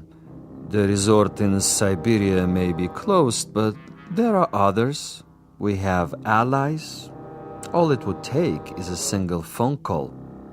Comrade Boris, uncooperative, recalcitrant, unwilling to follow instructions. In this new order, there are not many positions for the uneducated, the blockheads with families. Yes? Well, You want to say something? I withdraw my complaint. What's that? I didn't hear you. I am tired, Commissar. I say many things when I am tired. You wish to apologize? Yes. Very well. I will take it under advisement. In the meanwhile, see if Major Kuchenko left anything behind. Check the closet, the drawers. Yes, Commissar. And life goes on. The sun comes up and we arise to meet another day, to prevail by our wits and our wits alone. I'll get it, Commissar. No, Boris! I don't want... Fool, no! I'm sorry, sir. Your party doesn't answer. No? It doesn't ring at all now. You're sure? Mont Blanc Hotel, room 963. Strange. The line is suddenly dead. Thank you, operator. That means my message got through. Flight 17 Transocean Airways now departing for New York City via Belgrade, Paris, Rome, London, final call.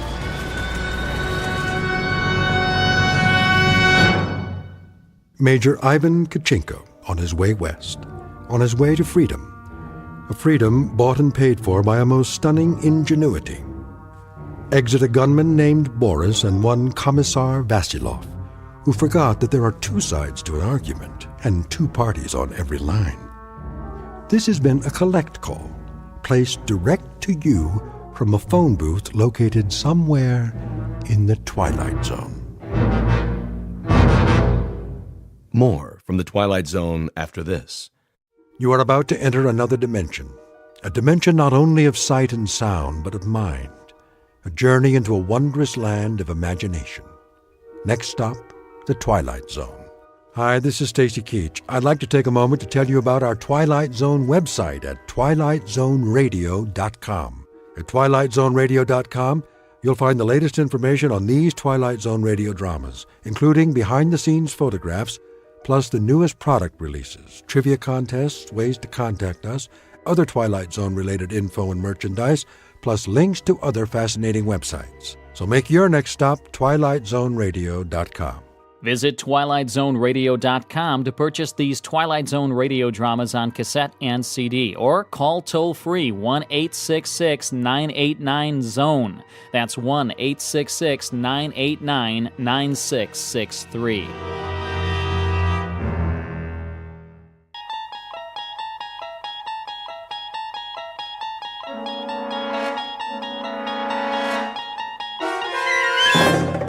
You unlock this door with the key of imagination. Beyond it is another dimension, a dimension of sound, a dimension of sight, a dimension of mind. You're moving into a land of both shadow and substance, of things and ideas. You've just crossed over into the Twilight Zone.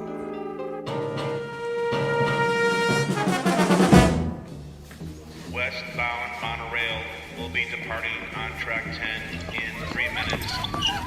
Hurry. We can't miss the monorail. Make way! Coming through!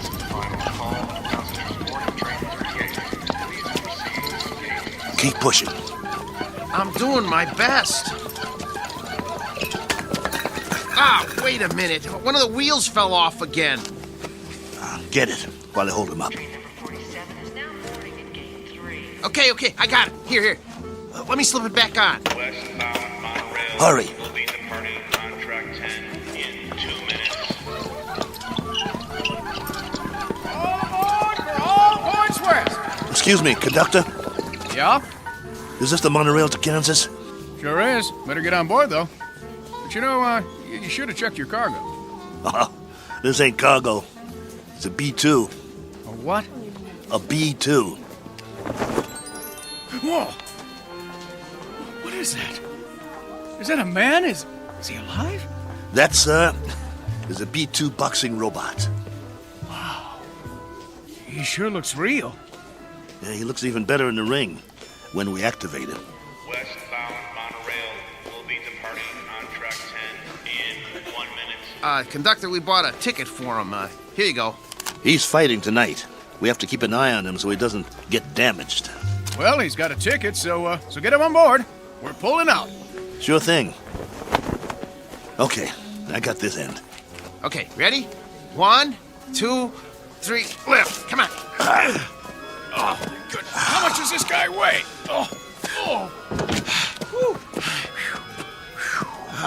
Next time, let's get a lightweight instead of a light heavyweight. All aboard!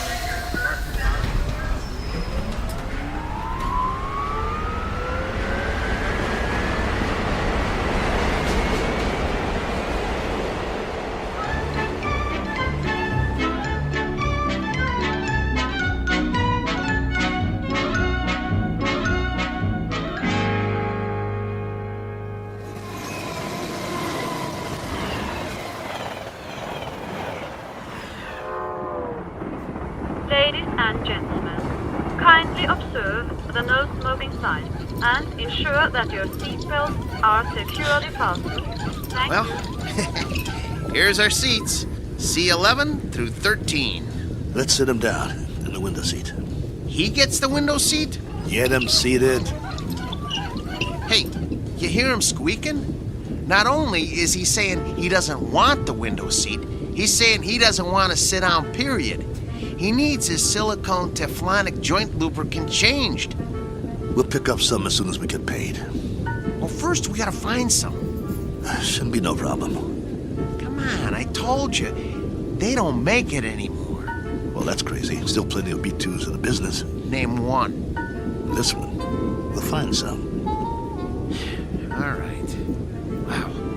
Sure is hot. It'll be hotter where we're going. Wish I had a beer. Well, it wouldn't do you any good. I already had 3 and I'm still thirsty. Not Naxo, he don't need a thing. Never complains.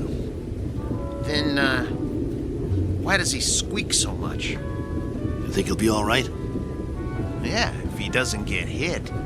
Can it, Pole? Hey, come on, no use glaring at me, Steele. You know he's shot. That ain't true. A little overhaul is all he needs. Well, yeah, a little 10 grand overhaul with parts they don't make anymore. When you talk, you think he was ready for the scrap heap. Ain't he? No, he ain't. Just because he's a little old? Well, try ancient. Plenty of fight left in him. Well, you think he's okay or not? Steele, I don't know. And that's a fact. He needs work. Like what? Well, for starters, the trigger in his left arm. It's been rewired so many times it's just about had it. He's got no protection left on that side. Plus, his eye lens is cracked. Leg cables are worn out, no tension left in him. Even his gyro's off, not to mention he needs silicone Teflonic joint lubricant. We'll get him some. Where? I'll find it. Yeah, after the fight. What about during? He'll be creaking around that ring like an antique steam shovel. This ain't 1940. It's 2040. Be a miracle if he goes 2 rounds. It ain't that bad, Bo. Actually, it's worse. Wait till the promoter gets a load of battling Maxo from Philadelphia. We'll be lucky to get monorail fare back home. The contract is signed. You can't back out. Well, the contract is for battling Maxo in fighting shape, not this bucket of antique hardware. Just you wait. Maxo's gonna do all right. Against a B7? It's just an experimental B7. It ain't got the bugs worked out yet. That's why they took a bout with us. Well, after tonight, battling Maxo's new nickname will be One Round Maxo. That's enough. He's been doing okay for 5 years, and he'll keep doing okay. So what if he needs a little work? So what? If he wins some money, we can get him all the silicone Teflonic lubricant he needs, and a new trigger for his left arm, and new leg cables, and everything. He's gonna do all right. You'll see. Maxwell's gonna do just fine.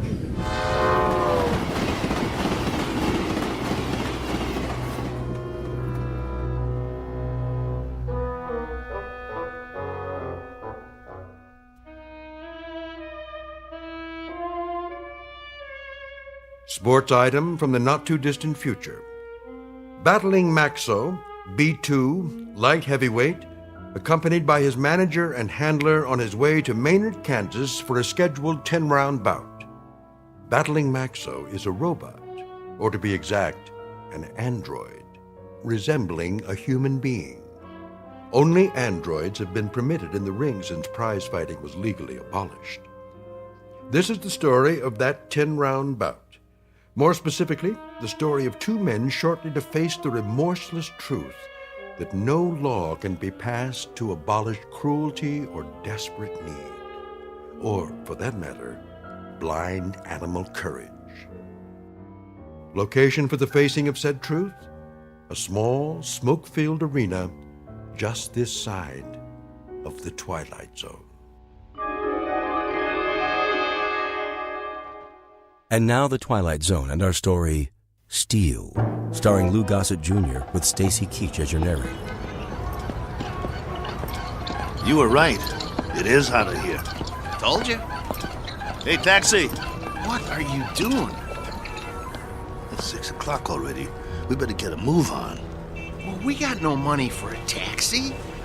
We can't push him through the streets. We don't even know where the stadium is.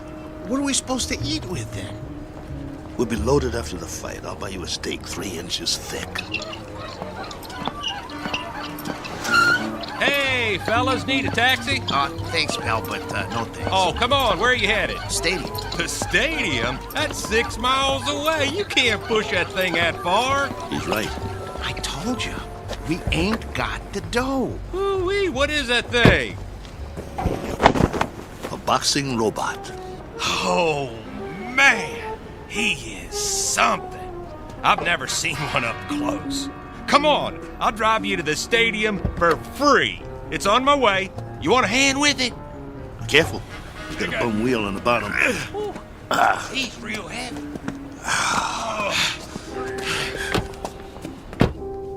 Oh boy, this is a real honor taking a fighter to the stadium. Well, thanks. Hey, which robot is that? This is Battling Maxo from Philly. Maybe you heard of him? No, but, you know, I'm no expert. He was almost light heavyweight champ once. No kid. Yes, sir. You ever heard of Dimsey the Rock? Don't think so. Why don't you give it a rest? Dimsey was number 3 in the light heavy ranks, on his way to the top. Well, my boy took him out in the 4th round. Left cross, bang! Almost put Dimsey to the ropes. It was beautiful. No kid. Yeah. Used to be in the game myself. Light heavy. Before they passed the law. Called me Steel Kelly because I never got knocked down. Not once. I was number 9 in the ranks before they outlawed human boxers. Wow. That's something. Anyway, Tonight is going to be a good fight. Driver, have you ever seen a fighter from here called The Flash? Oh, yeah, you bet. Man, that is one good fighter. 1-7 straight. He's riding a bullet to the top of the rankings. You just wait. Matter of fact, he's fighting tonight, too. They're bringing in some heat from back east to fight. Flash is gonna slaughter him. Oh, where'd you guys say you were from? Philly. Oh, man, you're not. We are. Oh, look, I didn't mean nothing. I didn't know. Skip it. Forget it, pal. Doesn't matter. You're right. Why don't you shut your trap for once? Look, fellas, I'm sorry. Well, you guys need anything else? Anything? Do you know where we can get some silicone Teflonic joint lubricant? Oh, do they still make that stuff? No, they don't. Just trying to be funny. They haven't made it in years. Hey, look! They got the fight card posted for tonight. You guys are the third fight out of 7. Woo! Your fighter must be pretty good. Oh, the Maynard Flash, B7 versus Battling Maxo, B2. You got a B2? Yeah. Well, at least you're not at the bottom of the card. We do have that going for us. Drop it, Bo. You'll see. You'll all see. It's nothing personal, Kelly. It's just the way it is. Well, it'd be a miracle if he wins. Hey, if he does, can I have his autograph? Sure thing. Thanks for the lift. Good luck, fellas. You're gonna need it. Steele, you know, Maxo's not programmed to sign autographs, right? I know. Let's roll him inside.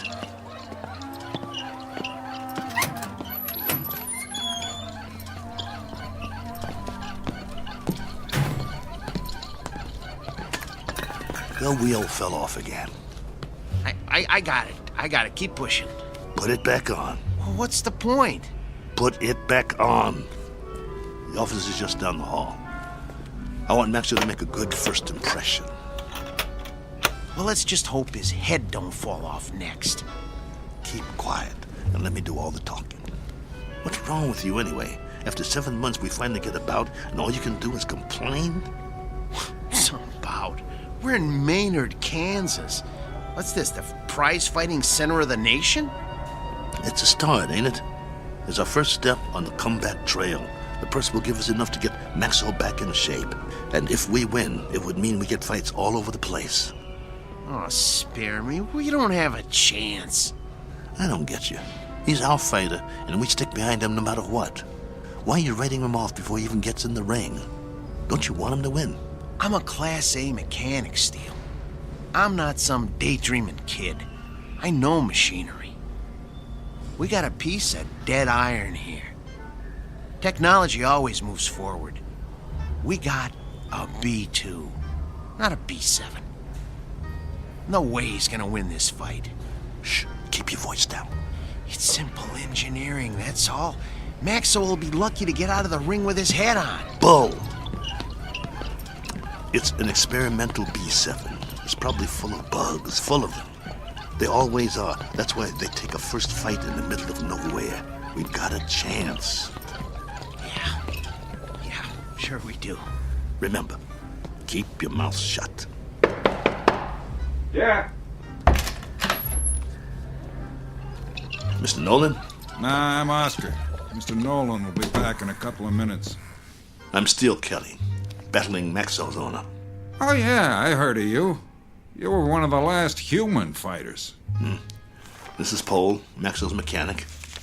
Hi. It was getting late. We were wondering if you'd make it. Never missed a fight. Yeah, pull up a chair. I got some paperwork to do. Thanks.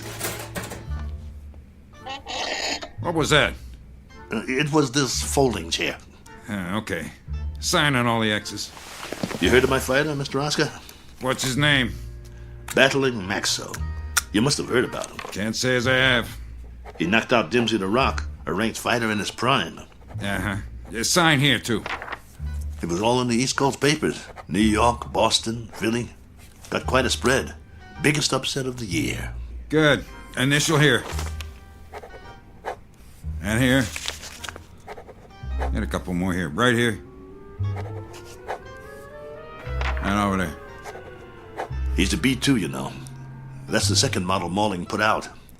The B2 is one of the best fighters they ever built. The best in my opinion.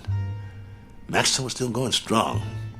I don't go for these new ones, you know. The ones made out of steel, aluminum with all the doodads. Too flimsy. Nothing solid. Nah, Malling don't make them like Maxwell anymore. Oscar, who are these guys? Mr. Nolan, I'm Steele Kelly. And this is... Is that your fighter? Yes, sir. Battling Maxwell. Fighter in shape? You bet. Prime condition. Paul, my mechanic here, is a Class A mechanic, and he took Maxwell apart and put him back together just before we left Philly. Oscar, cigar me. Yes, sir.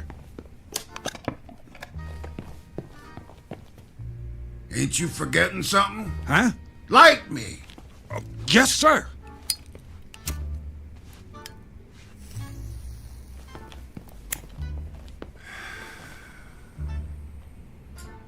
You know, Steele, you're lucky to get this bout.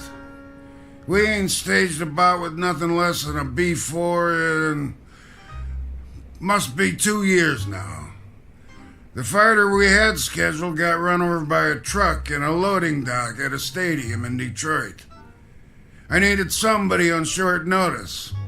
So that's the only reason you're here. You got nothing to worry about, Mr. Nolan. My fighter's in shape. He's the one that knocked out Dimsey the Rock in Madison Square Garden a few years ago. Maybe you... I just want a good fight. And you'll get it. Maxwell's in top shape. No first-round knockout. No, nothing like that. People pay to see action. Do you have a prep room we could use? We want to check him over and make sure he's perfect. Down the hall, third door on the right, next to the janitor's closet. Thanks. Your bout is at 9. Got it. You won't be sorry, Mr. Nolan. I don't like guys that are late. Understood. Poe, let's get Maxwell to his prep room. Mr. Nolan, I was wondering... I know what you're wondering. You get your money after you deliver a good fight, not before. No problem. We'll get him ready. And Steele. Yeah? Don't slam the door. I hate loud noises. Come on. I'm coming. Oh, my stomach hurts. Don't be scared. It'll be okay. Oh, I ain't scared. I'm hungry. I haven't eaten all day. How could you think of food at a time like this? This one counts. It's our chance for a comeback. We've got to get him in that room, and we've got to check him out real good. What time is it? I'm busy pushing. Come on, check your own watch. I don't have a watch anymore. I had to pawn it. The one your wife gave you? Ex-wife. Hey, look, we got 2 hours before the bout begins. Have we got time for a sandwich? I want you to check him out real good. His arm, his gyro, everything. What for? Did you hear me? Yeah, but I work better on a full stomach. You get to work. I'll get you a sandwich. Maxwell's going to take that B7, but good.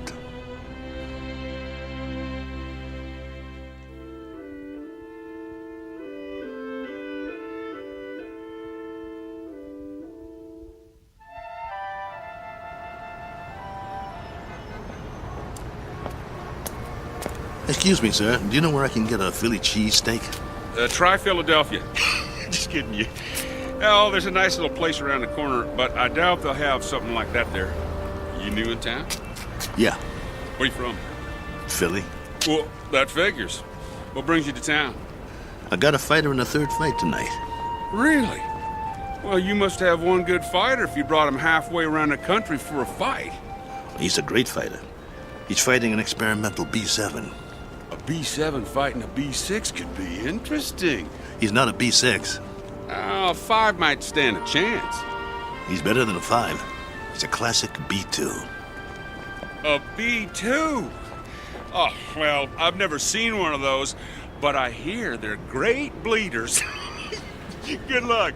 Oh, by the way, at the diner, I recommend the roast beef on rye. Bloody rare.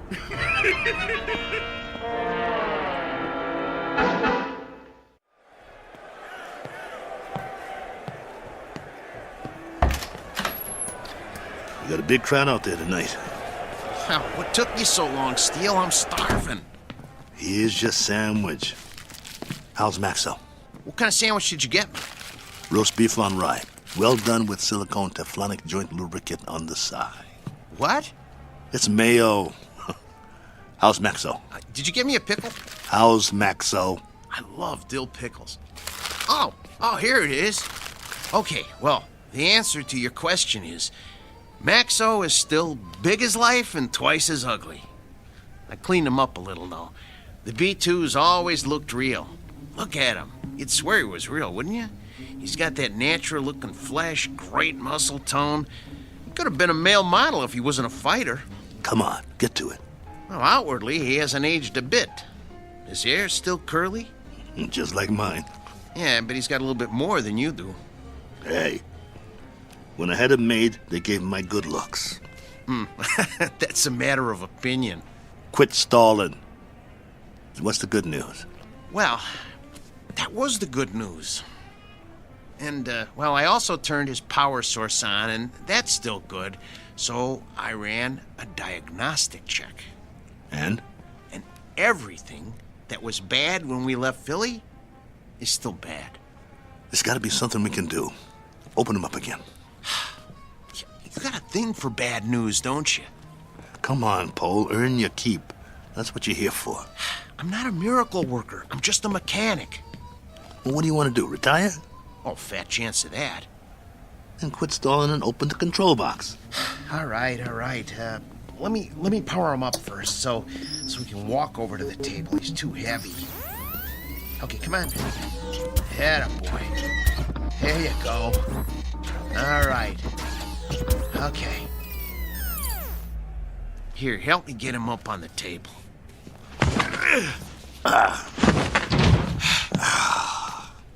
That's my boy. The doctor will see you now. Lift his arm.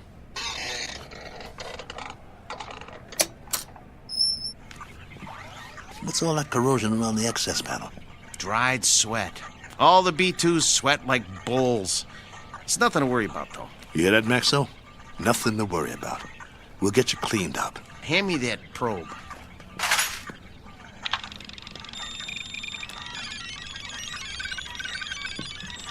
Well? Well, all electronic systems are functional. Well, I hope the circuit board doesn't blow. Why should it? Well, if you recall, he got knocked out of the ring in the last fight 8 months ago.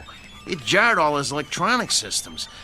The connections are all still operational, but, boy, I wish I had more time to manually double-check the connections. Well, you don't have time. Sometimes you just have to suck it up and have some faith in your fighter. All right, then. Okay.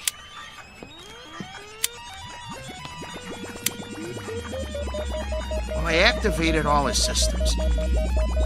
Keep your fingers crossed and just hope nothing blows.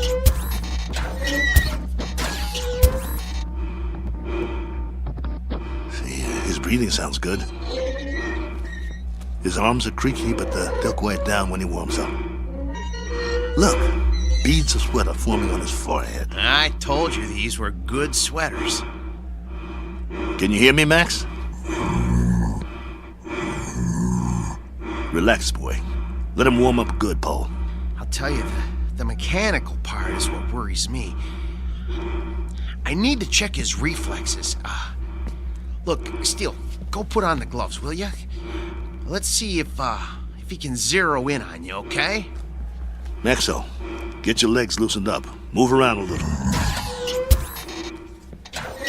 Loosen up your jab, big boy. Don't rush him. If it don't work now, it won't work in the ring. All right, but just enough to check the jab. Set his controls so he doesn't counter punch.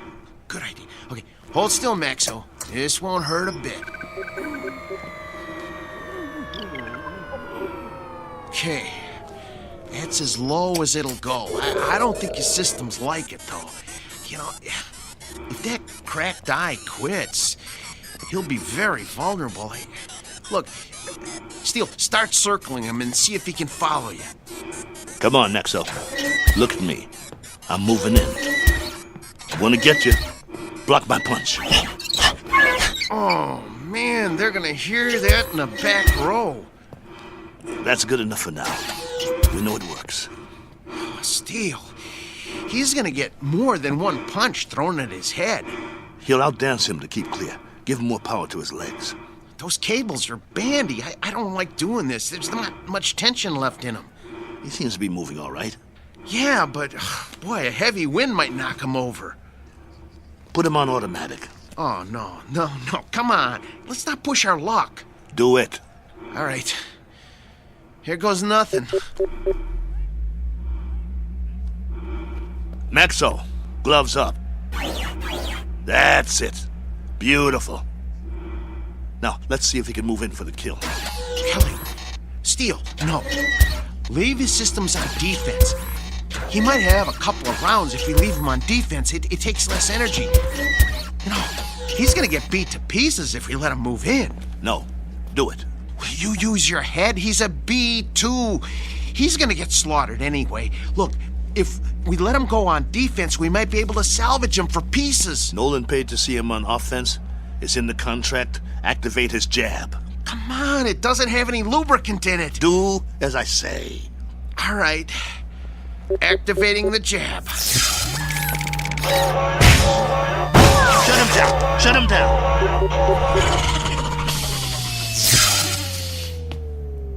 What did you do? What did I do?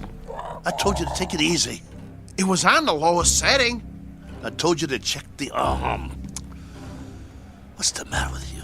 So help me if you broke that arm. If I broke it? Yeah, you.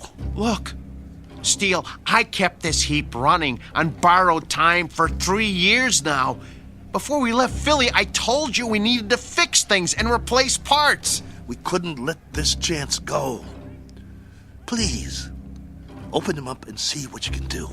Steele, you know, try finding another mechanic that could have kept this antique working as long as I have. I dare you to. Please, see what you can do. Hold the arm up. Oh, man. Oh, no. Ugh. Come here. Take a look. You see that? The trigger spring came right off. Can you reattach it? I can try, but, you know, it's just gonna pop off again. That's what happens when a joint doesn't get enough lubricant. Well, I'll try to stretch it.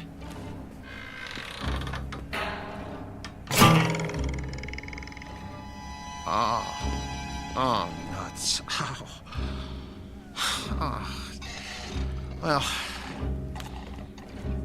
that's that. Oh, no. One jab too many. We gotta do something. What? Fix it. I can't. You just can't fix a spring. Once it can't spring, it ain't a spring no more. I told you it was getting ready to break, and to get a new one last year. He's got to be fixed if he's going out there, and he has to go out there. They fronted me the monorail fare. Steele, he needs a new spring. Nothing else will work. Well, can't you get another spring? Where? They don't make them anymore. It's a special spring. I can't just take one off a washing machine or something. Quiet. Yeah? 10 minutes. Something wrong? Oscar, can you make out the one after the next one? Mr. Nolan does not make changes. We just need a little bit more time to make some last-minute adjustments. Sorry, pal, no can do. We want him tip-top, don't you? Nolan's got you on next. What's the difference? Third? Second? It's all the same, right? Second's the semi-main. That ain't for a B2. Maybe some B2s, but this one... They want to see a fight, not an execution. But I'm telling you... 10 minutes or you're out of here. Be a shame after coming all this way. Right, boys? Right. Well then, I guess that means... We'll have to hurry. You heard the man? I heard him, but it's over. We're finished. No, we're not. There must be a way. What? Sell them for scrap and get a couple of monorail tickets? We hung in there as long as we could, but this is it. I have to hand it to you, Steele. You wouldn't give up. Quiet. I'm thinking. There is one way. It just might work. What might work? If they don't watch the fights. Who? Nolan and Oscar. Maybe they don't even come out of their office. What are you talking about? Oh, no. Oh, no. Oh, no, no, no, no, no, no, no. No, you can't do this. Get the trunks and robe off Maxwell. I'll change my clothes. Steele, you are out of your mind. You can't go into a ring against a B7. I used to be pretty good. I can get through a couple of rounds. Just bob and weave, throw a punch every once in a while. You'll get killed. You heard that, Tub. We deliver a fight or we don't get paid. Steele, come on. You're never gonna get away with this. They won't let you. Who's gonna stop me? You can't make them think you're... Steele, for God's sake. I can if you help me. Nobody here knows what Maxwell looks like. If Nolan and the other guys don't watch the bout, we'll be all right. Steele. The crowd won't have a clue. B2 sweat, bleed, and bruise just like the new ones. Give me the boots. Look, I got an idea. You know what I can do? I can wire my sister. She'll send us the dough to get us back east. Tape up my hands. Steele? Steele. I got another idea. Wait. Look, hold still. I know a guy in Philly wants to sell a B5 cheap. We could hustle up the cash and, Concentrate on wrapping my hands. If you don't tape them right, I could break them on the first punch. Steele, this is suicide. It's a B7 out there. Don't you get it? It's a B7. You're gonna get mangled. Quit talking. I gotta do this. Hurry up. There's no more time, Paul. Put the gloves on me. Oh, I don't want to do this. Please don't do this. Look, let me go into the office and let me talk to them. Maybe they'll understand. No, they won't understand. So you're not going anywhere. You're gonna stay right here and lace up my gloves. Ow! You'll help me or I'll beat your brains out on this wall. But you're gonna get killed, Steele. Then I'll get killed. Better me than you, right? I got us in this mess. I'll get us out of it. Get the heap out of there! You heard the boss. Lace my gloves up tight. We gotta fight.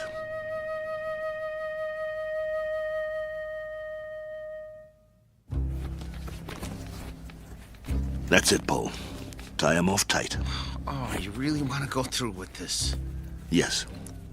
Let's go. How do I look? Like a broken down old fighter. So I'll pass for a B2? That's what I said. You look like a broken down old fighter. Here. Let me put a towel around your neck. Pull up the hood on my robe, too. I'll keep my head down so they can't see my face. You better do that in the ring, too. Let's go.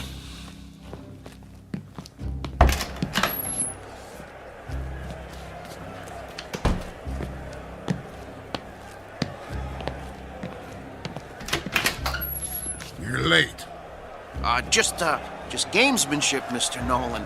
Making a late entrance, trying to get Max over the edge. Just like the old days, huh? Maybe I underestimated you guys. Nice robe. It's old school, you know? Genuine satin. No more stalling. I got a full house out there. Right. Come on, Maxo. Let's show him what you can do. Hey! What? Where's that... What's his name? The owner. Oh, you mean Steele? He's already out there. We're one step ahead of you. I didn't see him pass my door. Well, he went a few minutes ago. He likes to check out the crowd. You boys better put on a good show. Yes, sir. Let me know when we get to the stairs. I got sweat in my eyes. I should have told him. If you had, I'd killed you. Okay, first step. Careful, Steele. Grab my waist. Wipe my eyes. Can't see my feet. Geez, Steele. You're already sweating like a pig. You'll have to towel me off between rounds, just like a real B2. Between what rounds? You won't last long. Whose side are you on? Steele, you're not up against some punch-drunk fighter. You're up against a machine. I said shut up. You're not gonna get away with it, though. They ain't seen a B2 in years. Nolan said so. Steel, you're never gonna pull this off. This is your last chance. Just get me to the ring.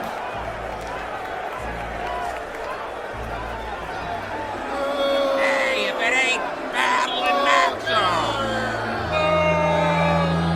Go back to Billy, you bum! Rattling Maxo's more like it. You're terrible! What is it, a bucket of balls? Okay, Steel, here's the ring. 2 steps to the apron. I can see them. Okay, I'm gonna pull the ropes apart. Hey, send him back to the junkyard!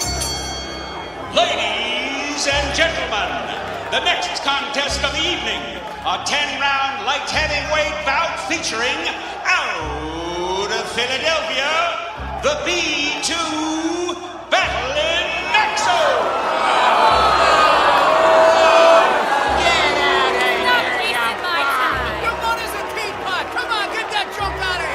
I'm gonna take your rope off now. Keep looking at your shoes. Try not to blink. Stay in my corner. Of course I will. Breathe through your mouth. Come on. Little breaths. Come on. Breathe. Not too fast. I need a drink. Sorry. The water bottle is filled with B7 hydraulic fluid. And now, entering the ring, his opponent, our own B7, the pride of Kansas, the Maynard Flash!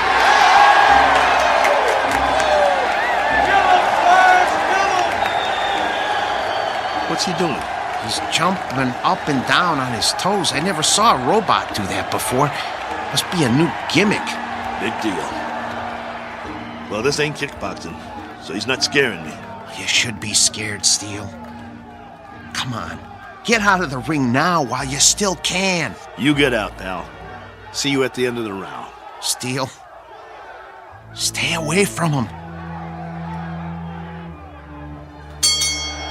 And there's the bell. The fighters come out of their corners quickly. They size each other up.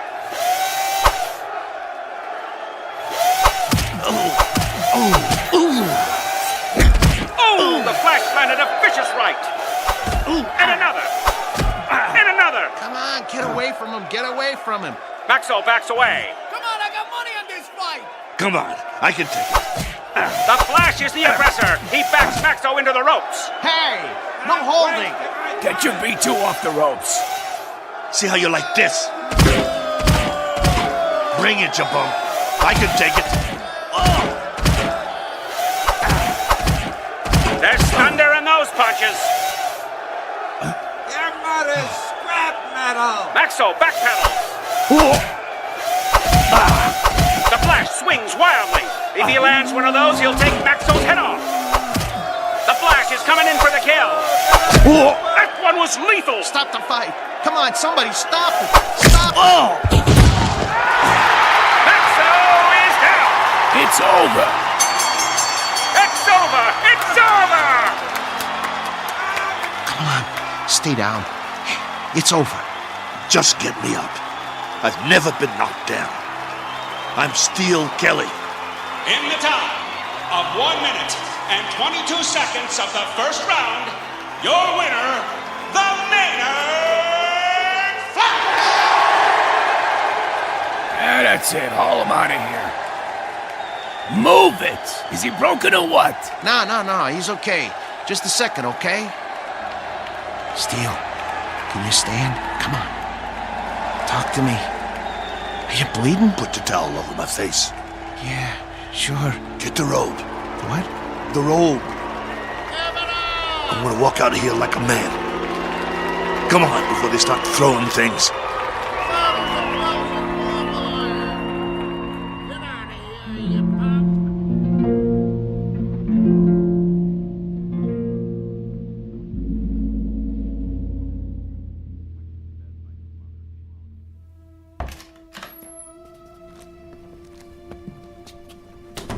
Come on.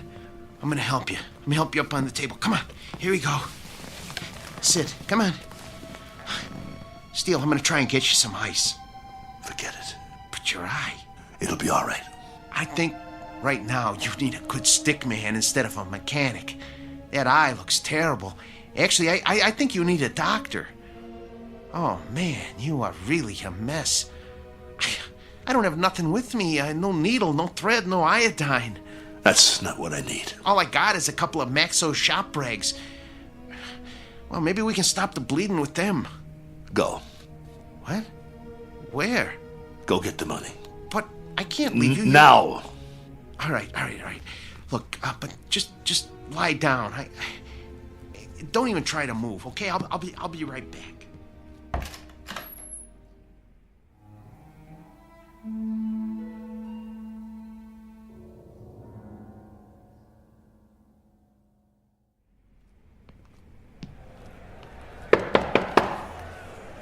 Yeah?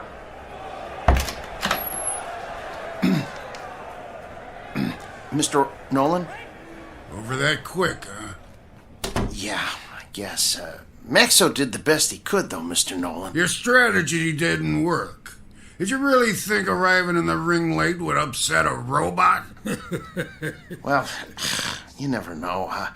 But that B7, it must have been tweaked or something. I never saw anything like that. Me neither, and I hope I never do again. Get your boy and clear out. Yeah, we will. Only first... You heard the boss. Well, you see, my boss Hiding out, huh? Don't even want to show his face. Something like that. Come here. What? Mr. Nolan says you should come over to the desk. Okay. I want you to deliver something to your boss. Yeah? Piece of advice. Can you handle that? Yes. Now listen real close.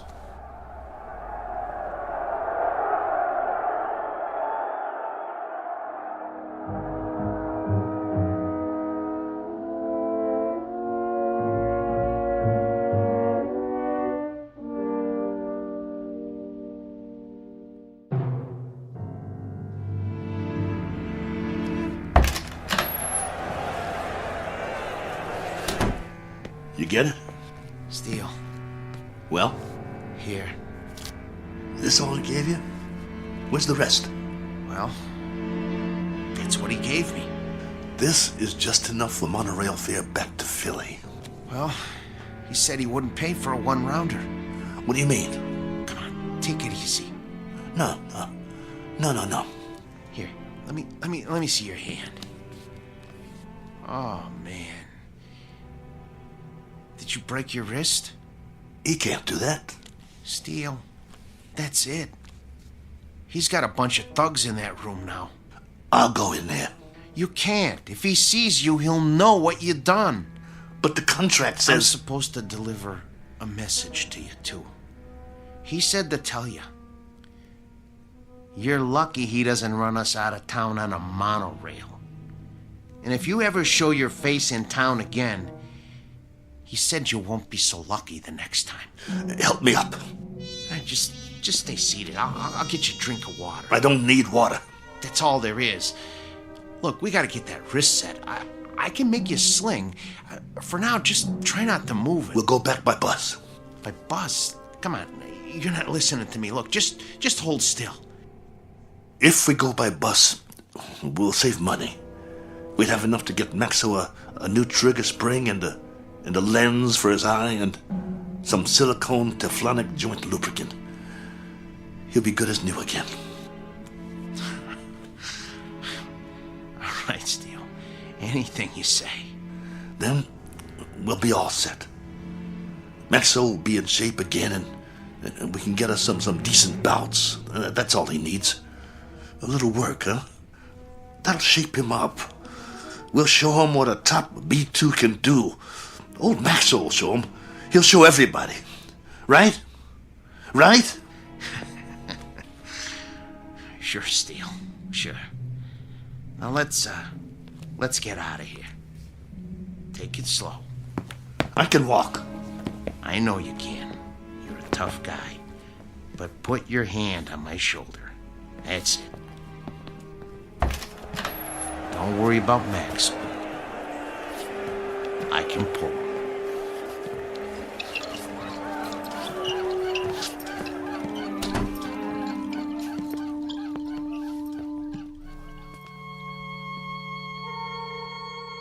portrait of the losing side. Proof positive that you can't outpunch machinery. Proof also of something else. That no matter what the future brings, man's capacity to rise to the occasion will remain unaltered. His potential for tenacity and optimism continues, as always, to outfight, outpoint, and outlive any and all changes made by his society. For which 3 cheers and a unanimous decision rendered in the Twilight Zone.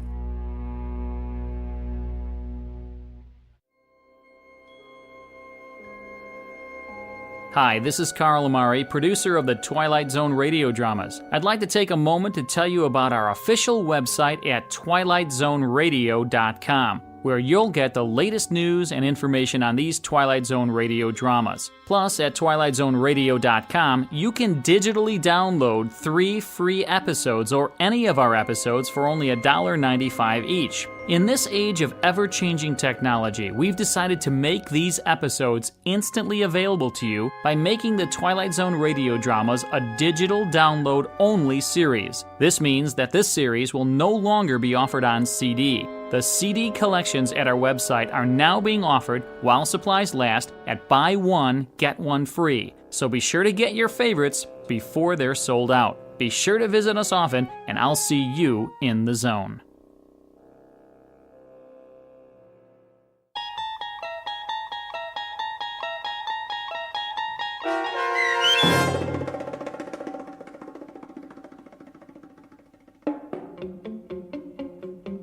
Steel, starring Lou Gossett Jr. with Stacy Keach as your narrator, was adapted for radio by Dennis Etchison and Joby Cerny, and written for The Twilight Zone by Richard Matheson. Heard in the cast were Joby Cerny, Danny Goldring, Rich Komenich, Sam Darrence, Pat Fraley, Tim DiDavo, and Jennifer Joy. This copyrighted radio series is produced and directed by Carl Amari and Joby Cerny for Falcon Picture Group. Custom Foley effects, sound design, and mixing are done in the Cerny American Sound to Picture Theater by Cerny American creatives Bob Benson, Matt Sorrow, Tim Cerny, and Todd Beyer. To learn more about the Twilight Zone radio dramas and to contact us, visit our official website at twilightzoneradio.com. Doug James speaking.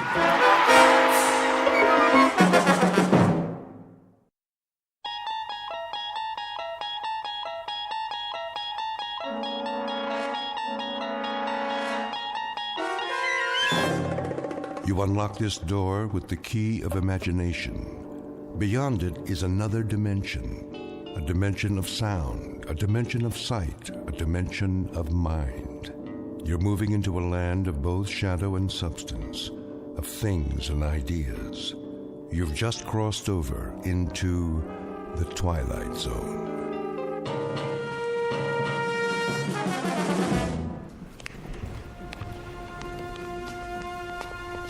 Here we have the famous temptress from ancient Egypt, Cleopatra. Her beauty almost brought about the destruction of Caesar, Mark Antony, and the Roman Empire. And now, if you will follow me, the last group of figures in our little wax museum. The piece de resistance, if I may say so.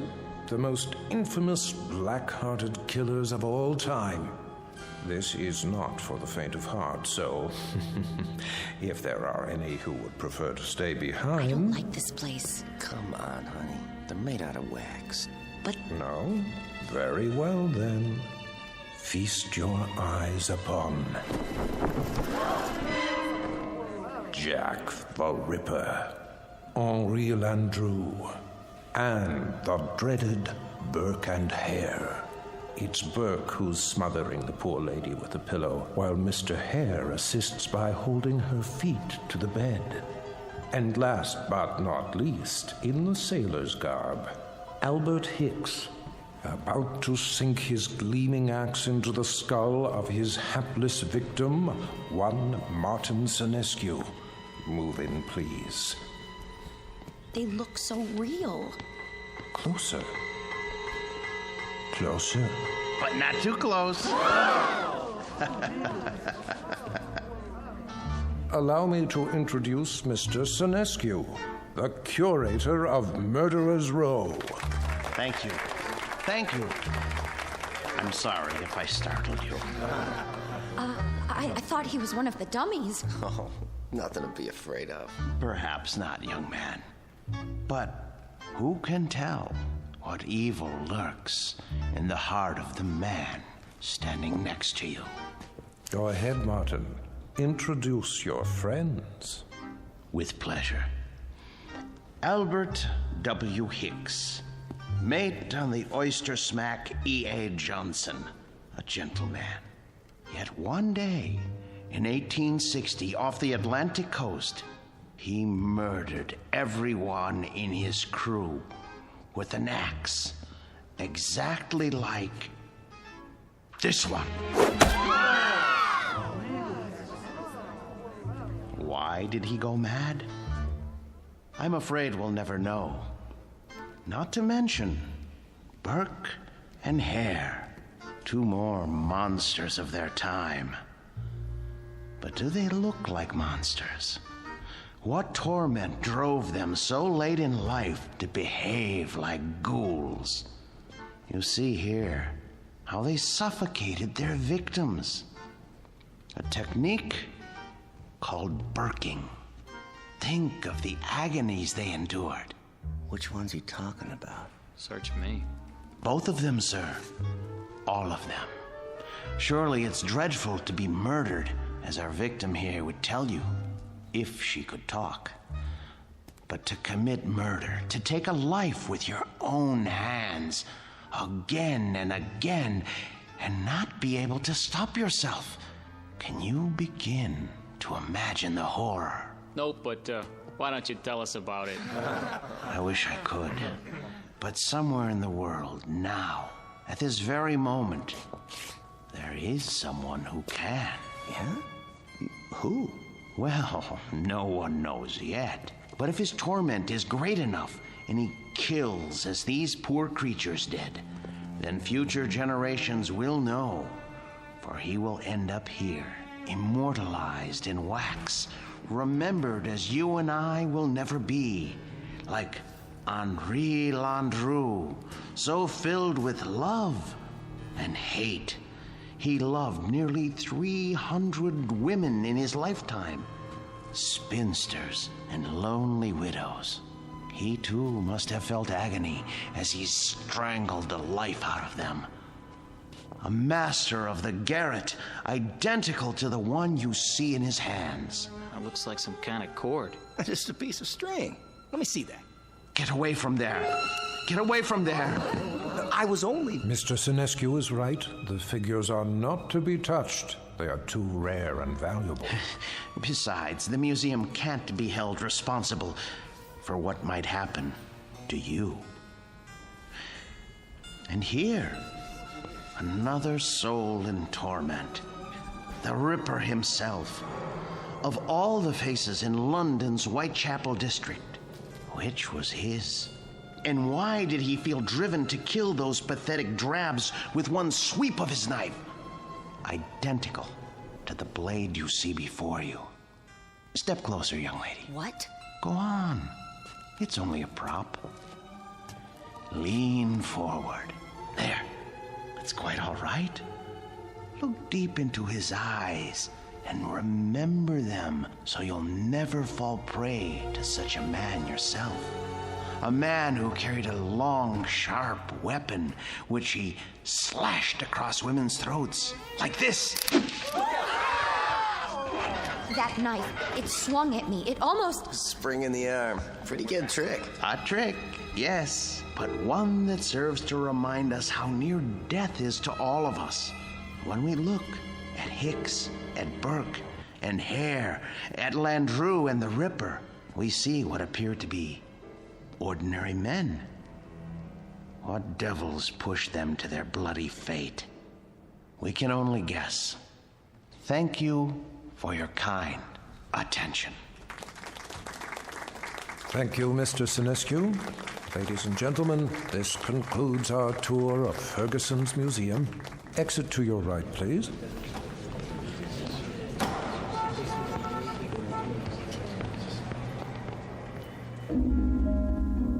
Mr. Martin Sinescu, a gentleman, and the curator of Murderer's Row in Ferguson's Wax Museum. He looks after these replicas with care and dedication, and he ponders why ordinary men are driven to commit mass murder. What Mr. Senescu does not know is that the groundwork has already been laid for a special kind of madness, a torment found only in the Twilight Zone.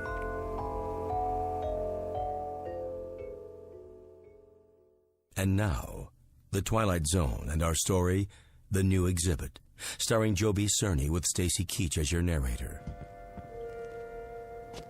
There now, Mr. Landrew. Collar turned up just so. Easy to see why you're a real lady killer. We have to do something about that suit. Martin? Yes, Mr. Ferguson? I'd like to talk to you. All right. I'll be through here in a moment. That can wait. What I have to say to you is rather important. You know, sir, I think Landrew needs a new suit. This one is 10 years old and shows it. Something wrong, Mr. Ferguson? Well, yes and no. I think we'd better discuss it in my office. All right, if you like, sir. Is it something I've done or haven't done? No, nothing like that. Sit down. Very well. Martin, I'm abandoning the museum. Abandoning? I'm afraid so. Is this a joke, sir? No. But you can't. You mustn't, sir. I know how you feel, Martin, but there isn't any choice. I don't understand. I've been offered a large sum of money for this property. Some people want to build a supermarket here. A supermarket? When I first opened the museum 30 years ago, I'd never dreamed I'd see this day. But the day is here, Martin, and we will just have to face it. 30 years, sir. No, for heaven's sake, don't make it more difficult than it is. I'm sorry. I hate this, Martin. You're the best employee a man could have. The way you've run the Murderer's Row exhibit, why, I don't think you ever missed a day's work. No, never. How many more days? None. This was the last. They start wrecking the building next week. What about the wax figures? I haven't decided yet. Sir, we can open another museum. We'll move everything somewhere else. I'm not as young as I once was. I could use a rest. But, sir, I'll do all the work. You won't have to lift a finger. I appreciate that, Martin, but it would be foolish. Foolish? Foolish? Why? We have become passé. People aren't interested in wax museums anymore. Look at the numbers. It's all here. Our attendance figures, our profits, but mostly our losses. This year has been the poorest of all. There's even a news story about the closing of the Grand Guignol. Surely not. The handwriting's on the wall. Seriously, what do we offer? The great lovers of history? The discovery room? Scientists? That isn't why people came here. That isn't why at all. What they really came to see was your Murderer's Row. We've always known that. But they've been coming in decreasing numbers. And you know why? Because the evening news offers them fears we could never match. The wars, the atrocities, the perversions, they've all ruined our chamber of horrors. People are blasé. They think they've outgrown the need to be frightened. They already live in fear day in, day out. It's the world, Martin, and the world has changed. No, it would be foolish to open another museum. Maybe it's the location or the exhibits. Remember how people came after we installed the Ripper's arm with the knife and the spring mechanism? That was years ago. They're simply not interested anymore. But what's going to happen to them? Landrew and Hicks and the others? If I could sell them, I would. But there is no market for wax figures. Mr. Ferguson, you're not thinking of destroying them, are you? I mean, they were meant to live forever. Martin, I tell you, I don't know what I'm going to do. You're forgetting something. Come with me. Martin... Look at Landrew. His eyes. Don't you see the shy, frightened little choir boy he once was? The bookkeeper who so longed for freedom. Of course, but... Even the cheek feels real, like flesh with pores, and the mouth. Isn't it about to say something? Oh, Landru was an elegant man, full of tenderness. It's right here, in the lips. The way... What are you trying to say? Mr. Ferguson, you seem to have forgotten that these figures are the work of the great Henry Guillemond, the only ones he created outside of Europe. I haven't forgotten. There was genius in everything he did. They're not just so much candle wax. It's as though they were alive. I'm afraid it doesn't make any difference now. I don't think I could stand it if these figures were destroyed. It would be like losing 5 close friends. I won't destroy them, Martin. I give you my word. But where would I store them? You know how vulnerable they are to changes in temperature. I could take them. You? Yes. What would you do with them? I wouldn't put them in an ugly warehouse, I'll tell you that. They need constant care. I'll put them in my basement. That's ridiculous. Think about it. What would Emma say to having the figures of 5 famous murderers in her basement? Oh, she wouldn't mind. She rarely goes in the basement. It's my space. She'll understand. I'll put air conditioning down there and a heater for colder days. Oh, you'll see. I'll take care of them, just as I always have.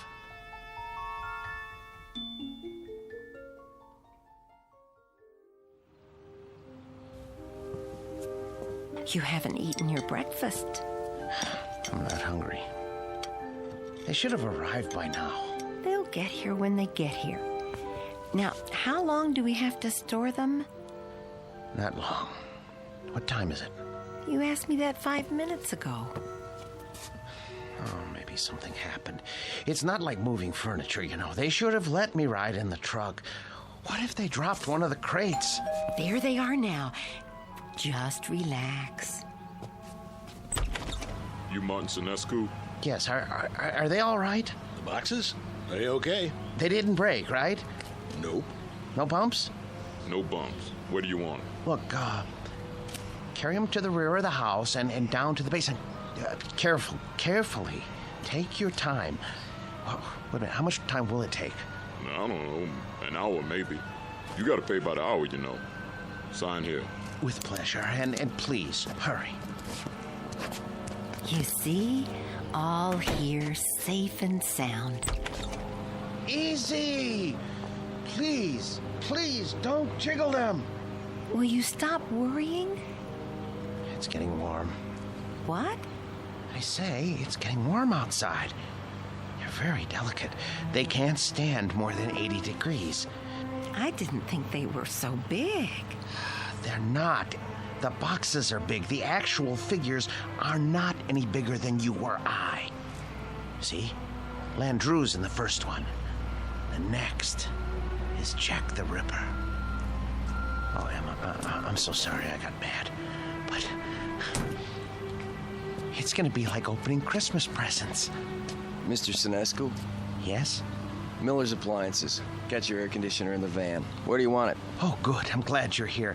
Look, put it there. There, the basement window. Oh, please, hurry. I'll do my best.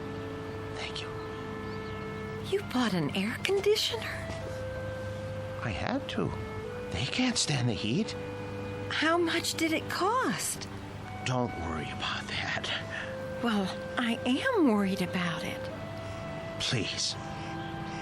Leave me alone. Just leave me alone with my friends, all right? Now, if you don't mind, I have to go downstairs.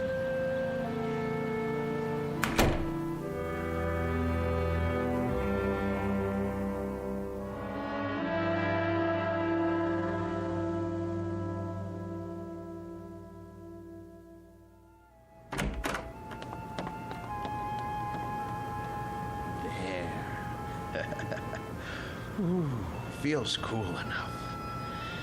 Now then, gentlemen, Bloody Jack, Jack the Ripper. How are you today? None the worse for wear, I see? Oh, my.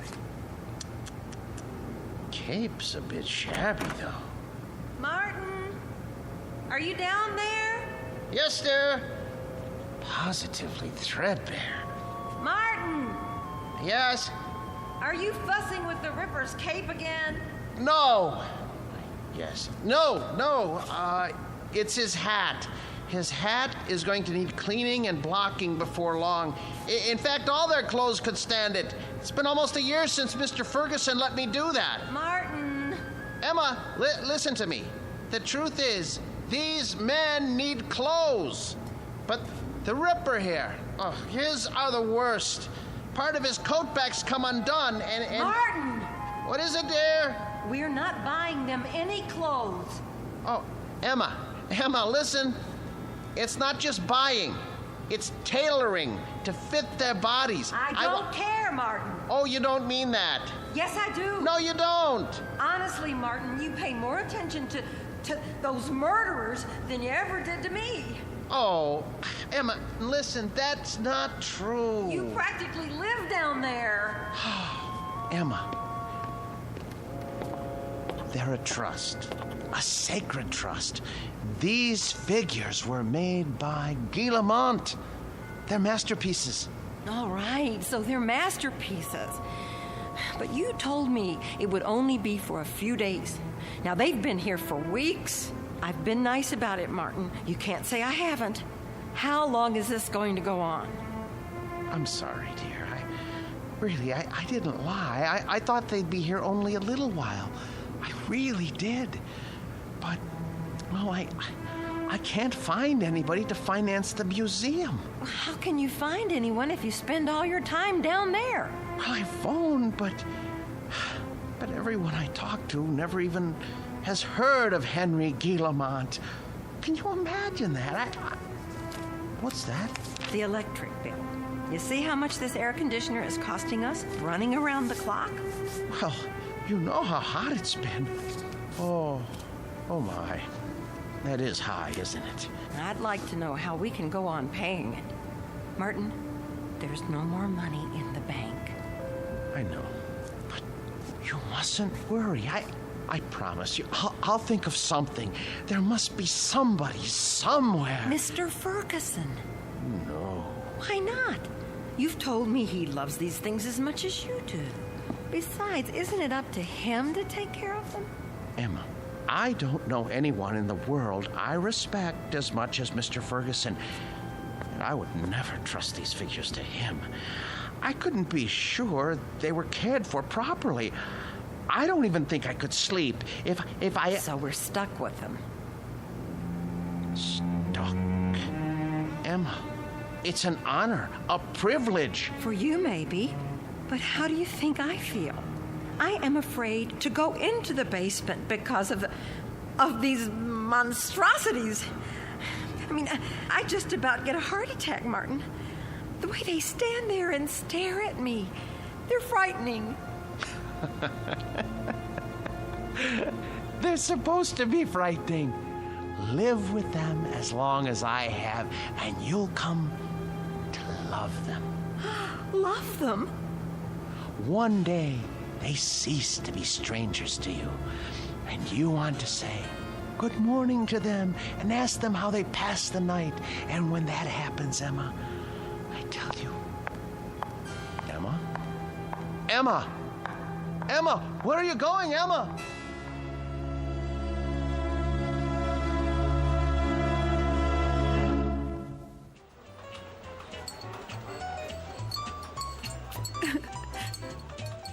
So I just don't know what to do. I mean, we can't borrow any more against the house. That's true. There's no chance for a refi without proof of income. And then today, when the electric bill came, I realized we've been spending a fortune just to keep the basement cool. You should have told me about this. I know, but I didn't want to bother you. I'm also your brother, remember? Oh, Dave. If only one of those people would loan him the money to open the museum, everything would be all right. Now, Emma, listen to me. Nobody's going to put money into a crazy scheme like that. Old Ferguson knew what he was doing when he sold out. And he was smart, getting Martin to take care of those dummies. I shouldn't complain. It's just that you know how much he loved his job. And it was such a shock losing it. Do you want me to help?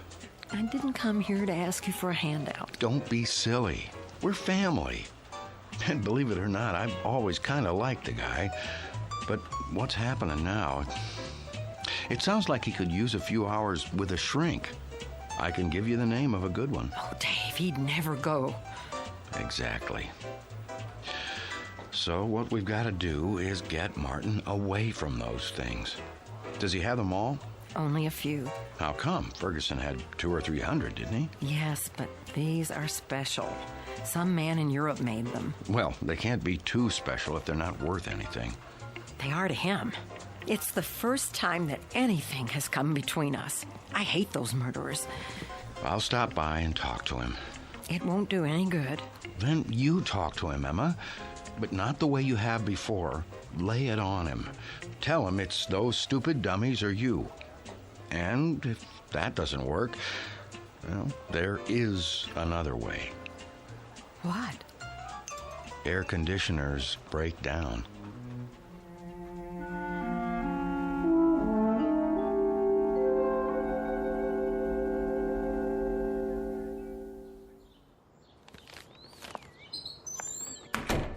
Emma?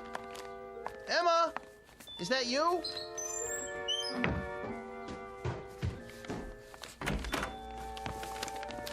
Where have you been? Do you care? I know you're angry, but what can I do? I have to keep the figures in perfect condition. I can't let them go, or... Where did you get those groceries? I thought you said we didn't have any money left. Dave gave me some cash. Oh, no. Oh, my, oh, my, oh, my. You told your brother. Martin, we can't go on living like this. I'll borrow some money from Mr. Ferguson. Borrowing isn't going to solve anything. Now, Martin, I know what those figures mean to you, but... But what, Emma? What? I simply will not have them in this house 1 minute longer. Martin, once they're away from here, you'll be a different man. You'll see. You've lived with wax dummies so long, you've forgotten how to be a human being. No, I haven't. What kind of friend do you think I am? I cannot desert them now, not after all these years. They need me. They'd be lost. Martin, they're not alive. They don't need anybody. I want you to see a doctor. What? A doctor? Yes. Just once. What do I need a doctor for? Because, Martin, there's something the matter with you. You haven't been yourself lately. Oh. Well, who have I been then? Well, I'm not sure. Somebody I've never known. But, Martin, staying down in the basement all day and talking to those things, honey, it's not natural. I know it's not natural, but it's my job. I'm not the only husband who brings his work home with him. This was your brother's idea, wasn't it? Well, you go back and tell him to mind his own business.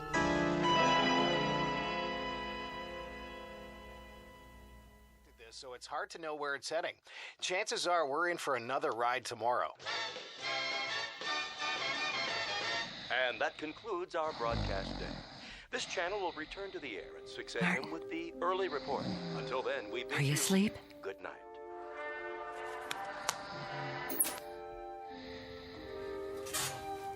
God forgive me. It's time for the air conditioner to break. Oh, it's so dark down here. And cold. Well, it won't be for much longer. Oh, where's the fuse box?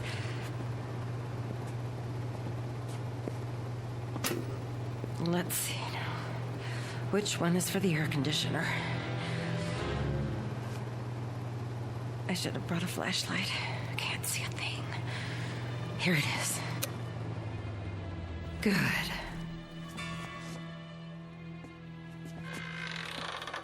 What? Who's there? What's happening?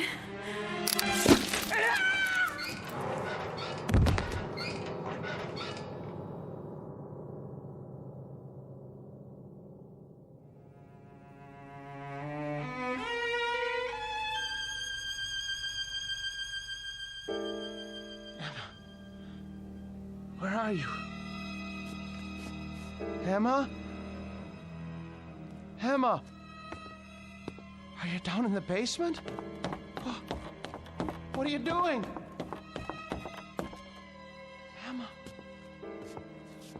I asked you not to go down in the basement alone, Emma. I don't want you touching the figures. You leave them to me. Emma? Where's the light switch? That's better. Emma! Emma! Emma! Oh, good Lord, what happened? Your throat. For the love of Emma. Who could have... Oh, you.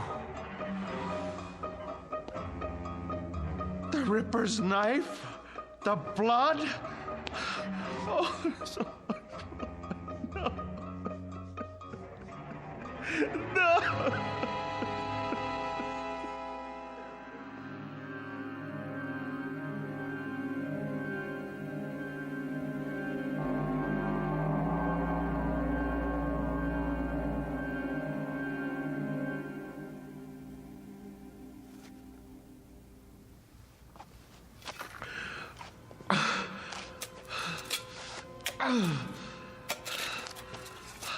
I hate to bury you down here, Emma. I know how much you hate the basement, but I don't have any money. I know I should report it to the police. Who would believe me if I told them you had your throat cut by Jack the Ripper? You just bumped into the Ripper in the dark and his spring arm went off. It was an accident. Besides, if I go to prison, who will take care of the figures? It's better this way.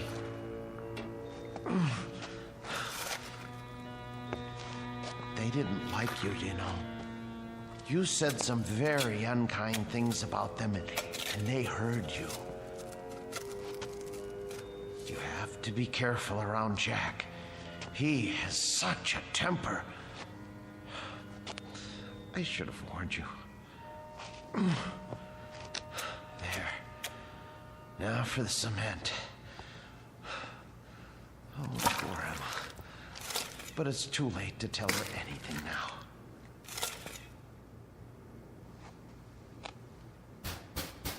Yes, man. Come back later.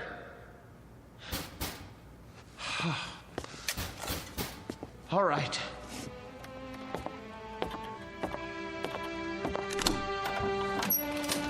Hi, Mr. Snesku. I gotta read the meter.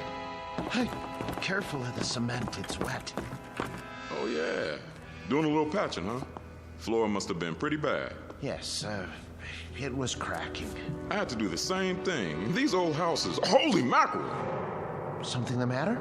Woo! For a minute there, I thought they were real. How'd you ever get statues like that? Yes, well, they're wax, actually. From the museum, I'm taking care of them. Boy, they're the most realistic things I ever saw. You sure they ain't alive? Well, not altogether. Well, you could have fooled me.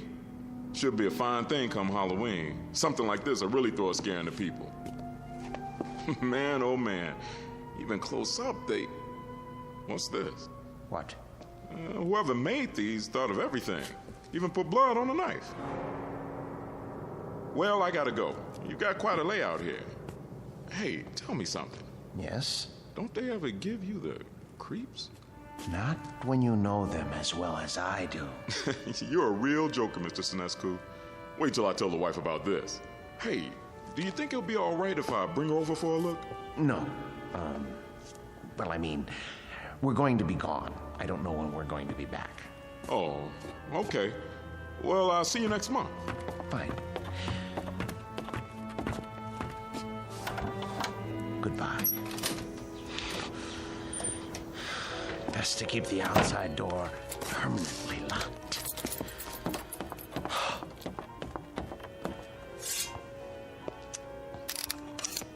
Jack, I'm surprised at you. I really am. How did you manage all those murders without being caught by Scotland Yard?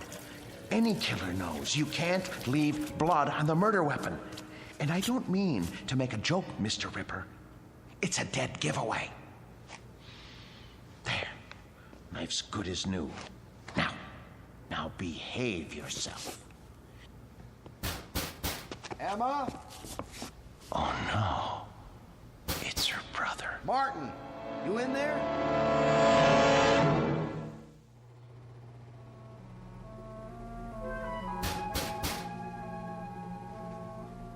Emma?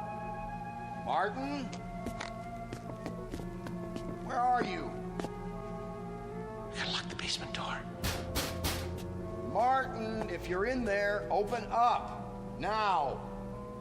Martin, are you in the basement? Yes. Yes. Is that you, Dave? I'm down here. Open the door, will you? I can't. Why not? I'm painting the stairs. Look, give me a second. I'll go out the cellar door and come in the kitchen. Okay.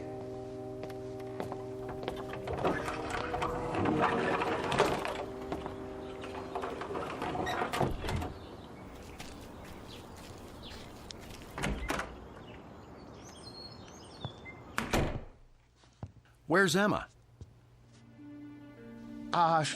She went out to get some air. Just as well. Mind if I sit down? Why? What do you want? You sit down, too. Dave, look, I don't have time. I'm in the middle of something. Now, just tell me what you want. Emma came to see me yesterday. I'm very embarrassed. She told me about it. She did, huh? Well, that'll make it easier. Perhaps. Oh, you two have an argument? Yes. But look, everything is settled now. Glad to hear it. She was pretty upset when she talked to me. I know. You didn't treat her square when you brought those dummies home. That's been changed. Well, now, I guess I had you pegged wrong. You got rid of them. Yes. Must have been pretty hot in here last night, huh?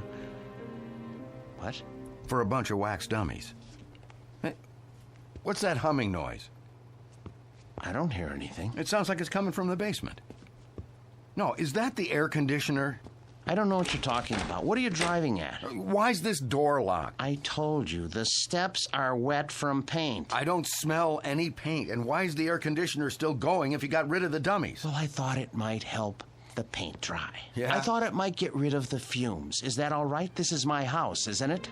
I think you locked it because you don't want me going down there. You better open up. Are you threatening me in my own house? You didn't get rid of those things at all. Where's Emma? Look, I am tired of answering questions. I've had a busy day. I'll thank you to leave now. All right. I don't want to cause trouble for Emma, so I'll go. But have Emma call me when she gets back, here? I will.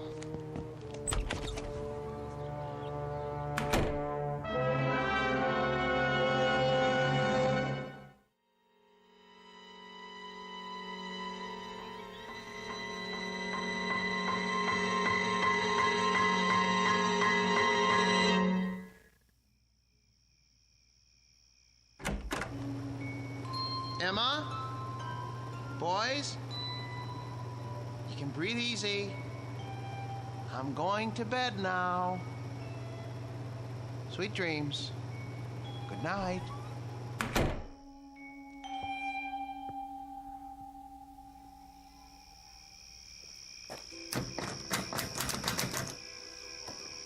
Huh. Locked up tight as a drum, huh? Now, what's so important down there he didn't want me to see? Ugh, window's too dirty to see in. So, I guess I'll just have to force it open. Whoa, air conditioner's on all right. Cold as a tomb down here. It's so dark. Now, let me light a match. Oh, a dummy in a sailor suit with an axe. Oh, Martin, old boy, you need help. You really do. Ugh, when you look at these two, plug ugly. And two more big ones. Oh, some knife. Looks real. What the heck? Oh, a shovel. Fresh cement. What is he trying to cover up? Blasted match. Who's there? Who's there? Wait. What the? Where's the axe?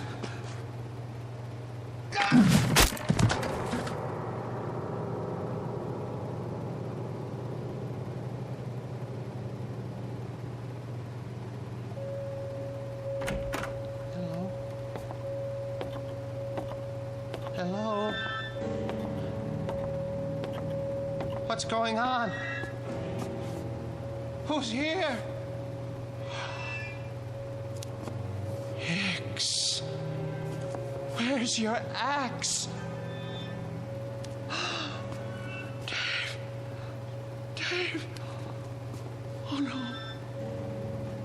Mr. Hicks. When I took your axe away from you and put it up in the rafters where you couldn't reach it, I tried to make sure that nothing like this could happen. How did you get it down from there? Why did you take it off the rafter?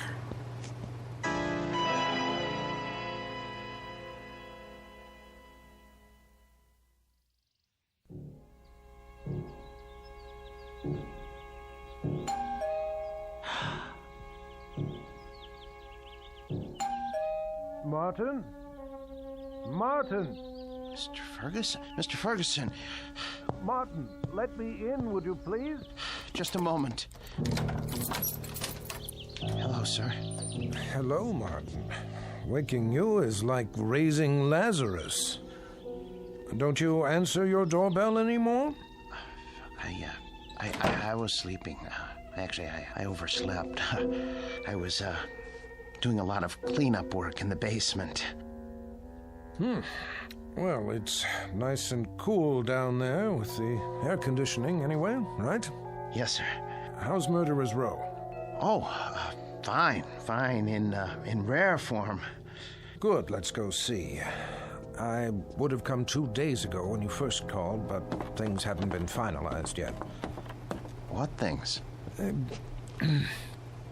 I must say, you've kept them up well. But I have done my best. We get along so well. You don't know what a relief it is to see you. They've been threatening to cut off the electricity because I haven't paid the bill. Think what would happen to the figures. Well, you won't have to worry about that anymore. Oh, I knew I could count on you, sir. Thank you. But it isn't just the electricity. Look at the Ripper's coat. It needs to be fixed. The threads are falling out. Look at all of their clothes. Maybe it's too humid down here after all. You won't have to worry about that either. Oh, I was going to have Emma repair this little rip in the sleeve, but... You have a remarkable wife. Thank you. There aren't many women who would have put up with an exhibit like this in their basement. She got used to it. You're looking a bit grubby. Have you been sleeping down here? Yes. I wanted to show you. I came across an item in this book last night. Martin? I forgot I even had this. It's got a letter in it written by Landru himself. Martin, listen to me. I'll read it. But for you, whose very walk is beautiful, whose sweet eyes and smile make a just claim to happiness, whither am I bound, my dear little friend, under your tender leadership? Oh, isn't that touching? It's the one Landru wrote to Fernand Segre. Ha! You know it then. He also strangled her as he did all the others. Martin, are you all right? Yes. Well, that isn't so. I'm not all right. Some strange things have been happening. Strange? Yes. You see, my house guests haven't exactly been behaving themselves. Who? Oh, come on now. It's true. I swear. You have no idea what they've been up to. Martin, you've been so close to these figures for the past 3 months, you're beginning to imagine things. Oh, no, it was not my imagination. Well, that's neither here nor there now. I can't keep it from you any longer. What, sir? The best news in the world. Martin, old friend, when I told you nobody would ever want them, I was being pessimistic. The fact is, somebody does, but not just anybody. The Marchand Museum. Did you hear me? Marchands in Brussels. Aren't you pleased? You won't have to take care of them anymore. I want to take care of them. I know you do, and I appreciate what you've done. But it's all signed. You don't mean that you've sold them? Yes, and for what I'm getting, there will be substantial compensation to you for the years you put in. But my museum? I was going to buy them. You know you could never do that. Say you have another buyer. I'll get the money somehow. Please, Mr. Ferguson, they're all I have left. Martin, time moves on. There's no longer any need for our specialty. I thought with the closing of the Grand Guignol in Paris that things must be the same in Europe. But Marchand's is actually expanding. They were delighted to make an offer. The transaction was consummated only this morning. But what am I going to do without the figures? I'd die without them. Oh, come on now, man. You'll get over it. Why don't you go upstairs and prepare us a cup of tea or something while I take some measurements? The Marchand people want the exact dimensions. All right, Mr. Ferguson. If you're sure that that's how you want it. I'm sure. Very well. Very well. Let's see now. Hicks. 6 feet, 1 inch. And Birkin hair. Hello there, Landru. Still holding your waxed cord, I see. Be with you in a second. Now then, Mr. Hare, 5 feet, 10 inches.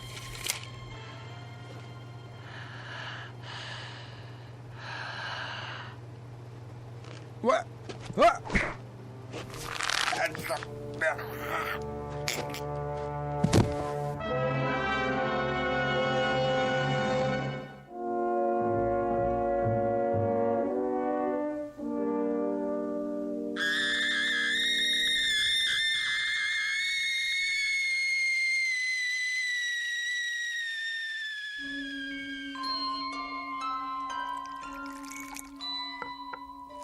There, 2 cups of tea.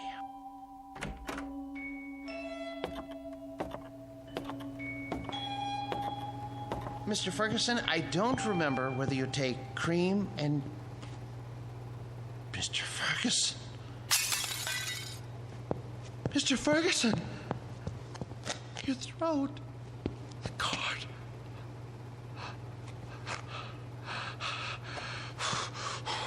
Why did you strangle Mr. Ferguson? And the rest of you?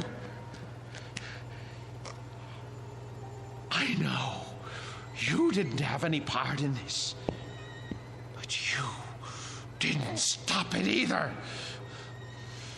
Landru, you have gone too far.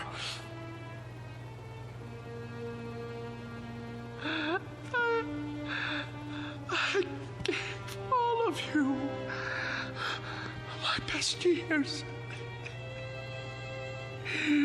You wanted for nothing. I washed you. I cleaned your clothes. I waxed your shoes.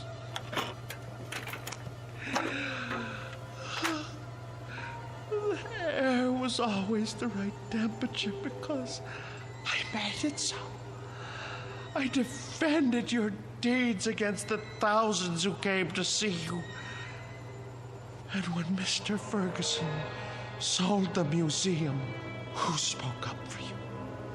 Who wanted you? And now what have you done to repay me? Murdered Mr. Ferguson? He was a good man. The books were right. You are monsters through and through, and for that, I am going to punish you. Do you know what I'm going to do? Do you know what I'm going to do? I'm going to take my saw, and I am going to cut you into little pieces. Then I'm going to turn up the heat and let you melt into pools of wax. It's no more than you deserve. Who's going to be first? You, Landru? Because it was you who murdered Mr. Ferguson. It was not I, Martin Senescu, who strangled your friend. It was you. No, it was you. You killed him while I was upstairs making tea. No, maid, it was always you. With my blade, you murdered your wife. You killed her while I was asleep. You used my axe to kill your wife's brother. Get away from me, Hicks. Get away from me. You are the murderer. Perk, stay back. You are the murderer. You killed them all. You lie. You're monsters. Not so, Martin Senescu. No.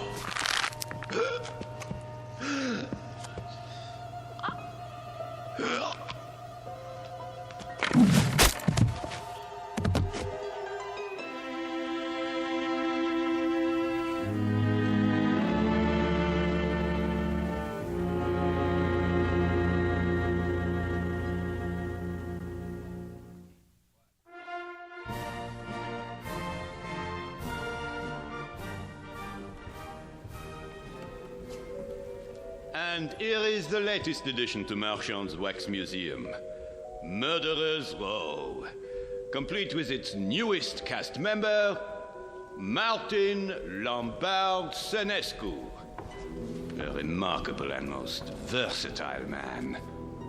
Who knows what thoughts went through his mind as he dug the grave for his wife, Emma, whom he killed with a knife.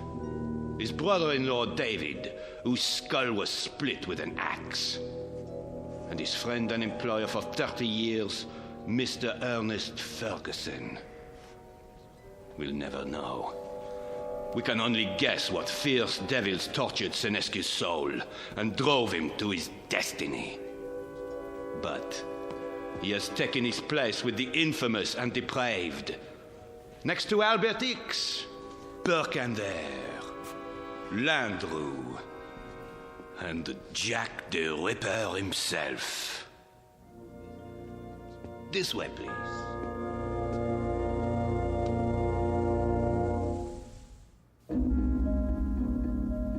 The new exhibit became very popular at Marchand's, an instant hit. But of all the figures modeled so lovingly in wax, none was ever regarded with more dread than an American named Martin Lombard Senescu.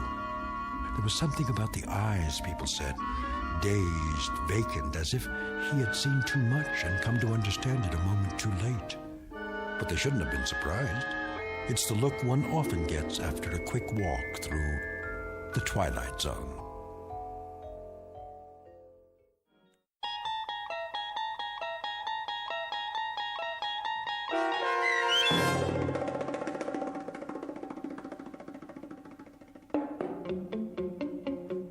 The new exhibit, starring Joby Cerny with Stacy Keach as your narrator, was adapted for radio by Dennis Etchison and Joby Cerny, and written for The Twilight Zone by Jerry Soule and Charles Beaumont. Heard in the cast were Jim McCants, Nancy Baird, Richard Hensel, Nick Sandys, Tom McElroy, Christian Stolte, Damian Arnold, Roderick Peoples, Craig Harris, Martin Aestro. This copyrighted radio series is produced and directed by Carl Amari for Falcon Picture Group. Sound design and custom Foley effects for The Twilight Zone by Cerny American creatives Bob Benson, Craig Lee, Michael Slaybach, and Matt Sorrow. To learn more about the Twilight Zone radio dramas and to contact us, visit our official website at twilightzoneradio.com.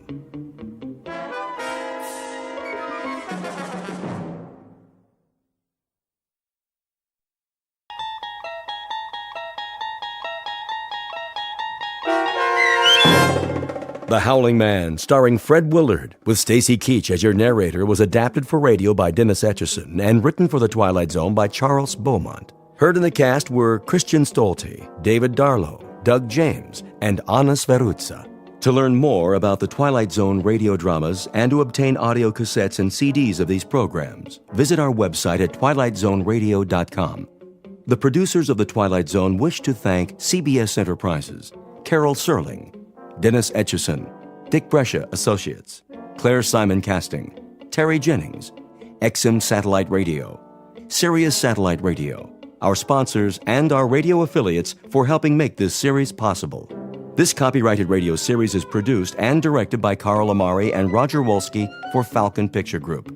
Doug James speaking.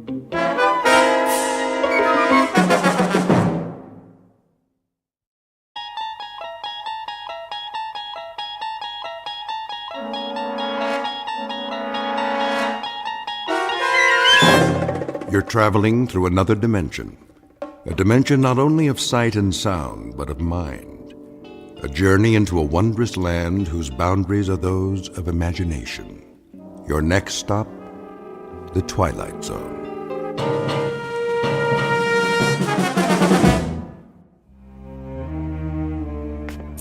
Thank you, Mrs. Dunphy. I'll be back shortly. You're going out? I'm afraid so. But you've only just returned. Unfortunately, that is the nature of my work. Another business trip. The most important of all. But first, there are arrangements to be made. I've prepared your afternoon meal. I'm sure it will keep. Can you not make these arrangements by telephone? No. Some things can't be left to chance. In the meanwhile, follow my instructions precisely, to the letter, Mrs. Dunphy. Do I make myself clear? I believe so. You believe so? Then let me make it absolutely clear. Sit down for a moment. But if you're on your way... It's necessary that you understand. And the only way to be sure is to tell you how it began. Please. If you wish, sir. I must warn you, it's an incredible story. I, of all people, know that. So incredible that you won't believe me at first. But I'm going to tell you everything. Then you will believe. Because you must. You must believe. Do you know Central Europe? Europe? Only as a child, sir. It started there many years ago, after the First World War.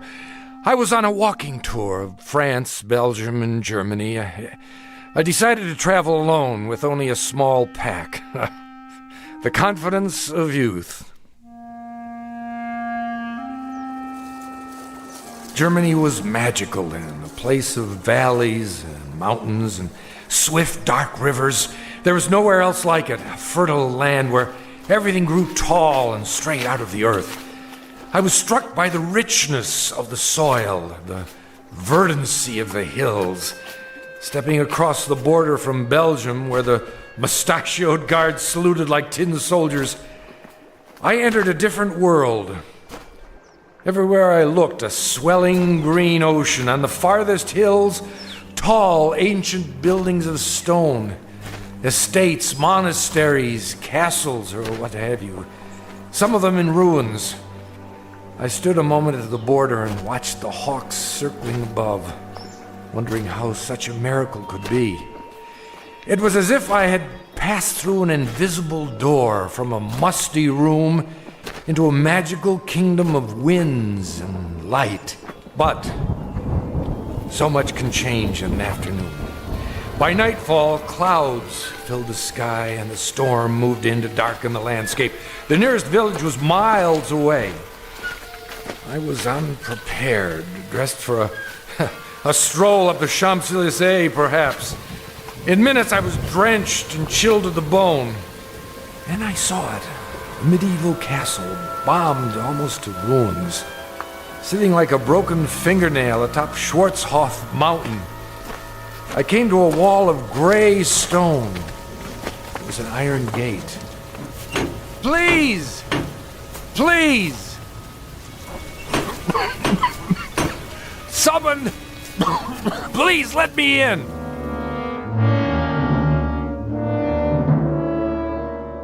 A story told years ago by a man who recalled it from his youth. Fortunately, or perhaps unfortunately, he was never able to put it out of his mind. It begins with a wayfaring traveler.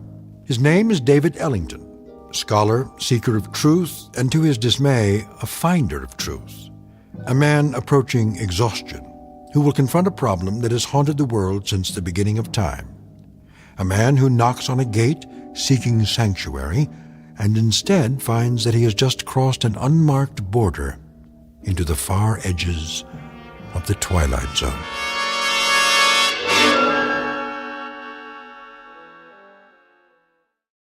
And now, The Twilight Zone and our story, The Howling Man, starring Fred Willard, with Stacy Keach as your narrator.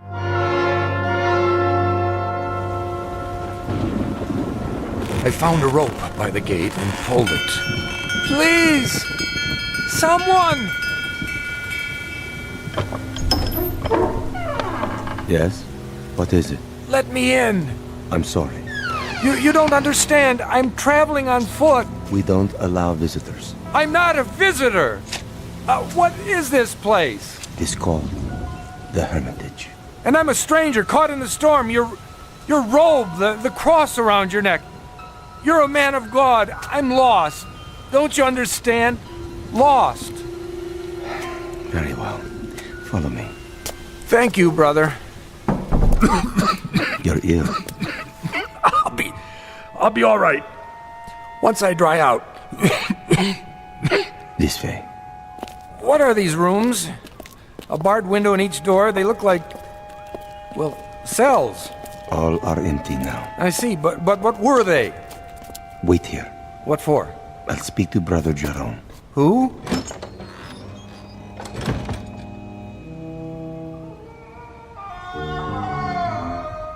What in the... Brother Jerome will see you now. Oh, what was that? The wind. Are you sure? Come. The room had almost no furnishings. A straw pallet, a rude desk and chair, some books and religious oddments, very stark. The abbot himself was a fierce El Greco painting of a man, stooped and withered, but strong in every part of him. Like the monk who came to the gate, he wore a shepherd's cloak and carried a crooked staff. Why have you come here? My name is David Ellington. I got lost in the storm. Then I saw a lantern in the window. And what is it you want of us? Want? Only a little shelter, some food. We cannot help you here. You will have to leave. You call that a Christian attitude? Now, Mr. Ellington. Oh, for the love of... All right, if that's the way you want it. Sorry to have troubled you. Give me a minute. I'll be out of here in...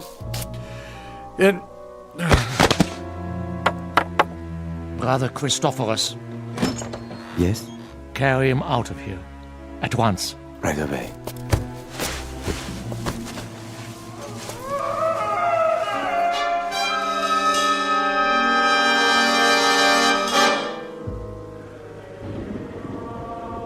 I don't know how long I remained unconscious. When I came to, I was in a primitive cubicle, one of the cells. Walls and ceiling of gray stone, a single small window in the shape of an arch, the floor hard-packed dirt. The monk sat nearby in a chair. I lay under a blanket. Beneath me was a bed of straw. Water! He lives. God's infinite mercy. How long have I been here? 9 days, my son. 9 days? You were very ill. The fever was on you. Brother Jerome said you would die, and he sent me to watch over you. I have never seen a man die. He holds that it is an important teaching, but now I suppose it was not your time. Sorry to disappoint you.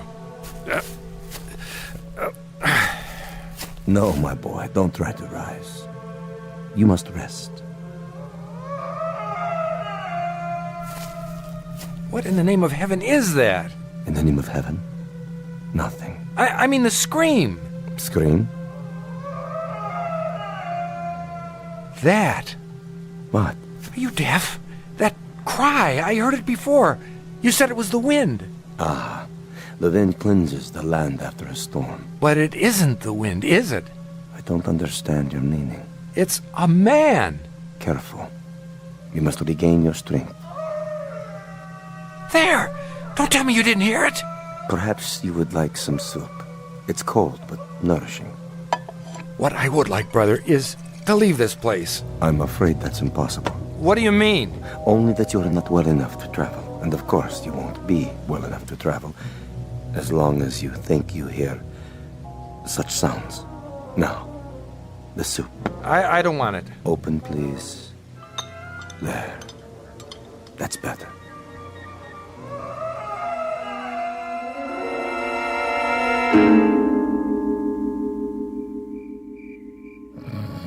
Over the next few hours, my strength did return, or at least some of it. I waited until the monk had fallen asleep. Then at last I made my move. The door was held shut by a simple iron bolt. I had only to slide it a few inches without waking him. I was almost free, but I could not remember which way we had come. When I turned into another corridor, I realized I was lost. It was a maze of dark passages and doors. Here, a part of the ruined ceiling was broken away, and I saw that the moon had risen. In the naked light of the moon, I saw one door different somehow from the others. At first, I was not sure why. Then I realized that in place of a bolt, it was held shut by a piece of wood, a mere stick, crooked and curved like the peculiar staffs carried by the monk and the abbot, only in miniature, no greater in length than my forearm. On this door, and this door alone, a small wooden staff replaced the iron bolt. How odd! I looked through the opening in the door. Inside, a filthy, shadowed hovel, no table or chair, no straw for a bed. It appeared to be empty. What? There was a man, huddled in the corner, holding his knees and rocking, head back like an animal. In the soiled moonlight, I saw his dirty beard, his rotted clothes. Who are you? Help me. Stay back. No, please. In the name of humanity, help me. But who? You're not one of them. No, my name is Ellington. I'm an American. Shh. What are you afraid of? Them. Listen. Do you hear them coming? No, but why? They will look for you. We only have a moment. You speak as if I'm a prisoner. Aren't you? I'm not sure. Come closer, and I'll explain. Explain what? Don't you know what they are? These men of God. They are mad, Mr. Ellington. All of them, raving mad. Why do you say so? I was in the village. in Schwarzhof, doing nothing out of the ordinary, walking the street with my woman. We were holding hands, that is all. Do you see anything wrong with that? Well, of course not. But what... We paused to rest by a tree in the shade. And then we kissed. Yes, I admit it. Is it wrong to kiss? Tell me. Why, no, I don't think so. You don't think so, I don't think so. But Jerome, that lecherous old fool. The gaunt man, the one in charge. So, you have seen him. As I kissed her, a shadow fell over us. We looked up and saw him standing there. I opened my mouth to speak, but before I could utter a word, he raised the wooden staff he carries, so heavy. You've seen it. Yes. And he hit me again and again. He smote me like an angry god, or a man who thinks he's God. I woke up here. No. I swear. They flogged me with knotted ropes. I asked for food, they would not give it to me. I begged for water, they gave me none. Then they threw me in this filthy room and locked the door. Well, why? For revenge. Jerome wanted my woman. Are you sure? Yes. That disgusting old man, that fanatic. He wanted her. And when she refused his advances, he took his fury out on me. Your story, I find it difficult to believe. Of course you do. That's the strength of the man. He makes his madness seem a harmless thing, the beliefs of a religious zealot. But this is not a religious order, Mr. Ellington. These brothers of truth. Is that what they're called? That's what they call themselves. The real truth is they're outcasts, misfits, cut off from the world because the world will not have them. Have you heard of their sect before, of this hermitage? No, I haven't. Mr. Ellington, you must believe me. I don't say they're all evil, only mad. And here, within these walls, they answer to no law but their own. Wait for me. Where are you going? I'll speak to Jerome. No, you mustn't. If I remind him that false imprisonment is a crime... I tell you, he's the greatest maniac of them all. Quick! He's coming. Hide yourself. Mr. Ellington. No.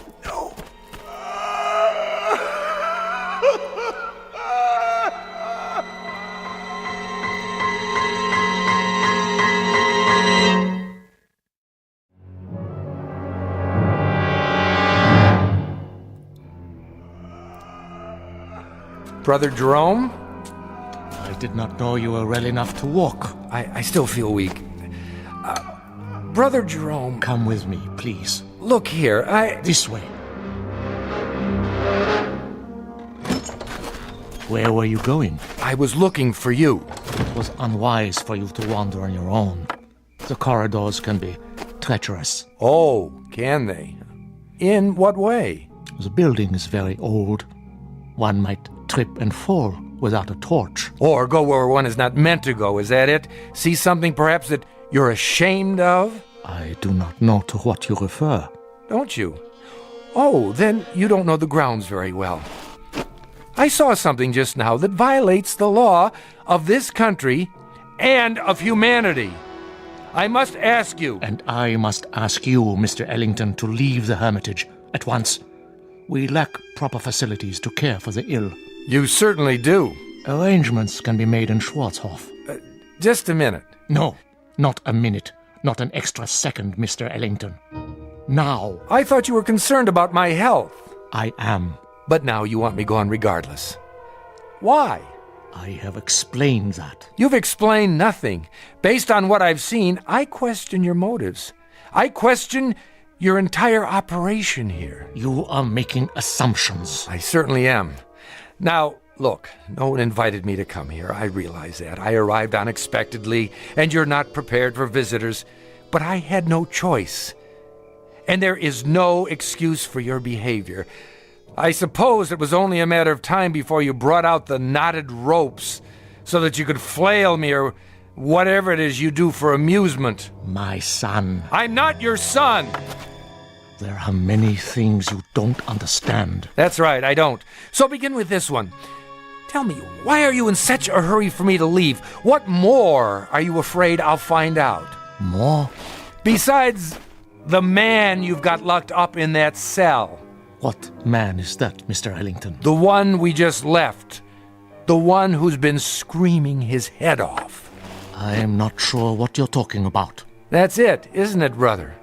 Or is he only one of many? Well, it isn't a secret anymore. I know. And what do you think you know?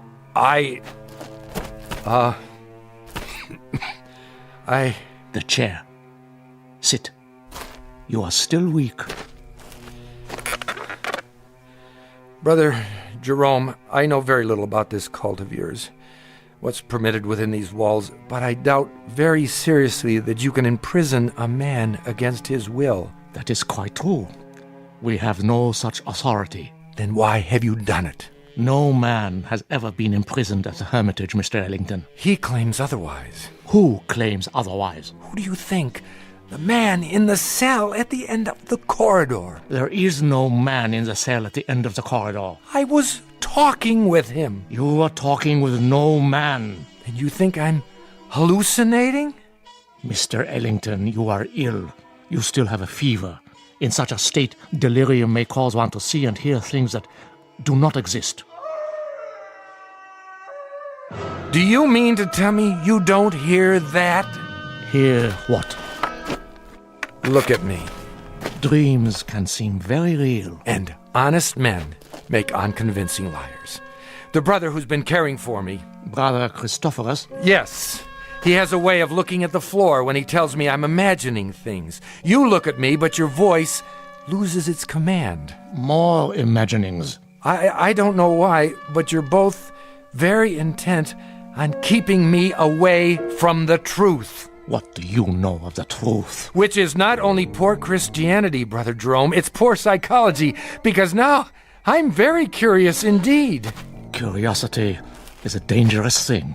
Oh, I was taught it's a sign of intelligence. There are some things best left alone. Like sleeping dogs, a nest of snakes.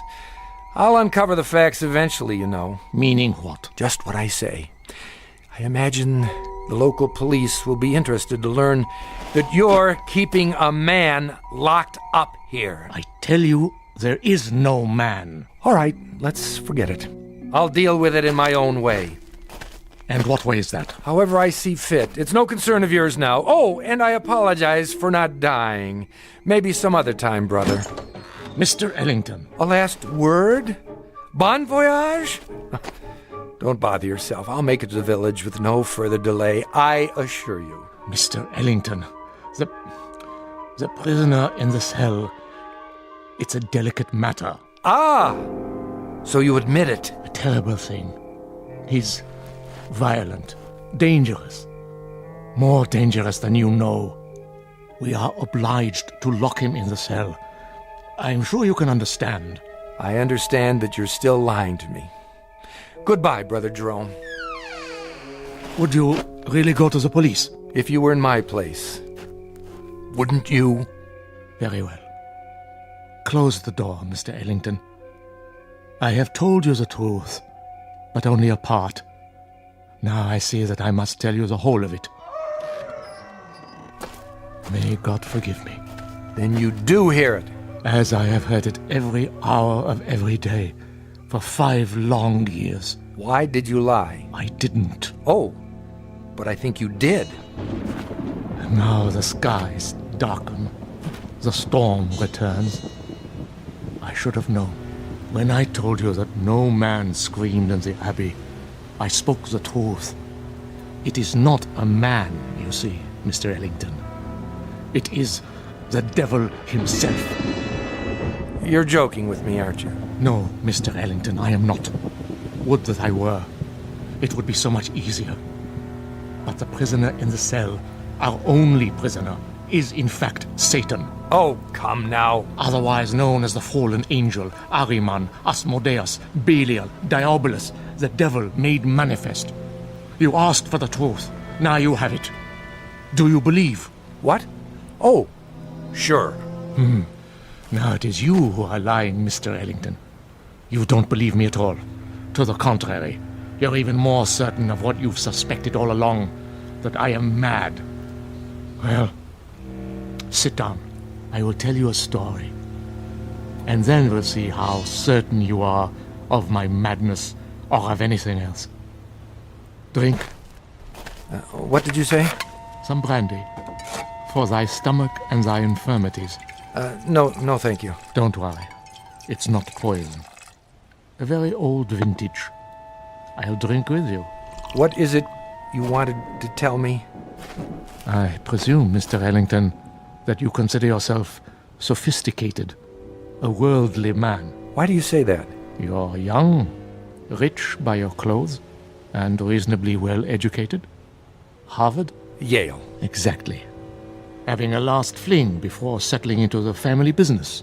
How did you... You are an open book, printed in very large type, with pictures. Of course, you consider us primitive, because we're living in seclusion away from the real world. To you, we're misfits. Please, I know all the theories. I assure you, brother... No, Mr. Ellington, it is I who am assuring you that I am not the ignorant fanatic I might seem. I coped with your world for 40 years before I left it, and rather successfully by your standards. The best schools, a degree in philosophy, a job that took me to all the corners of the earth. This beard and this staff and this face represent nothing but a different point of view. If you understand that, then perhaps you will listen to what I have to say with an open mind.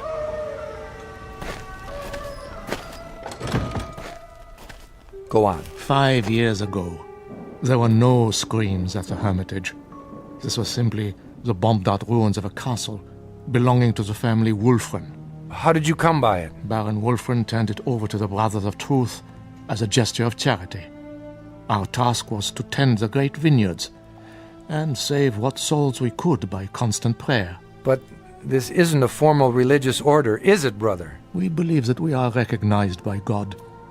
Truth is our only dogma. We are committed to it as man's greatest weapon against the devil, who is the father of all lies. Please, continue. You were tending the vineyards. At that time, not very long after the Great War, the world was in chaos. Everywhere there was unhappiness, except in the village below. Really? For some reason, the people of Schwarzhof refused to yield to despair. They lost none of their faith. They continued, as they had for years, to be honest and God-fearing and happy. The village was a plum to Satan, one he could not resist. So he came here, drawn to it as a moth is to light, and embarked upon a program of corruption. But you stopped him. Yes.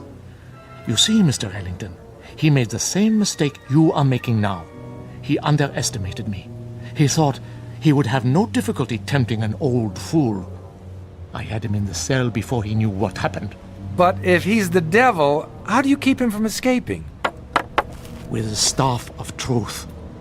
The one barrier he cannot pass. Mm-hmm. And when he first came, just how did you recognize him? I had seen him before, in every part of the world.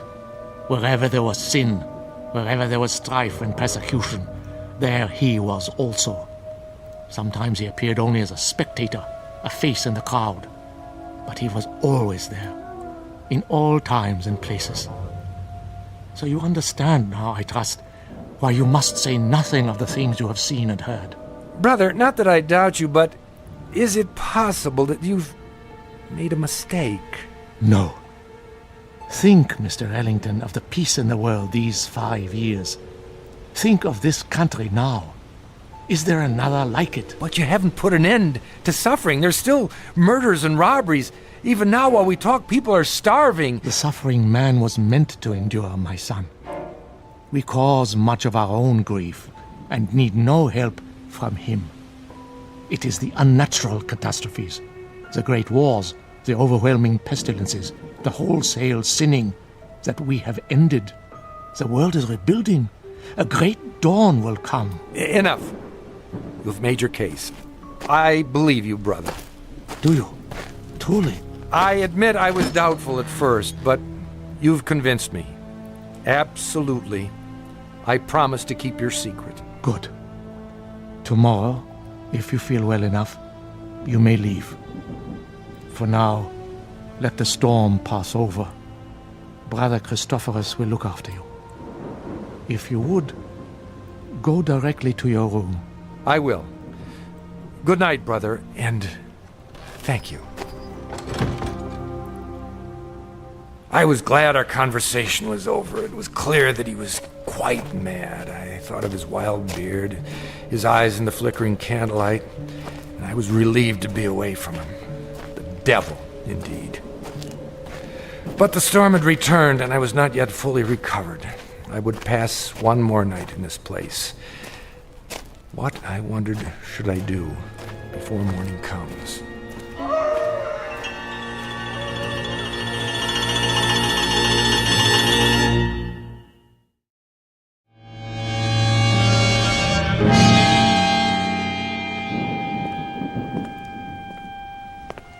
The corridor was dank and empty. I felt as though I were the last sane man in an insane world.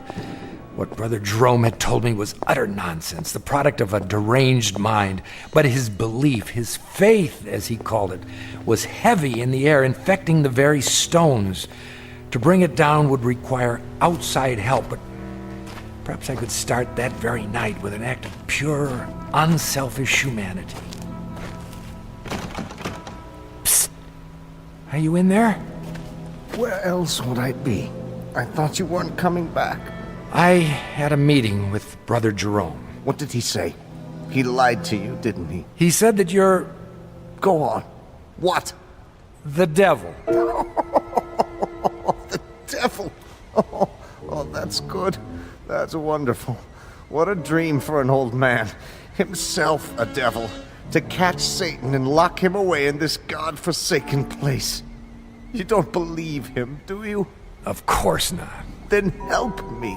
If I let you out now, while they're awake, they may catch you before you leave the grounds. There's always the possibility. But another hour here, you don't know what it's like. Look here, why don't I just go and get the authorities? When? As soon as morning comes. I'll find the path to the village and... No! It would be my death warrant. The authorities will return and find nothing. Who knows what will have happened to me by then? Jerome is mad, but he's shrewd, too. He won't leave any evidence behind. Then, what can we do? You must let me out now. There doesn't seem to be a lock on your cell, only this small shepherd's staff. You could almost reach through the bars and remove it yourself. I've tried. It's wedged in such a way that I can't get my fingers around it. Here, I think I can get it. Quickly. Wait. Brother Christophorus. There you are. Brother Jerome was fearful. You might lose your way. No, nothing of the kind. Come along.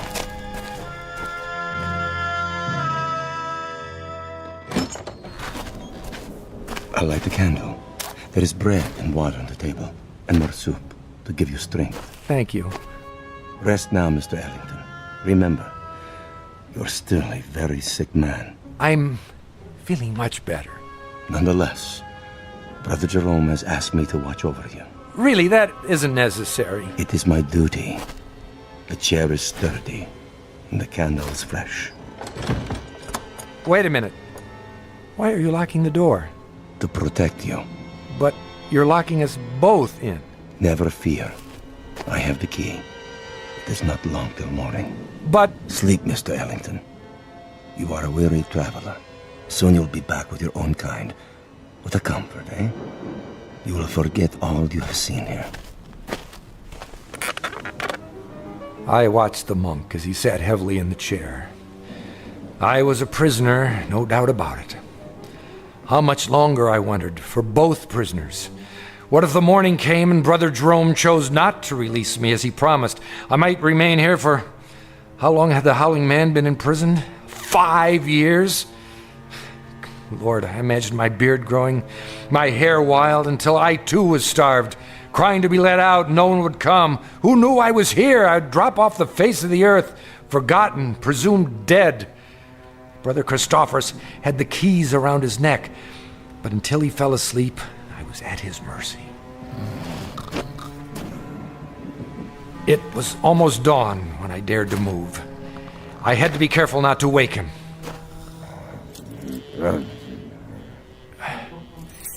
Yes, I finally had the key. I locked Brother Christophorus in the cell. There was no time to spare. I knew I must release the Howling Man before I left the hermitage. You've come. Good. What do you want me to do? Lift off the wooden bolt. Are you sure this is all that holds you in? A small carved stick? Yes, lift it off, I tell you. But surely you could have forced the door and broken it. Please! There is no time for talk. In the name of mercy, if you fail now, they'll kill both of us. All right. Hurry. I'm trying. I just need to slide it out of the latch. Mr. Ellington, where have you gone? Hurry! Hurry! A moment. Stop him! Stop him! Now! Brother Jerome, come quickly. I am free. Stop! I command you. The other way. Now. Here is the gate. It's locked. I must get over the wall. I'll put my hands together. A hoist. Step up. Let not Satan escape us, O Lord. Let him not sow the seeds of evil throughout the world. I call upon you. Up, now! He stepped in my hands and climbed the gate. Now, reach down and give me your hand. Help me. Help you? Help you, mere mortal? Are you mad? And I saw not the foot of a man before me, but a cloven hoof in a flash of lightning, with those horns grown suddenly from his forehead. Then he turned and vanished in the moonlight. I am sorry for you, my son. What was he? As long as you live, you will remember this night. He is gone. Who? Tell me. Even now, you're not sure. But you will be. And then you'll know, Mr. Ellington. You'll know who it was you loosed upon the world.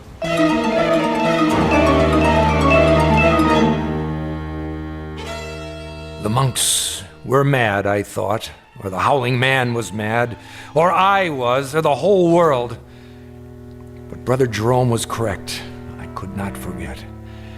And when the pictures of the carpenter from Bromau Alm Inn appeared in the papers, I grew uneasy, for I felt I'd seen this man before. And when the carpenter invaded Poland, I was sure. And when the world was plunged into war and cities had their entrails blown asunder, and that pleasant land I had visited became a place of hate and death, I decided to spend the rest of my life tracking down the one I had released. Each night I dreamed of it, Mrs. Dunphy, and I kept dreaming through all the wars since, until this week. It took years, decades, but eventually I found him. And so the nightmare is finally over. Again. I see. And now, Mrs. Dunphy, I'm going to see about a chartered plane to have him transported back to Germany. Brother Christophorus is in charge now. I have already written him. He will be very relieved.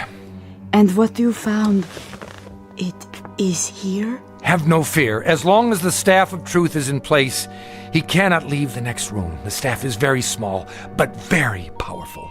So you see why you must not, under any circumstances, go near that door. Nothing in the world is more important. Do you understand? I believe so.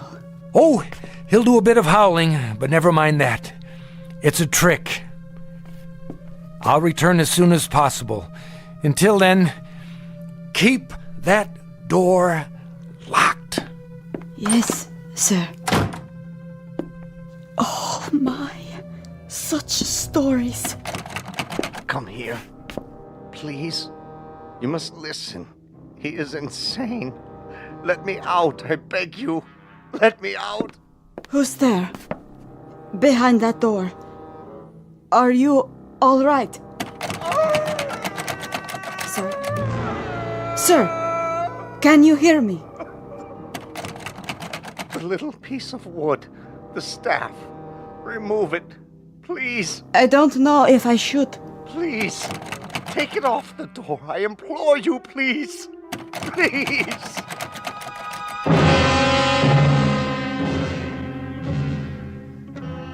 Ancient folk saying, you can catch the devil, but you can't hold him long.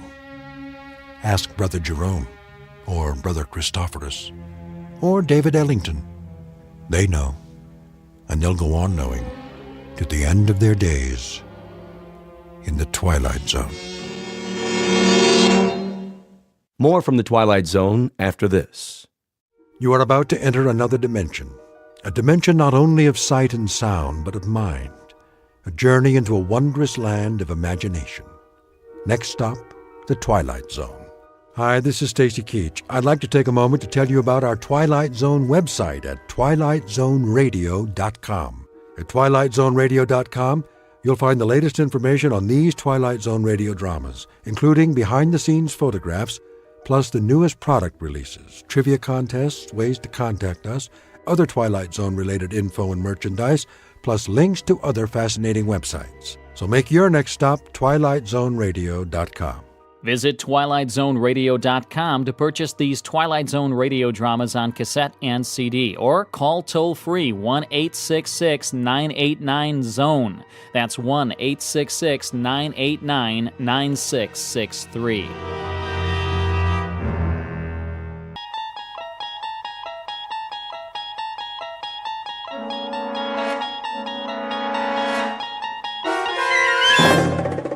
You're traveling through another dimension, a dimension not only of sight and sound, but of mind, a journey into a wondrous land whose boundaries are those of imagination. Your next stop, the Twilight Zone.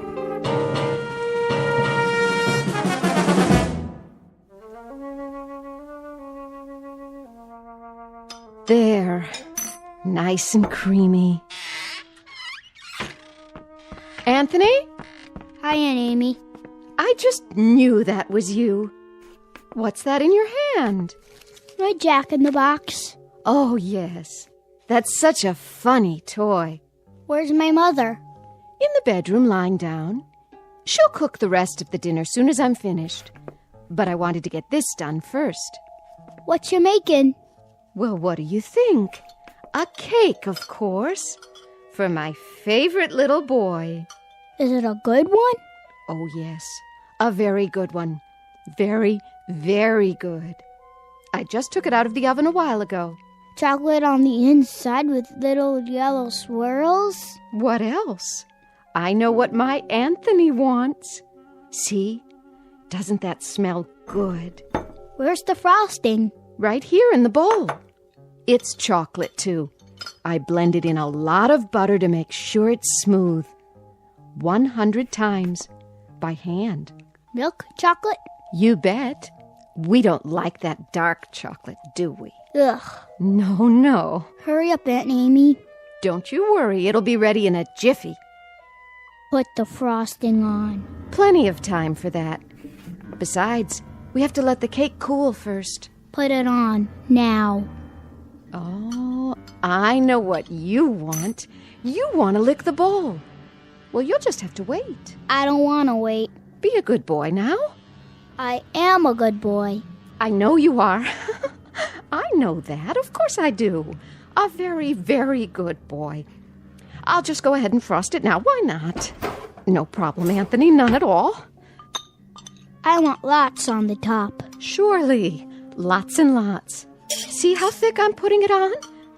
Swirls of chocolate butter frosting, and all of it for my favorite nephew. There. Some more around the sides. We don't want to forget the sides, do we, Anthony? The sides are good, too. So good.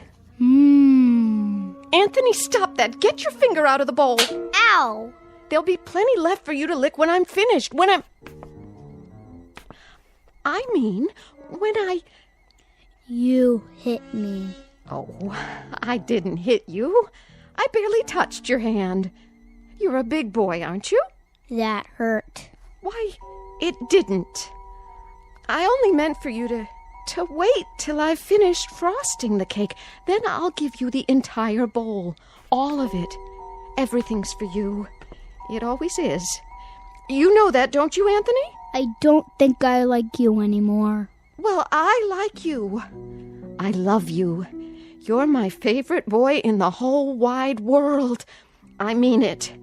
I really, truly mean it. Come and give your Auntie Amy a kiss. No. Then I'll give you one. I'm going outside now. Yes. Yes, you do that. Go outside and play. Playing is good. Here, take the bowl with you. Anthony? Anthony, come back! Don't you want your frosting? You can have the whole bowl. Everything all right? Oh, Anthony. Nice day, isn't it, Amy? Very nice. Something the matter? No, nothing's the matter. Nothing at all. Did anything happen? Oh, I was just frosting the cake, and Anthony couldn't resist tasting it. Oh, well, who could? I used to love frosting when I was his age. Didn't you? It's good, isn't it? So good. Why wait? We can go ahead and have the cake now if Anthony wants. It's perfectly fine with me. Now, Amy, why don't you apologize to the boy? You can do that, can't you? Anthony, I'm sorry. Come on back, boy. Anthony, please. Anthony.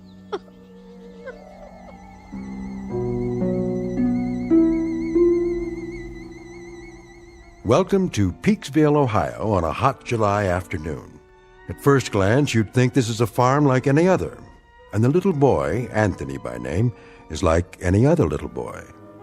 But Peaksville is a place not found on any map, and those fields of wheat and barley, they're not the only crop. Something else grows in Peaksville, and for want of a better term, we'd call it horror. One day, exactly 6 years ago, a boy was born. And as far as the people are concerned, that's all that matters. There isn't anything else. Because Anthony controls it all. In just a moment, we'll take a closer look at Anthony Fremont and the people in the village and the village itself. A world in which nothing exists except Peaksville. A world Anthony manufactured and which he now rules with absolute power. A nightmare of rare design, located dead center in the Twilight Zone. And now, The Twilight Zone and our story, It's a Good Life, starring Mike Starr, with Stacy Keach as your narrator.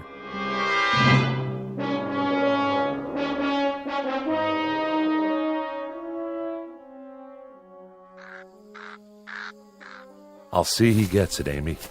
Would you? Don't you worry none. Look, boy. Look what Aunt Amy's got for you. Your own bowl of chocolate frosting. You like chocolate, don't you, Anthony? I know I do. Chocolate's good. I don't like her. Of course you do. She's your Aunt Amy, and she loves you. You know that. I hate her. Oh, that's a good joke. A very good joke. It's all for you, Anthony, all of it. And after you've finished, I'll make some more if you like. As much as you want. Get away. Oh, now, darling. Don't look at me. What? I don't like you to look at me. Hear that, Amy? Anthony's got a point. Why don't you go back in the house for now, so you can help Agnes cook dinner? Yes. Yes, I'll do that. It's going to be a good dinner, isn't it? I believe it will be, yes. You know, just the way he likes it. Don't you? It'll be delicious, Anthony. You'll see. I told you, don't look at me. She's not... I'll make it so she can't look at me. So she can't look at anything ever again. Watch your step there, Amy. I can't see. What do you mean? Sure you can. That would be some joke. Just go on inside. The light. That's all I can see. The sun. It's so bright. The sun blazing in the sky. Like white fire all around. Amy? Help me. Please. I can't see. I can't see. Help me. It's nothing, Amy. I'll help you up. Sit here in your chair. There you go. That's right. Sit and rock. You'll feel better real soon, I'm sure. It's good to rock, isn't it? Yes, it's good to sit on the porch and rock. There now.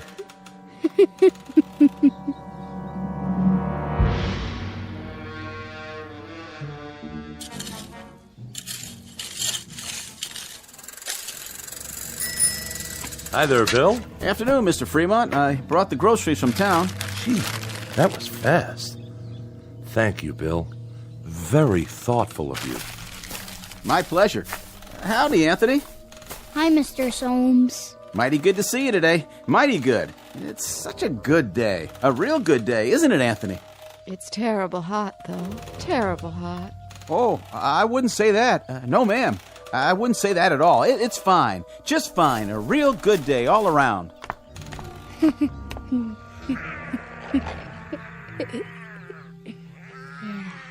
What are you doing, Anthony? Playing.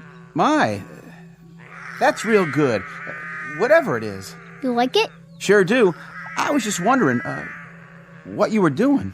I made something. By golly, you did. Know what it is? Can't rightly say that I do. Take a guess. Oh, I'm not very good at guessing. Guess. Go on, Bill. You can do that, can't you? Well, now, some kind of animal, is it?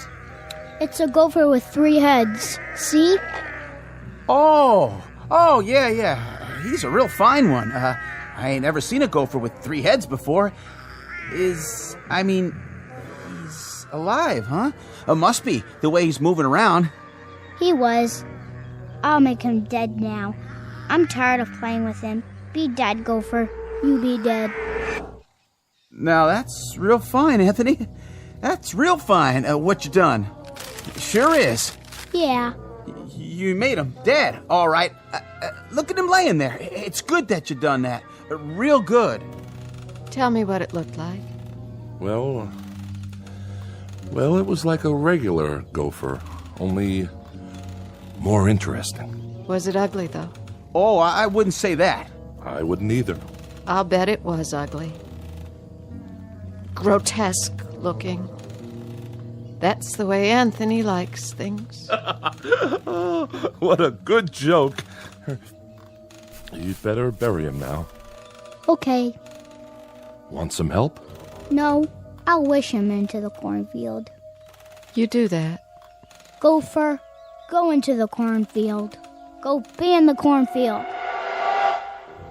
Well, what do you know?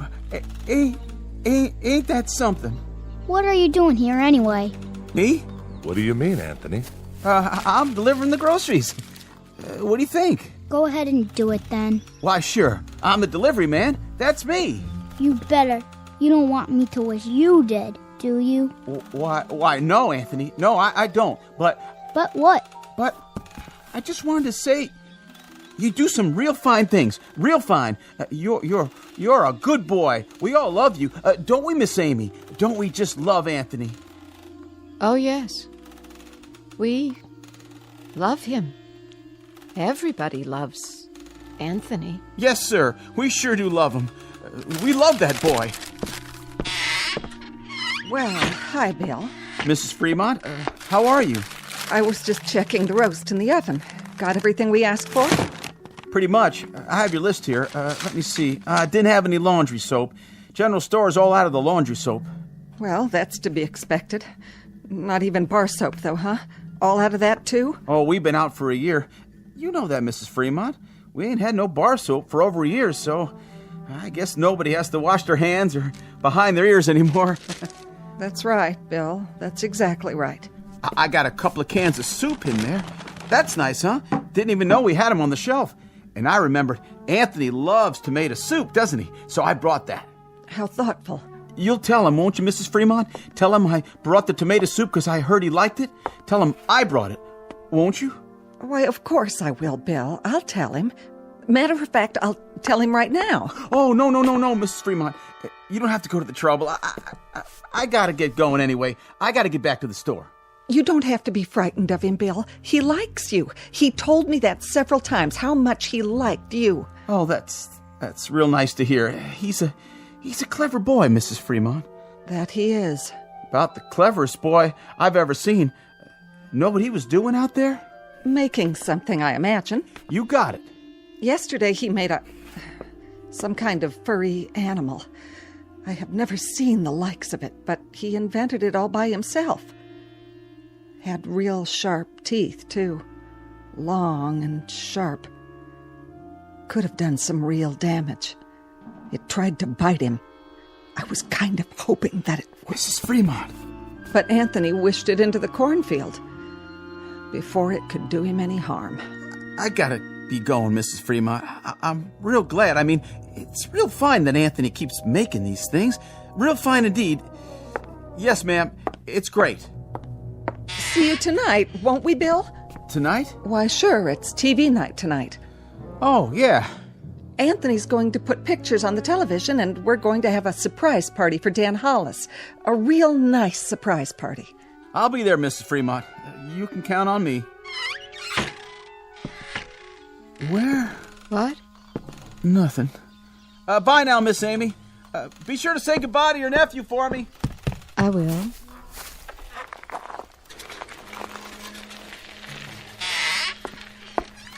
Where's Anthony? I think he went into the barn. Oh. Leastways, I heard the door open. I keep telling him he shouldn't go in there, but... Amy, why, it's real nice that Anthony goes into the barn. A real good thing. But Agnes, he isn't even around now. You don't have to say that. But even so, Amy, even so, it's nice that he goes into the barn when he wants to. It's real nice. We mustn't even think anything bad about him, Amy. Do you understand? But he isn't around. Amy, dear, you know as well as I do. Sometimes he can hear what we're thinking, no matter where he is. He doesn't even have to hear it with his ears. It's like when you lost your temper. That was only for a second. 1 second. I know, but look what he did to your eyes. Now you can't even see. So you just think nice things, Amy. Real nice things about how good it is that Anthony's going into the barn to do whatever he does in there. And tonight we'll have Dan Hollis's birthday party, and we'll have a nice time. A very nice time. But it's such a hot day. I hope it cools off tonight. Oh, I wouldn't say it was hot, Amy. It's just right. It's a good day. Don't you think so, too? A real good day.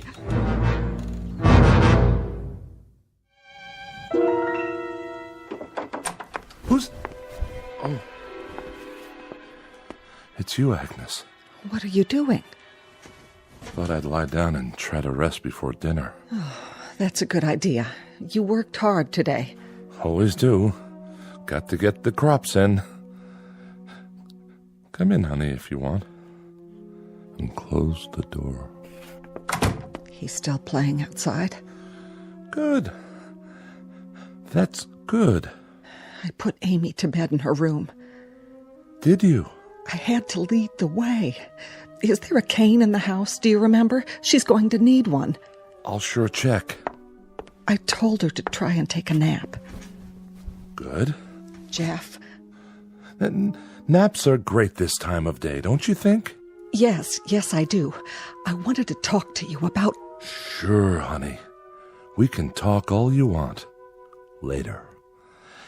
I was just going to change my clothes. Why don't you check on the roast while I wash up? How's that sound? All right. I'll do that. And you get a little rest too, if you can. Sounds like a good idea. See you at dinner.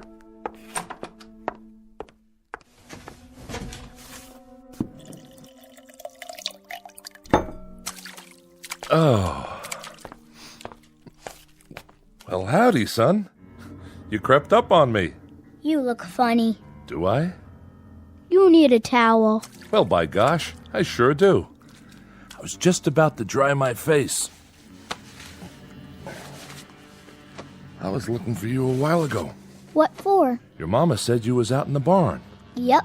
Did you have fun? I was looking at the cow. Oh, that's good. That's real good, Anthony, that you were looking at the cow. Now, you wouldn't be playing any tricks on your dad, would you? Tricks? I mean, well, you remember a year ago when we had the pigs? Oh, yeah. And what happened to the pigs? You remember that, too? I turned them into monsters. Oh, doggone if you didn't. Real odd-looking things. They were funny. That's it. Real funny-looking. But good things, Anthony. Real good things. And it's good that you did that. It's real good. Like tonight. Yeah? It's television night. I'm gonna make television for everybody. It'll be real funny. It sure will be. Everybody's looking forward to it, too, just like they do every week. And then we're gonna have the surprise party for Dan Hollis. It'll be so much fun. Yeah. I can hardly wait. So, are you looking for something? Can I get anything for you now, son?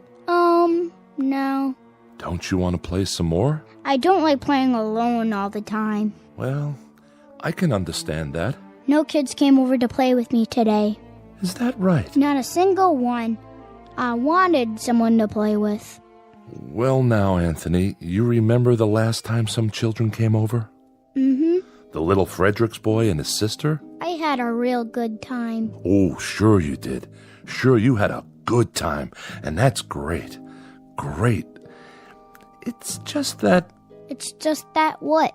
It's just that you wished them into the cornfield when you didn't like the way they played. That's okay. But I hear their mom and dad were real upset. About what? If you wish people away like that, pretty soon there won't be no one left. So maybe next week we'll talk to some of the folks about having their children come over. We'll do that, won't we? Talk about it first. Yeah, and when they come over, I can make some of those funny animals. That's fun, isn't it?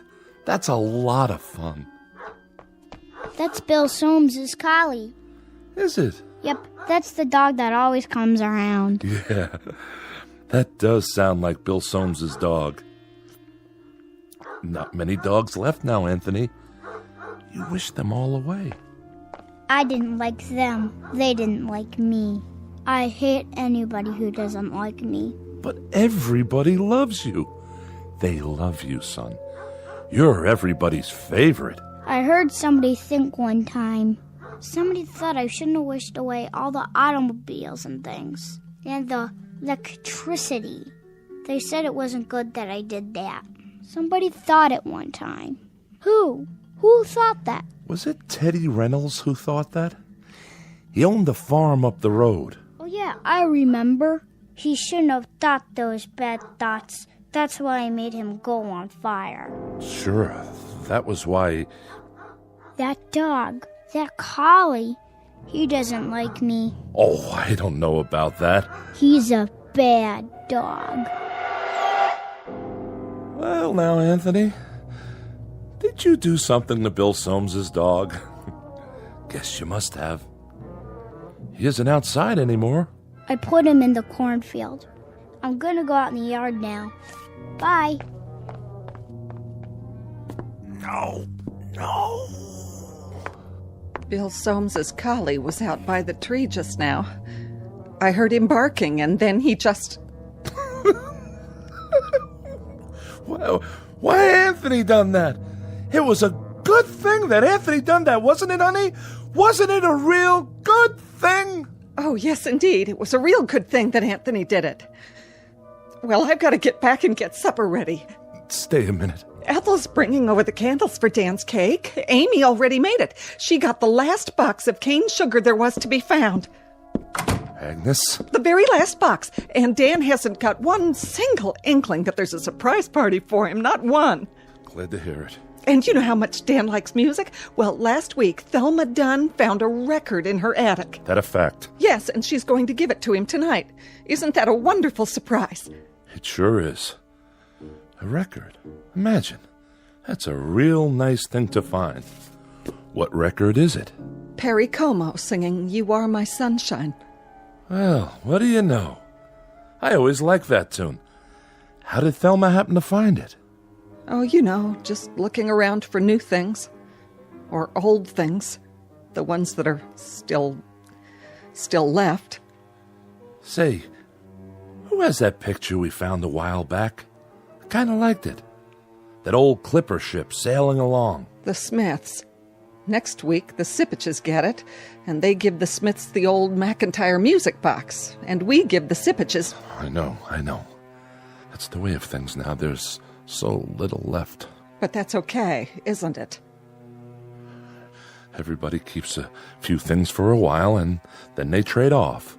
There's about 3 books left, and each family... Oh, now, honey. And each family can keep it for a week, and then trade it for something else. Like with the stereoscope the Van Nusens found in their cellar, or the can of beer that Bill Soames found wedged into an old icebox in the junkyard. I'd better go check on the kitchen. You see, the thing of it is, Anthony fixed it so that we're alone in the world. Nothing new ever gets built anymore. Nothing new at all. That's enough. No, it's not nearly enough. Remember 6 years ago, old Doc Baker, rest his soul, he took one look at Anthony when he was born, and he screamed and dropped him. Tried to kill him right then and there. He knew. Somehow he knew what Anthony was, and he thought it would have been better if he had been born dead. But Anthony, my son, he whined and let out a cry, and then he done this thing. He took his revenge. Oh, didn't he? Please, I beg of you, don't. No. And he either destroyed the world and only left this village, or he took the village someplace away from everything. We don't know exactly which, do we? All we know is that we're alone, and there aren't any towns or villages or anything else left except this place. And Anthony, he controls it with his mind. He controls everything. That's right. That little boy in the yard outside. He can make it rain or snow. He can wish people into a grave, or he can turn them into anything he wants. That's why you got to keep smiling or laughing, or you got to mumble something to keep your mind clear, because Anthony can tell what you're thinking, and if it's a bad thought, his mind will snap at you, and he'd do most anything at all. Please, for the love of God. Mom? Dad? All right. But it's good.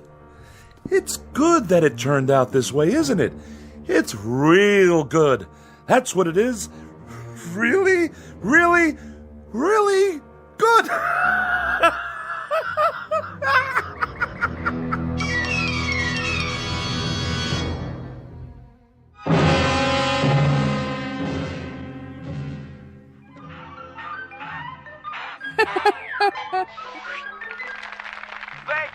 Thank you, ladies and gentlemen, and especially you kids. And now for our next act. It's time for Stupid Animal Tricks.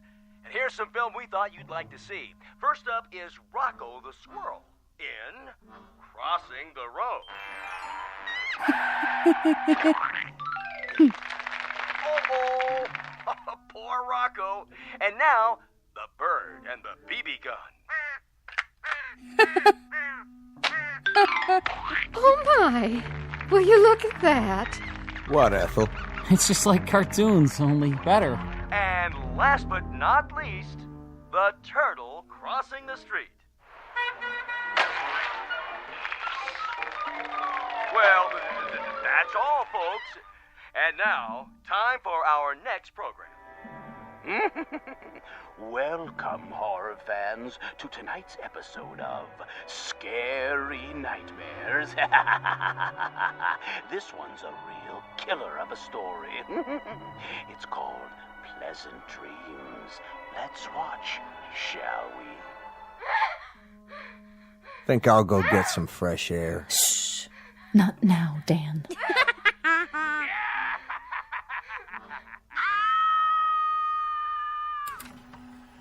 That's all the TV there is. Oh, that was wonderful, Anthony. Wasn't it, everyone? Wasn't Anthony's television wonderful? Yeah. Just wonderful. Even better than last week. Yeah, great. It was much better than the old television. Oh, the best yet. You can say that again. You'll have to come around next week. Oh, I will. I will. And now, everyone, is it time? I guess so, honey. The surprise for Dan's birthday. Oh, you shouldn't have done anything. Go ahead, Ethel. Give your hubby the big surprise. All right. Here you go, Dan. I wrapped it for you special. What's this? Open it. Yeah, go ahead. Well, if you say so. I hope you like it. What's this, a record? It's Perry Como. A real collector's item, you might say. No kidding. I haven't heard Perry Como in years and years. Such a great crooner. You know what a crooner is, don't you, son? No. It's a singer. Someone who sings the old songs. What a great voice he had. Oh, didn't he? Happy birthday, darling. Happy birthday. Hey, you better not hug me too hard. I'm holding a priceless object here. You certainly are. Wow. Do you think we could play it? You mean right now? I'd love to hear some new music. Well... What I'd like to hear is the first part, just the orchestra part, before Como sings. Would that be all right? I don't like singing. I don't think we'd better, Dan. After all, we don't know where the singing comes in. It would be taking too much of a chance. Better wait till you get home. Put it on the table for now. But we don't have a Victrola at home. That's all right. Better to keep it safe. These old records break so easily. I guess you're right. Of course I am. There. It's good that I can't play it here. And now, I think it's time for Pat Riley to play some piano for us. How about it, Pat? Would you? That's a great idea. Well, then, it'd be my pleasure. Move right in, Anthony, so you can watch him. It's great what he can do with those fingers of his. I'm a little nervous. Oh, don't be. You play beautifully. Okay, then. Here goes. Guess I'm out of practice. It'd be good if you told me what to play, Anthony. It'd be real good if you tell me what music you like. Just play. Play anything. All right. I'll play Night and Day. That's a nice old tune. It sure is. That's always lovely. Yeah, go ahead.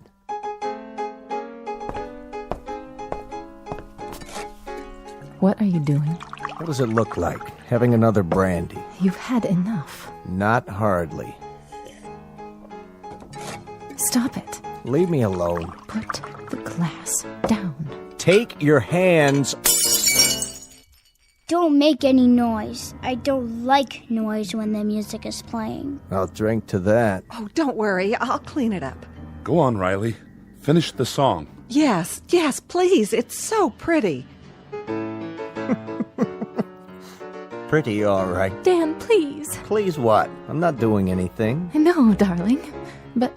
I'm just drinking this peach brandy on my birthday. That's all I'm doing. Please, Dan. For the love of heaven, please don't say anything else. Who's saying anything? I'm not saying anything. I'm listening. Shh. play, Pat. This is real good brandy. Real good. You people know something? There's only 5 bottles of real liquor in the whole village. 5. 1 rye, 2 scotch, 1 after-dinner cordial, and this here. And when that's gone, there won't be any left at all. None. Keep playing. Nuts. Nuts! Can't even play my record. Can't even play Perry Como. Don't play that anymore, Pat. That's not what I want you to play. Play this. Happy birthday to me. Happy birthday to me. Dan! Happy... Please, stop! Oh, please, Ethel, be quiet! Dan! Ethel, you have to stop now. Happy birthday, dear Danny. Happy birthday to me. Play it, Pat. Play it so I can sing it right. You know, I can't carry a tune unless somebody plays it. I'll do my best. That's enough. I said that's enough. Go outside for a while, Dan. Get a breath of fresh air. You and her, you had them. You had to go have them, didn't you? If there's any fault, it's yours. You are my sunshine, my only sunshine. You make me happy when I am blue. You monster. You dirty little monster. You murderer. Hey, what you thinking, Anthony? You go ahead. You think about me. You think bad thoughts about me. And maybe some man in this room. Some man with guts. Somebody who's sick to death of living in this place and is willing to take a chance. Maybe he'll sneak up behind you and lay something heavy across your skull and end this once and for all. You're a bad man. You think that, Anthony. You go ahead. I'm a bad man. Keep thinking that. Somebody get behind him. That's all it takes. Somebody end this now. Pick up a bottle or a stick or something, anything, and... You're a very bad man, and you keep thinking bad thoughts about me. But now you can't anymore. You can't even see me. My eyes? Your eyes aren't real. They're like a toy. That's all you are now. A toy Jack-in-the-Box.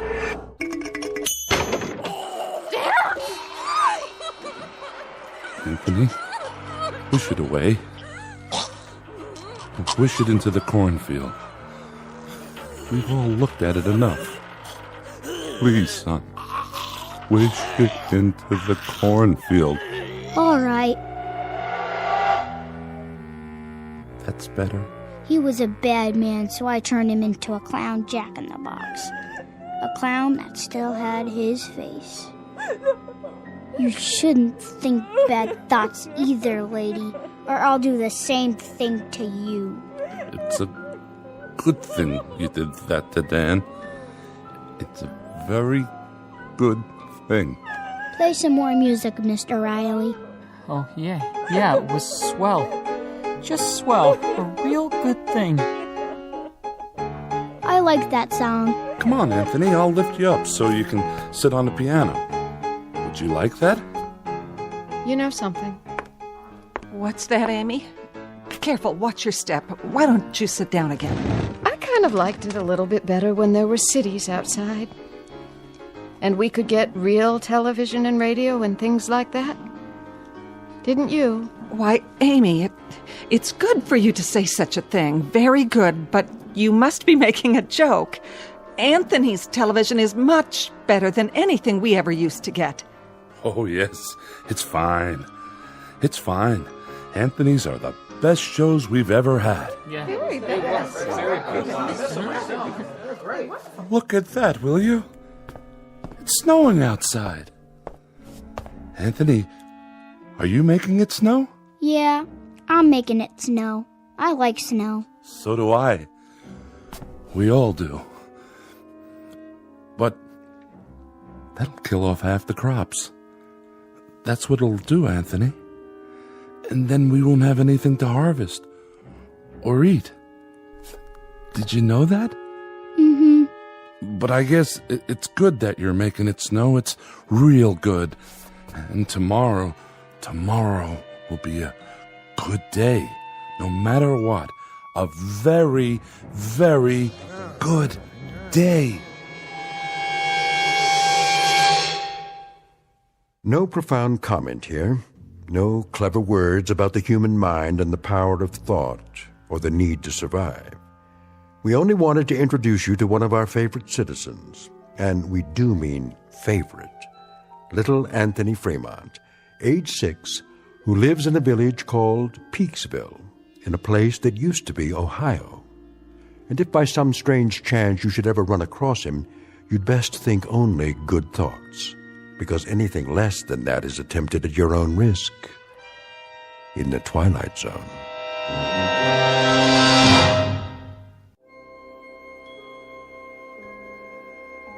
Hi, this is Carl Amari, producer of the Twilight Zone Radio Dramas. I'd like to take a moment to tell you about our official website at twilightzoneradio.com, where you'll get the latest news and information on these Twilight Zone radio dramas. Plus, at twilightzoneradio.com, you can digitally download 3 free episodes or any of our episodes for only $1.95 each. In this age of ever-changing technology, we've decided to make these episodes instantly available to you by making the Twilight Zone radio dramas a digital download-only series. This means that this series will no longer be offered on CD. The CD collections at our website are now being offered while supplies last at buy one, get one free. So be sure to get your favorites before they're sold out. Be sure to visit us often, and I'll see you in the zone.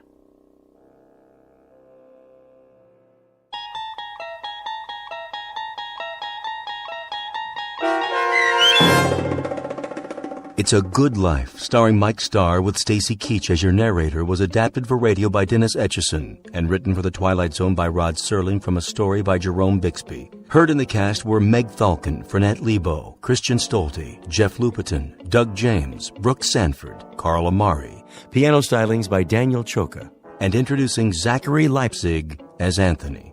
To learn more about the Twilight Zone radio dramas and to obtain audio cassettes and CDs of these programs, visit our website at twilightzoneradio.com. The producers of The Twilight Zone wish to thank CBS Enterprises, Carol Serling, Dennis Etchison, Dick Brescia Associates, Claire Simon Casting, Terry Jennings, XM Satellite Radio, Sirius Satellite Radio, our sponsors, and our radio affiliates for helping make this series possible. This copyrighted radio series is produced and directed by Carl Amari and Roger Wolski for Falcon Picture Group. Doug James speaking.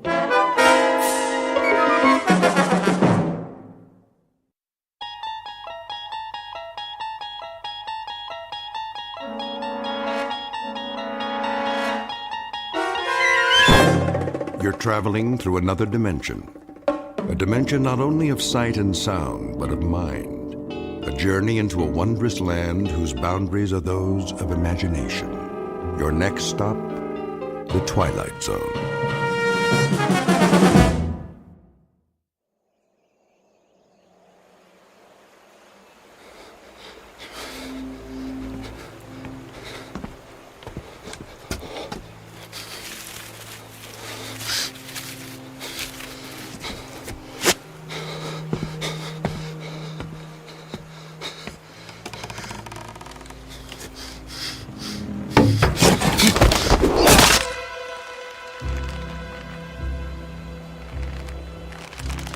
He's dead. Get him down. Yes, Captain. Clemens, what the devil do you think you're doing? Cutting him down, Captain. This is the last of the rope, Clemens. There's still one more to go. Just untie him. For pity's sake, catch him before he falls into the river. Traitor or not, he deserves a decent burial. Captain, the rope's looking pretty frayed. I'm not sure it'll take the weight of another prisoner. It'll have to. But, Captain... I said it'll have to. Yes, sir.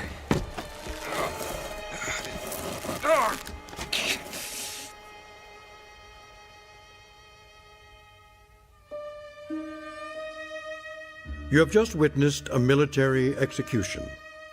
Death is a dignitary who, when he comes announced, is to be received with formal manifestations of respect, even by those most familiar with him. This particular execution occurred on Owl Creek Bridge in northern Alabama during the war between the states. You might find it in the works of that past master of the incredible Ambrose Bierce, but its proper home is in the Twilight Zone.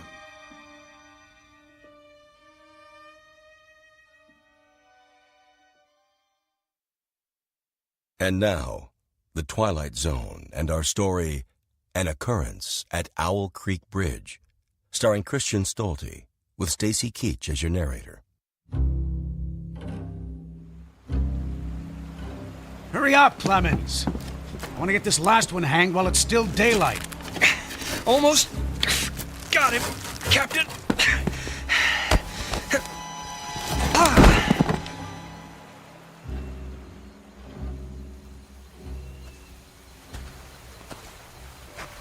Your friends are dead, Peyton. That's your name, isn't it? Mr. Peyton Farquhar. Your act of treachery came to nothing, Peyton.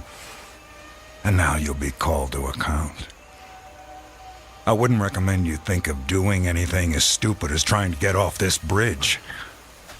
Apart from the fact that your wrists are tied behind your back, you'll find yourself more than adequately surrounded, whichever way you choose to run. See those sentinels at either end? Please don't get the impression they're just taking a rest. The way they're holding their rifles, they call that the support position. Means they're always at the ready. As a good soldier of the Federal Army should be. Don't say too much, do you? Huh? Peyton? Peyton Farquhar. Hello? Anybody at home? And here I thought you were a true Southern gentleman.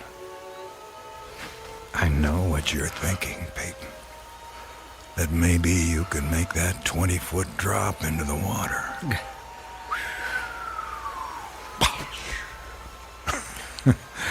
And who knows, maybe you could at that. But after that, your chances for continued survival become pretty slim. Look over there on the bank of the stream. You know what that is? It's the muzzle of a cannon. You see, there's an outpost near here. If you really squint, you can see a company of infantry at parade rest. Think of them as spectators if you want. But if you sincerely want to swim for it, you might just as well be giving them target practice, which, believe me, they don't really need. You want to leave your wife a pretty-looking corpse, don't you? Still not in the mood for talking, huh? Well, I can understand that, time like this. A man needs to get his thoughts in order, ready himself for, you know. Perhaps I can help you with that. From a purely practical standpoint, I mean. I'm not a priest or anything like that. Truth to tell, my knowledge of matters theological doesn't amount to very much at all. But I can tell you a little bit about how it'll happen. Me and Clemens will escort you out to the center of the bridge, then introduce you to Captain Newman. He's a nice man. You'll like him. Me and Clemens salute the captain, then we stand behind him, leaving you face to face with the sergeant. Now, he's not such a nice man, sorry to say, but... Oh, I forgot. You two have already met. Well, when the moment comes, you'll both be standing on opposite ends of the same plank. He stands on the safe end, but you probably already guessed that. And you probably guessed that it's his job to hold the plank in place. Then, when the captain feels the time is right for him, not for you, he gives a signal to the sergeant. The sergeant steps aside, the plank tilts, and down you go. Nah, never having been hanged myself, I can't give you any information on what your final moments on this earth might feel like. But I can tell you, I've seen more than a few of these. And I'm sorry to have to tell you, it doesn't look any too pleasant. Anything to say about that? Well.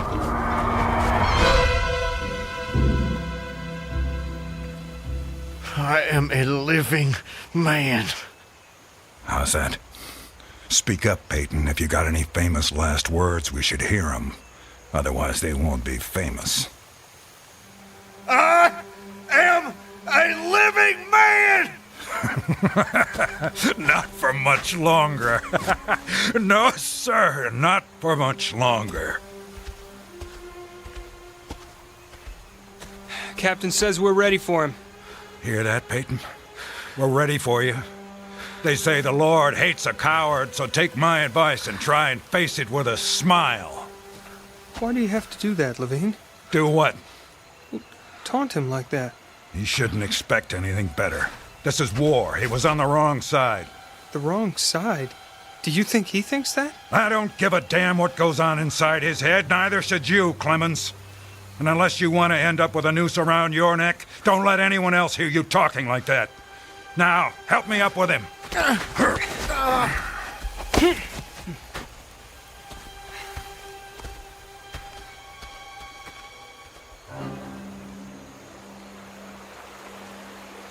Oh, Elizabeth. Elizabeth, my darling, what have I done? What have I done to you and the children? I promised you.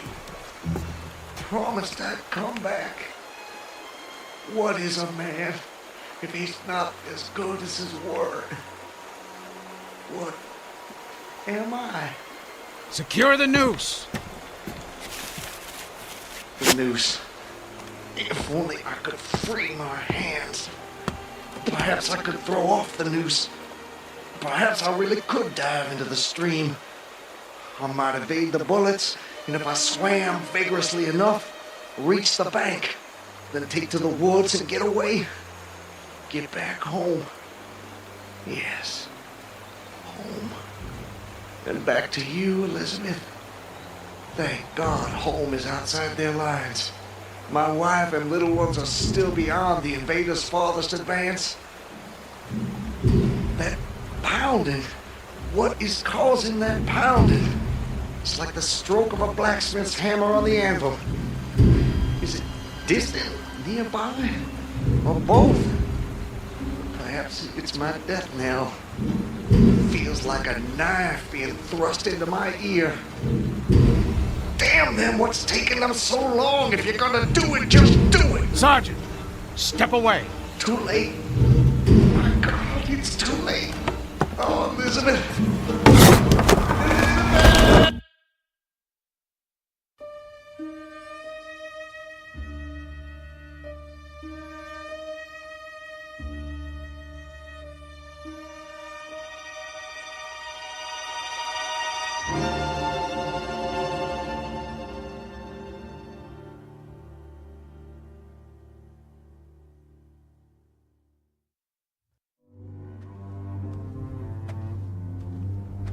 So, how much further is it? What? Much further to where? Where am I? You're home, Mr. Farquhar. How much further? A little further. Yes, a little further. Just keep along this road. I'm sorry, I'm somewhat confused. Hardly surprising. You've just woken up. It usually takes me a good half hour and a stiff drink before I know my own name. Say, you wouldn't happen to have a stiff drink on you, would you? I'm afraid not. Too bad. No, wait. I can't have been sleeping. Why not? Look at me, I'm walking. How could I fall asleep walking? Horses fall asleep standing up. But not walking. Well, I don't know about you, but I've got to the end of plenty of days without the faintest idea what I've done. Of course, as I explained to you, Mr. Farquhar, I drink a bit. You know my name? Mm-hmm. You're Mr. Peyton Farquhar. How do you know my name? You told me. I did. Sure you did. Right after I found you on the bank of the river. The bank? The southern bank. When I discovered you, you were digging your fingers into the sand, throwing it over yourself in handfuls, and almost blessing it. That doesn't sound like the sort of thing I'd do. You don't remember? No. Well, it's what you did. You said it reminded you of diamonds, rubies, emeralds. I said that? I got the impression there was nothing beautiful you didn't think it resembled. Naturally, I was quite convinced at that moment that you were insane. No offense, sir. Sounds like a very natural reaction. I would have come to the same conclusion. And then you said something that captured my attention. And what was that? Still don't remember? Please, refresh my memory. You said, now let me think. This was all good stuff. I don't want to get it wrong. Oh, yes. You noted a definite order in the arrangement of the trees. That a strange roseate light shone through the spaces among their trunks, and the wind made in their branches the music of Aeolian harps. Well, sir, I've been from one end of this great land to the other, and I've met many madmen. Some of them confined for their own good, some of them elected to high office, but never a madman with such a poetic grasp of the language. That was when I knew you were just too interesting to leave where I found you.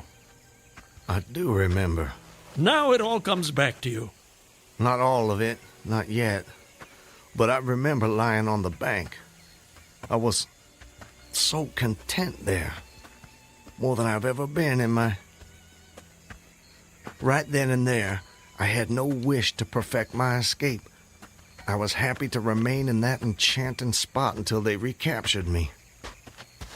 Recaptured, eh? You haven't mentioned that before. Of course, you haven't said much of anything since I found you. You're a man on the run, then. Forgive me, Mr.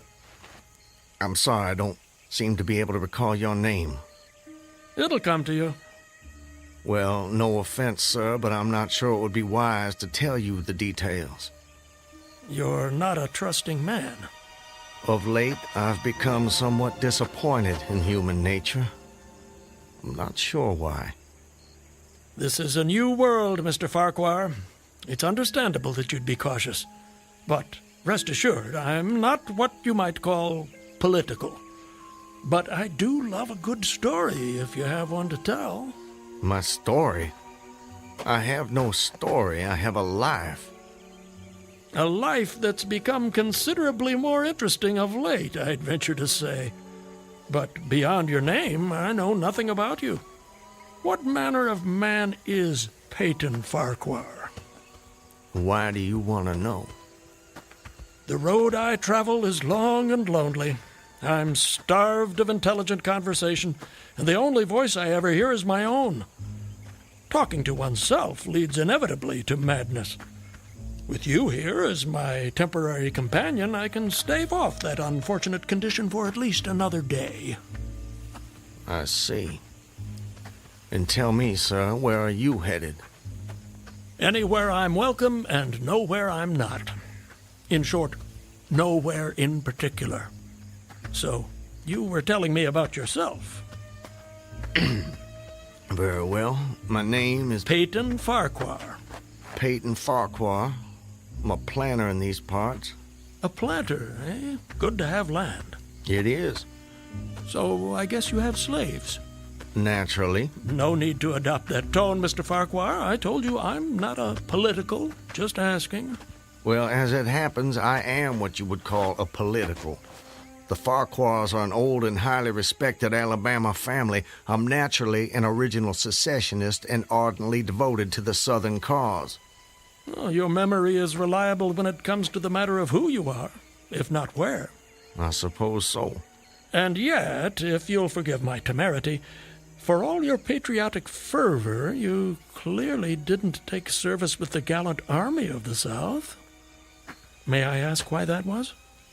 Circumstances of an imperious nature prevented me from doing so, but I assure you I chafed under the inglorious restraint, longing for the release of my energies, the larger life of the soldier, the opportunity for distinction. And in good faith and without too much qualification, you assent to at least part of the dictum that all's fair in love and war. Are you mocking me by any chance?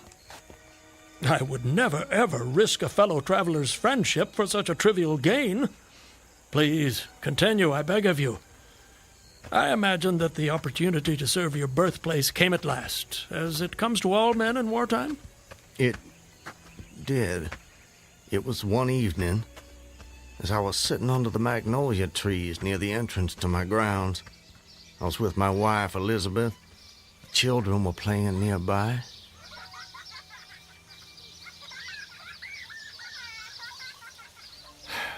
This is the life.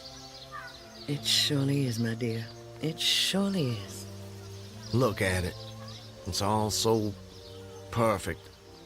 I'll tell you frankly, Elizabeth, if I should die this very moment, I'd die a happy man. Peyton, darling, I wish you wouldn't say such ghoulish things. I can't bear the thought. I have no fear, Elizabeth. I have no intention of passing away from sheer bliss. I just wanted to make the point that, well, that on such a beautiful evening as this, it's almost impossible to believe there is a war. I wish there weren't. But there must be. Why, Peyton? For them. For the sake of the children.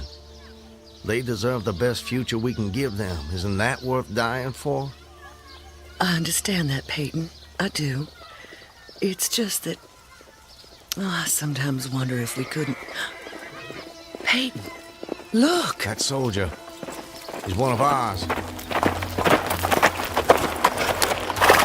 Water. Please. You're exhausted. Peyton, should I fetch one of the slaves? By no means. We'll take care of him ourselves. Get him some water, Elizabeth. Let me help you down, sir. Oh, thank you. You must be starved. Come inside, my man.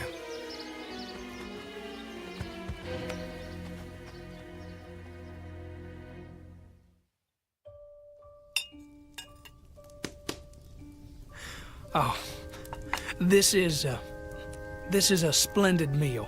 Thank you. Some more? Alice, more cornbread. No, please. This hospitality is far more than I deserve. Nonsense. Nothing is too good for our brave boys. Tell me, Corporal, whose command are you with? Colonel Tolliver, 13th North Carolina. How are things at the front? We hear so little down here. I'm sorry to say things are not going so well. Not so well at all. The Yankees are repairing the railroads in preparation for another advance. They've reached the Owl Creek Bridge. Owl Creek Bridge? Yes, sir. They've put it in order and built a stockade on the north bank. I'm sure you know what that'll mean. Yes. If they can run trains over the bridge, there'll be nothing to stop them. Damn those sons of... Forgive me, Elizabeth. You shouldn't be subjected to this manner of talk. Peyton, I understand... Go and see what's keeping Alice with the cornbread. As you wish, my dear. Something on your mind, sir? Corporal, refresh my memory. It's about 30 miles to Owl Creek Bridge? About that. Maybe even a little less. And there's no force on this side of the creek? Only a picket post a half-mile out, on the railroad, and a single sentinel at our end of the bridge. Suppose a man, or perhaps several men, civilians and persons of intelligence, should elude the picket post and perhaps get the better of the sentinel. What could they accomplish? Accomplish? Well, sir, I was there a month ago. I saw that the flood of last winter lodged a great quantity of driftwood against the wooden pier at this end of the bridge. Driftwood, eh? It's dry now, exceedingly dry. If someone were to put a light to that driftwood, it'd burn like tow. That it would, sir. And that would mean the end of the Owl Creek Bridge. I don't think the Yankees would care for that. Not one damn bit would they care for it. And it goes without saying that such a conflagration would seriously hinder the northern effort. Oh, it would.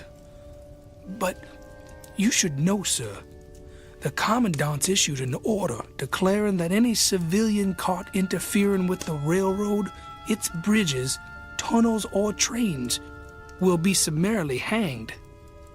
I've seen the order. It's posted everywhere. Risk is a part of life, soldier. You face it every day. I do. That I do.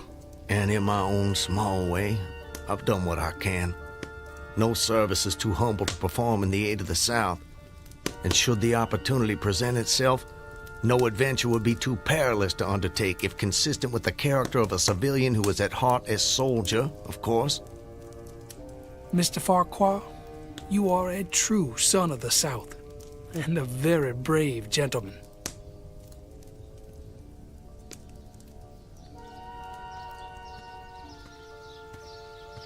Elizabeth, I have to go away. Away? For how long, Peyton? Probably just a couple of days. Why? Business. Larson will be going with me, maybe Zeller too. I don't know. I'll have to ask him. Peyton, don't go. I don't want you to. The children need you. It's for the sake of the children that I'm doing this, Elizabeth. Why can't you understand that? I do understand. I really do, but I'm afraid... terrified of losing you. If a man doesn't stand up for what he believes in, then we lose everything. Just promise me one thing. Promise you'll come back to me. I promise. And I'm a man who keeps his promises, my love. Setting fire to the Owl Creek Bridge. Sounds like a most audacious plan. It was. I must confess, Mr. Farquhar, I'm a little confused. How so? You strike me as a competent and determined gentleman. I imagine whatever you want out of life, you get it. That's fair to say. What of it? Simply that I'm surprised your endeavor came to nothing. And what makes you imagine that? Your present predicament. The absence of your co-conspirators, those marks upon your neck. And if someone had set the Owl Creek Bridge alight, I'm sure I would have noticed it in some way. Let me check. Where there's smoke, there's fire, and... Nope, no smoke.